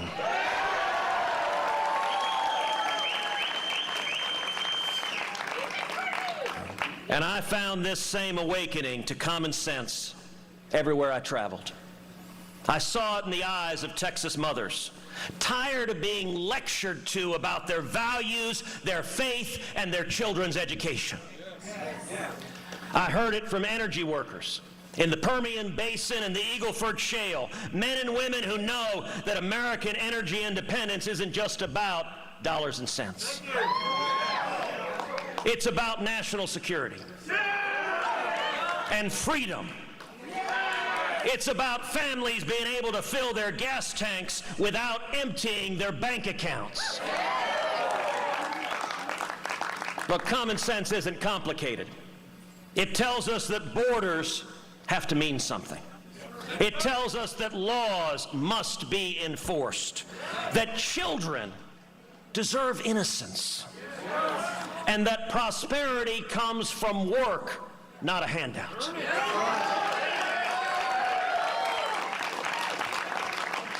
And here's what common sense tells us above all: that the people who built Texas, whether their families came 5 generations ago or 5 months ago, understand Texas better than any social engineer in Washington ever will.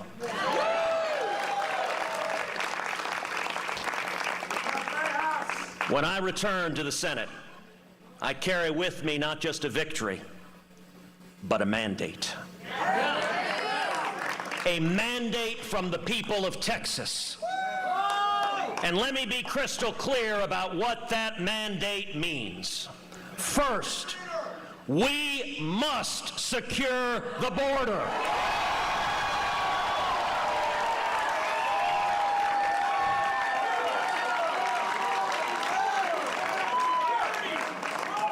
Not with empty promises, but with concrete and steel and law and order, and with the unshakable resolve from knowing we are protecting those we love.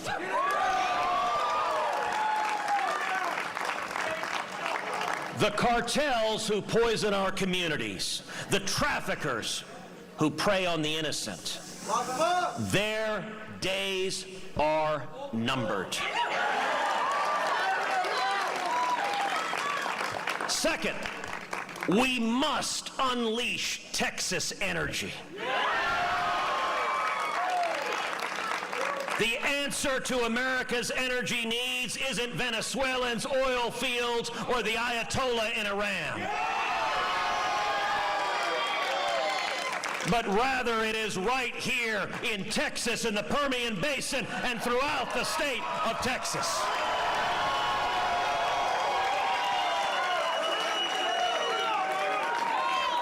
We will drill, we will frack, we will produce, and we will lead the entire world. And we will never again let foreign dictators hold American energy independence hostage. Third, we must defend our God-given rights. Not some of them, not most of them, but all of them. The right to speak truth in an age of enforced lies. The right to worship the Lord God Almighty with all of our heart, mind, and soul without government getting in the way. And the right to protect our families without asking bureaucrats for permission. But above all, this mandate means fighting for what we believe in. Fighting every day, in every way that matters, fighting for Texas jobs, for Texas values, for Texas families, fighting for the Constitution and the Bill of Rights. And fighting without retreat and without apology. Because this isn't just about politics. It's about preserving a way of life that has made Texas the last best hope for freedom for mankind.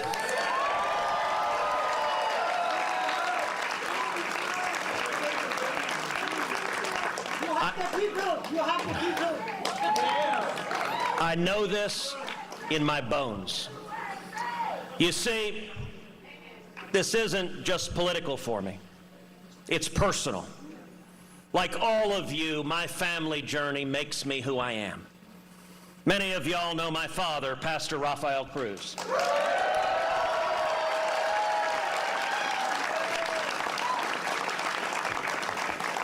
My dad arrived here from Cuba with nothing but $100 sewn into his underwear.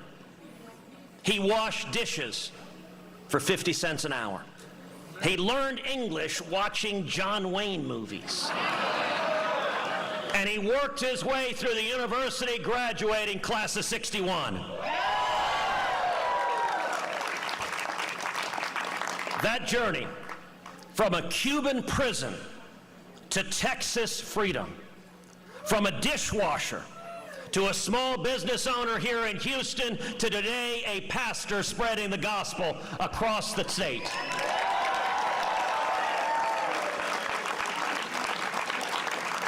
That's not just my story. That's Texas's story. Likewise, my mom.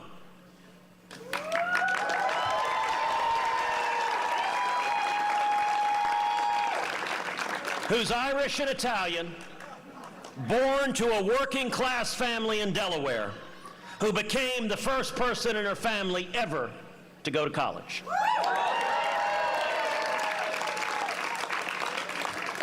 She graduated from Rice in 1956 with a degree in math, and she became a pioneering computer programmer at the dawn of the computer age.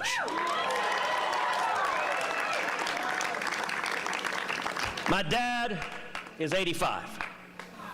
My mom turns 90 this month. Both are here tonight, and I love you both very much. You are my heroes.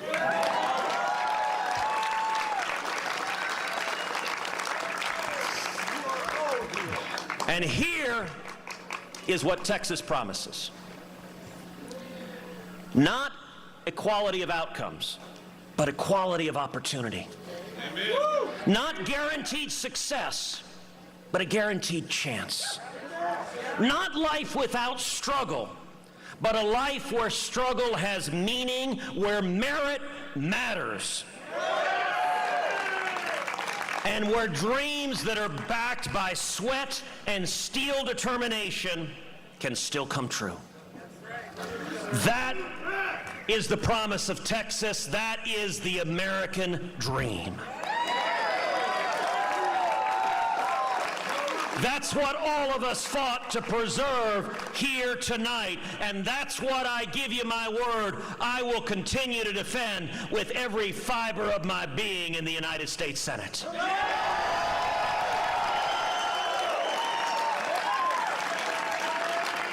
Tonight's victory belongs to all of us across the state. Thank you to each of you. May God bless you, and may God continue to bless the great state of Texas. I love you.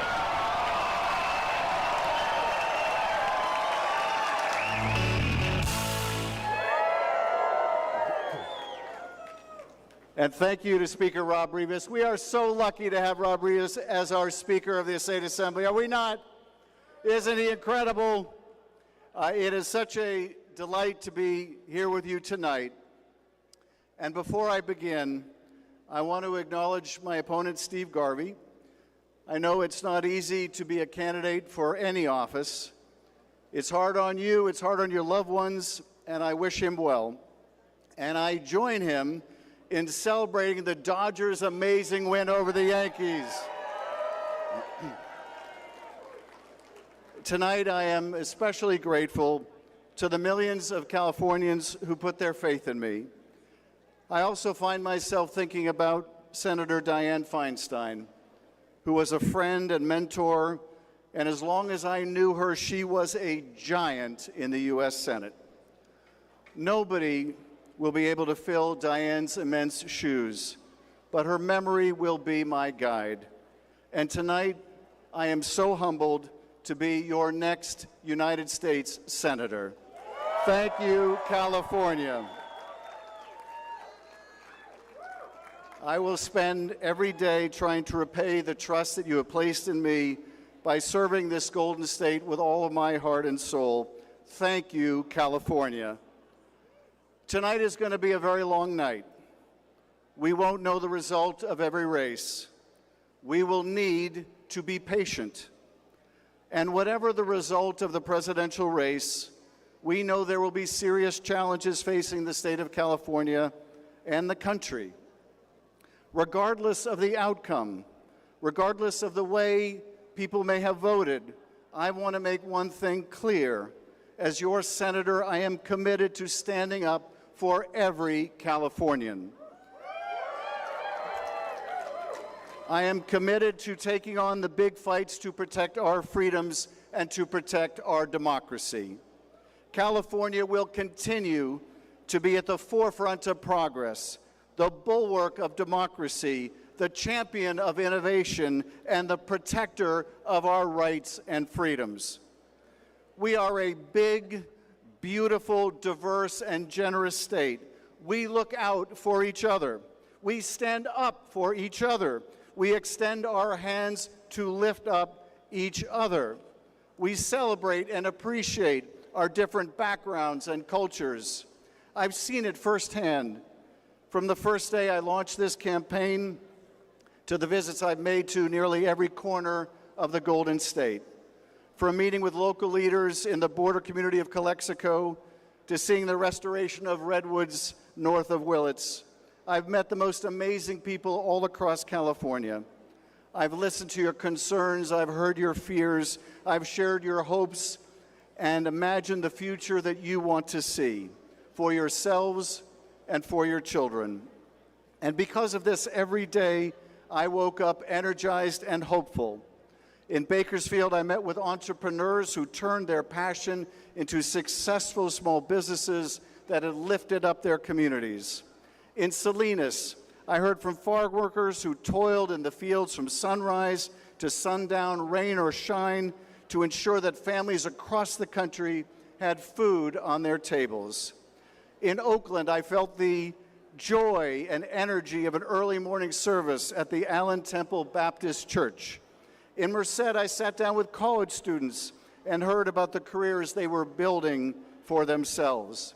In Lakewood, I saw firsthand the hard and rewarding labor of child care providers. I witnessed their patience, their kindness, and the love that they bring to their work. Our state has its struggles, like every state, but none are insurmountable because we are the Golden State and we get big things done. And my promise to you is that I'm going to deliver on day one, week one, year one, and keep on delivering for this amazing state. Because together there is no challenge that we cannot overcome. We leave no community behind. We do not stop, we do not rest until all our citizens have a safe place to live, clean water to drink, clean air to breathe, safe neighborhoods to raise their children, good hospitals, clinics, and health care, and the best public schools in the world. In pursuit of this dream for all our people, I will not rest, California. In the Senate, I will be a champion and voice for all Californians, whether you voted for me or not, whether you live in the big city or a small county, whether you grew up here or came to America searching for a better life. We are going to build more affordable housing so that you aren't forced to choose between your rent and putting food on the table. We are going to ensure that our fellow neighbors do not have to sleep on the street. We are going to help hardworking families by lowering costs. We are going to fight tooth and nail to protect abortion access and defend democracy and our freedoms. We are going to bring resources and jobs back to the Golden State to create opportunity for all Californians. We're going to fight on behalf of our dream workers, our farm workers, our immigrant families, so they no longer have to live in the shadows. We are going to protect our planet, fight climate change, and bring good-paying green jobs here to California. It is a big task, I know, but we can do it because we are going to do it together. I am determined to fight every single day on behalf of this great state and its great people, and I am so thankful for your trust and your support, and I can't wait to do this job with you together. I want to thank my incredible wife, Eve, and yes, we are Adam and Eve. My kids, Lexi and Eli. Lexi's boyfriend, Eric, gets a shout out. My brother, Daniel, and his wife, Amy. my brother David and his family, my nieces and my nephews, and of course, the one the world revolves around, baby Maya. I could not have done this without your endless love and support, and it's so wonderful to get to celebrate with you tonight. Eve, I don't know where to begin, but this atom would be lost without this Eve. I love you, and I'm grateful to you for your strength and love. Lexi and Eli, being your dad is my favorite job in the world. I love you, and I am so proud of you. And I also want to acknowledge my mother and father, Cheryl and Ed Schiff. While they're no longer with us, I wouldn't be standing here but for their love and guidance and support. My father lived to be 96. He passed earlier this year. And I so wish he could be here with us tonight. Dad, give Mom a hug and tell her I hope she's still not upset with me for not being a doctor. I also want to thank every volunteer and supporter who made calls, sent texts, knocked on doors, and chipped in a few bucks, because your hard work not only made this Senate race possible, but you are going to deliver the House of Representative majority to Hakeem Jeffries tonight.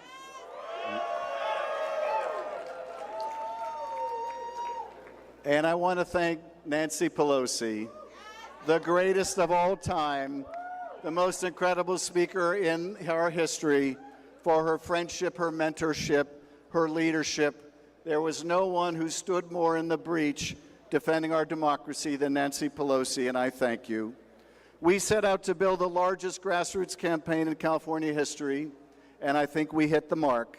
To my wonderful staff, I thank you. You are all dedicated public servants who have committed countless hours, nights, weekends to this effort, and this victory is also yours. To my wonderful, wonderful constituents in the 30th Congressional District who have supported me for over 25 years, I cannot thank you enough for your confidence and the honor of representing you. I hope that I have served you well and made you proud. And to my new constituents all over the state, whether you voted for me or not, I am committed to being a champion for every Californian in every corner of this wonderful state. California, I thank you for your trust. I am grateful to serve as your U.S. Senator. Now, let's get to work. Thank you, California. Thank you, everyone. God bless this state and country. Thank you so much.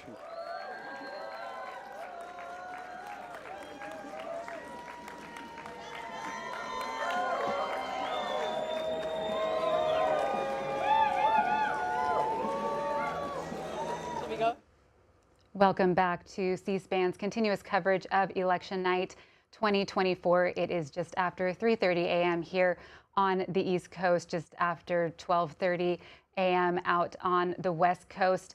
We are in the middle of 17 hours of Election Night coverage, and as always, we want to hear from you. If you are just joining us, here are the phone lines.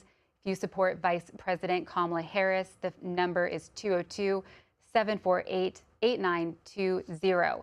If you cast your ballot for former President Donald Trump, the number is 202-748-8921.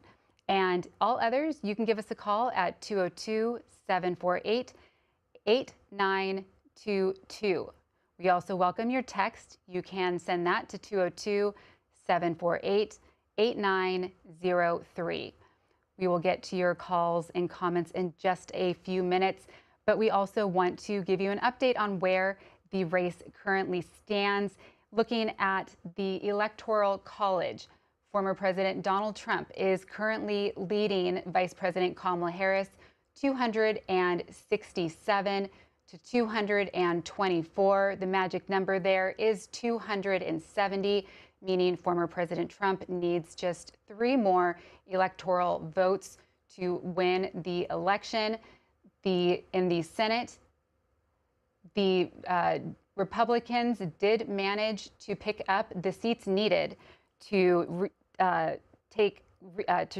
retake control of the upper chamber. They picked up both West Virginia and Ohio. And in the House is still up for grabs. You can see here the Republicans currently lead the Democrats by 20 House seats. The needed number there to control that chamber is 218. We want to orientate you as to what you are seeing on your screen right now. On the left-hand side, you are seeing the latest when it comes to the balance of power in the House and Senate, as well as the current electoral count and the popular vote. There across the bottom of your screen, you can see the races, where they stand, races from across the country. And also, if you look down in that bottom left-hand corner, you'll see a QR code. If you scan that, it's going to take you directly to our website, cspan.org, and you can see all the results, including concessions and victory speeches happening tonight. As we mentioned, we are hearing from you, our audience, tonight in your reaction to the 2024 election. Let's hear from Ryan, calling from Phoenix, Arizona, on the line to support former President Trump. Good morning, Ryan. Hey, good morning. Thanks for having me on, and you guys have been doing a good job, so we appreciate you. Tell us about your vote, Ryan. Why did you support former President Trump? There's a lot of reasons. Number one, you can't reward bad behavior. The Harris administration, Biden administration, whatever, just let all the legal immigrants coming in, flying them in, bringing them in, just real underhanded. I don't know what the point of that is, but I didn't like that. So that was number one. And just letting the economy, the inflation get out of control. It was tough. It was tough on a lot of levels. Just didn't trust those guys, which is too bad. They just didn't seem to have America's interests at heart. Ryan, you're in a key area for the election. You're in a swing state and also an area of Arizona that is a battleground itself, the county there. What's been your experience? What have you been seeing the past year, the past few weeks? Everybody's, you definitely see a lot of people for both candidates. I have friends for both candidates. I voted early because I wanted to get it out of the way, but it's been pretty good down here. The way that it's set up, I haven't heard of anything too. I think they had some, ballots that started a ballot box on fire or something. Somebody did, but a couple little things. But overall, I think everybody was pretty. That's the thing. Everybody needs to come together now. Trump. Hopefully, he holds on to this victory, and everybody needs to come together and give him a chance. Realize he's a nationalist. He's he's a patriot. He wants to do well, and he has Elon Musk, and he has Kennedy, a lot of good allies. I think it really do some, it's history. I think it could be a great thing, and can't be sore losers. People got to come together and hopefully together get this country back on its feet again. Ryan, you said that you had friends who supported Vice President Kamala Harris. What have your discussions with those friends been like? Have you guys been able to talk about the differences and where the candidates stand on the different issues? Some of you, I have friends and family that support Kamala. The family's been kind of, they're less, they don't want to talk about it. They think they're aware of the highway, some people. But I have friends that we've debated, and people get passionate about it. And you can't force your opinion on anybody. You give them your views, they give you yours. I voted for Obama before. I'm not a Republican, so. But for me, Trump just seems more authentic. He just seems. He just seems like a real person. So that's kind of what there's a lot of reasons, but I like his personality better. And one last question for you: if he were to take office, he's just 3 electoral votes away from that happening. What do you want to see him focus on first? The deficit would be good. He needs to get the deficit under control. We need to focus on that. Peace in the world and all that would be great too. But I think we should be more of an isolationist. Definitely rule with a strong hand or whatever we need to. But that's another thing I liked about him is he did keep us out of conflicts. Everybody always is freaked out that he's so crazy. He does all this crazy stuff. But it was peaceful when he was in office. I actually liked that he got along with with North Korea and Russia. It's good to keep your enemies close. And if you can make, if you can be friendly with your enemies, why not? But all these people think that he's compromising America. I mean, the guy's a patriot. He loves the country. He got shot at. Like they're saying during the speech, he doesn't have to do this. I thought that was really cool. I thought that was a good. His speech was good. That was history in the making. Seeing Trump, such a polarizing, unique character. Elon Musk, the tycoon of our era. That's history, folks. That was Ryan in Phoenix, Arizona. Krisha in Austin, Texas, also on the line for support former President Trump. Good morning, Krisha. Good morning. How are you doing today? Doing well. I've been watching C-SPAN since 2012, since the election of Barack Obama and Mitt Romney. And I really like y'all, and I really appreciate y'all doing this for us.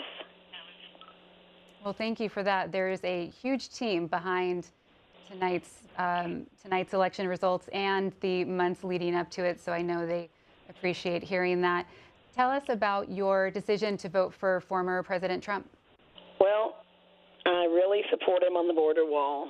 That's the main thing. And I just want to say that God must have a real purpose for this guy, because he's had 2 assassination attempts on him, and he's still up and running. And so God really must have a purpose for him. And Krisha, you're in Austin, Texas. What have you seen this election cycle when it comes to the different candidates? Everybody here is, well, there's a few of us that are for Trump, but a lot of people are for Harris here. Austin's probably the most liberal city in Texas, and so. And your senator, Senator Ted Cruz, managed to hang on to his seat. And I love him. I absolutely love him. You voted for him as well? I sure did. I used to be a Democrat. I voted for Obama, but after that, I just realized, that the Republicans are more in line with what the Bible says.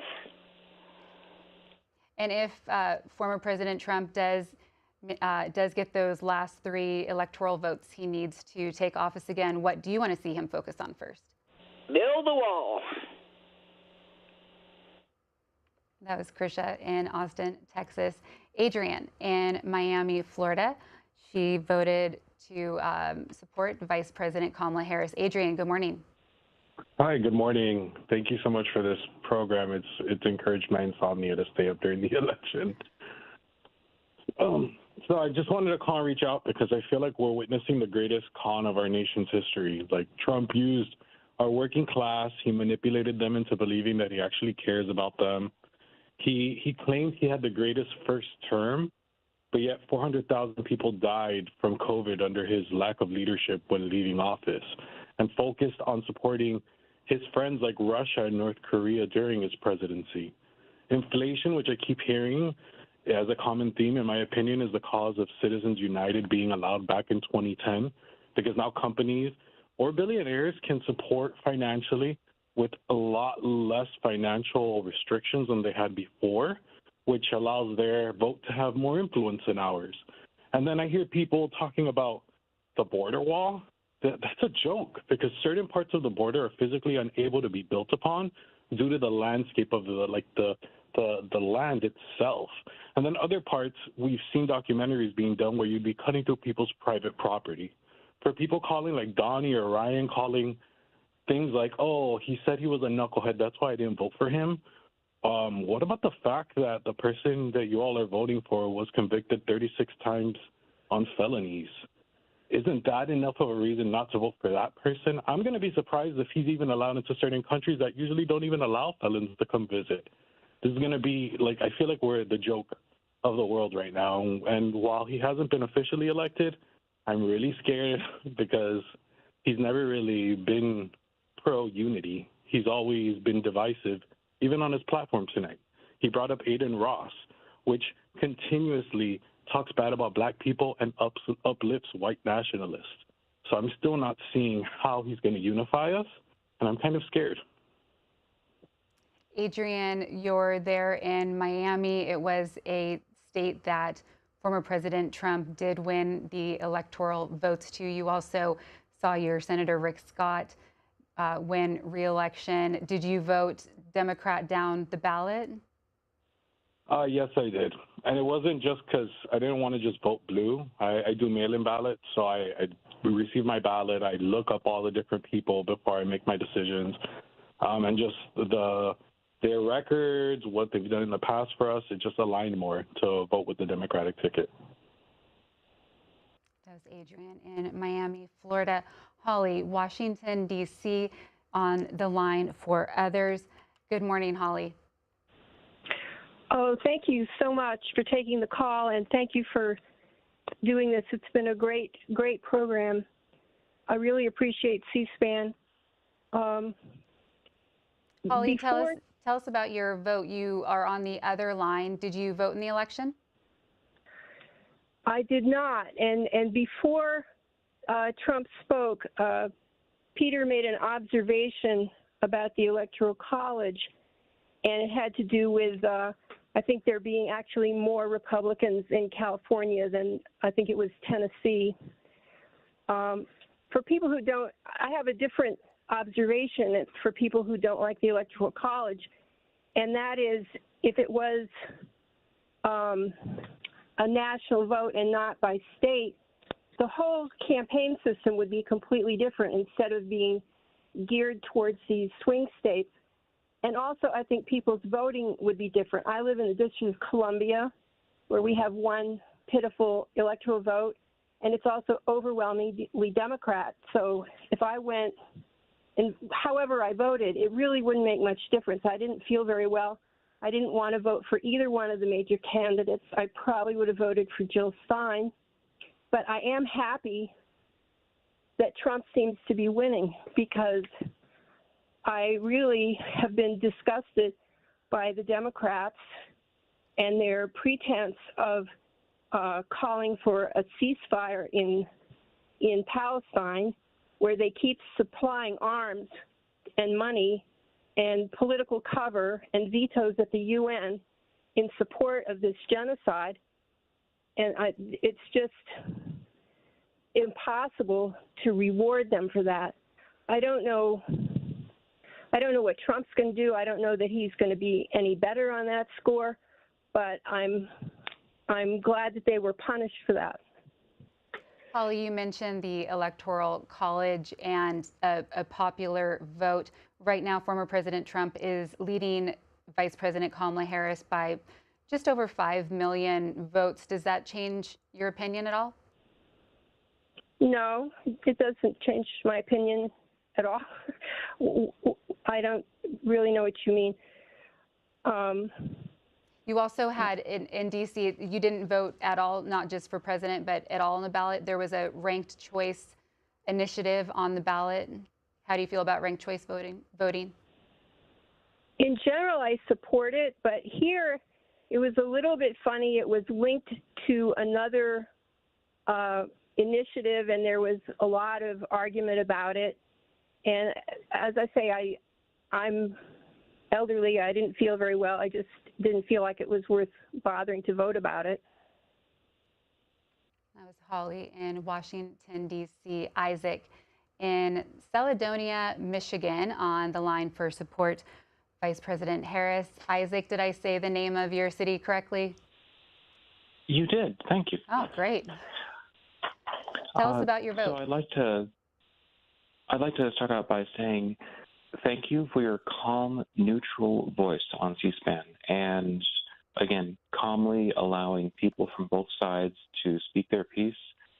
I voted for Kamala Harris, and I did so because I believe she represents a path forward that is less divisive, believes climate change is real and that is a problem that we need to address, and is not isolationist, where I view Donald Trump as a demagogue, someone who seeks power by sowing division and preying upon people's hates and fears, and that tends to lead to a dark place.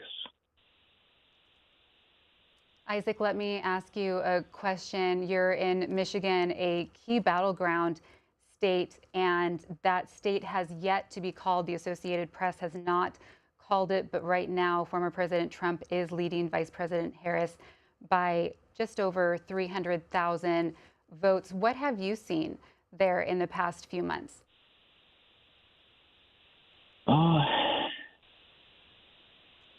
I've seen a lot of hateful language. I go out to get groceries and I see people waving signs, clearly in the pro-Trump camp, that use predominantly language to attack, to present all Democrats as, well, much of it language that I don't feel is appropriate for C-SPAN, but basically calling Democrats all the vile things that have been heard of on Fox News and such. The more polite things that can be spoken of are liars, cheaters, thieves, and it gets worse from there. That was Isaac in Michigan. Wanted to give you an update on a race that has been called, and that is for the Senate, Ohio Senate race. The incumbent, Sherrod Brown, he's the senior senator. He's held the seat since 2007. He was defeated last night by his Republican challenger, Bernie Moreno.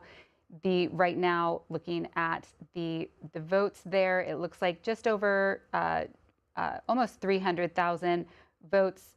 Bernie Moreno is leading with 99% of the votes in, 50.2% to 46.4%.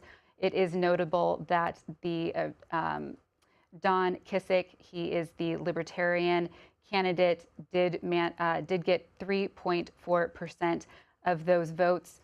Both candidates spoke this evening about the race. We will let you listen to Bernie Moreno first, and then Senator Sherrod Brown.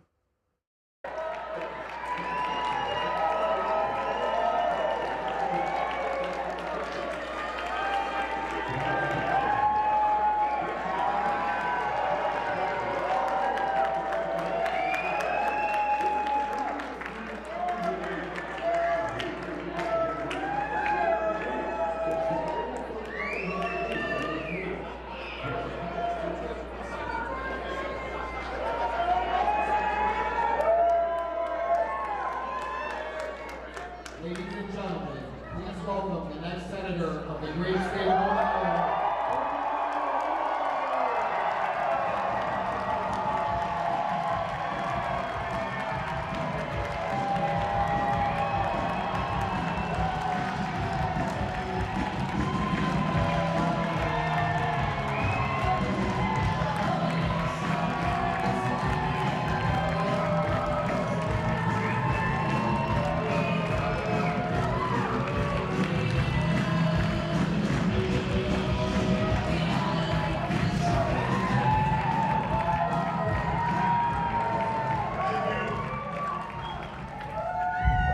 Okay, I need to get this off the microphone. Thank you, by the way, thank you. Look, today starts a new wave. You know, we talked about wanting a red wave. I think what we have tonight is a red, white, and blue wave in this country. Because what we need in the United States of America is leaders in Washington, D.C. that actually put the interests of American citizens above all else. We're tired of being treated like second-class citizens in our own country. We're tired of leaders that think we're garbage, and we're tired of being treated like garbage. You know, my opponent talked a lot about helping the working man, and I will agree with him on the need to help working Americans. But the difference is talk without action is nothing.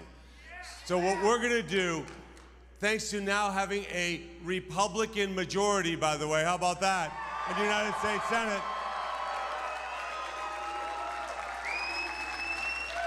and Chuck Schumer, if you're watching, thanks for the help in the primary, but you're fired, buddy.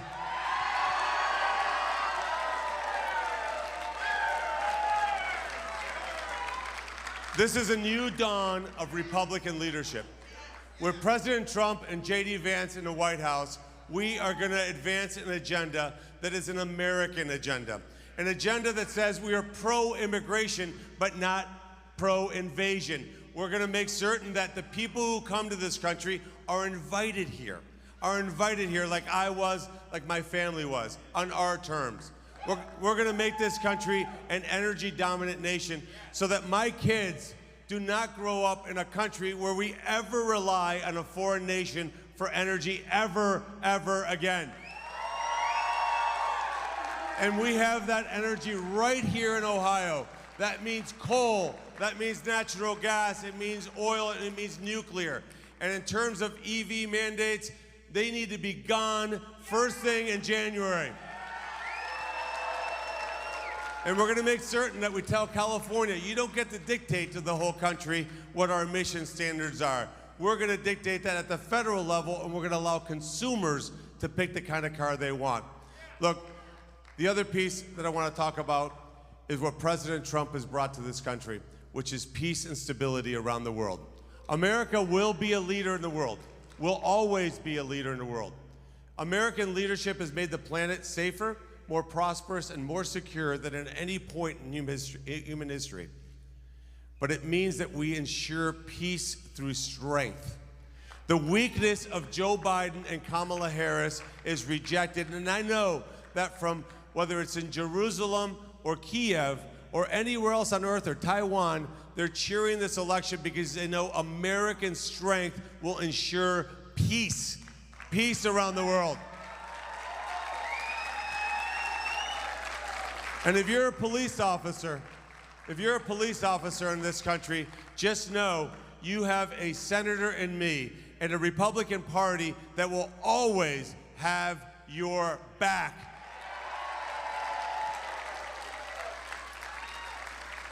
And we got rid of Chuck Schumer tonight, but pretty soon we're going to get rid of another couple people that need to be gone. First among them, Randy Weingarten should start packing her bags. Because what we need in this country is school choice for all Americans.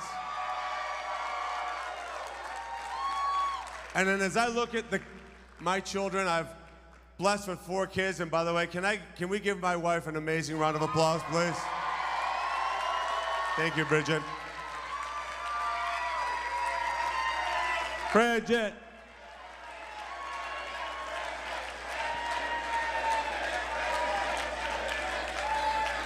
Look, we need to make certain that we honor teachers,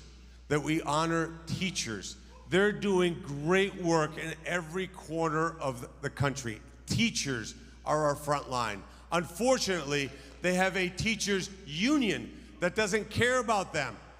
We're going to make certain we empower teachers to teach our kids what they need to do. And that means getting the federal government out of the way and allowing states to take on responsibility. And finally, I'm going to say this. We're $36 trillion in debt. This is not sustainable. We cannot continue on this fiscal path. What we're going to do is massively reduce the size and scale of the federal government, and we're going to do it from Congress, because it's Congress that has the power of the purse. Now, that starts by getting rid of agencies that we don't need, relocating them out of Washington, D.C. We're going to have a bold and ambitious agenda for the Republican Party. And I know that President Trump is going to bring greatness back to this country unlike anything we've ever seen. So, President Trump, if you're watching, thank you. Thank you for being decisive in my primary. Thank you for being the greatest president of my generation. And thank you for the sacrifices that you've made for this country. This country owes Donald J. Trump a debt of gratitude. And to Senator J.D. Vance, Ohio loves you, man. Ohio loves you. I love you. Look, I cannot think of a more brilliant pick than when President Trump selected J.D. Vance. I know J.D., let me just tell you, he's a great man. He is going to be an incredible vice president. I can't wait to have him leave his office so I can be the senior senator from Ohio.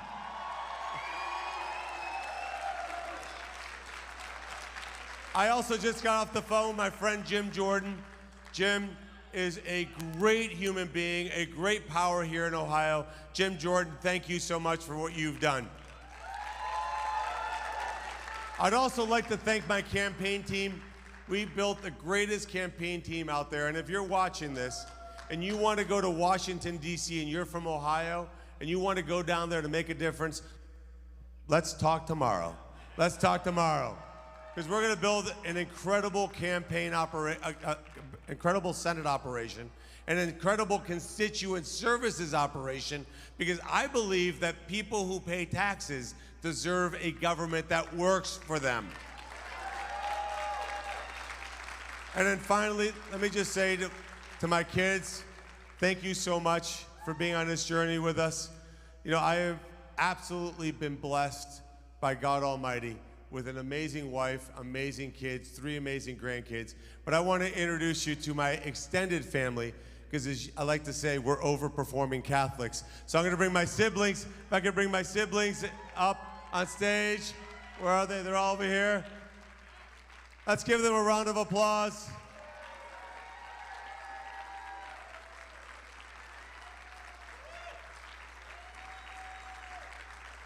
I'm gonna say one last thing. You know, my mom and dad left the safety and security of knowing what they had when they left Colombia, South America. They didn't know what America would mean to them. They didn't know what it would mean to the 7 of us, but they did it anyway because they knew that in America, whatever dream you have, whatever ideas you have, you can make come true if you're willing to work hard enough and persevere. And my mom and dad are not alive to watch this moment, but I know they're up in heaven watching down upon us and thinking, this is a great country. And they made the right decision.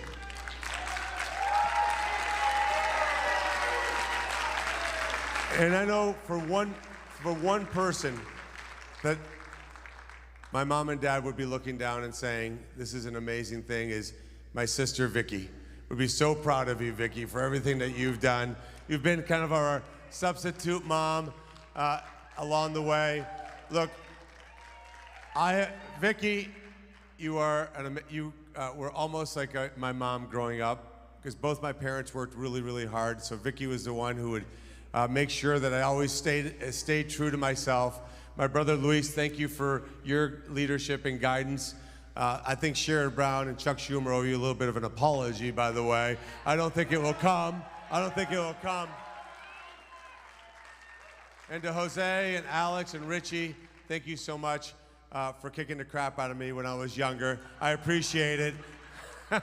You made me tough. You made me tough. Hey, look, to all of you, we celebrate tonight not as Republicans. We celebrate tonight as Americans. And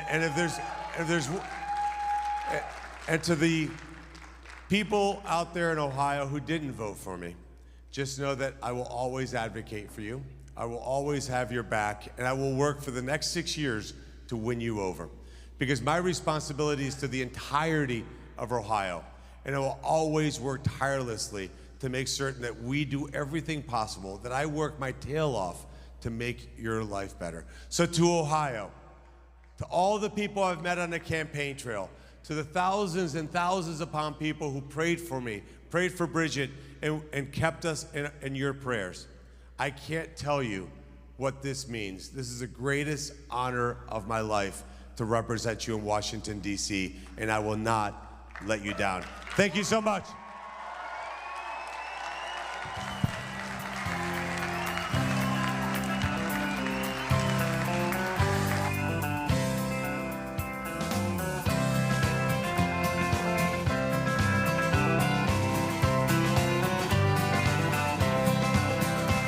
Why don't we liberate these United States? We're the ones who need it worst. Let the rest of the world help us for change, and let's rebuild America first. Our highways and bridges are falling apart. Who's blessed and who has been cursed? There's things to be done all over the world, but let's rebuild America first.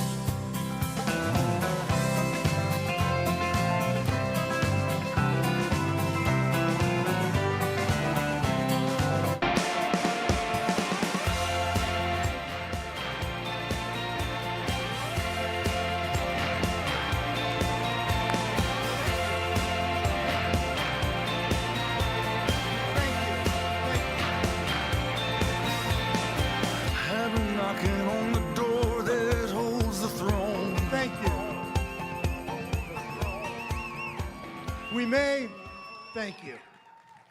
We may be tempted to say hope was not enough.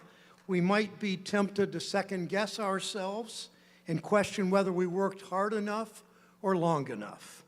That is not our story tonight. We believe that all work has dignity. We always will. We believe in the power of people over corporate special interests. We always will. We believe if you love this country, you fight for the people who make it work. We always will. This is a disappointment, but is not a failure. It will never be wrong. It will never be wrong to fight for organized labor. It will never be wrong to fight for the freedom of women to make their health care decisions. It surely will never be wrong. It surely will never be wrong to fight for civil rights and human rights.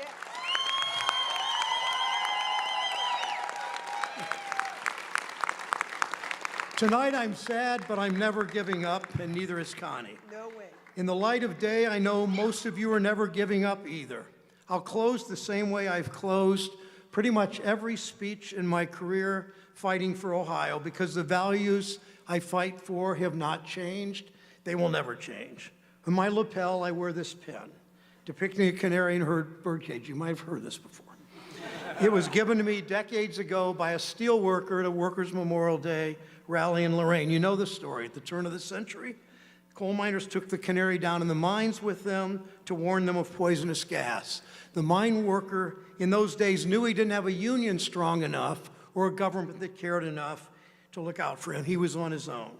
Over the last century and a half, we have done so much to change that. All of those fights required going up against powerful special interests. I think about the lesson that any union organizer knows. They don't just give you fair wages, safe workplaces, good benefits. They don't just give it to you. You go out and take it. That's how progress is always worked in this country. Wall Street and corporations just didn't say one day, you know, people work so hard out there, we ought to have Social Security, and we ought to have an 8-hour day and time and a half and a ban on child labor. No, we fought for it, we demanded it, and we got it. And the big insurance companies just didn't all of a sudden say, you know, a lot of people are sick. We ought to provide seniors health care. No, we fought for it, we demanded it, and we got Medicare. And in the 1960s, a bunch of segregationist Southern senators didn't just decide one day, you know, everybody ought to be able to vote in this country. No, we fought for it, we demanded it, and we got voting rights. And then last year, politicians didn't all of a sudden say, you know, we really ought to stop interfering in women's personal health care decisions. Of course not. We fought for abortion rights in Ohio, we demanded it, and we got it.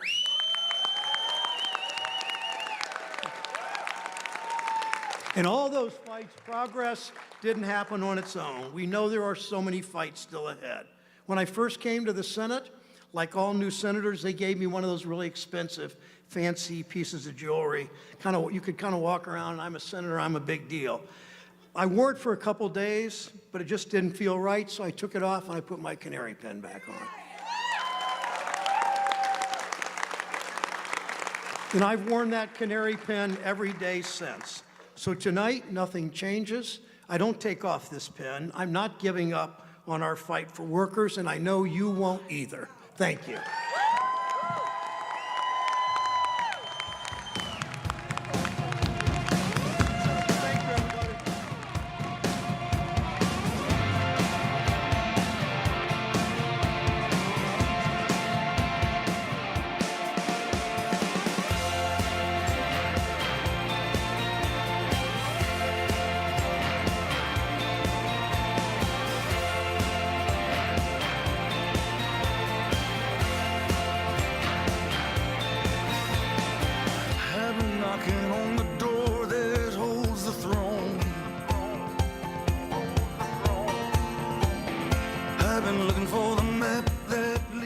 That was Ohio Senator Sherrod Brown, his concession speech this evening after being defeated by Republican challenger Bernie Moreno.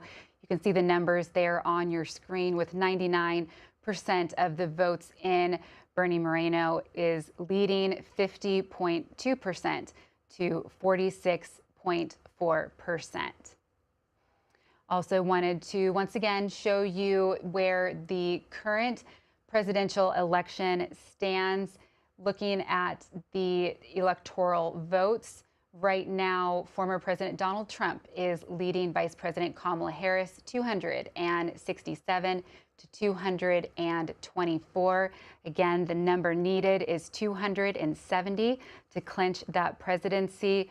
So Donald Trump is just 3 electoral votes away from winning the 2024 presidential election. We will go back to your calls. Don in Washington State is on the line for former President Donald Trump. Good morning, Don. Good morning. Thank you so much for letting me speak. Of course, Don, tell me the name of your city. Shasta.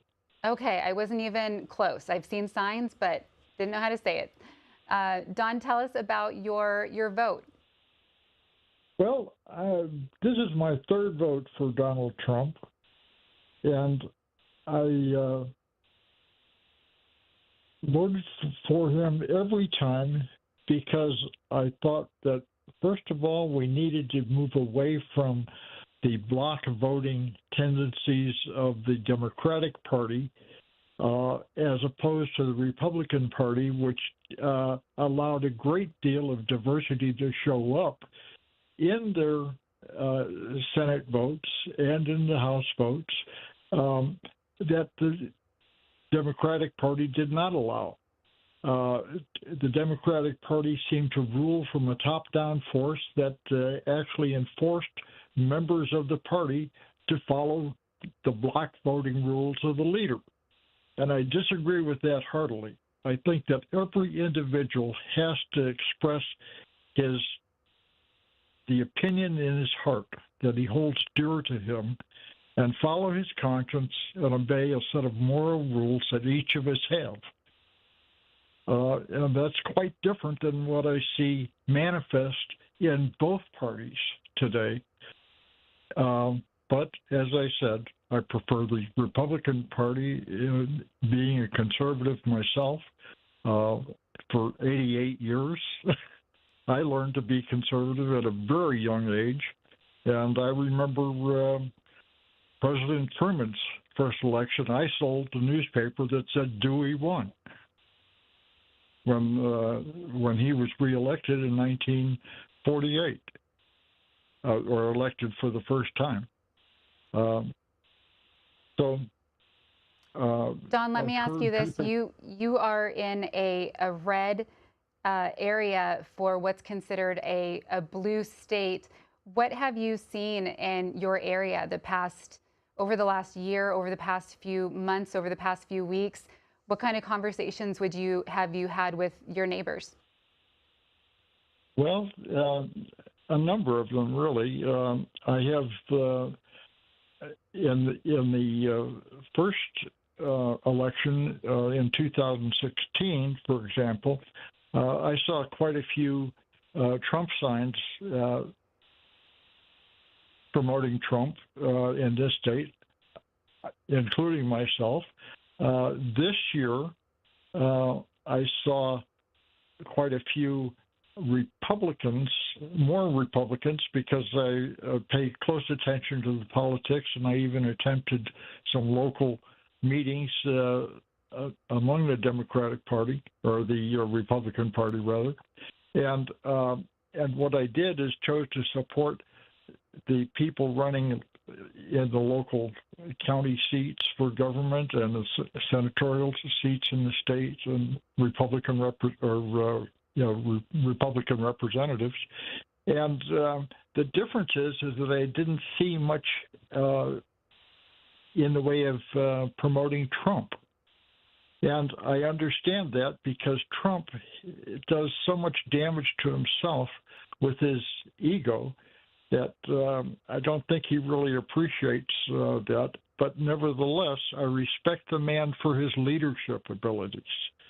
And there is no question that he has leadership abilities beyond any candidate that we've seen running in the last number of decades.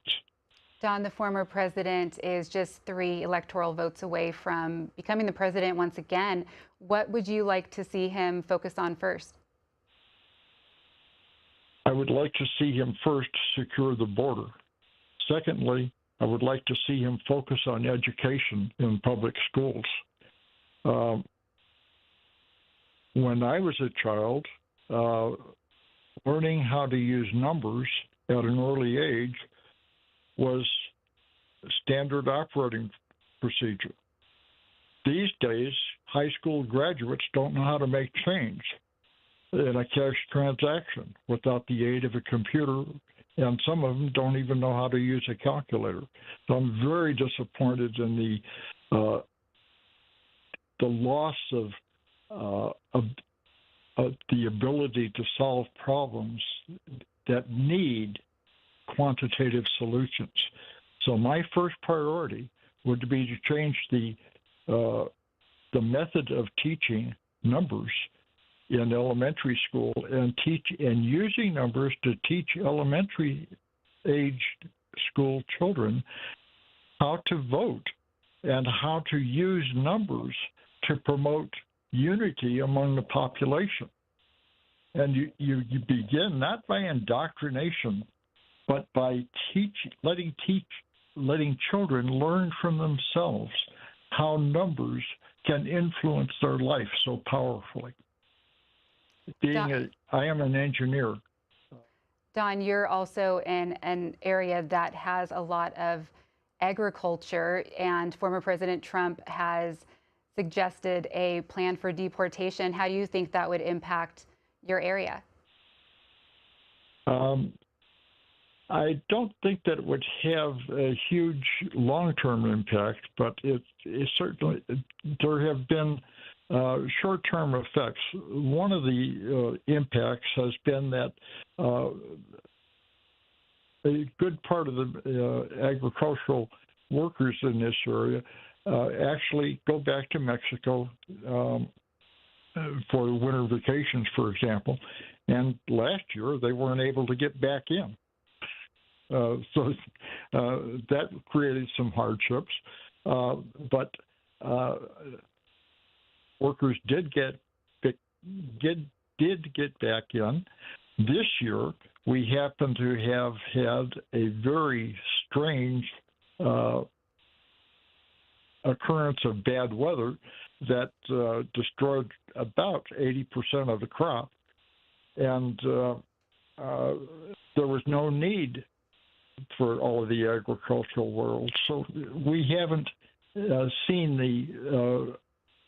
the long-term impact, and that's one of the common things that I think that are so wrong with the general view, public view today, that we look for short-term results without considering the long-term results. And when I say long-term, I'm not talking about decades, I'm talking about centuries.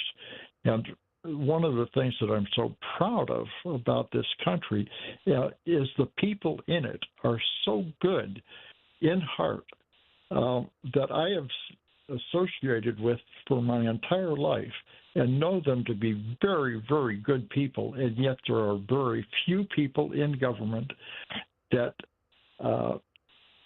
learn how to maneuver opinions within the government and change the rules of government to the detriment of the American people. And that has got to be turned around. And that is why education of students in elementary school is the way I would solve that problem.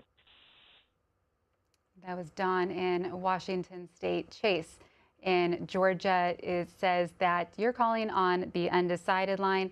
Good morning, Chase. Good morning.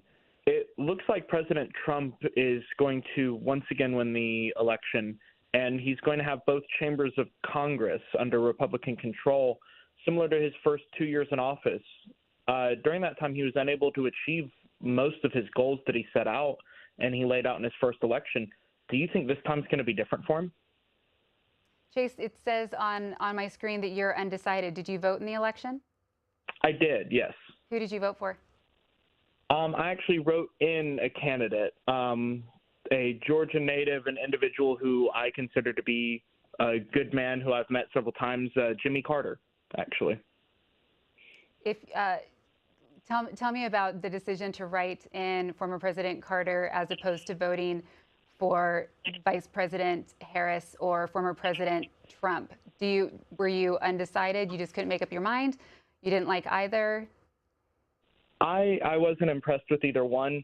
I looked at the policies that former President Trump was able to enact under his leadership, and I noticed that a lot of what he was saying wasn't actually what was being enacted. And similarly with Vice President Harris, I wasn't really able to get a good sense of what she actually stood for and what she wanted to achieve in office. And I went back with a man who I considered decent and hardworking, and that was former President Carter. And Chase, the state of Georgia was called for former President Donald Trump. He won by, it looks like about 120,000 votes. Do you know anybody else who didn't vote in the presidential race? I did. So I'm actually in college right now, and we had a presidential watch party that I got home from about an hour ago, actually. And we have a lot of dual enrollment students. So these are high school students. And of course, they weren't eligible to vote. But we also have a large portion of individuals who are ineligible to vote, either through felony convictions or through the fact that they are not citizens of the country. We're in a large area with first-generation Americans. And Chase, if former President Trump does get those last 3 electoral votes and become president, the Senate has already been flipped to Republican control. The House is still up in the air. We don't know who's going to control that. But as you mentioned, if it does come down to where Republicans control all 3 chambers, the Senate, the House, and the White House next year, what do you think is going to happen? What do you hope that they focus on? Well, mostly I think it's going to be the same that we've seen for the last 12 years. And that's mostly getting most of the administrative stuff. You know, it's not going to hold up the judicial nominations or the nominations of officers in the U.S. military, but I don't see any major policies getting enacted. But one of the things that I think young people have been focusing on, and especially those who I've interacted with at my college, is the local elections. And that's really where most of the change that we're going to see on our everyday lives is going to happen. When we're looking at access to health care or education or abortion rights, these are changes that are happening at the state level. And one thing that happened this election that I haven't seen in previous ones is more people were interested in down ballot measures. We're seeing more turnout for the House of Representatives, for the Senate races, for my specific area, for some of the ballot measures that we have. All 3 constitutional amendments passed in the state of Georgia. And unfortunately, we had a transit referendum that failed in my county, but we had a higher turnout for that than anyone had really expected. So I'm excited to see young people especially looking down the ballot and not just at the president. And Chase, I'm looking at an article in the Atlanta Journal-Constitution, the headline, something you just mentioned, Trump closes in on a victory after record voter turnout in Georgia. The article says that more than 5.2 million people voted in the general election. This broke the state's previous record of 5 million voters in the 2020 general election. Let me ask you one more question. You said that you have individuals that are in high school, they're not yet eligible to vote in the election. What were their biggest concerns? What were some of the biggest issues they're concerned about?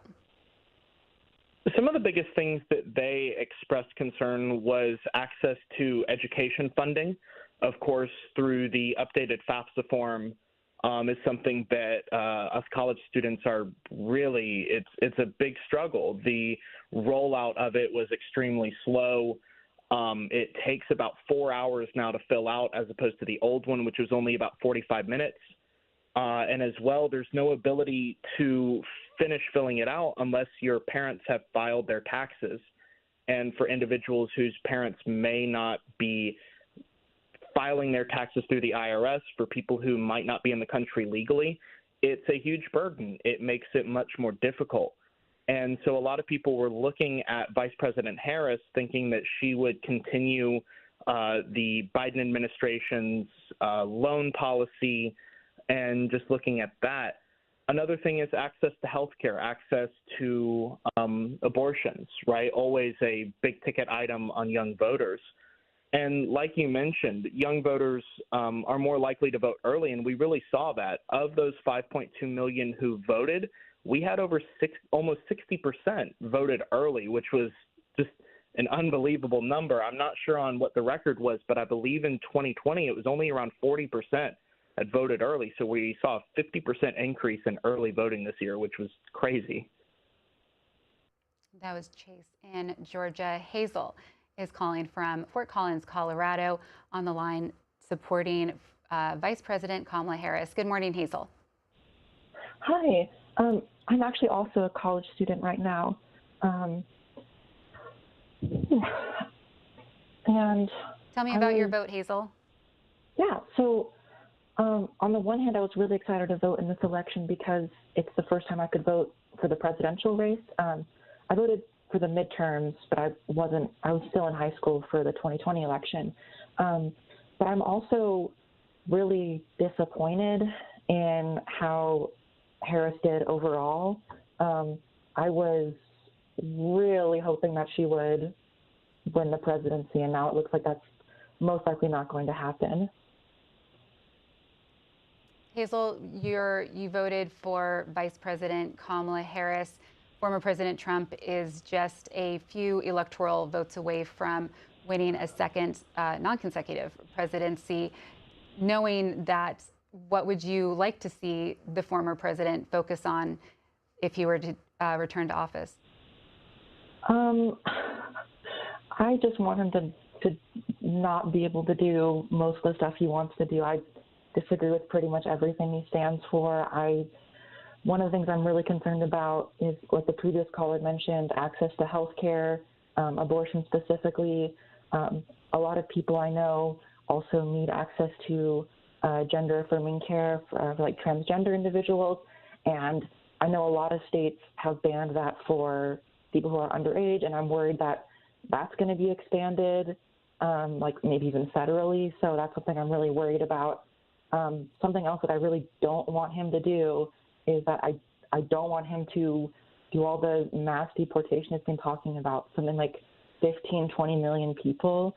Like, in my mind, there's no way that could happen without, like, I don't know, without, like, essentially, like, concentration camps, and so many people are going to die if that happens, and I don't know. I'm really scared. Hazel in Fort Collins, Colorado. Matt in Kennard, North Dakota, on the line for support former President Trump. Good morning, Matt. Good morning. Tell me about your vote. My question is, I voted for Donald. He, for one, he's not a politician. He is a businessman. And the first term he was in, he did this country really well.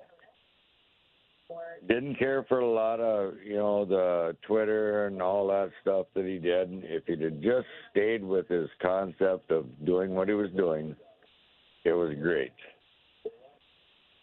The Twitter and all that, no, stay off that. Just do what you were doing. He did a phenomenal job otherwise. My question is, why is it so hard to get our country back to what it was 20 years ago? Why is it so divided? Matt, I am so sorry. We are going to have to leave it right there. That's a great question, though. Tim Sheehy, the candidate in the race for Montana Senate, is speaking. We'll listen live to those remarks. About me, about my family, about you guys. I've had campaign staffers specifically singled out, and it's been a rough time for everybody. Businesses and charities I'm involved in have even been targeted. So all of you who've been part of this campaign, I know you've endured a lot. My friends, family, and partners at Bridger Aerospace, you've been maligned terribly out there, but you've continued to do your job. You put your head down, fought fires, and protected our communities despite all that. So all of you on the campaign team and everyone else who's helped us out, thank you very much for your dedication to this country. Thank you.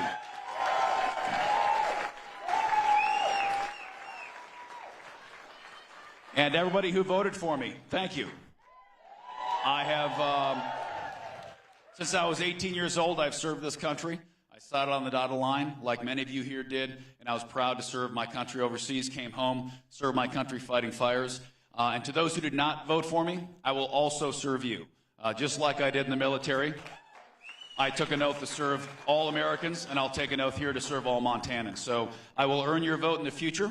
If you didn't vote for me, I will work to earn your support in future elections, because we have to save this country, and to save it, we got to come together and figure out how to heal this country. We have to disagree better, and we got to actually move forward and stop arguing about everything. We got to make some progress.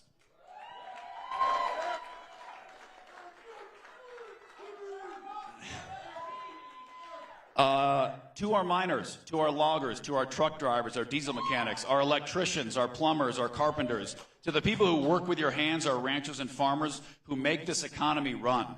You are the people that we have to make this economy work for again.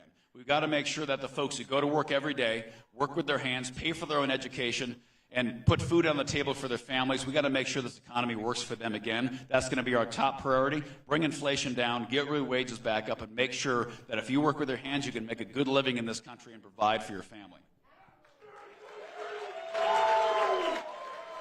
And a key part of that is our resource economy. We got to bring back our resource economy, and that hits home hugely here in Montana. We got to unleash our energy, unleash our minerals, our coal mines. We were in down at Stillwater Mine recently.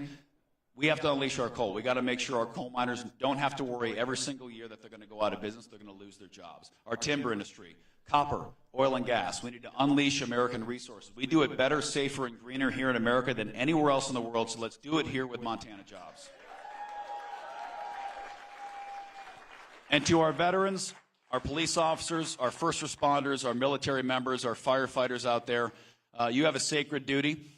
We're so grateful that every day you put on a uniform and you decide to put your life on the line to protect the rest of us. It's about time we stand behind you unequivocally. We got to rebuild our military.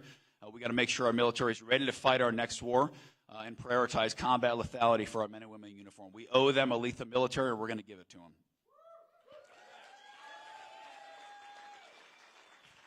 In Montana, our Native brothers and sisters, it's about time we turn the page on relations here. We make sure we get our tribal communities back on their feet economically. We give them sovereignty and agency so that they can succeed economically, grow businesses on the reservation, and have the economic freedom to grow their communities, have prosperity, and have a successful organic economy on every tribal community in the state. And finally, you've heard me say it a million times, I'll say it again, common sense. It's about time we bring common sense back to this country. And in Montana, we've run a grassroots campaign, as you all know. We couldn't outspend our opponents on the air. We couldn't beat them in the media. So we traveled the state, grassroots. We burned a lot of shoe leather, burned a lot of diesel. We visited every single county, most of them multiple times. And what we heard is Montanans want common sense back. They want a secure border, safe streets, cheap gas, cops are good, criminals are bad, boys are boys, girls are girls.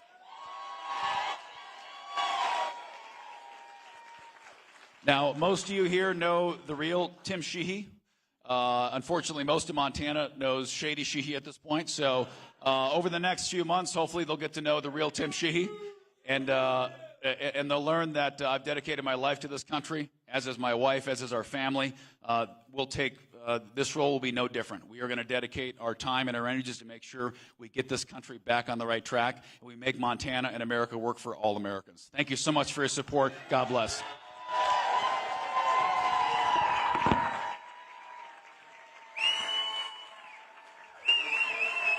That was Tim Sheehy. He is the, excuse me, the Republican challenger for the Montana Senate seat, challenging incumbent Democrat Jon Tester. And he talking there about the race. That race has not yet been called. The numbers there are on your screen. You can see 62% of the votes are in. He is leading Senator Jon Tester 52.7% to 45.5%. Also wanted to update you on the state of the presidential election. Right now, former President Donald Trump is leading Vice President Kamala Harris 267 votes, electoral votes to 224. Again, the magic number needed is 270, meaning former President Trump is just 3 electoral votes away from winning a second term in office. We will hear more of your calls in reaction to that. But first, we want to show you video of former President Trump speaking at Mar-a-Lago in Florida earlier this evening. It renews our understanding that candidate quality matters. Yeah. In this cycle, Republicans in the Senate races in particular fielded some pretty darn good candidates that gave them a shot in states where Republicans often face an uphill battle. And the fact that, it looks like it won't be just a squeaker, there might be a little margin there for Republicans in the Senate is testament to that. Let's see what Wisconsin is, guys. Can we put up Havdi in Wisconsin?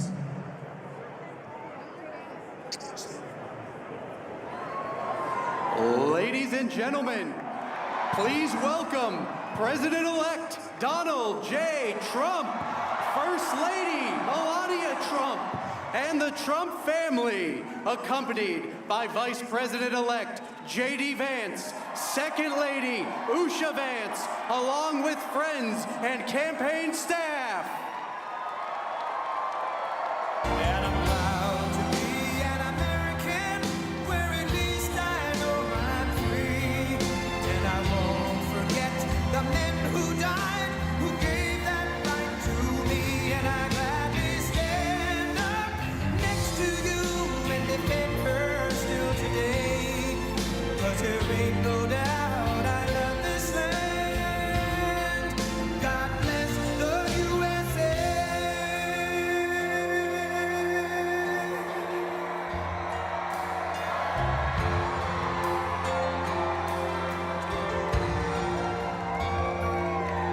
From the lakes of Minnesota to the hills of Tennessee, across the plains of Texas, from sea to shining sea, from Detroit down to Houston, and New York to LA, where there's pride in every American heart, and it's time we stand and say, that I'm proud to be an American, where at least I know I'm free. And I won't forget the men who died, who gave that right to me. And I gladly stand up next to you and defend her still today. 'Cause there ain't no doubt I love this land. God bless the USA.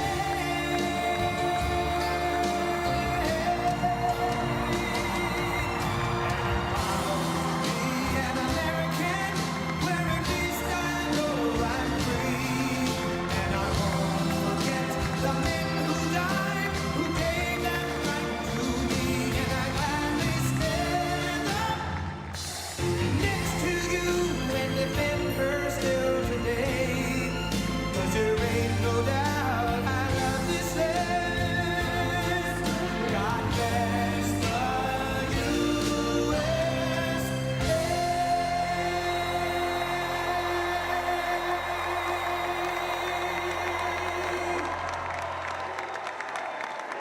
Thank you very much. Wow.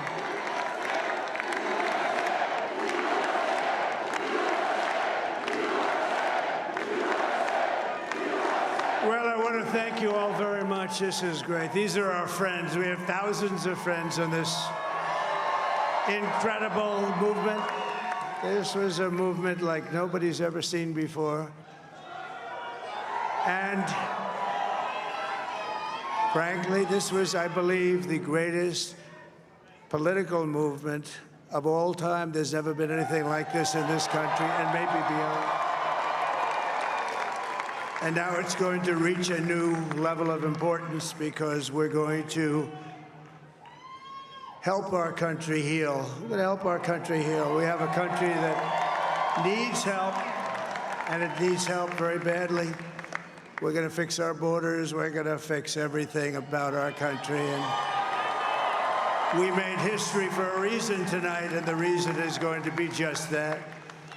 We overcame obstacles that nobody thought possible, and it is now clear that we've achieved the most incredible political thing. Look what happened. Is this crazy?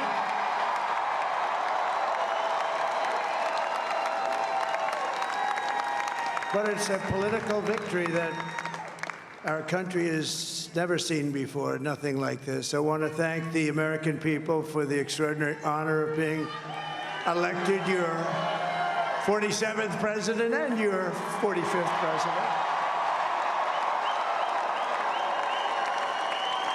And every citizen, I will fight for you, for your family, and your future. Every single day, I will be fighting for you, and with every breath in my body, I will not rest until we have delivered the strong, safe, and prosperous America that our children deserve and that you deserve. This will truly be the golden age of America. That's what we have to have. This is a magnificent victory for the American people that will allow us to make America great again. And in addition to having won the battleground states of North Carolina, I love these places, Georgia, Pennsylvania, and Wisconsin, we are now winning in Michigan, Arizona, Nevada, and Alaska, which would result in us carrying at least 315 electoral votes, but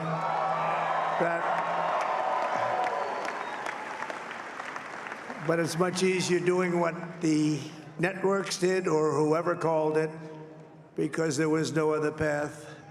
There was no other path to victory. We also have won the popular vote. That was great. Very proud of that.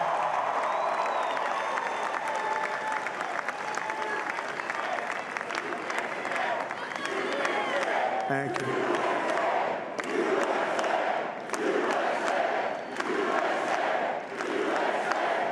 Thank you very much. Thank you.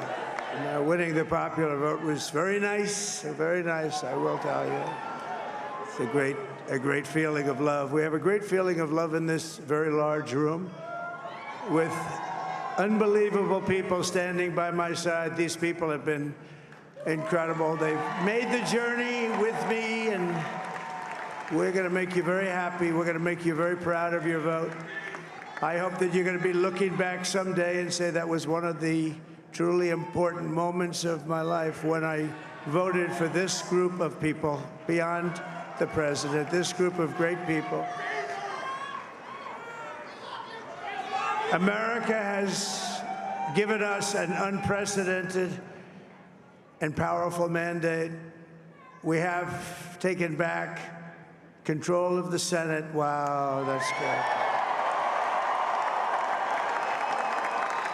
And the Senate races in Montana, Nevada, Texas, Ohio, Michigan, Wisconsin, the great Commonwealth of Pennsylvania, were all won by the MAGA movement. They helped so much.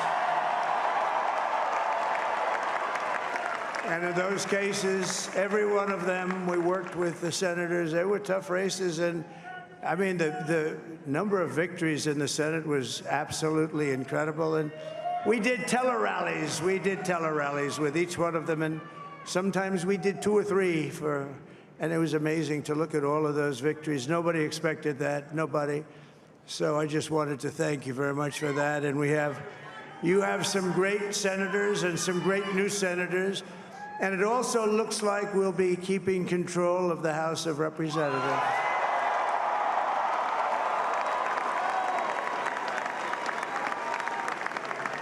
And I want to thank Mike Johnson. I think he's doing a terrific job.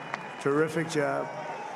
I want to also thank my beautiful wife, Melania, First Lady.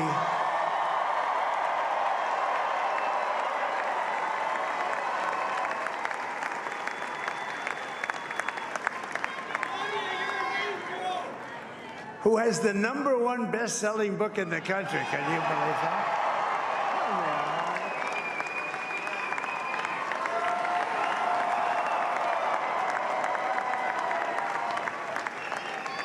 Oh, no, she's done a great job, works very hard to help people.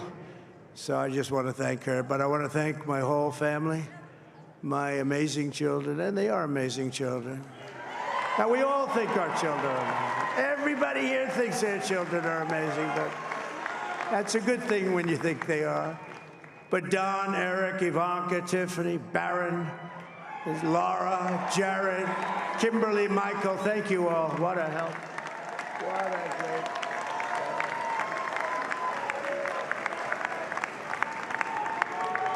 help. My father-in-law, Victor, is tremendous, and we miss very much Melania's mother, Amalia. We miss Amalia, don't we, huh? She would be very happy right now, standing on this stage. She'd be so proud. She was a great woman, that one. Beautiful inside and out. She was a great woman. I want to be the first to congratulate our great, now I can say, Vice President-elect of the United States, J.D. Vance.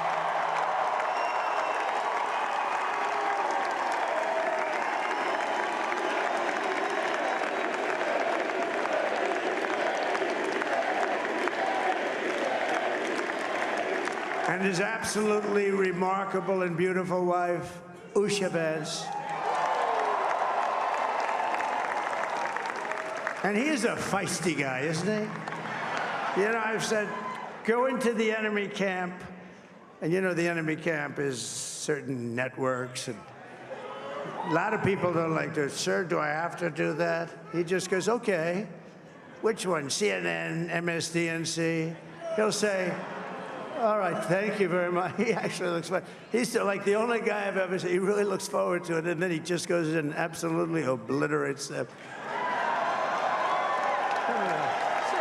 Say a couple of words.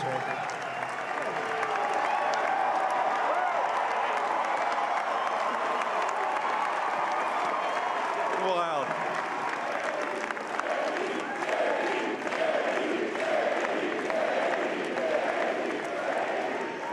Well, Mr. President, I appreciate you allowing me to join you on this incredible journey. I thank you for the trust that you placed in me. And I think that we just witnessed the greatest political comeback in the history of the United States of America.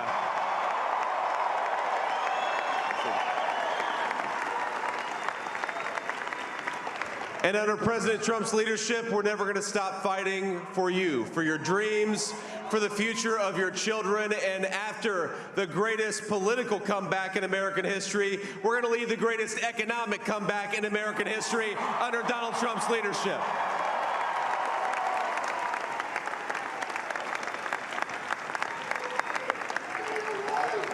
Thank you very much. He's turned out to be a good choice. I took a little heat at the beginning, but he was, I knew the brain was a good one, about as good as it gets. And we love the family, and we're going to have a great 4 years, and we're going to turn our country around, make it something very special. It lost that little that little thing called special, we have to make it so. We're going to make this so great. It's the greatest country and potentially the greatest country in the world by far. And right now, we're going to just work very hard to get all of that back. We're going to make it the best it's ever been. We can do that. If we had to wait longer, I don't know. It was going bad, and it was going bad fast. We're going to have to seal up those borders, and we're going to have to let people come into our country. We want people to come back in, but we have to let them come back in, but they have to come in legally. They have to come in legally. Let me also express my tremendous appreciation for Susie and Chris, the job you did. Susie, come here. Come here, Susie. Chris, come here, Chris. Susie likes to stay sort of in the back, let me tell you. The Ice Maiden, we call her the Ice Maiden. Come here, Chris. Come here, Chris. Susie likes to stay in the background. She's not in the background. Come here, say something. This wasn't expected, but I just want to thank, obviously, President Trump for this journey. It was a great one, and he's a hell of a candidate, and he's going to be a hell of a great 47th president. And this team that we had, the best team, and, of course, even my boss, Susie Wiles, the best. Thank you. Thank you, and thank you, Susie. Look at her, she's shy. I've never seen her be shy before. Susie. They're great. Everybody up here is great. Everybody up here is very special. But the Trump, who did you say? Oh, let me tell you, we have a new star. A star is born, Elon. Now he is. Now he's an amazing guy. We were sitting together tonight. You know, he spent 2 weeks in Philadelphia and different parts of Pennsylvania, campaigning. You know, he sent the rocket up 2 weeks ago, and I saw that rocket, and I saw it coming down. I saw it. It was, when it left, it was beautiful, shiny white. When it came down, it didn't look so pretty. It was going 10,000 miles an hour, and it was burning like hell. I said, what happened to your paint job? He said, we've never made a paint that could withstand that kind of heat. And, but I saw it come down and turn around. And it was, you know, it's like 22 stories tall, by the way. It looks a little smaller than that, but it's big. And it came down, and you saw that fire burning. And I'm saying, only Elon can do this. It must be an Elon. And I tell the story. I told it last night. I had a man on the phone. I had the screen muted, no sound. I was talking to a very important man, happens to be here.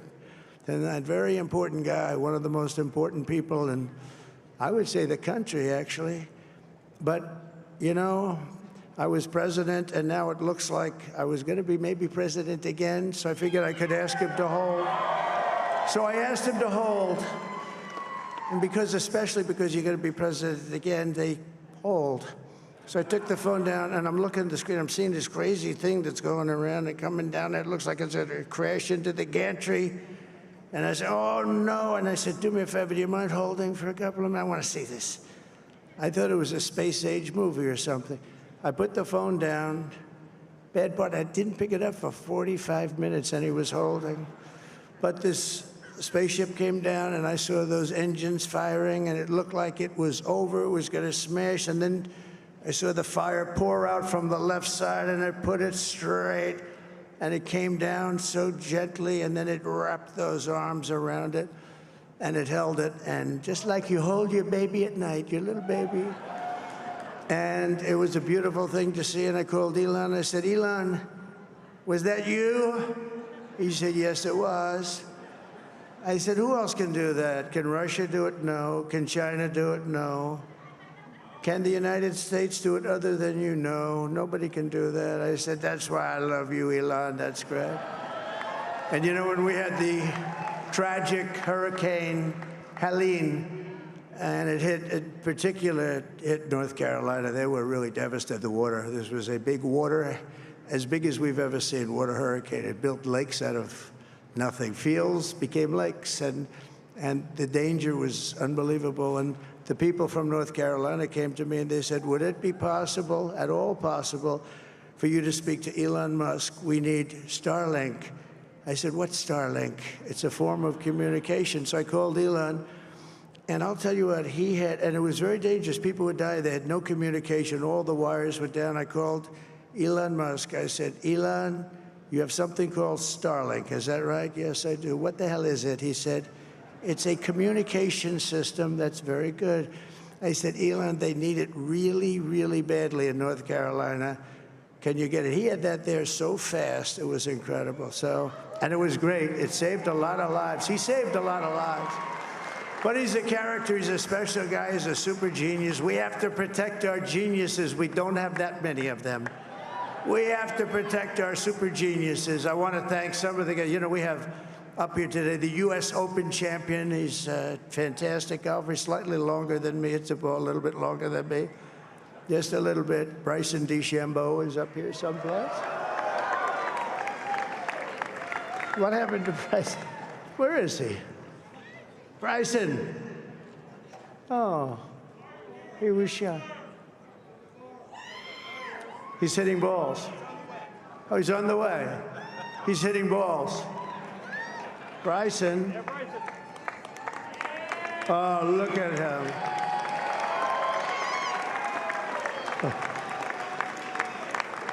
He's got a great career going. Great U.S. Open, Bryson. That's a fantastic job. And we also have a man, Dana White, who has done some job. He's a tough guy.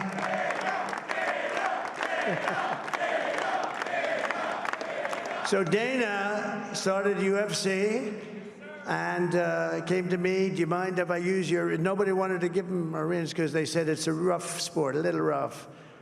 And I helped him out a little bit, and I went, and they said, this is the roughest sport I've ever seen, but I began to like it, and he loved it, and nobody's done a better job in sports. And you know, he's a very motivational kind of a guy, what he does. He gets these fighters, and they really go at it, and it's become one of the most successful sports enterprises anywhere at any time. It's doing so well. I'd like to ask Dana just to say a couple of words, because people love to hear from him. Dana,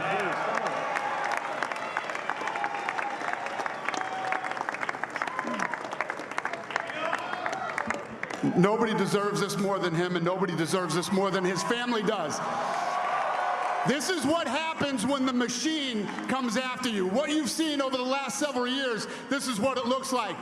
Couldn't stop him. He keeps going forward. He doesn't quit. He's the most resilient, hard-working man I've ever met in my life. His family are incredible people. This is karma, ladies and gentlemen. He deserves this. They deserve it as a family. I want to thank some people real quick. I want to thank the Nelk boys, Aiden Ross, Theo Vaughn, busting with the boys, and last but not least, the mighty and powerful Joe Rogan. And thank you, America. Thank you. Have a good night.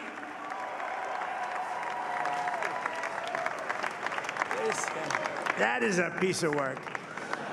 No, he's really an amazing guy. But most of all, I want to thank the millions of hardworking Americans across the nation who have always been the heart and soul of this really great movement.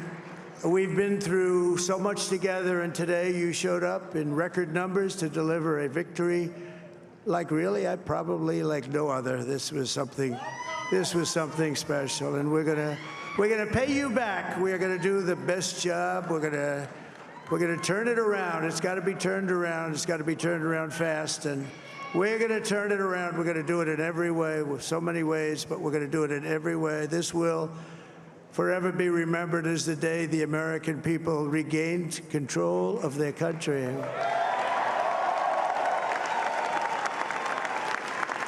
So I just want to say that on behalf of this great group of people, these are hard-working people. These are fantastic people, and we can add a few names like Robert F. Kennedy Jr. He came in. And he's going to help make America healthy again.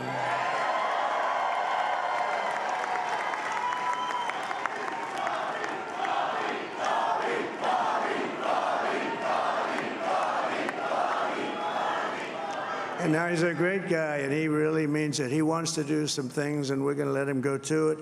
I just said, but Bobby, leave the oil to me. We have more liquid gold, oil and gas. We have more liquid gold than any country in the world, more than Saudi Arabia. We have more than Russia. Bobby, stay away from the liquid gold. Other than that, go have a good time, Bobby. We're going to be paying down debt. We're going to be reducing taxes. We can do things that nobody else can do. Nobody else is going to be able to do it. China doesn't have what we have. Nobody has what we have. But we have the greatest people also. Maybe that's the most important thing. This campaign has been so historic in so many ways. We've built the biggest, the broadest, the most unified coalition. They've never seen anything like it in all of American history. They've never seen it. Young and old, men and women, rural and urban. And we had them all helping us tonight, when you think. I mean, I was looking at it. I was watching it. They had some great analysis of the people that voted for us. Nobody's ever seen anything like that. They came from all corners, union, non-union, African American, Hispanic American, Asian American, Arab American, Muslim American. We had everybody, and it was beautiful. It was a historic realignment, uniting citizens of all backgrounds around a common core of common sense. You know, we're the party of common sense. We want to have borders. We want to have security. We want to have things be good, safe. We want great education. We want a strong and powerful military, and ideally, we don't have to use it. You know, we had no wars. 4 years, we had no wars, except we defeated ISIS. We defeated ISIS in record time. But we had no wars. They said, he will start a war. I'm not going to start a war. I'm going to stop wars. But this is also a massive victory for democracy and for freedom. Together, we're going to unlock America's glorious destiny, and we're going to achieve the most incredible future for our people. Yesterday, as I stood at my last stop on the campaign trail, I'll never be doing a rally again. Can you believe it? I think we've done 900 rallies approximately from them. Can you imagine? 901, something, a lot of rallies. And it was sad. Everybody was sad. Many people, I said, this is our last rally. But now we're going on to something that's far more important, because the rallies were used for us to be put in this position where we can really help our country. That's what we're going to do. We're going to make our country better than it ever has been. And I said that many people have told me that God spared my life for a reason.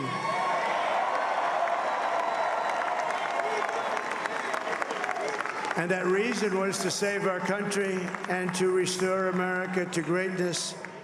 And now we are going to fulfill that mission together. We're going to fulfill that mission. The task before us will not be easy, but I will bring every ounce of energy, spirit, and fight that I have in my soul to the job that you've entrusted to me. This is a great job. There's no job like this. This is the most important job in the world. Just as I did in my first term, we had a great first term, a great first term. I will govern by a simple motto: promises made, promises kept. We're going to keep our promises. Nothing will stop me from keeping my word to you, the people. We will make America safe, strong, prosperous, powerful, and free again. And I'm asking every citizen all across our land to join me in this noble and righteous endeavor. That's what it is.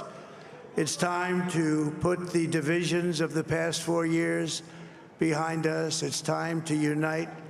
And we're going to try. We're going to try. We have to try. And it's going to happen. Success will bring us together. I've seen that. I've seen that. I saw that in the first term when we became more and more successful. People started coming together. Success is going to bring us together, and we are going to start by all putting America first. We have to put our country first for at least a period of time. We have to fix it. Because together we can truly make America great again for all Americans. So I want to just tell you what a great honor this is. I want to thank you. I will not let you down. America's future will be bigger, better, bolder, richer, safer, and stronger than it has ever been before. God bless you, and God bless America. Thank you very much. Thank you. Thank you very much.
Welcome back to C-SPAN's continuous coverage of Election Night 2024. It is 5:07 on the East Coast and 2:07 out on the West Coast.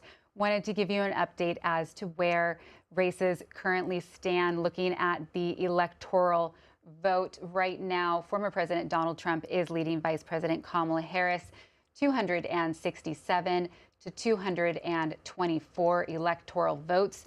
270 is the magic number, meaning former President Trump is just 3 electoral votes away from winning a second term. And also wanted to update you on where the Senate currently stands. The Senate Republicans did pick up a few seats, meaning that they will be in control of the upper chamber come next year. They picked up West Virginia as well as Ohio. Several other races, several other Senate seats are still undecided. And over on the House side, right now you can see that Republicans are also leading in the race to control the House. Republicans have 196 seats. Democrats have 177. 218 is the number needed to control that chamber. There's still 62 races left to be called. We will continue to bring you updates on all of the races this morning. We are in the middle of 17 hours of election night coverage, and as always, we want to hear from you. If you are just joining us, here are the phone lines. If you support Vice President Kamala Harris, the number 202-748-8920. If you support former President Trump, the number's 202-748-8921. And all others, you can use the line 202-748-8922. You can also send us text messages at 202-748-8903. We'll go to your calls. We'll hear from Keith in Birmingham, Alabama. He's calling on the line for others. Good morning, Keith. Morning. Hi, Keith. Tell me about your vote. Well, I really didn't vote for either one. I just wanted to voice my opinion on the election. I believe that Trump will be the right one for this time anyway. I just want people to understand when the last election, I don't recall Mr. Trump at any time saying, go attack the White House, tear the White House down, but everybody wants to put the blame on him. I just don't understand that. Keith, it sounds like you support former President Trump, but you didn't vote in the election? Well, not really. I just want to say that the thing about the whole thing is that when you defund the police department, and they want to say Trump did this and Trump did that, when you defund the police department, and then all the states had crime and burnings and okay, so you want to defund the police department. Where is the security? Where is the protection once you do that? Those people have family. They got to take care of them. But when you defund the police department, you're defunding the people. They can't support their families. The police department lays off officers. They can't hire officers for more security. I don't understand. So I'm kind of, in the middle. I'm kind of like a neutral person here. I believe, and I've always been a firm believer, that the Republican and Democrat Party should be gone. For the simple reason it should be gone, when people vote for you to be in the office, that is your job to see and don't fuss and argue and battle over. Your job is to be in there to find out and solve the solution instead of bickering before each other and fighting about each other. That doesn't make no sense to me. Keith, the former president is just a few electoral votes away from getting back into the White House. If that happens, what do you want to see him focus on first? Well, I would like for him to focus on security, securing our schools, our college. We need officers. We need security guards. We need armed, unarmed. We need more security in our schools. I worry about every day about my grandkids going to school. I worried every day about my kids going to school. But my kids are grown now. My grandkids aren't. But I worry about them going to school, even getting on a bus. Are they going to make it to school? Are they going to get back home? We need more security. We need more officers. We need unarmed, armed, patrolling our schools, patrolling our campuses. Because what I do believe in, once a person sees a uniformed officer, armed, unarmed, either way, it kind of deters them to say, hey, let's get through it. We got to work around them now. So we need more security. That was Keith in Alabama. Gabe is calling from Los Angeles on the line supporting Vice President Harris. Good morning, Gabe. Hi, how are you? Doing well, Gabe. Tell me about your vote. Well, I am a first-time voter. I'm 18 years old, and I voted third party in this election because I felt that a lot of the earlier positions that Democrats had taken were sort of backtracked upon with the climate and with fracking. And for me, one of the biggest issues in this election was the genocide in Palestine. And so to see continued support from the Democratic Party towards Israel really deterred me from voting in their favor. And now I did vote in a blue state, and so I felt comfortable voting away from the Democratic majority because I knew it wouldn't affect the concentration within California.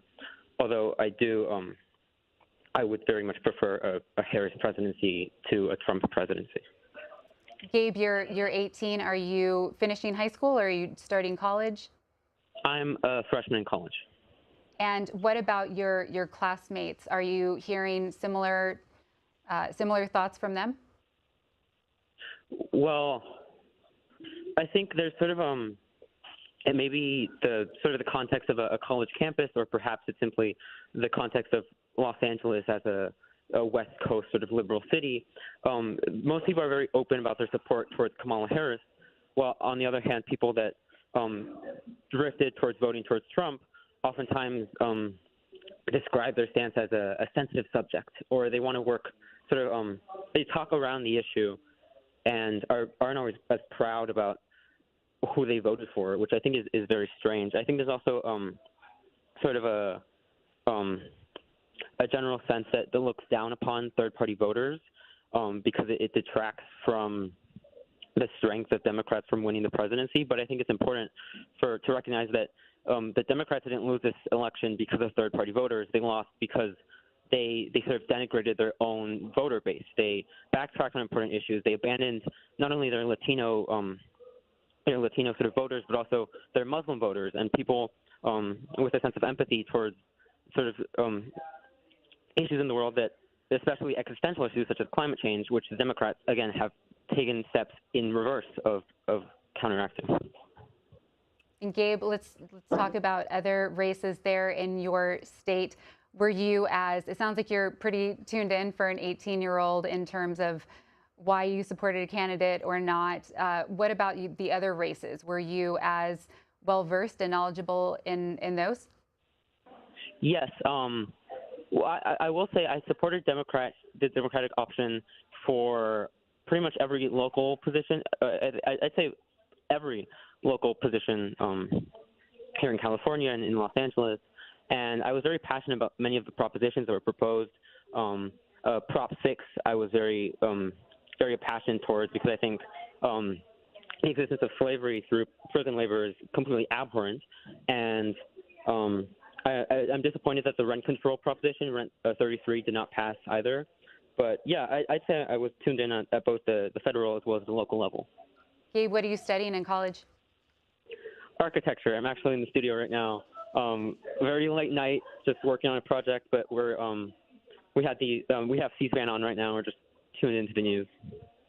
Well, thanks for tuning in to us and appreciate your call. Sarah in Stockbridge, Massachusetts is on the line saying she voted for other. Good morning, Sarah. Hello. Hi, Sarah. Hi. Tell me about your vote. It says on my screen that you voted for other. What does that mean? So I voted for everything else except for the president, I guess. I just honestly couldn't bring myself to vote for either candidate. I thought it felt like the options that the American people were given were just, I don't know, the ultimate form of disrespect. Like, we were not given any good options. And I felt like I couldn't, even though I'm from Massachusetts, I felt like I couldn't vote for, I don't know, the Democrat or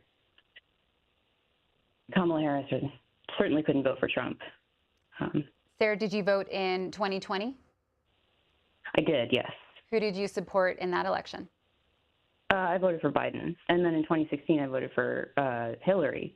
And, you know, the 2016 election, I had just turned 19. So, like, Donald Trump has been the, like, most overwhelming political figure throughout my entire adult life that I could be involved in politics. And he won't be gone until I'm in my 30s. It's just, I don't know, but it's honestly, it's incredibly disappointing, though unsurprising, but it's incredibly disappointing. I feel like. What are your biggest concerns, Sarah? Yeah, I mean, honestly, my biggest concern, I would say, ultimately is reproductive rights for women. I think that Donald Trump is too easily flattered and swayed. I don't know that he has any convictions either way. J.D. Vance is like scary, aggressive, anti-woman, and so I'm worried about that, honestly. And honestly, just saying that it's a state's issue is kind of mind-boggling to me. I don't know. And you said you did vote in other down ballot races. Yes, yeah, I did. Tell me about those. Did you vote straight Democrat? I believe so. I mean, it's Massachusetts. Most of them are. I mean, the Senate race, I did vote for Elizabeth Warren. There was a Republican, I don't know who it is, who was running against her. I like Elizabeth Warren. I disagree with her on a lot of things, but I think she's very principled, and I respect that. There were a lot of interesting ballot questions, but I think pretty much Democrat. There were a couple independents, but it's Massachusetts, so there's, mostly Democrat anyways. That was Sarah. Jerry in Clinton, Wisconsin, on the line supporting former President Trump. Good morning. Good morning, Jerry. Hi. Yeah, I would like President Trump to focus on giving God the glory for his victories and success, and to practice more humility, reading his Bible, because blessed is the nation whose God is the Lord. And I would like him to tell it like it is. He doesn't mince words, but the baby in the womb is a person, not part of the woman's body. And I want him to hold those accountable who parked nukes on Russia's doorstep and laundered money to the Ukraine. And I'm proudest of my young men in the trades who voted for President Trump and care about their future. Jerry, did you support former President Trump in 2020 or 2016? I did. Both years. And you said that you want him to focus on the glory for his victories and success. What about policy-wise? I did this and I did that. What? What about policy-wise? What would you like to see him focus on policy-wise? I'd like him to strengthen our border again. I'd like him to, all the things he talks about, using our resources and getting back on our feet. And he's a man of peace. We didn't have wars with him in office. Biden and Kamala started those wars.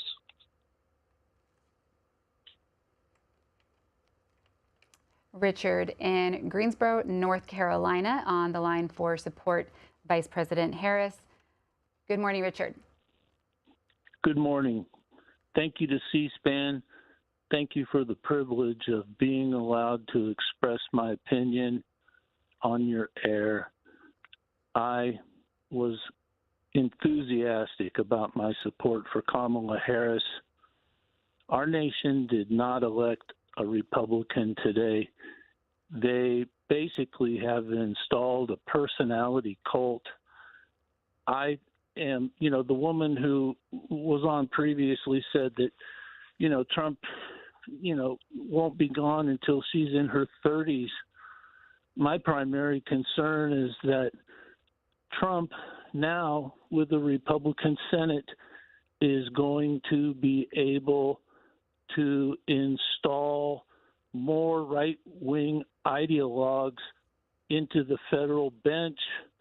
The legacy of Donald Trump and the damage that is going to be done to our civil rights and civil liberties for the next generation or longer, it's just brutal. I mean, he's a convicted felon. He's been found liable for sexual assault. The Access Hollywood comments that he made are just reprehensible. He's a convicted felon. He when I went to vote today, I wouldn't have been allowed to vote if I was a felon. Yet there's a convicted felon on the ballot. Anybody who would have voted for Trump today simply hasn't been paying attention to what's been going on in the last 8 years. He took all of those documents, classified documents, down to Mar-a-Lago and interfered when the FBI came to execute their warrants and tried to secret away bankers' boxes full of those documents. He wanted to subvert the election in Georgia. Just find me 11,780 votes. He led an insurrection on January 6th. I fear that one of his very first acts when he's in office is going to be to pardon or commute the sentences of all of the criminal insurrectionists. He calls them patriots. They're criminals.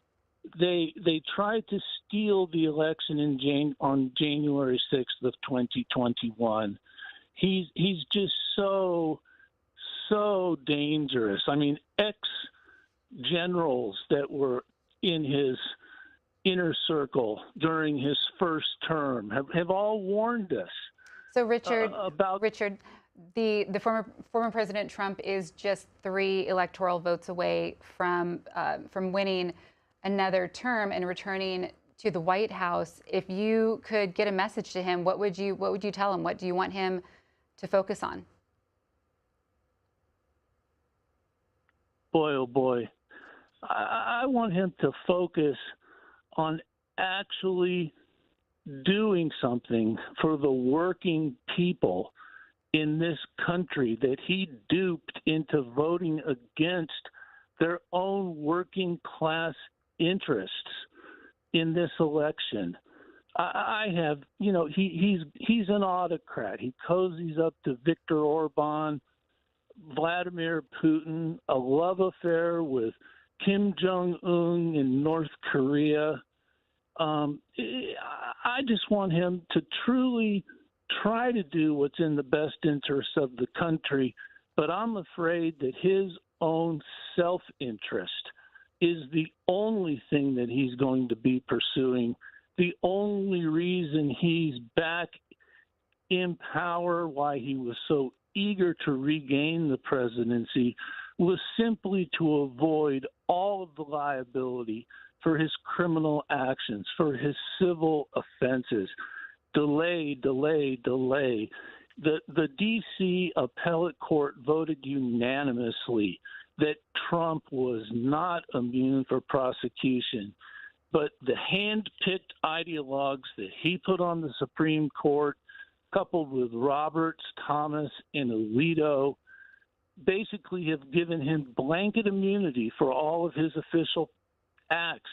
If we have a Republican House and the Republican Senate and Trump in there, the damage that could be done to our civil rights and our civil liberties, it's just beyond the pale. I used to think that Trump was the worst thing that has happened to this country since 9/11. But now I think that this election yesterday is now even worse than that, because rather than terrorists flying planes into the Capitol and the World Trade Center, the havoc that is going to be reaped upon this country has been endorsed by the American people. And that makes it just catastrophic. Anyone who voted for him simply hasn't been paying attention.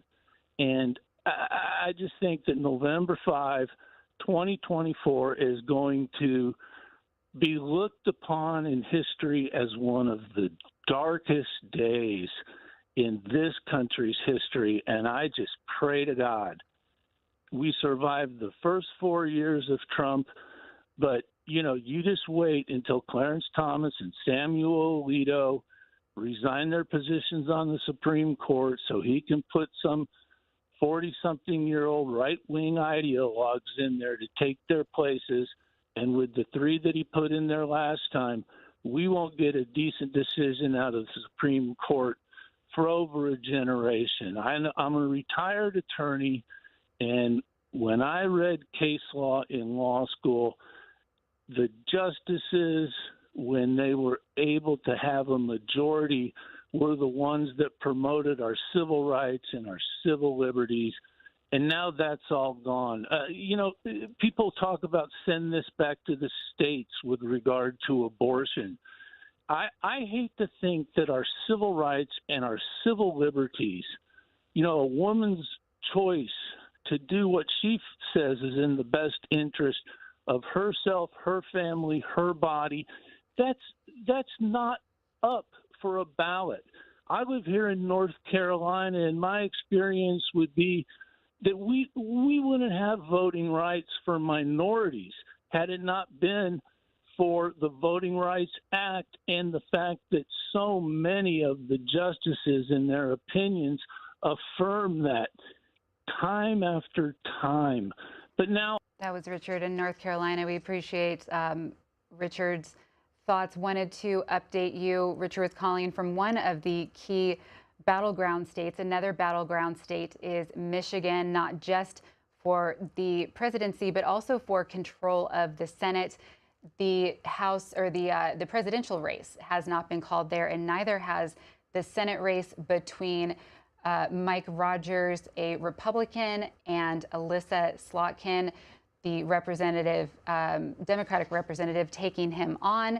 And the vote there is very close. You can see that the percentage Mike Rogers has the slightest lead right now at 48.6% compared to 48.4%. This headline from the Detroit News talking about Rogers taking the lead over Slotkin and the open seat that they are fighting over. Former U.S. Senator Debbie Stabenow, she is stepping down, and again, that race has yet to be called. But both of the candidates did speak to their supporters this evening. We will show you what Mike Rogers had to say, followed by Alyssa Slotkin.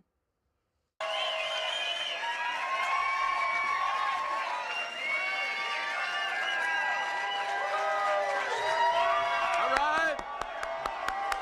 Love it. Love it. By the way, I'm more entertaining if the bar is open. I hope the bar is open.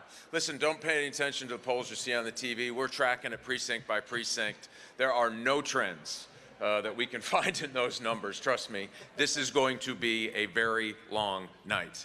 And win it. Thanks, Mike. Thank you. First of all, let me thank Christy. I couldn't have done this without Christy, and actually my family, I see them, there they are, all they are right there. We were all celebrating that 80th birthday. They probably didn't realize how important that event was to getting us in the race up in Escanaba. I know Aunt Barb, there she is. Hey, Aunt Barb. Hey. She was going to become the unofficial mascot of the campaign for a while. We appreciated that. You know, when you think about all of the time that we've spent at this and all of the people that said Michigan could not be won, I mean, I can't tell you how many times we heard that. I couldn't tell you how many times people said it just isn't competitive enough to be interested in helping out in a state like Michigan. But what we said is, you know what, why we think that's wrong is because we've talked to so many people, and my wife have talked to so many people around this state. And they express the hurt and the pain that we are all going through from the last 4 years of economic hardship, of the fundamental change of our automobile industry. 2,400 layoffs at Stellantis, 1,000 at General Motors, a recent 700 layoffs at Ford. And we thought, boy, you know, there is a better way to do this. Because I believe in every fiber of my being with every Michigan citizen, that ingenuity, that grit, that spirit that makes us who we are. We knew that if we engaged that, we could be competitive in this state. And because of you, all of you, we became the most competitive U.S. Senate seat in the country within the last few weeks.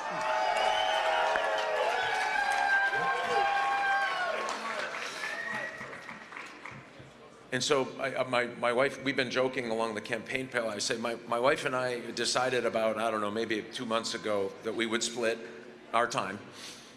Oh, come on, that's funny, people. Right on, lighten up. She didn't think it was funny either, by the way. She said, don't tell that joke. So she was going to the west side, I was going to the east side, and then we would cross again. And we just started doubling our numbers and doubling our conversations and getting people excited about this race. And something really phenomenal happened about, I don't know, I'm gonna get maybe 8 weeks ago now. And it really started with one big endorsement, by the way. We were able to get the endorsement of Michigan's farmers, the Farm Bureau endorsement.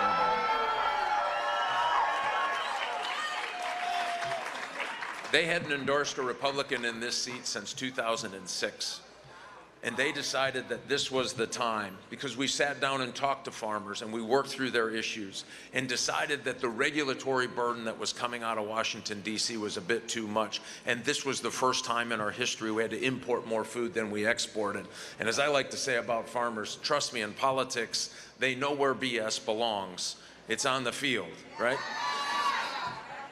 And when they did that, people sat up and took notice. 45,000 family farmers, 1 million agri-workers across the state took up and took notice.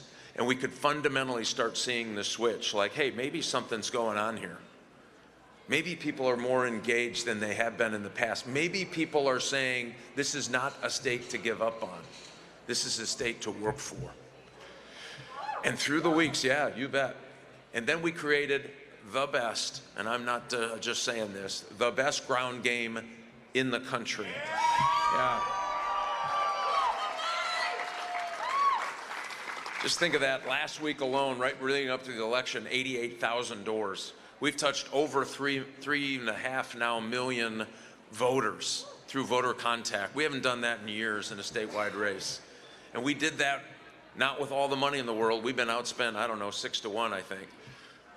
What we did it through people power, because people believed in something bigger than themselves. They believed if they hit one more door or dropped one more hanger or had one more conversation, we could be in this race. We could be here to make a difference for our state and our country. And man, did we do it. So the last few polls have been tied. Like I said, don't pay attention to the precincts in and the precincts out. That thing's gonna bounce around all night long. The most important number is at the end of the night. And I do believe this is gonna be a nail biter. And as my folks are telling me, we are likely not even to know the results tonight of this race. Yeah, that's not great news, but here's what's the good news is. That means you have made this race competitive. Yeah. So for all of those people that we've had the good fortune to talk to, the police officers who believed that they have been mistreated over the years, for the farmers who are under siege right now in their ability to put food on our table, for the auto workers who are terrified about their future, for the Teamsters who have talked to me yesterday who said our number of car hauls is going down and we can see it, which means layoffs are coming for them too. For the teachers who are saying, man, we need some help. Hey, there they are. For the men and women of the United States military who are saying, man, please just give us a service worthy of our service. Think of that. All of those people, and we have talked to all of them, who are ready to do something different for this state. That's why this race was important to us, why it was important to my wife, Christy, why it was important to so many of you who got in the rain and the cold some days, and those Saturday mornings when everyone else was doing something fun, you were going to a door and knocking on a door or putting up a sign. That's what this campaign was always about. Christy said it best. It wasn't about me, it wasn't about us. It was really about all of us and what we want for our future. What we can do for the future of our kids. And do we want a hand in America that represents prosperity and freedom and all the things that we know and love? Or is it a country where the government tells you what kind of stove you can have and water heater and what kind of car you can drive? That's where we're at. And that's going to be the difference in this campaign. And so tonight, I mean, all the work is over, really. All of the doors have been knocked, the literature hung, the phone calls made. My wife was watching TV the other night. She said, I don't know who that guy is, but I sure wouldn't marry him. She's talking about me, by the way, in those ads. Certainly wasn't pleasant going through it. But what we know is that guy that we met the other night who told us that, you know, I came here 10 years ago as a legal immigrant, and I told the guy I would be his best and hardest worker if he would take a chance on me. And he got that job. He was a bellman and a valet. And he said, you know, what's crazy is I couldn't get this job in my country, home country, without paying somebody for it, and then they would charge me to have this job every month. He said, this is an amazing country. I get to God, I'm doing this by my own hard work. And he said, I just saved up after 10 years enough money. My wife and I are gonna put a down payment on our own house. Think of that. That's the difference between America and everywhere else. But it's also the difference between conservatives and Republicans and what the left is presenting for a future of America. This is our chance to stand up for those people who won't be engaged in politics. This is our chance to stand up for those people who are throwing their hands up and saying, man, life is just too hard. So for all of those, help me do this tonight. Let's do this. Let's keep our spirits high. It's gonna be up, it's gonna be down. Hopefully, if this really goes well, we'll be here at midnight going, hey, we won, this will be great. But for all of those people who can't get involved or couldn't have the time, for the mother who is spending the last 2 or 3 days at the food pantry this month because of the high inflation that came out of Washington, D.C., for her, for the military, for the police, this is our chance to stand tall and say, come November, we're going to have your back. Thank you very, very much for all of you for what you've done. We'll be back later tonight with a better upgrade on numbers. Thank you. Stay fired up. We can and will win this race. God bless.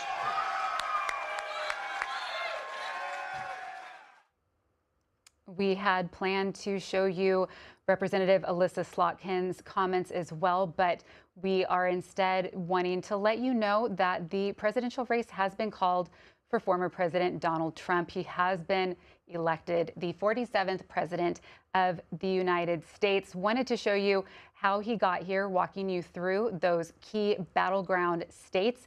He won Pennsylvania by 51 to 48%.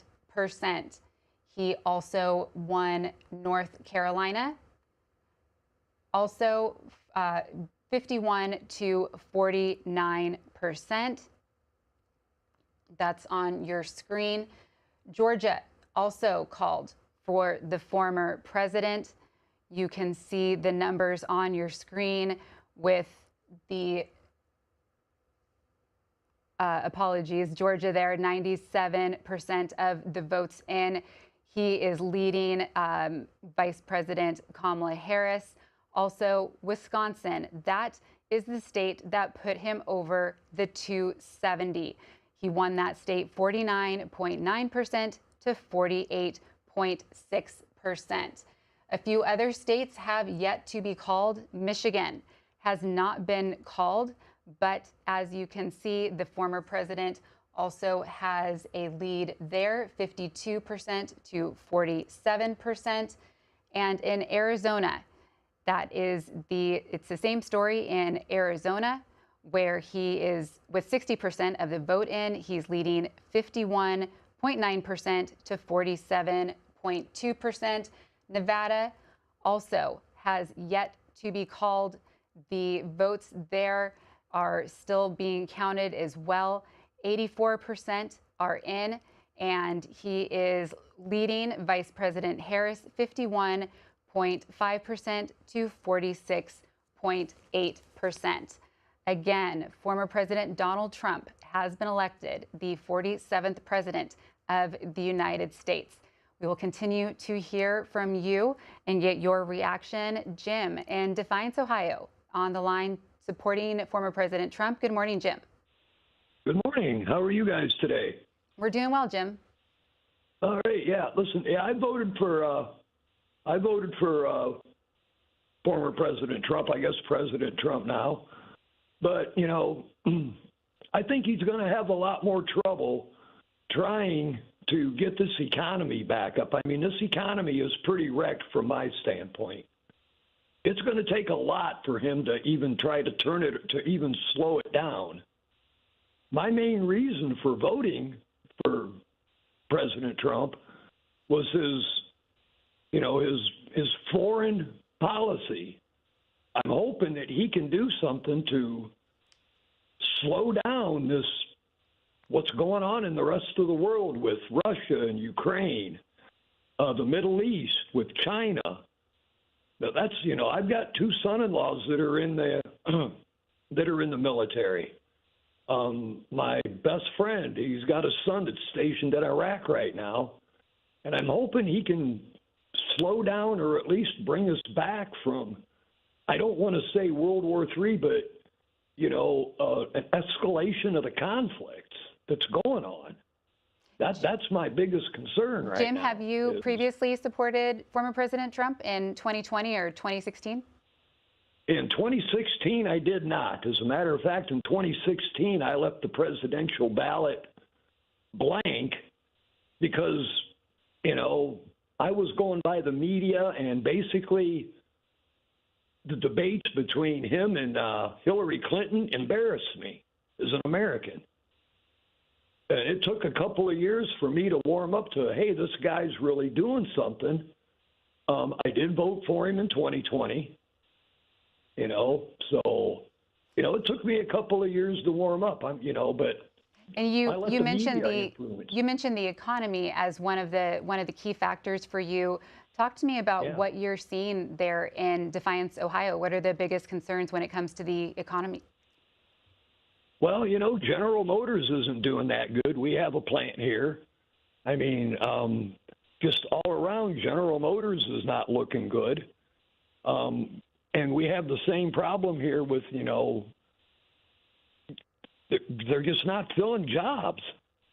The inflation is pretty bad here, I think, considering when I go to the grocery store, when I go to the gas station, people have been trying, with the bank rates the way they are. I did refinance my house back when he was president, and they're trying to get me, you ought to refinance. Why would I want to do that when I'm paying such a low interest rate? The interest rates are up. I've seen foreclosures go up, things like that. Overall, not too bad, but it's definitely not what it was before basically because of COVID, I think. That wrecked a lot of things. A lot of the mom and pop organizations businesses were around. Some of them never opened back up. They just got hit too hard. Jim, former President Trump will be sworn into office again come January 20th. What do you want to see him focus on first? Well, I'd like to see the border secure. I would like to see that. I'd like to see something done with that. Whatever he can do with the economy. I mean, we got to slow this inflation rate down. I mean, it is coming down, but it's not to the levels that we had under him. But I think if he can, his foreign policy, I mean, come on, let's get Putin and Zelensky to sit down. Let's get and get something going there. Let's get Israel and Iran. You can't say Hamas and Hezbollah because they're funded by Iran, but get those two to say, hey, something's got to give here. And we got to do something about China. They're getting very aggressive. I want to see that, and if you could get that where we can slow down the giving away of arms, that's going to put more money back into the United States, our taxpayer dollars, back into the coffers, so that'll help a little bit, That's Jim in Defiance, Ohio. And Jim mentioned foreign policy. There are several world leaders who have already begun congratulating former President Trump on the election when Indian Prime Minister Modi tweeting out heartiest congratulations, my friend, real Donald Trump, on your historic election victory. As you build on the success of your previous term, look forward to renewing your collaboration to further strengthen the India-U.S. Comprehensive Global Strategy Partnership. And also one from French President Emmanuel Macron. He says, congratulations, President Trump, ready to work together as we did for 4 years, with your convictions in mind, with respect and ambition for more peace and prosperity. And UK Prime Minister Keir Starmer says, congratulations, President-elect Trump, on your historic election victory. I look forward to working with you in the years ahead. Back to your calls and your reaction after former President Donald Trump has won election, the 47th president of the United States. Up next, Jeremy in California, line for support, Vice President Harris. Good morning, Jeremy. Hey, good morning. How are you? Doing well. Great. I wish I could say the same. My stomach's in knots. Very disappointing results, obviously, and really hoping for the other way around, just for the future, the country, the future for my children, and to grow up in. And it's really hard to see someone take the presidency again after trying to raise my children to learn or to live by build people up, don't knock them down. And yet the president of our country continuously tears people down. And it's really hard to watch and hard to accept. But Jeremy, how old are your kids? They are 9 and 6. And are they tuned in at all? Are they aware of the candidates? Have you been helping them follow along? My 9-year-old, yeah, we have discussions and everything. And the first time Trump ran, we tried to keep it pretty neutral, and open, because you never know what she would discuss at school. And maybe these kids, their parents tell them that they are, supporter of someone. And, you don't want to do that. You don't want to offend people, or you want to listen. But this time around, I'd say we expressed a little bit more of our own viewpoints of the character of Trump and how my wife and I, do not find his character something to look up to or strive for, let alone lead an entire country of people. And Jeremy, the former President Trump will be sworn into office again come January 20th.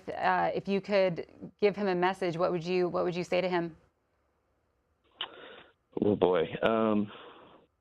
I would say, can you please not just focus on your own interests, the interests of those in the 1%, the country's richest, and also the interests of dictators from around the world, and not be flattered by them? That would be great. That was Jeremy in California. Cam in Chevy Chase, Maryland, line for supports former President Trump. Good morning, Cam.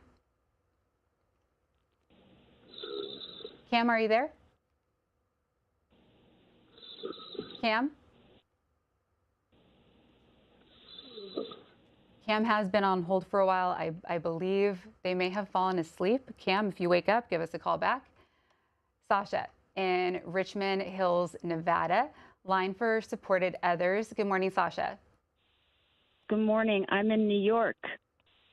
Oh, I'm I'm sorry. Nevada. My eyes are getting tired. It looked like a V. That's all right. Thank you. That's all right. Tell me about your vote, Sasha. I abstained from the top of the ballot. I really wanted another choice, and I could not find one. And for me, number one was the war in Gaza. And when I heard the debate, neither candidate said anything that meant anything to me. I would have voted for RFK Jr., but he didn't make the ballot in New York, and then he suspended his campaign, so that choice was gone.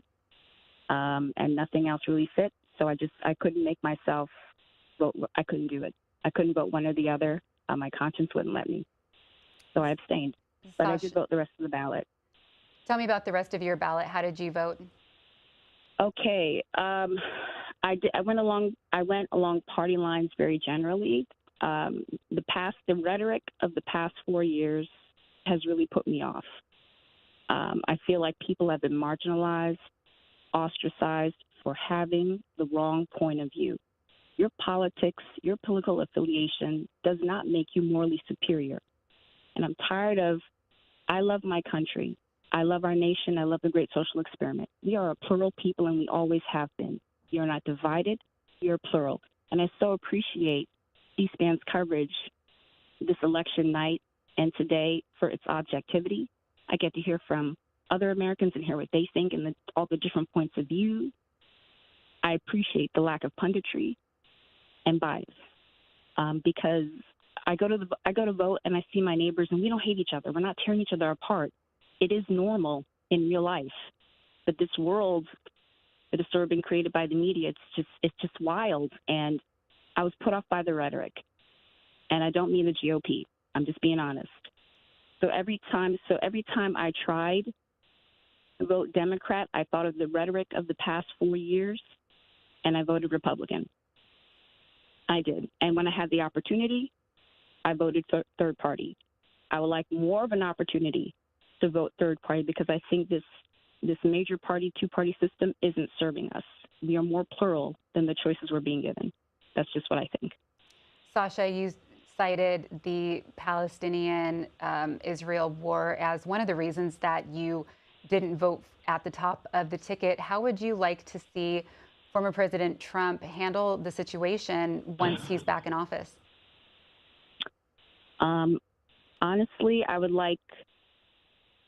want him to, I feel for the people in the Ukraine as well. I would like him to diplomatically get us out of the situation in Ukraine because the Biden administration involved us. So we have to diplomatically remove ourselves. And I would like him to divest our weapons and our money from Israel. I do not believe we should be involved in that conflict. I want us out of it. It doesn't feel good. I don't like what's happening. I think it's wrong. That was Sasha in Richmond Hills, New York, not Nevada. Up next, Jeremy in San Bruno, California, line for support Vice President Harris. Good morning, Jeremy. It's a pleasure to talk with you. My name is Jeremy Sarnikin. It's quite late in the great state of California. And I just want to say I ran for San Bruno City Council in 2020 and 2022 because I have a great dedication to the mission of our country, which is democracy. And I'm just so abhorred to see that our country would vote for a felon and also a traitor to our Constitution. And I would just like to lay the blame on our current president, who is Joe Biden, for not showing any accountability to this treasonous, soon-to-be elected president. He undermined our democracy and tried to steal the election in 2020. And in 2021, 2022, 2023, and 2024, we saw no accountability for outright treason to our Constitution. Jeremy, who did you vote for president in 2020?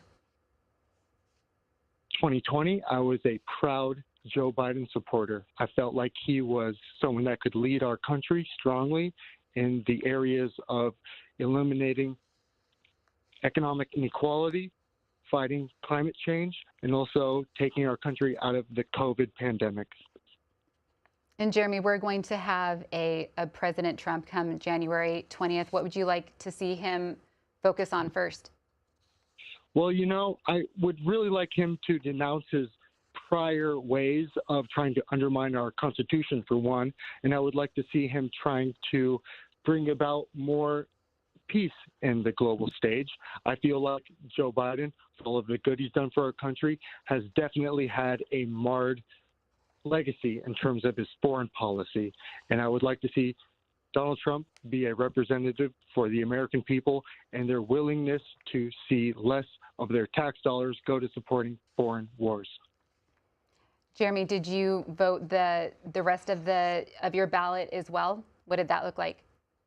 Absolutely, yes. I am definitely someone that thinks that everyone should vote for the local propositions and all of the local laws that take place in both their city, county, and state. And I am definitely someone that feels like every American should engage in the American process, the electoral process. Jeremy, you said that you ran for office a couple times. How did you do? I was a underdog in every single campaign I ran. I ran on a shoestring budget, and that is that's something I'm completely proud of. I had a message for my city, and I felt like I tried to give something to every single person that could make their lives better. And I wish the Democratic Party did more of that. And at this point in time, I feel like I am completely betrayed by a Democratic Party that has not held Donald Trump accountable, and I will be doing exactly what I feel like is necessary, and that is supporting a third-party candidate in 2028. That was Jeremy in California. Brittany in Dover, New Hampshire, on the line for support former President Trump. Good morning, Brittany. Hello. I just wanted to say congratulations to Trump for winning the campaign, because that is amazing. And I wanted to say that I did support Trump, and I did vote for Trump in 2016. 2020 and in this year's election.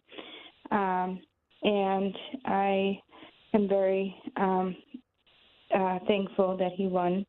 I do support him because of the borders, because right now we need to focus on our people and just getting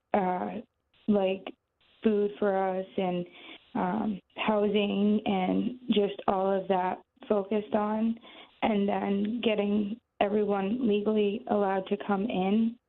And then I just didn't want our amendments getting taken away.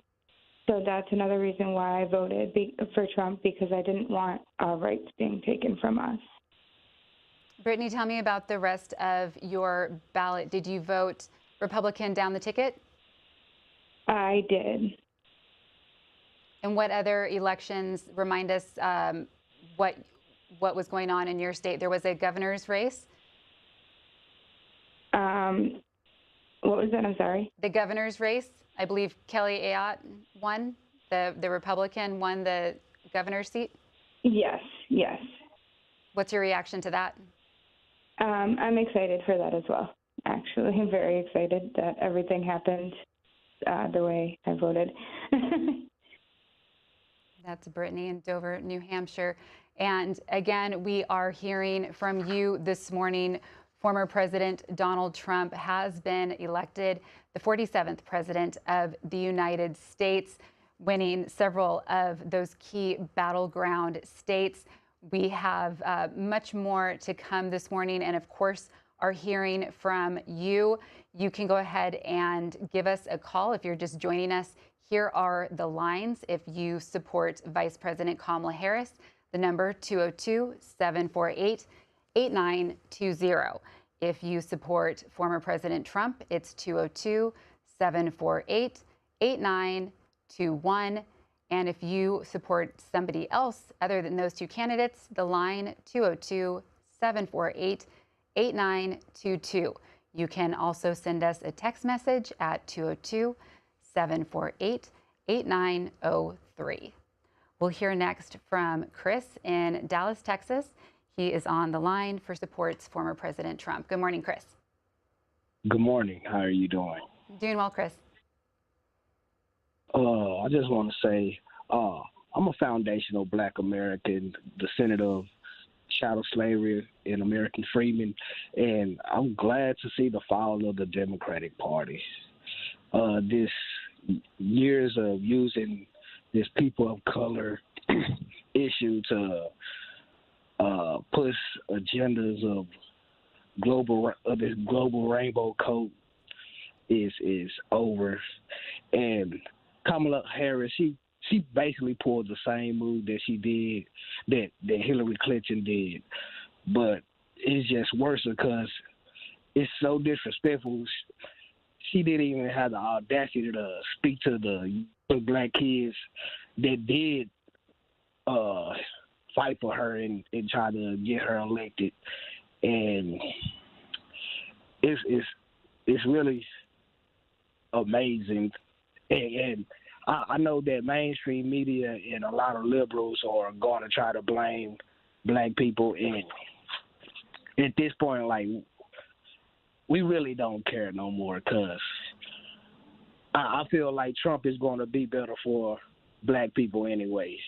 And if he listened to the right grassroots groups instead of the black immigrants that portray grassroots groups or infiltrate grassroots groups, then he will go down as the best president ever, especially in black Americans' eyes.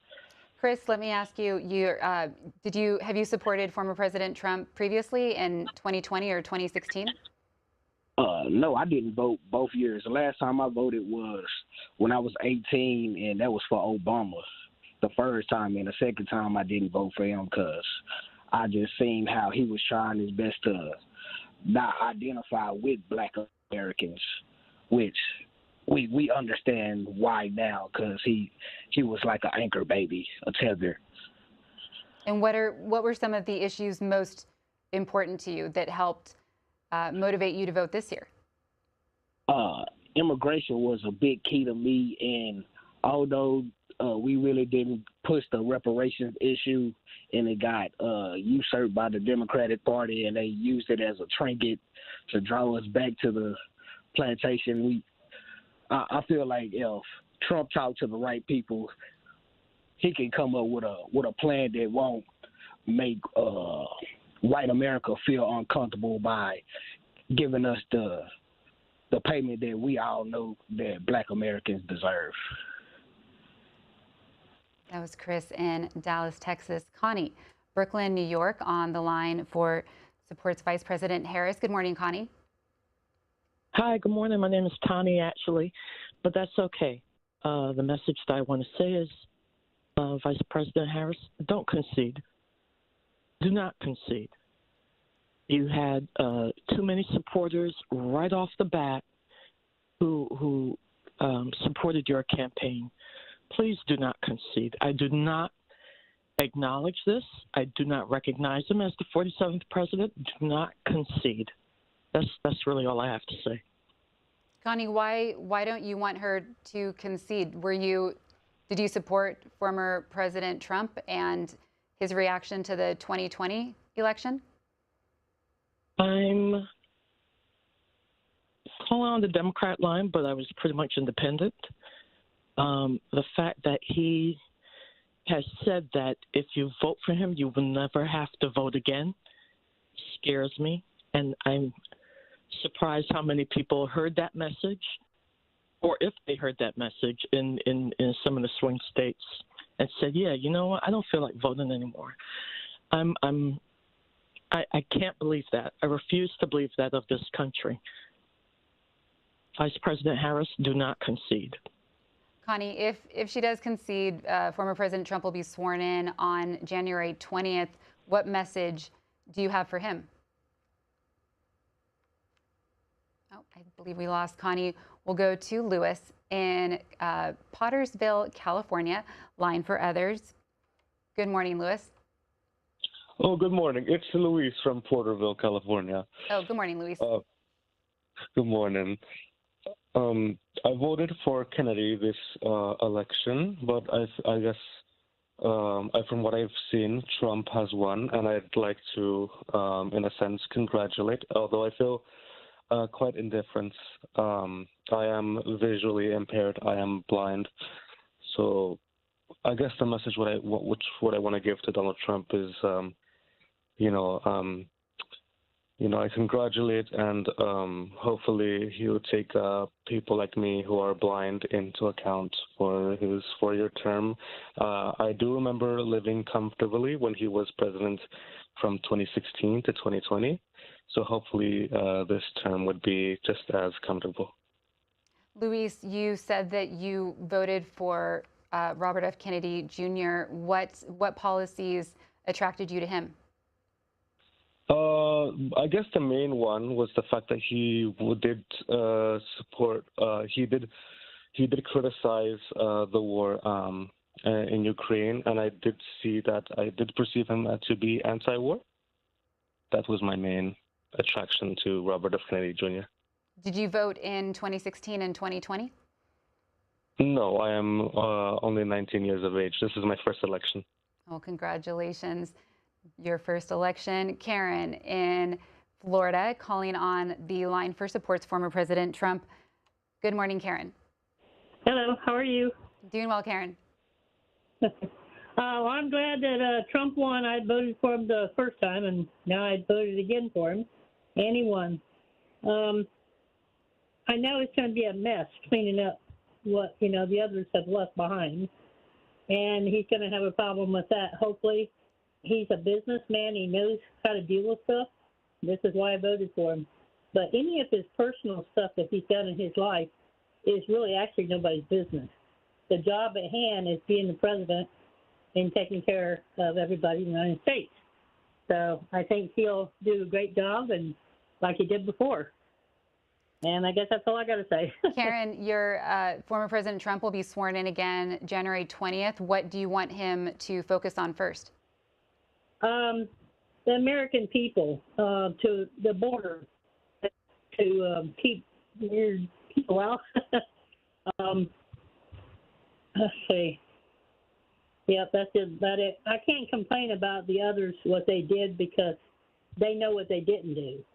But I know that Trump will clean up that mess, and everything will be fine. He lowered taxes, do the border, the wall, build the wall again, keep the weird people out, I guess. Karen, when you say weird people, what do you mean weird people? Just people that that don't actually. They come in here and they don't pay taxes, and they want to live off the Americans, and that's what they do. They don't do anything. They come over here and cause trouble. They don't need nobody like that over here. Period. Do you see a lot of immigrants where you live in Florida? Yes, I'm born and raised. What city are you in? Ingles, Florida. It's a little small town. I'm from Tampa.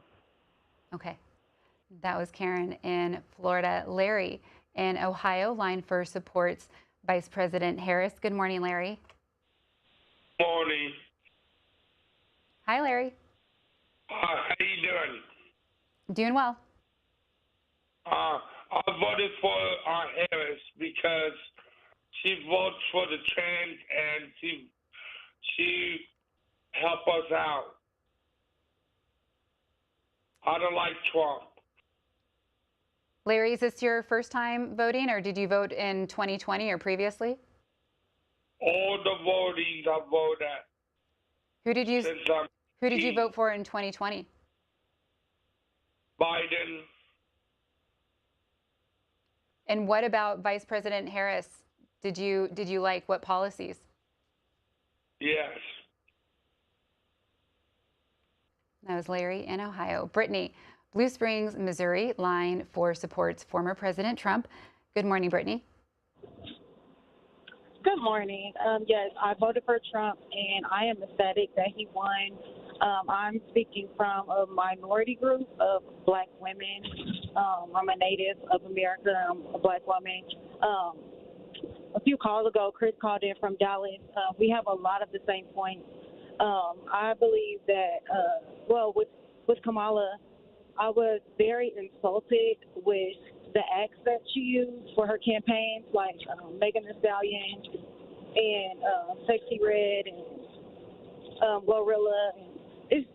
It's insulting that she used a lot of art entertainers and kind of pushed that narrative to the forefront of America. It's embarrassing because as a majority of Black women, most of us are not like that, and I feel like it's insulting and it's playing with our intelligence And this isn't the 90s anymore where our grandparents and parents taught us that, oh, if you're black, you vote Democrat. They're for the black people. They're for the black people. We have mass media now, or we have the internet now. We have YouTube. We could do our own research. And knowledge is power. Everybody that grins is not your friend, and I believe that. I'm sorry, go ahead. Oh no, I was just going to ask you. Did you vote in 2016 or 2020? No, I have the same story as Chris. So I voted back in 2008 for Barack Obama.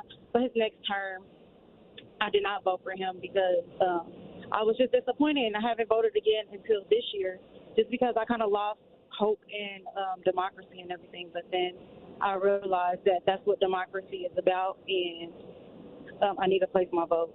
And I believe that President Trump, I don't like how it's like the narrative of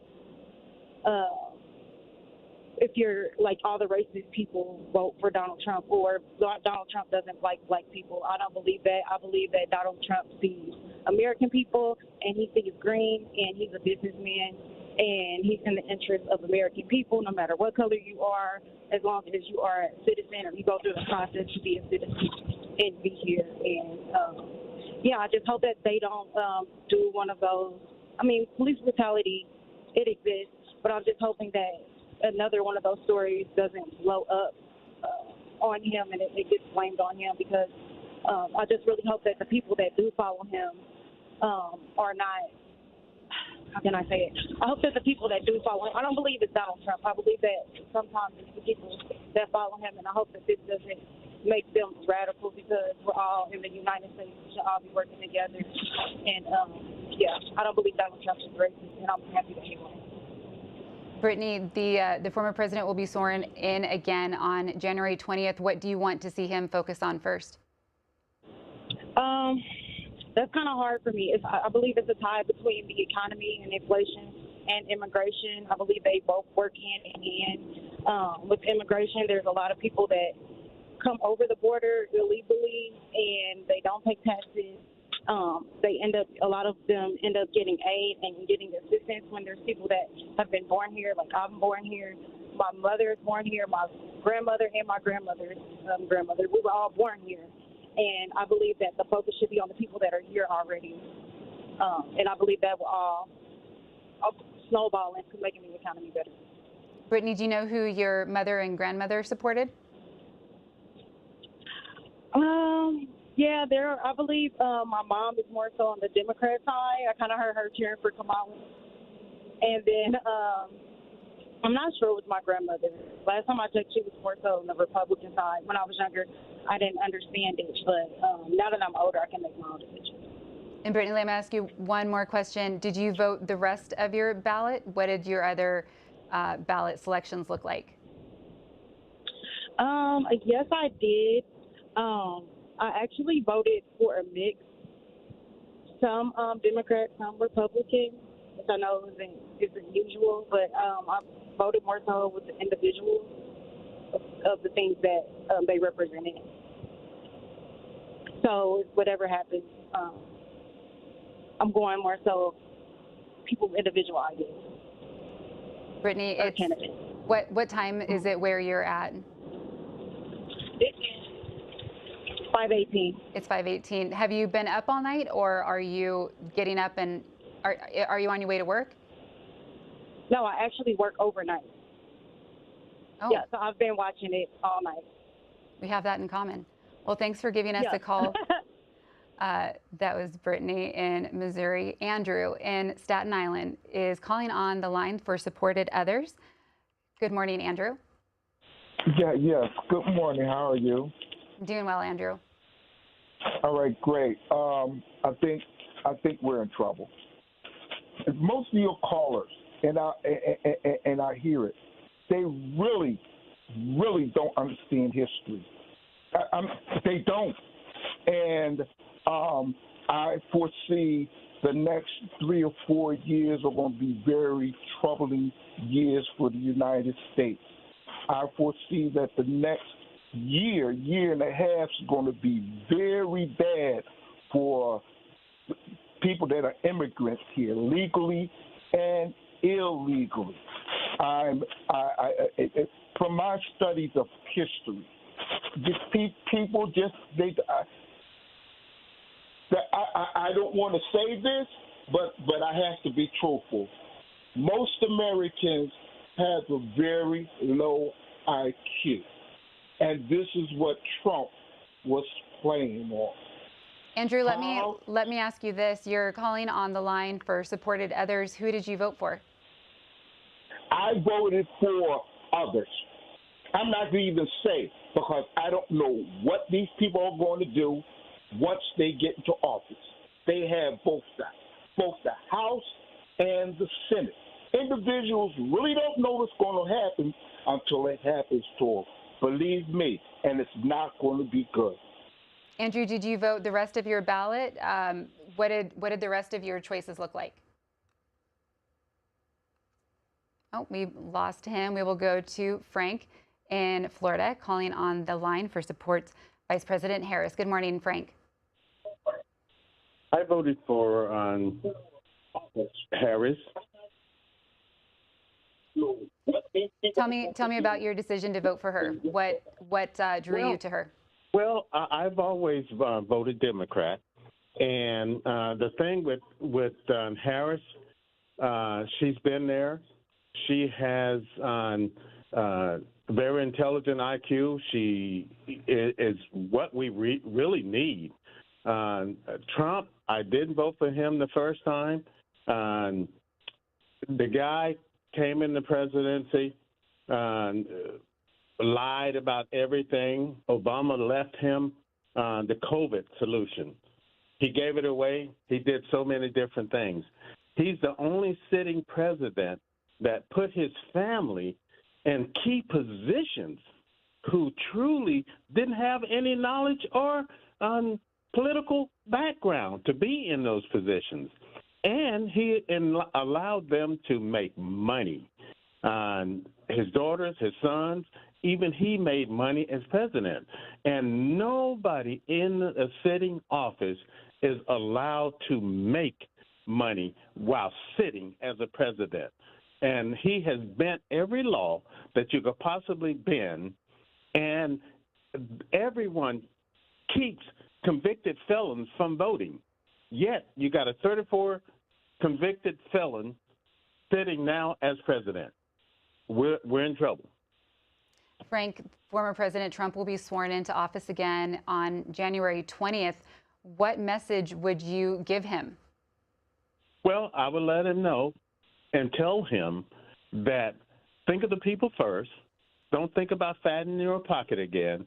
And do not put your family members in key positions to negotiate deals with foreign people with no political background.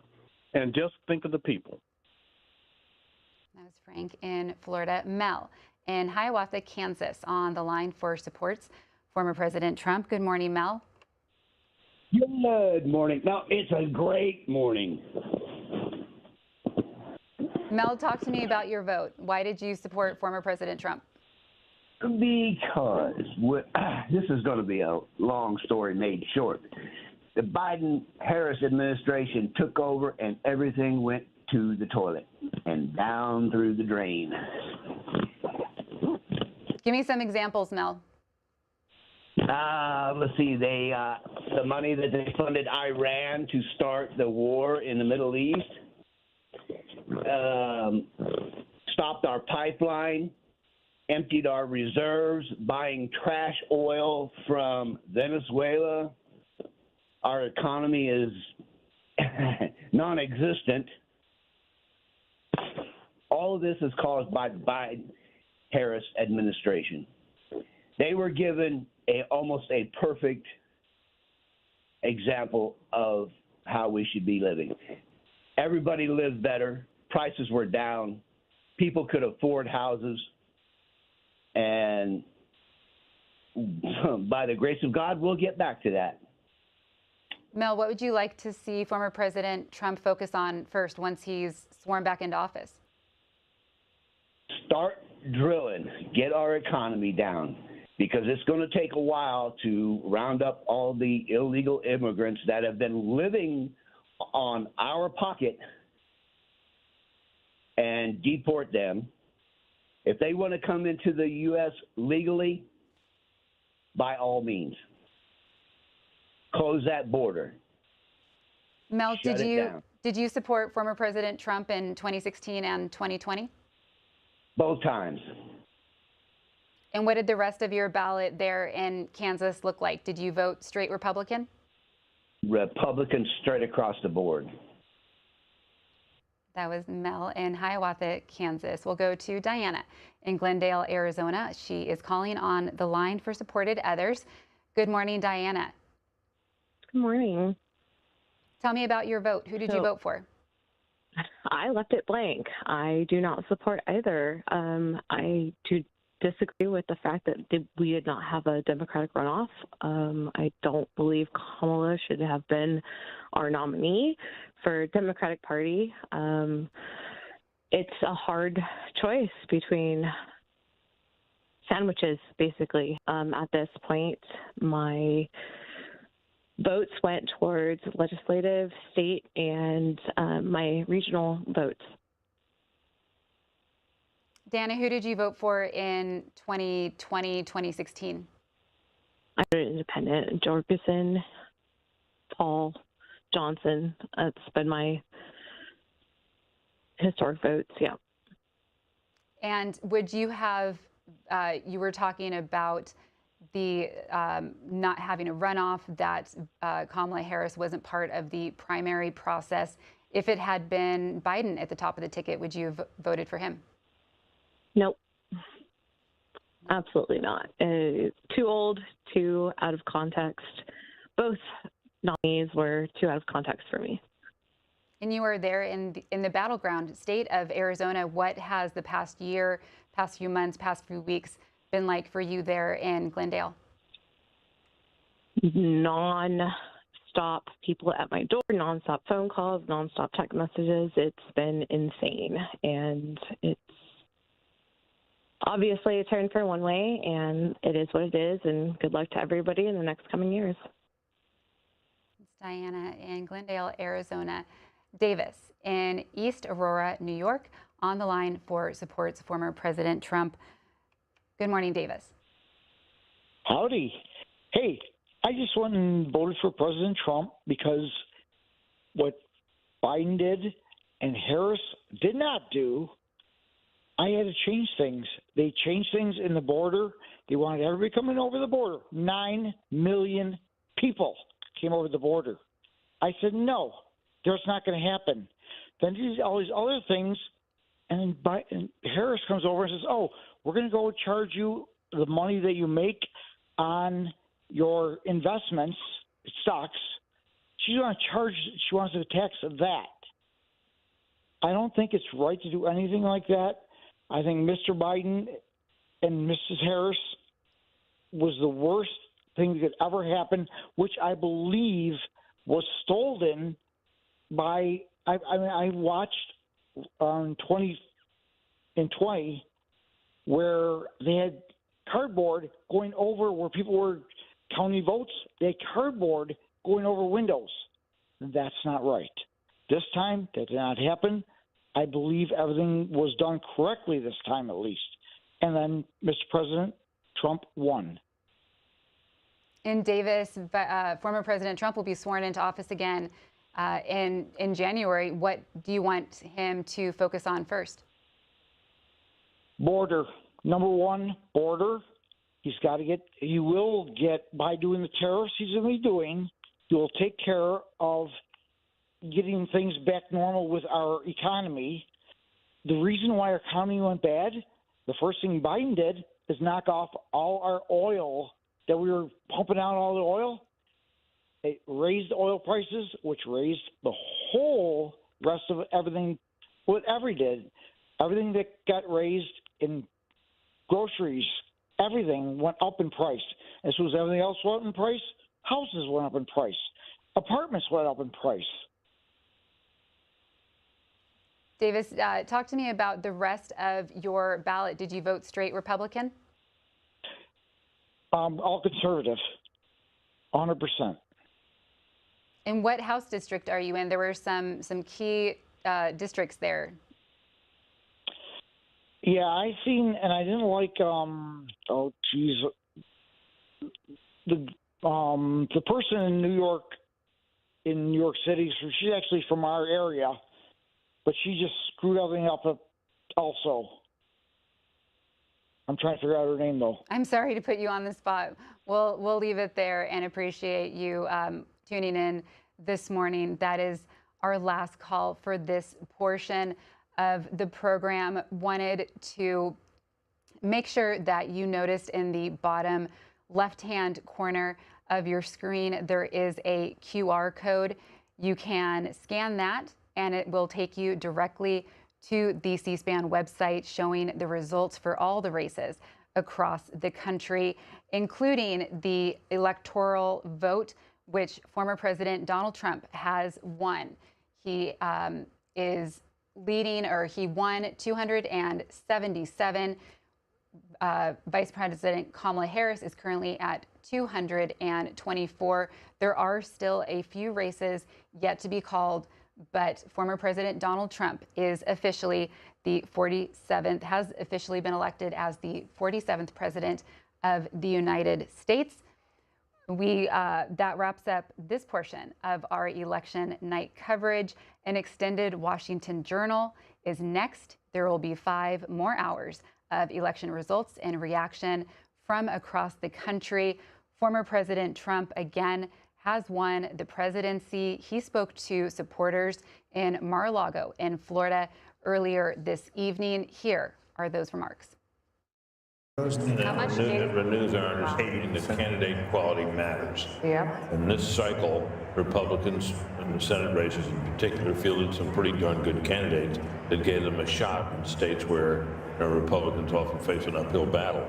And the fact that, it looks like it won't be just a squeaker, there might be a little margin there for Republicans in the Senate is testament to that. Let's see what Wisconsin is, guys. Can we put up Hovde in Wisconsin?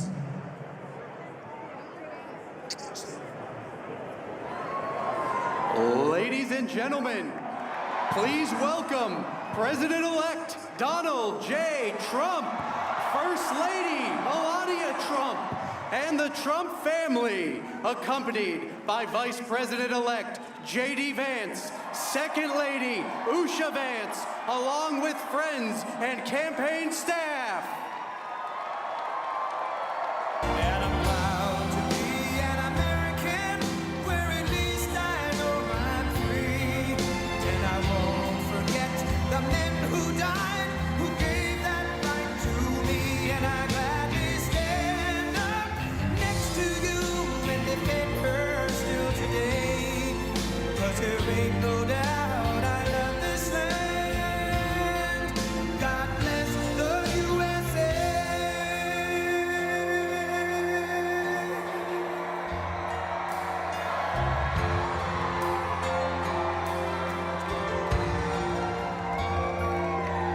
From the lakes of Minnesota to the hills of Tennessee, across the plains of Texas, from sea to shining sea, from Detroit down to Houston and New York to LA, where there's pride in every American heart, and it's time we stand and say,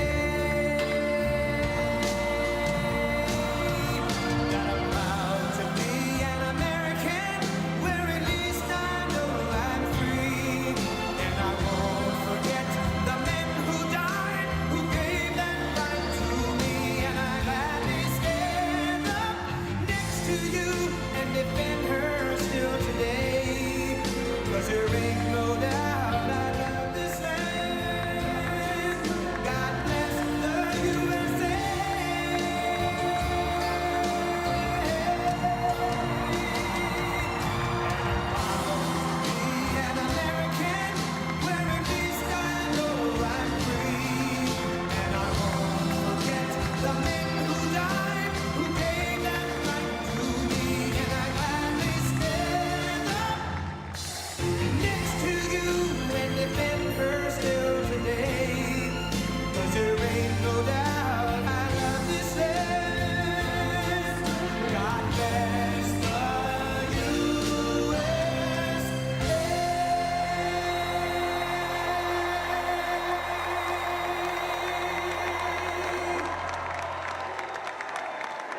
Thank you very much. Wow.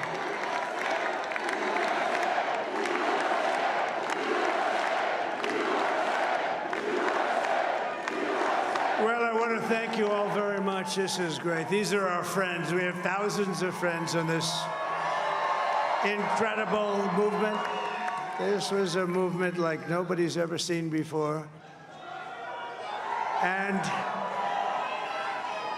frankly, this was, I believe, the greatest political movement of all time. There's never been anything like this in this country, and maybe beyond. And now it's going to reach a new level of importance because we're going to help our country heal. We're going to help our country heal. We have a country that needs help, and it needs help very badly. We're going to fix our borders. We're going to fix everything about our country. And we made history for a reason tonight, and the reason is going to be just that. We overcame obstacles that nobody thought possible, and it is now clear that we've achieved the most incredible political thing. Look what happened. Is this crazy?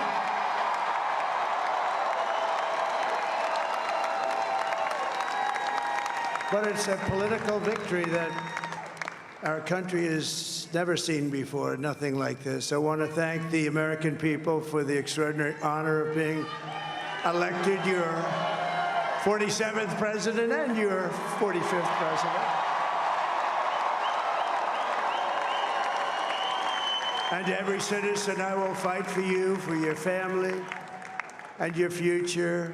Every single day, I will be fighting for you, and with every breath in my body, I will not rest until we have delivered the strong, safe, and prosperous America that our children deserve and that you deserve.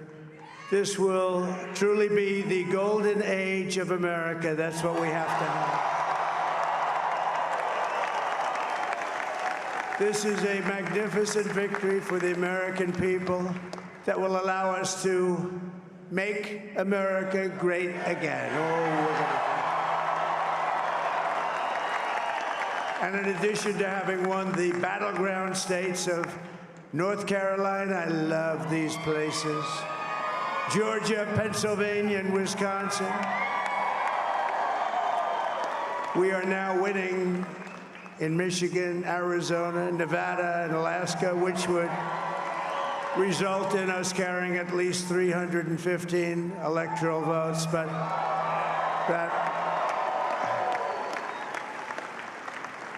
it's much easier doing what the networks did or whoever called it, because there was no other path.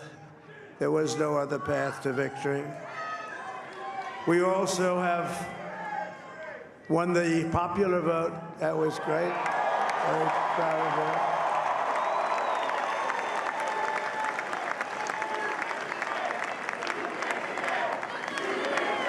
Thank you.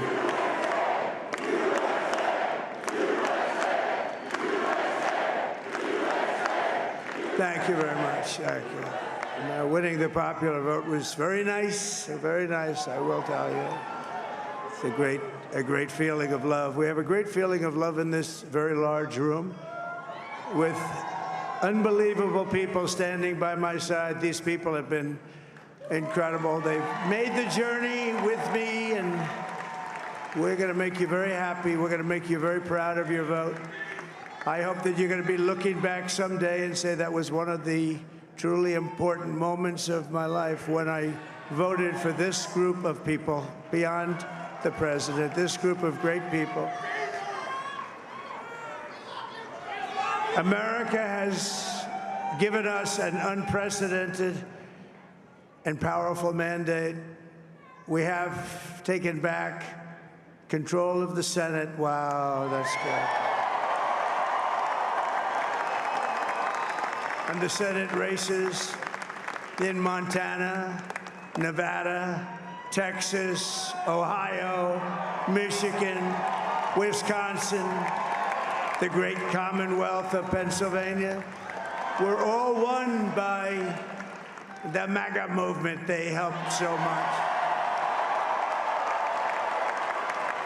And in those cases, every one of them, we worked with the senators. They were tough races. And I mean, the number of victories in the Senate was absolutely incredible. And we did tele-rallies. We did tele-rallies with each one of them. And sometimes we did 2 or 3 and it was amazing to look at all of those victories. Nobody expected that, nobody.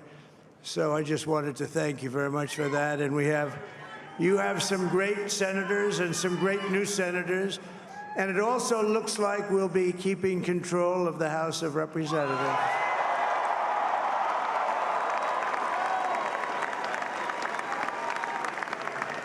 And I want to thank Mike Johnson. I think he's doing a terrific job. Terrific job. I want to also thank my beautiful wife, Melania, First Lady.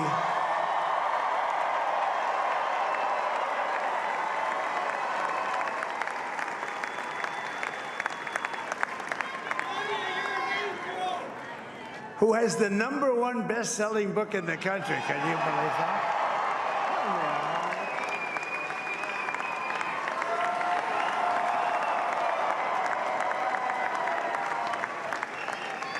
Oh, no, she's done a great job. Works very hard to help people. So I just want to thank her. But I want to thank my whole family, my amazing children, and they are amazing children. Now, we all think our children are amazing. Everybody here thinks their children are amazing, but that's a good thing when you think they are. But Don, Eric, Ivanka, Tiffany, Barron, Laura, Jared, Kimberly, Michael, thank you all. What a help. What a great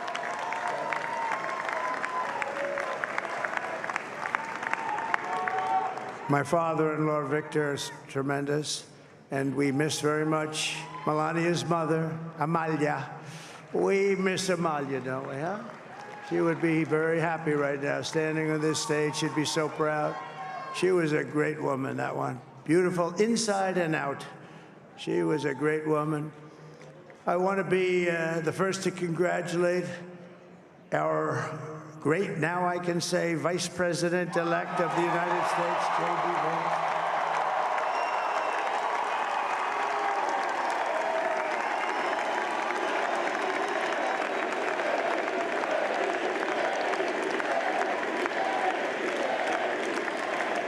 And his absolutely remarkable and beautiful wife, Usha Vance.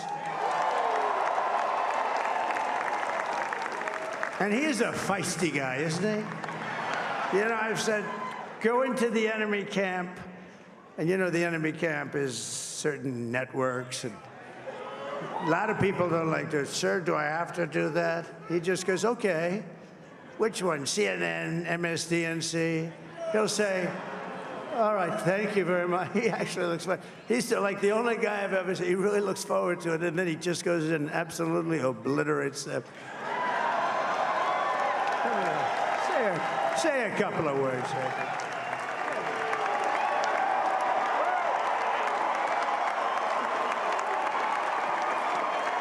Wild.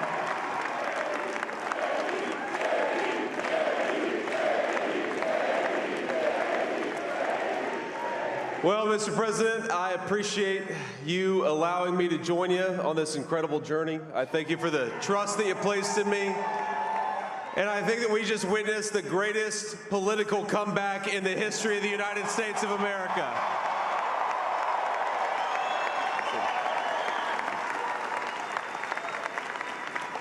And under President Trump's leadership, we're never going to stop fighting for you, for your dreams, for the future of your children. And after the greatest political comeback in American history, we're going to lead the greatest economic comeback in American history under Donald Trump's leadership.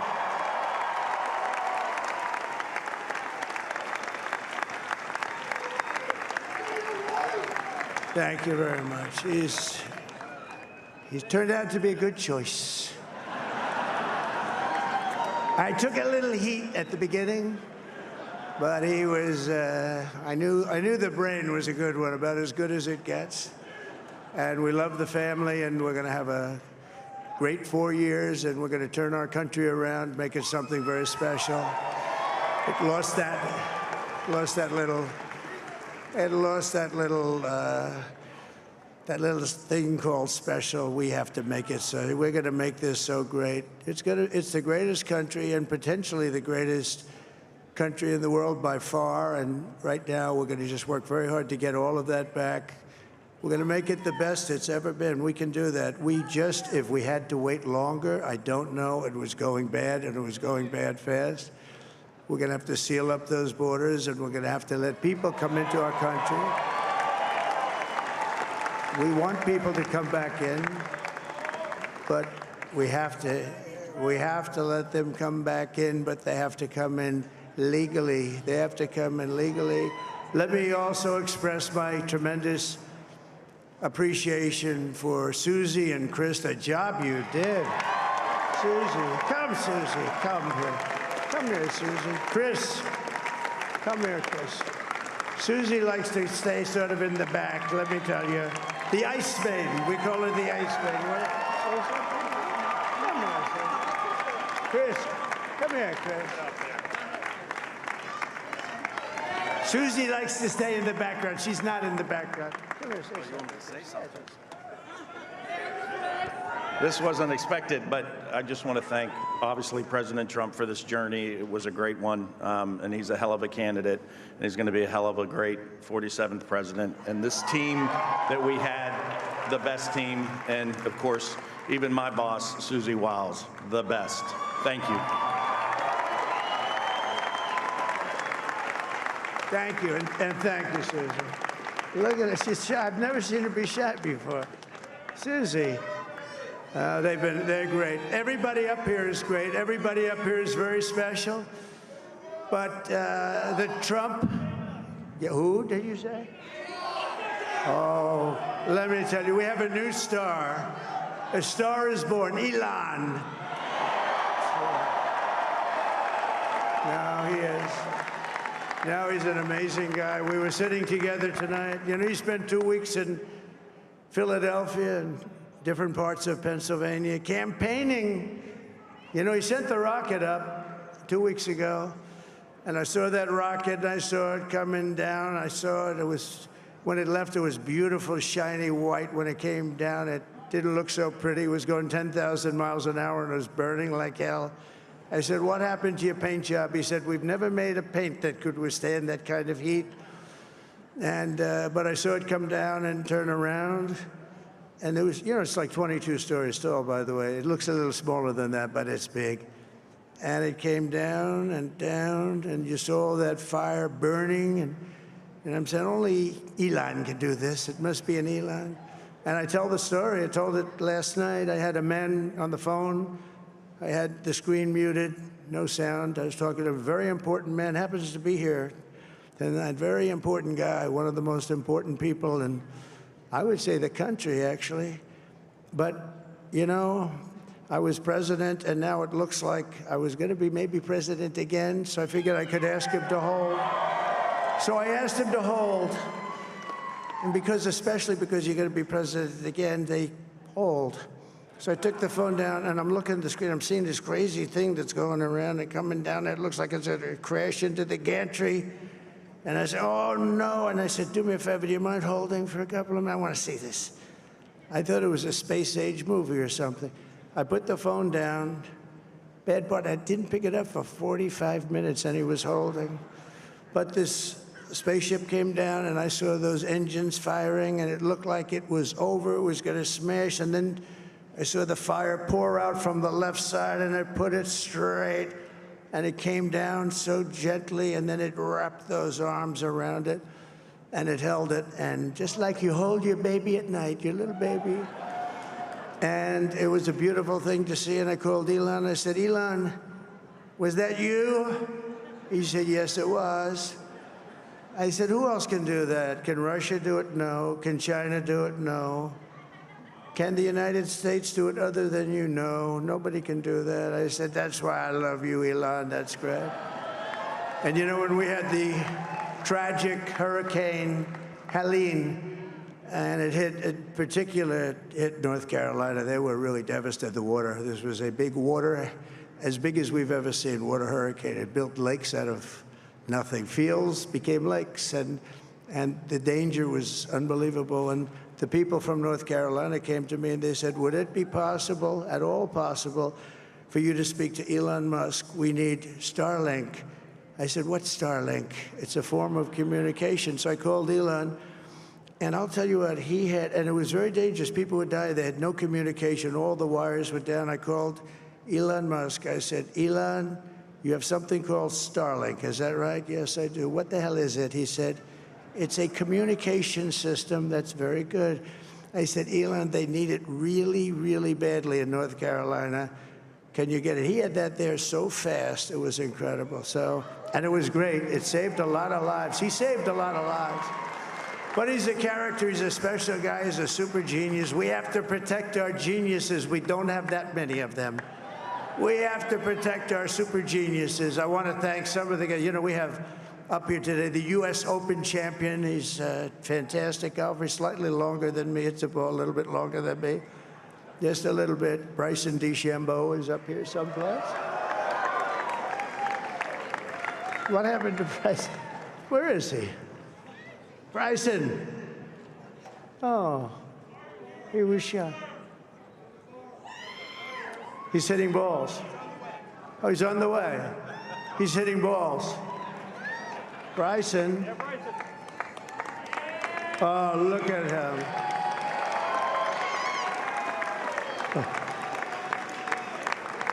He's got a great career going.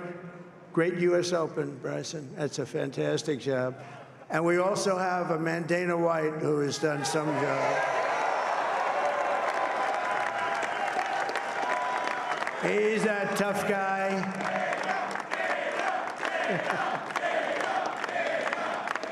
So Dana started UFC and came to me, do you mind if I use your, nobody wanted to give him Marines because they said it's a rough sport, a little rough. And I helped him out a little bit, and I went, and they said, this is the roughest sport I've ever seen, but I began to like it, and he loved it, and nobody's done a better job in sports. And you know, he's a very motivational kind of a guy, what he does. He gets these fighters, and they really go at it, and it's become one of the most successful sports enterprises anywhere at any time. It's doing so well. I'd like to ask Dana just to say a couple of words, because people love to hear from him. Dana,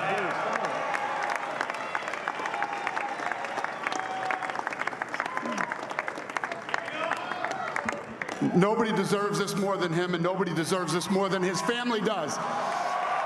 This is what happens when the machine comes after you. What you've seen over the last several years, this is what it looks like. Couldn't stop him. He keeps going forward. He doesn't quit. He's the most resilient, hard-working man I've ever met in my life. His family are incredible people. This is karma, ladies and gentlemen. He deserves this. They deserve it as a family. I want to thank some people real quick. I want to thank the Nelt boys, Aiden Ross, Theo Vaughn, Bustin' with the boys, and last but not least, the mighty and powerful Joe Rogan. And thank you, America. Thank you. Have a good night.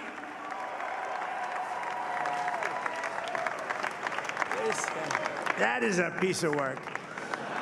No, he's really an amazing guy. But most of all, I want to thank the millions of hardworking Americans across the nation who have always been the heart and soul of this really great movement. We've been through so much together, and today you showed up in record numbers to deliver a victory like probably like no other. This was something special, and we're gonna pay you back. We're gonna do the best job. We're gonna turn it around. It's got to be turned around. It's got to be turned around fast, and we're gonna turn it around. We're gonna do it in every way, with so many ways, but we're gonna do it in every way. This will forever be remembered as the day the American people regained control of their country.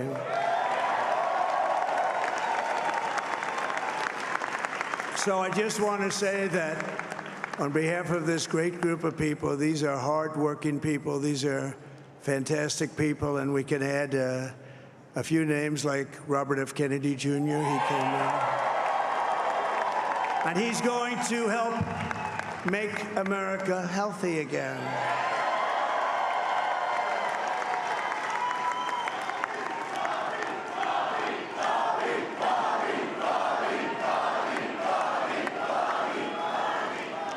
Now, he's a great guy, and he really means it. He wants to do some things, and we're going to let him go to it.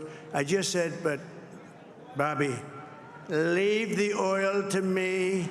We have more liquid gold, oil and gas. We have more liquid gold than any country in the world, more than Saudi Arabia.